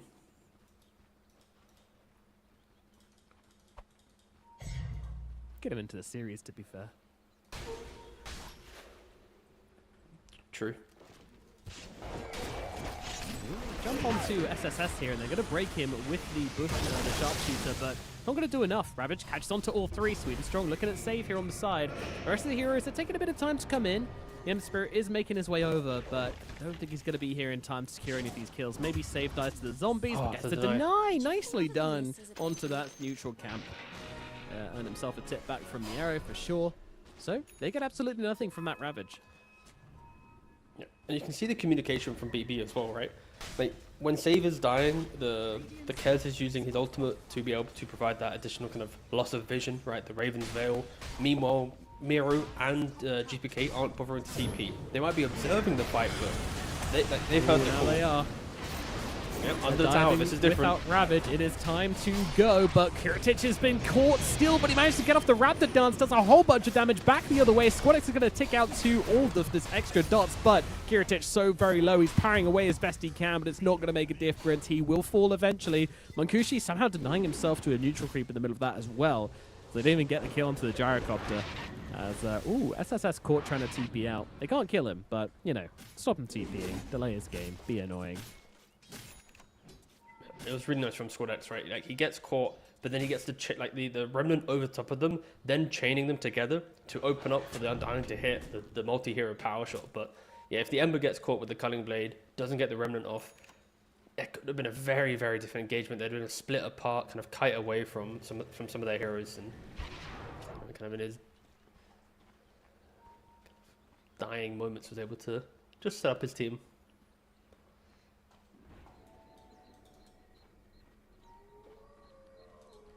A really fun game too, though. Been very brawly. Quite a lot of back and forth. BetBoom pretty much in control throughout, but 1W, they're playing their game. They are trying to fight up into them, which is great. Especially SSS, really impressing me in this game number 2. I thought it was a good tight end to pick, but I didn't realize it was this good of a tight end to pick. He's really been able to be the crux of 1W's game. You see what happens when you waste a Ravage from that last fight. Dire are scanning. Swordix. Ooh. Little mini remnant. Yeah, I have to go for it. Ooh, Bushwhack is going to land though. And the Macropire, the trust there from Katomi to immediately throw down that Macropire the moment the Bushwhack came down. That's going to get you that kill. Squadix is going to drop. Middle tower is under attack.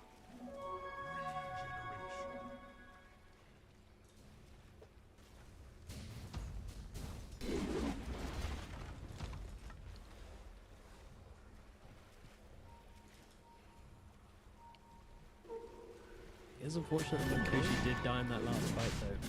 He was getting real close to this, the major components of the Aghanims, but instead, that's, even though it's neutrals, it's still going to put it back quite a lot. BB, they are going into the pit though. They have scouted it with Power Shot on the side of 1W. They fall so quickly. Rain does get a nice little D-ward though. That ward was placed to protect the Roshan. So it's already kind of done its job. Radiant's bottom tower has fallen.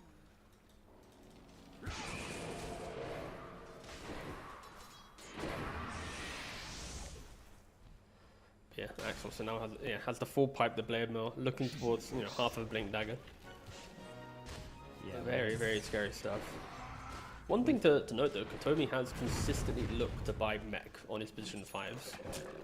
Like we saw it, I think he went on Tinker, of course, that's natural. Did he go on Ogre? I think he did. I think he did, yeah. I'll double check. He did I'm get a going Midas, crazy. I know that much, so maybe not. True.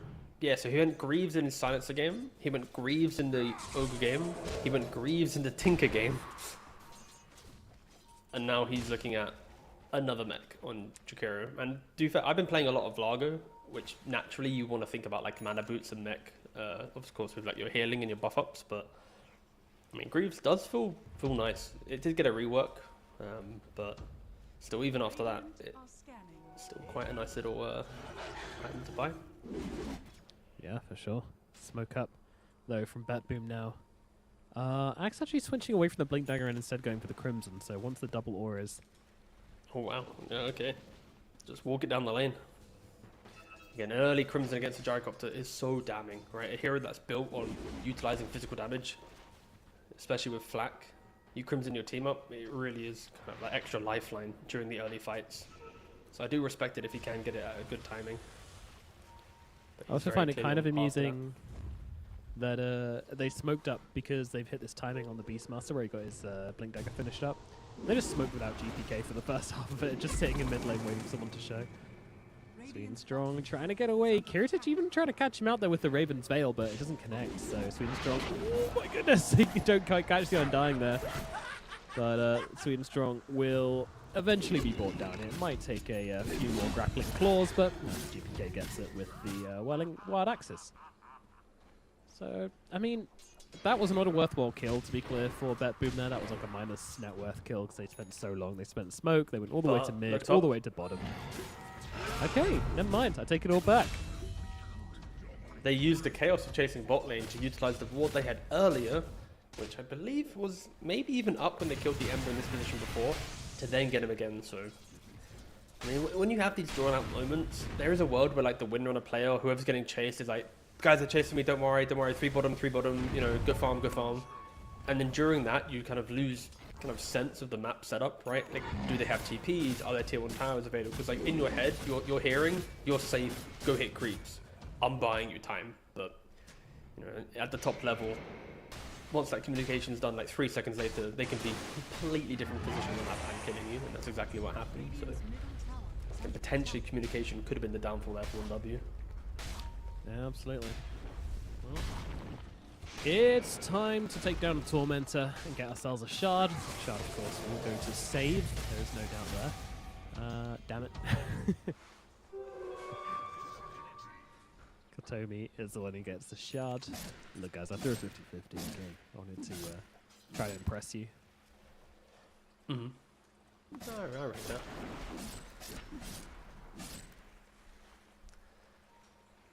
Kiritich is that his Aghanims finished up in that career? Certainly is. All right. Okay, yeah.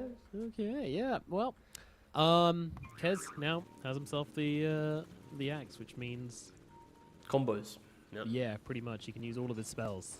It's a pretty insane Aghanim Scepter, especially in addition to Flutter, which is going to give him buffs every time he switches, and you can just switch freely. So yeah, it's pretty crazy. Radiant are scanning.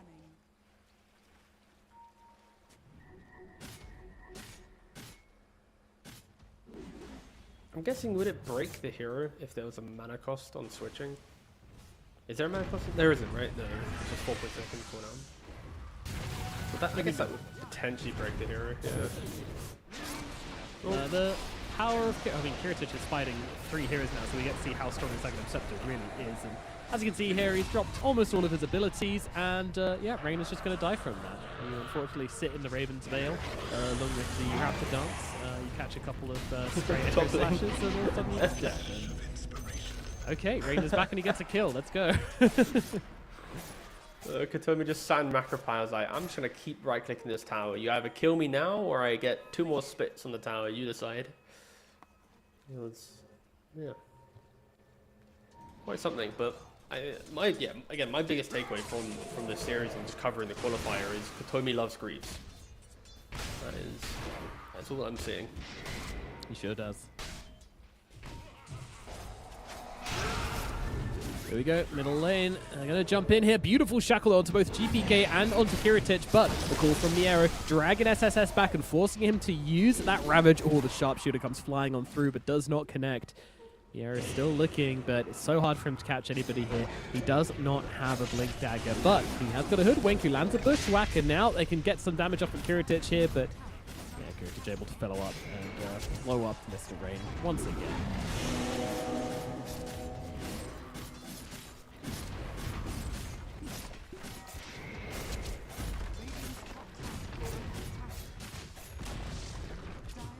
This timing from the Kez is definitely very, very scary indeed.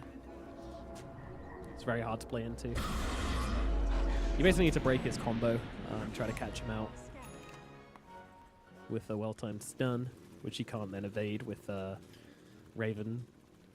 It's hard. I mean, the big blow is having a blink on the Tidehunter to kind of set up that initiation. Then the Undying kind of follows through with like a big Flesh Golem punch, and then you kind of throw in the damage. The main problem after that is you don't have perfect control. Like, you're leaning on like just Shackle Shot to be your kind of Kez prevention spell, and then you're trying to navigate an Axe jumping on top of you or saving him with double Aura Press, and then Beastmaster's got a blink. And yeah, it's just the draft that 1W has is really not built to play from behind.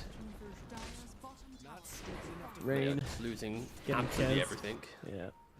Munkushi's been Munkushi is spotted at top and doesn't have a BKB, but maybe he wasn't spotted actually. He was just I don't think they care. If they see him top, they're like, sure. Yeah, wait, who do you? It's him pinging himself actually, weirdly. Okay. There it is.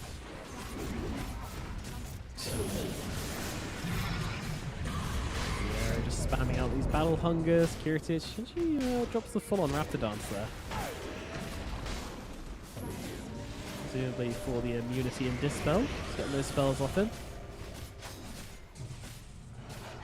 Good thing here for 1W is Gyrocopter kind of respected his team and goes, you know what, you can hold without me. Of course, he used Tombstone to be able to do that, but he was able to farm the BKB during this defense, and now they smoke up.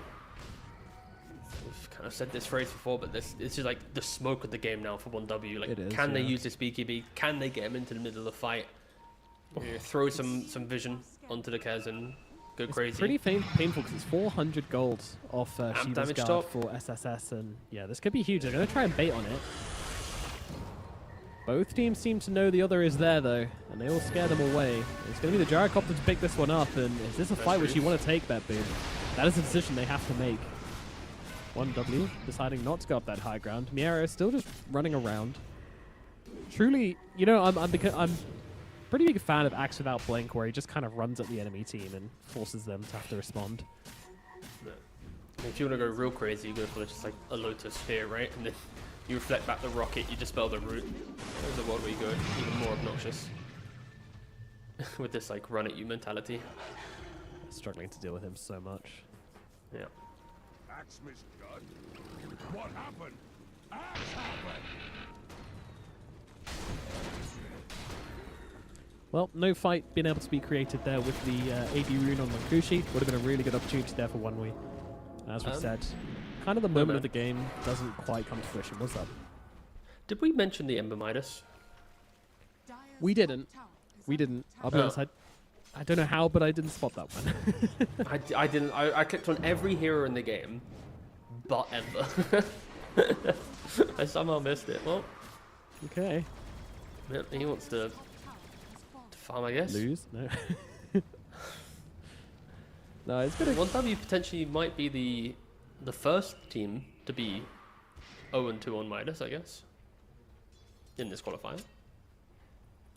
There is a while. It's a choice. I don't know why they've made the choice to build minuses 2 games in a row, but I guess they feel like the item is still good, that the gold was always the most important part, and still reasonable to give it a go in a game where you feel like it's going to go on for a long time and you're maybe a bit behind. So. Yeah, the issue is my read on Midas is like old Midas, where you're factoring in like XP and gold. I'm still yet to like. I just need to do that. You know the graph where it's like, by Midas it needs like X minutes to pay off and Y minutes to show good returns. Yeah, it's much I simpler need the now. 7.4 version of that. Yeah. It's all about the money. All about the money.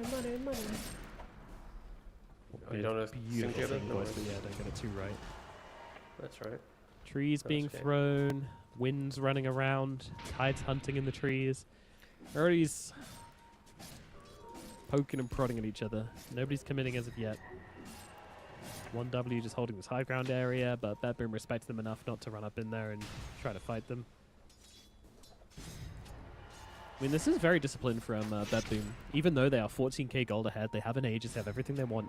They still know that running up into the triangle, into the vision of 1W is like the only way they could really lose this game.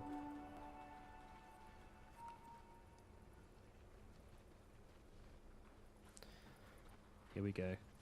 You're trying. You are trying.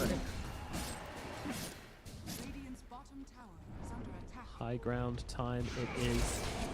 Roshan's banner is down. Cool comes out. Damage out. I mean, if Tidehunter can't get off the Ravage here, it could just all be over. He doesn't have buyback. Can he get it off in time? He's just able to run away. Okay, alright, fair enough. As mentioned, the Kaz just really struggles to deal with Tidehunter. He struggles to deal any damage to the guy, and his stacking damage just doesn't work against Tide. So, that said, you still send him back to the Fountain though. You still reveal this tier 3 tower and take it down. And now move on to his barracks as well. Breeki doesn't really care too much about getting shackled up here. He's still got a BKB, he's still got an Aegis. He's still got an ulti to drop down as well.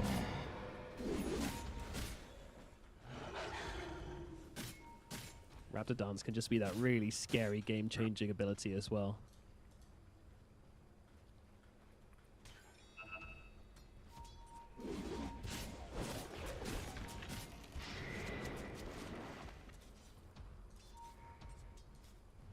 If you overcommit to the Kaz and he's able to get off a BKB Raptor Dance and just goes instantly to full HP, you're going to have a bad time.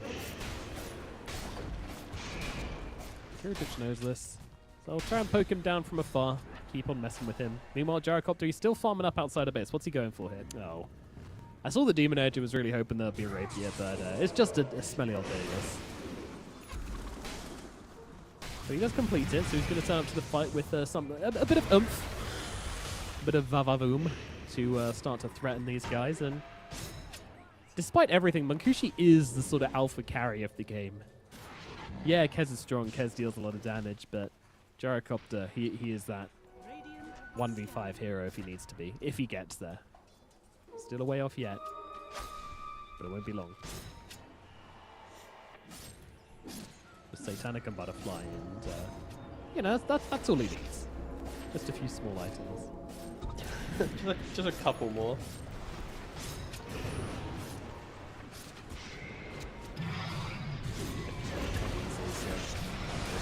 Can he start to turn around here? Start dropping some combos down onto Rain and just blow him up nice and quickly. The Ravage comes through, but it's not quick enough to save the Undying. But of course, he isn't dying, so he's coming back in just a second. Now Makushi tries to deal the damage, but in comes GPK. He uses the Roar, but where is the follow-up? Kiritich is back to life, and they will kill him off. GPK kills him. Miero dead on the backlines. Nice power shot from Sweden Strong. Kills him off as Katomi's going to be the next one to fall, but Squad X, he's caught out for just a second. He stops moving around, and he is killed so fast as Kiritich moves in for his next target now. Throws down the Ravens, looks over towards SSS, but SSS, as we've mentioned, the one here he struggles against Sweden Strong. Be careful. There comes the Raptor Dance. There comes the damage coming out. You can't fight the Kez. He's Kezing all over the place right now. GPK comes in with the cleanup, and that should be that. Yeah, they've lost all their supports. Yeah, they've lost their axe, but it doesn't really matter. GPK and Kiritich still alive, still able to spam out the abilities, and still able to clean up this team fight. And now they can start to get some damage done. Running it down the middle lane. Kiritich gets the creeps. GPK goes to work on the buildings. Yeah, you know, you've got 2 creep waves coming in. There's no like moment of breathing, right? For 1W, it's just, you know, lose the fight straight at your buildings. It's not even a glyph really to utilize. Sure, they throw it down now, but there's no tower to like get rid of some creeps. There's nothing really going their way. Kiritich goes to top. You lost the team fight. You lost 2 sets of racks. Kez just honestly, it's like kind of a beautiful hero to watch when he has items. Before the items, it's like you can be quite detrimental to your team. You can become a slight problem, a burden, but when you look at this inventory, you're like, yep, no, you're pretty content seeing him on your side. I mean, it's really the Ags BKB Desto. You know, those 3 items are just insane for this hero. The amount of damage he can output with the amount of spells he can use as well. Yeah, he just needs people to be contained for him, right? And I think that's like a thing that I've been like praising so much throughout kind of BB's games today. It's like, whenever I look at their draft, I feel like the focal point of their draft, even if it's a later pick, has been protected earlier in the lineup, right? Like, the Bloodseeker had control through the Tiny, or like the Kez now has lockdown of all 4 heroes providing a stun for Kez to feel good, right? And that's why I think balance and understanding of heroes is so critical. Because if you have balance in 3-4 picks consistently, your 5th pick can be anything that the player wants, because the first 4 enable it, right? Some drafters, maybe like 1W, you kind of stumble your way through the draft, and when you get to like pick 4 or 5, you're not countering your opponent, you're solving the problems that you've created for yourself, right? It is the difference between, you know, a top team versus, you know, an up-and-comer team. Can you give me an example of a time you've solved a problem you've created for yourself in real life? When I eliminated Hiroki from the DreamLeague Major. Full stuff out. GPK trying to get away here. Does do so. Kiritich goes in. He goes in as well. Pops a BKB, consistently using these grapples to get really deep into the fight and keep peppering this Gyrocopter who might just die to the Kazuri Katana. Oh my goodness. Just about gets away. But that damage tick is absolutely no joke.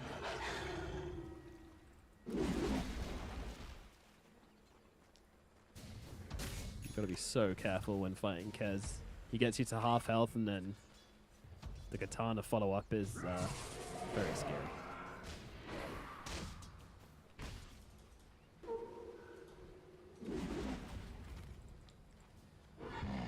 Just walking it down lanes, 25,000 gold. You know, when we talked about the Midas and Ember, I'm pretty sure he just got to like Axe, like 1,000 gold later. And now he's like not even completed another item. Like, I'm really, not to harp on the Midas too much, I'm not really seeing the, oh my god, wow, Midas. It really is the comeback tool of 7.4. It's and probably maybe not the best game to look at it, right? With how dominant BB are, but Heritage hitting the tower. BKB isn't cooldown for 23 seconds. Katomi does have the 4 stuff behind him, same for save. Jared's dead. Yeah, he just is, isn't he? He died up in the top lane solo to GPK. That's a little bit awkward. Fight trying to take place down on the bottom side. They want to go for this because they know that GPK is not in the neighborhood. Kiritich also has no BKB for 2 seconds, so they saw an opportunity. They didn't quite manage to capitalize on it, though. Unfortunately, with no Ravage, it's just very hard for them to keep enemies still. They'll just back themselves away time and time again. Now they can meet back up with GPK, get their buddy back, and get back in action.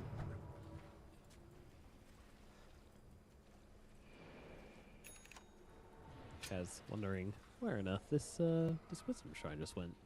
Sorry to hear us here a second ago. Now there's a Cheeki Squadix taking it, now cutting waves as well. Ringing the dinner bell.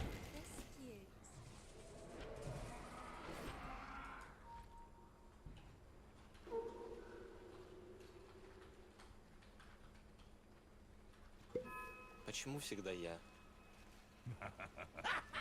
Now you're fish food. Squadix wisely plays that one correctly. The axe was looking for him the whole time. If he stayed any longer, I think he would have been axe food. Here we go. Into the Roche Pit we go.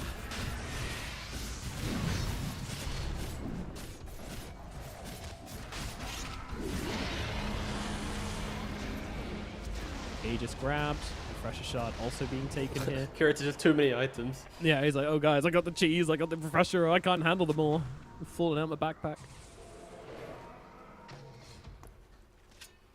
Thing is, right, it's like he's going to be able to throw away his life here, throw the refresher in, refresh, throw the cheese in. So he's kind of got like 3 lives, you could argue, right? Because you got the BKB with the first life, BKB with the second life, and then a cheese-based life as well at the very end if he wants to. So.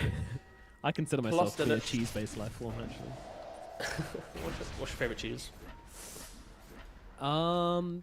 It's got to be paneer, the Indian cheese. Ooh.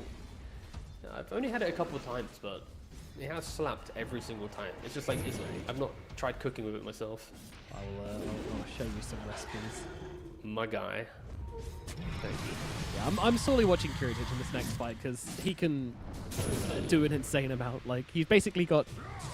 He's 2 heroes anyway. He's got 2 heroes worth of spells, and then he just gets to go through them twice. So as you can see here, just firstly just sashimiing this Tide Hunter, very literally. She's going to be gone. And now jump down to the low ground.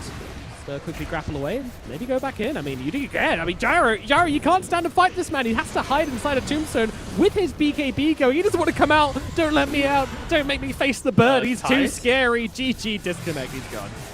I mean, I'd be kind of tilted. If my Tide Hunter tipped me as the gyrocopter and then the gyrocopter then leaves the game, like, I'm hoping that's in good spirit. I'm hoping the team comms is the gyrocopter going, haha, look at me, I'm so weak. And then Tide's like, ha, you are memes, and then they leave. Yeah, I hope so. From like a viewer perspective, that looked, woof. But yeah, BB, as we expected, are just a very, very strong team. All right, I think I've praised their drafting throughout the entire day. I really am quite impressed with how they've approached the draft today. I think Katomi is playing extremely well on his Jakiro. No, not even Jakiro, sorry, on his position 5 role, and then kind of everything is falling in line. They are the #1 seed in this qualifier for a reason, and I'm expecting them to be in the grand finals, and I'm expecting whoever they go up against, be it Aurora, Rune Eaters, 1W, whoever it is, their opponent will just be like the big underdog. It really feels like BBR it feels like one step above the other teams that we're seeing so far in this qualifier. Yeah, like I hope we see some magic coming out from Aurora. I hope we can see them sort of turning up and delivering a performance, but it's hard to imagine, really. It's hard to imagine anybody taking down BetBoom in their current form. Like they're looking very crisp, and they're looking like they want to go and go to DreamLeague. Now, we are all done. However, the show is not over because we still have the other streams still going on. We've got Aurora versus Rune Eaters with, I believe, Aries and Lizard going into game number 3. So we're not going to waste any more of your time over here. Go and join those guys. Go and watch that series as Rune Eaters somehow are able to take a game off Aurora. So maybe they can take the whole series. Maybe they can go and face BetBoom in those upper bracket finals. Go find out over there. We're going to say goodbye. Thank you guys so much for watching. We'll see you tomorrow for more DreamLeague action.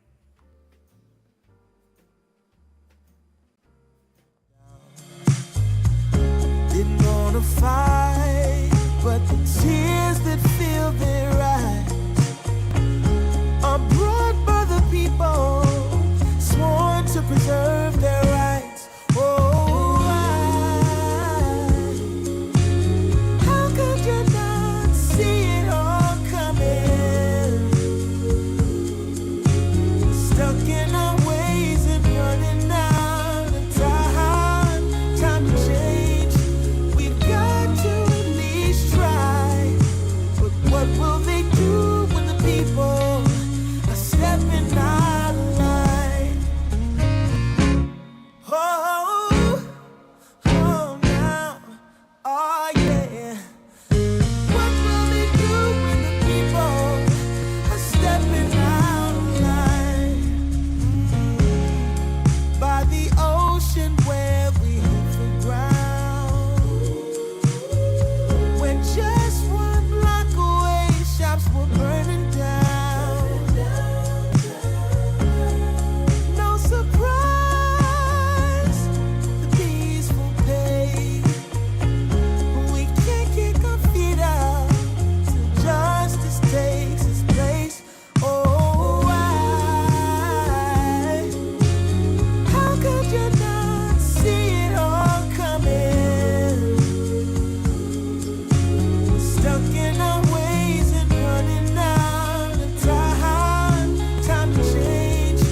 We've got to at least try. But what will they do when the people are stepping out of line? Oh,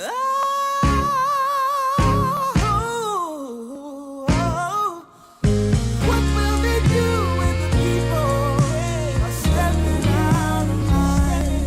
Oh, what will they do when the people are stepping out of line? Oh, stepping out of line. I wanna know when they're stepping out of line.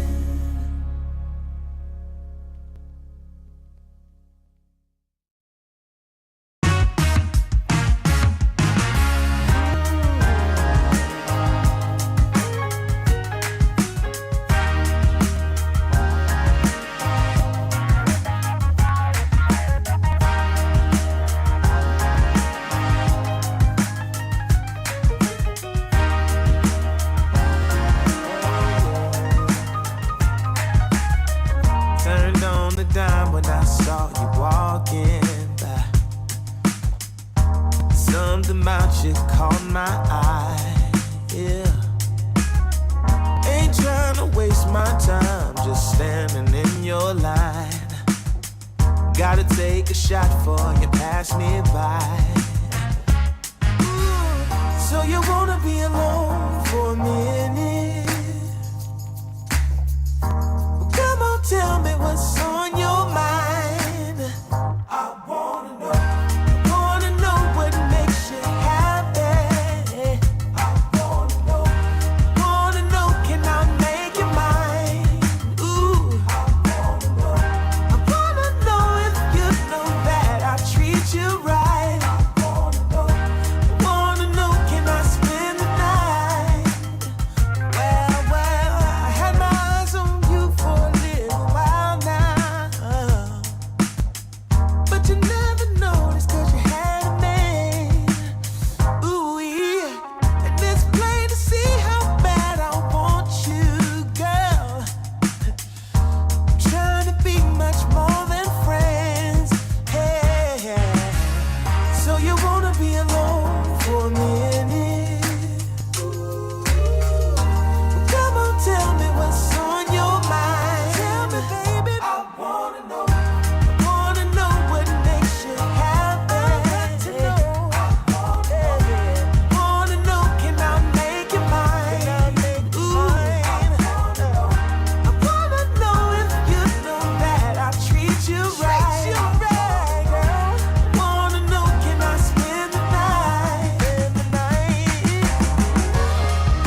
shut from pain. This fight, this poisoned land of fools and broken dreams. Oh, please set me free. Take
everybody's playing in the street. We got the summertime magic in this beat.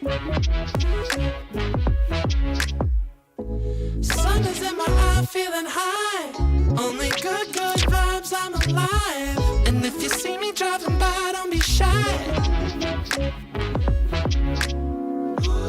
I'm so excited. You know just what I wanna do.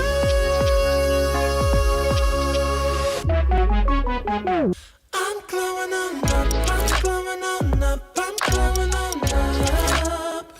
I'm glowing on up, I'm glowing on up, I'm glowing on up. Don't it feel like summer? I'm glowing on up, I'm glowing on up, I'm glowing on up.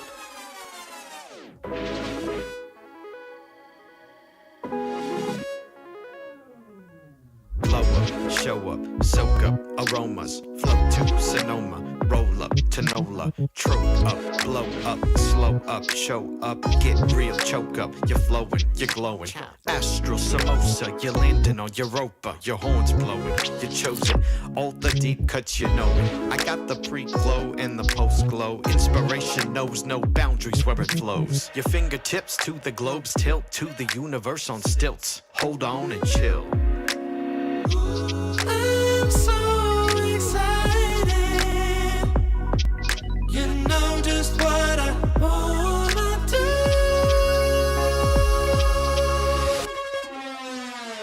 I'm glowing on up, I'm glowing on up, I'm glowing on up. I'm glowing on up, I'm glowing on up, I'm glowing on up. Don't it feel like summer? I'm glowing on up, I'm glowing on up, I'm glowing on up. I'm glowing on up, I'm glowing on up, I'm glowing on up.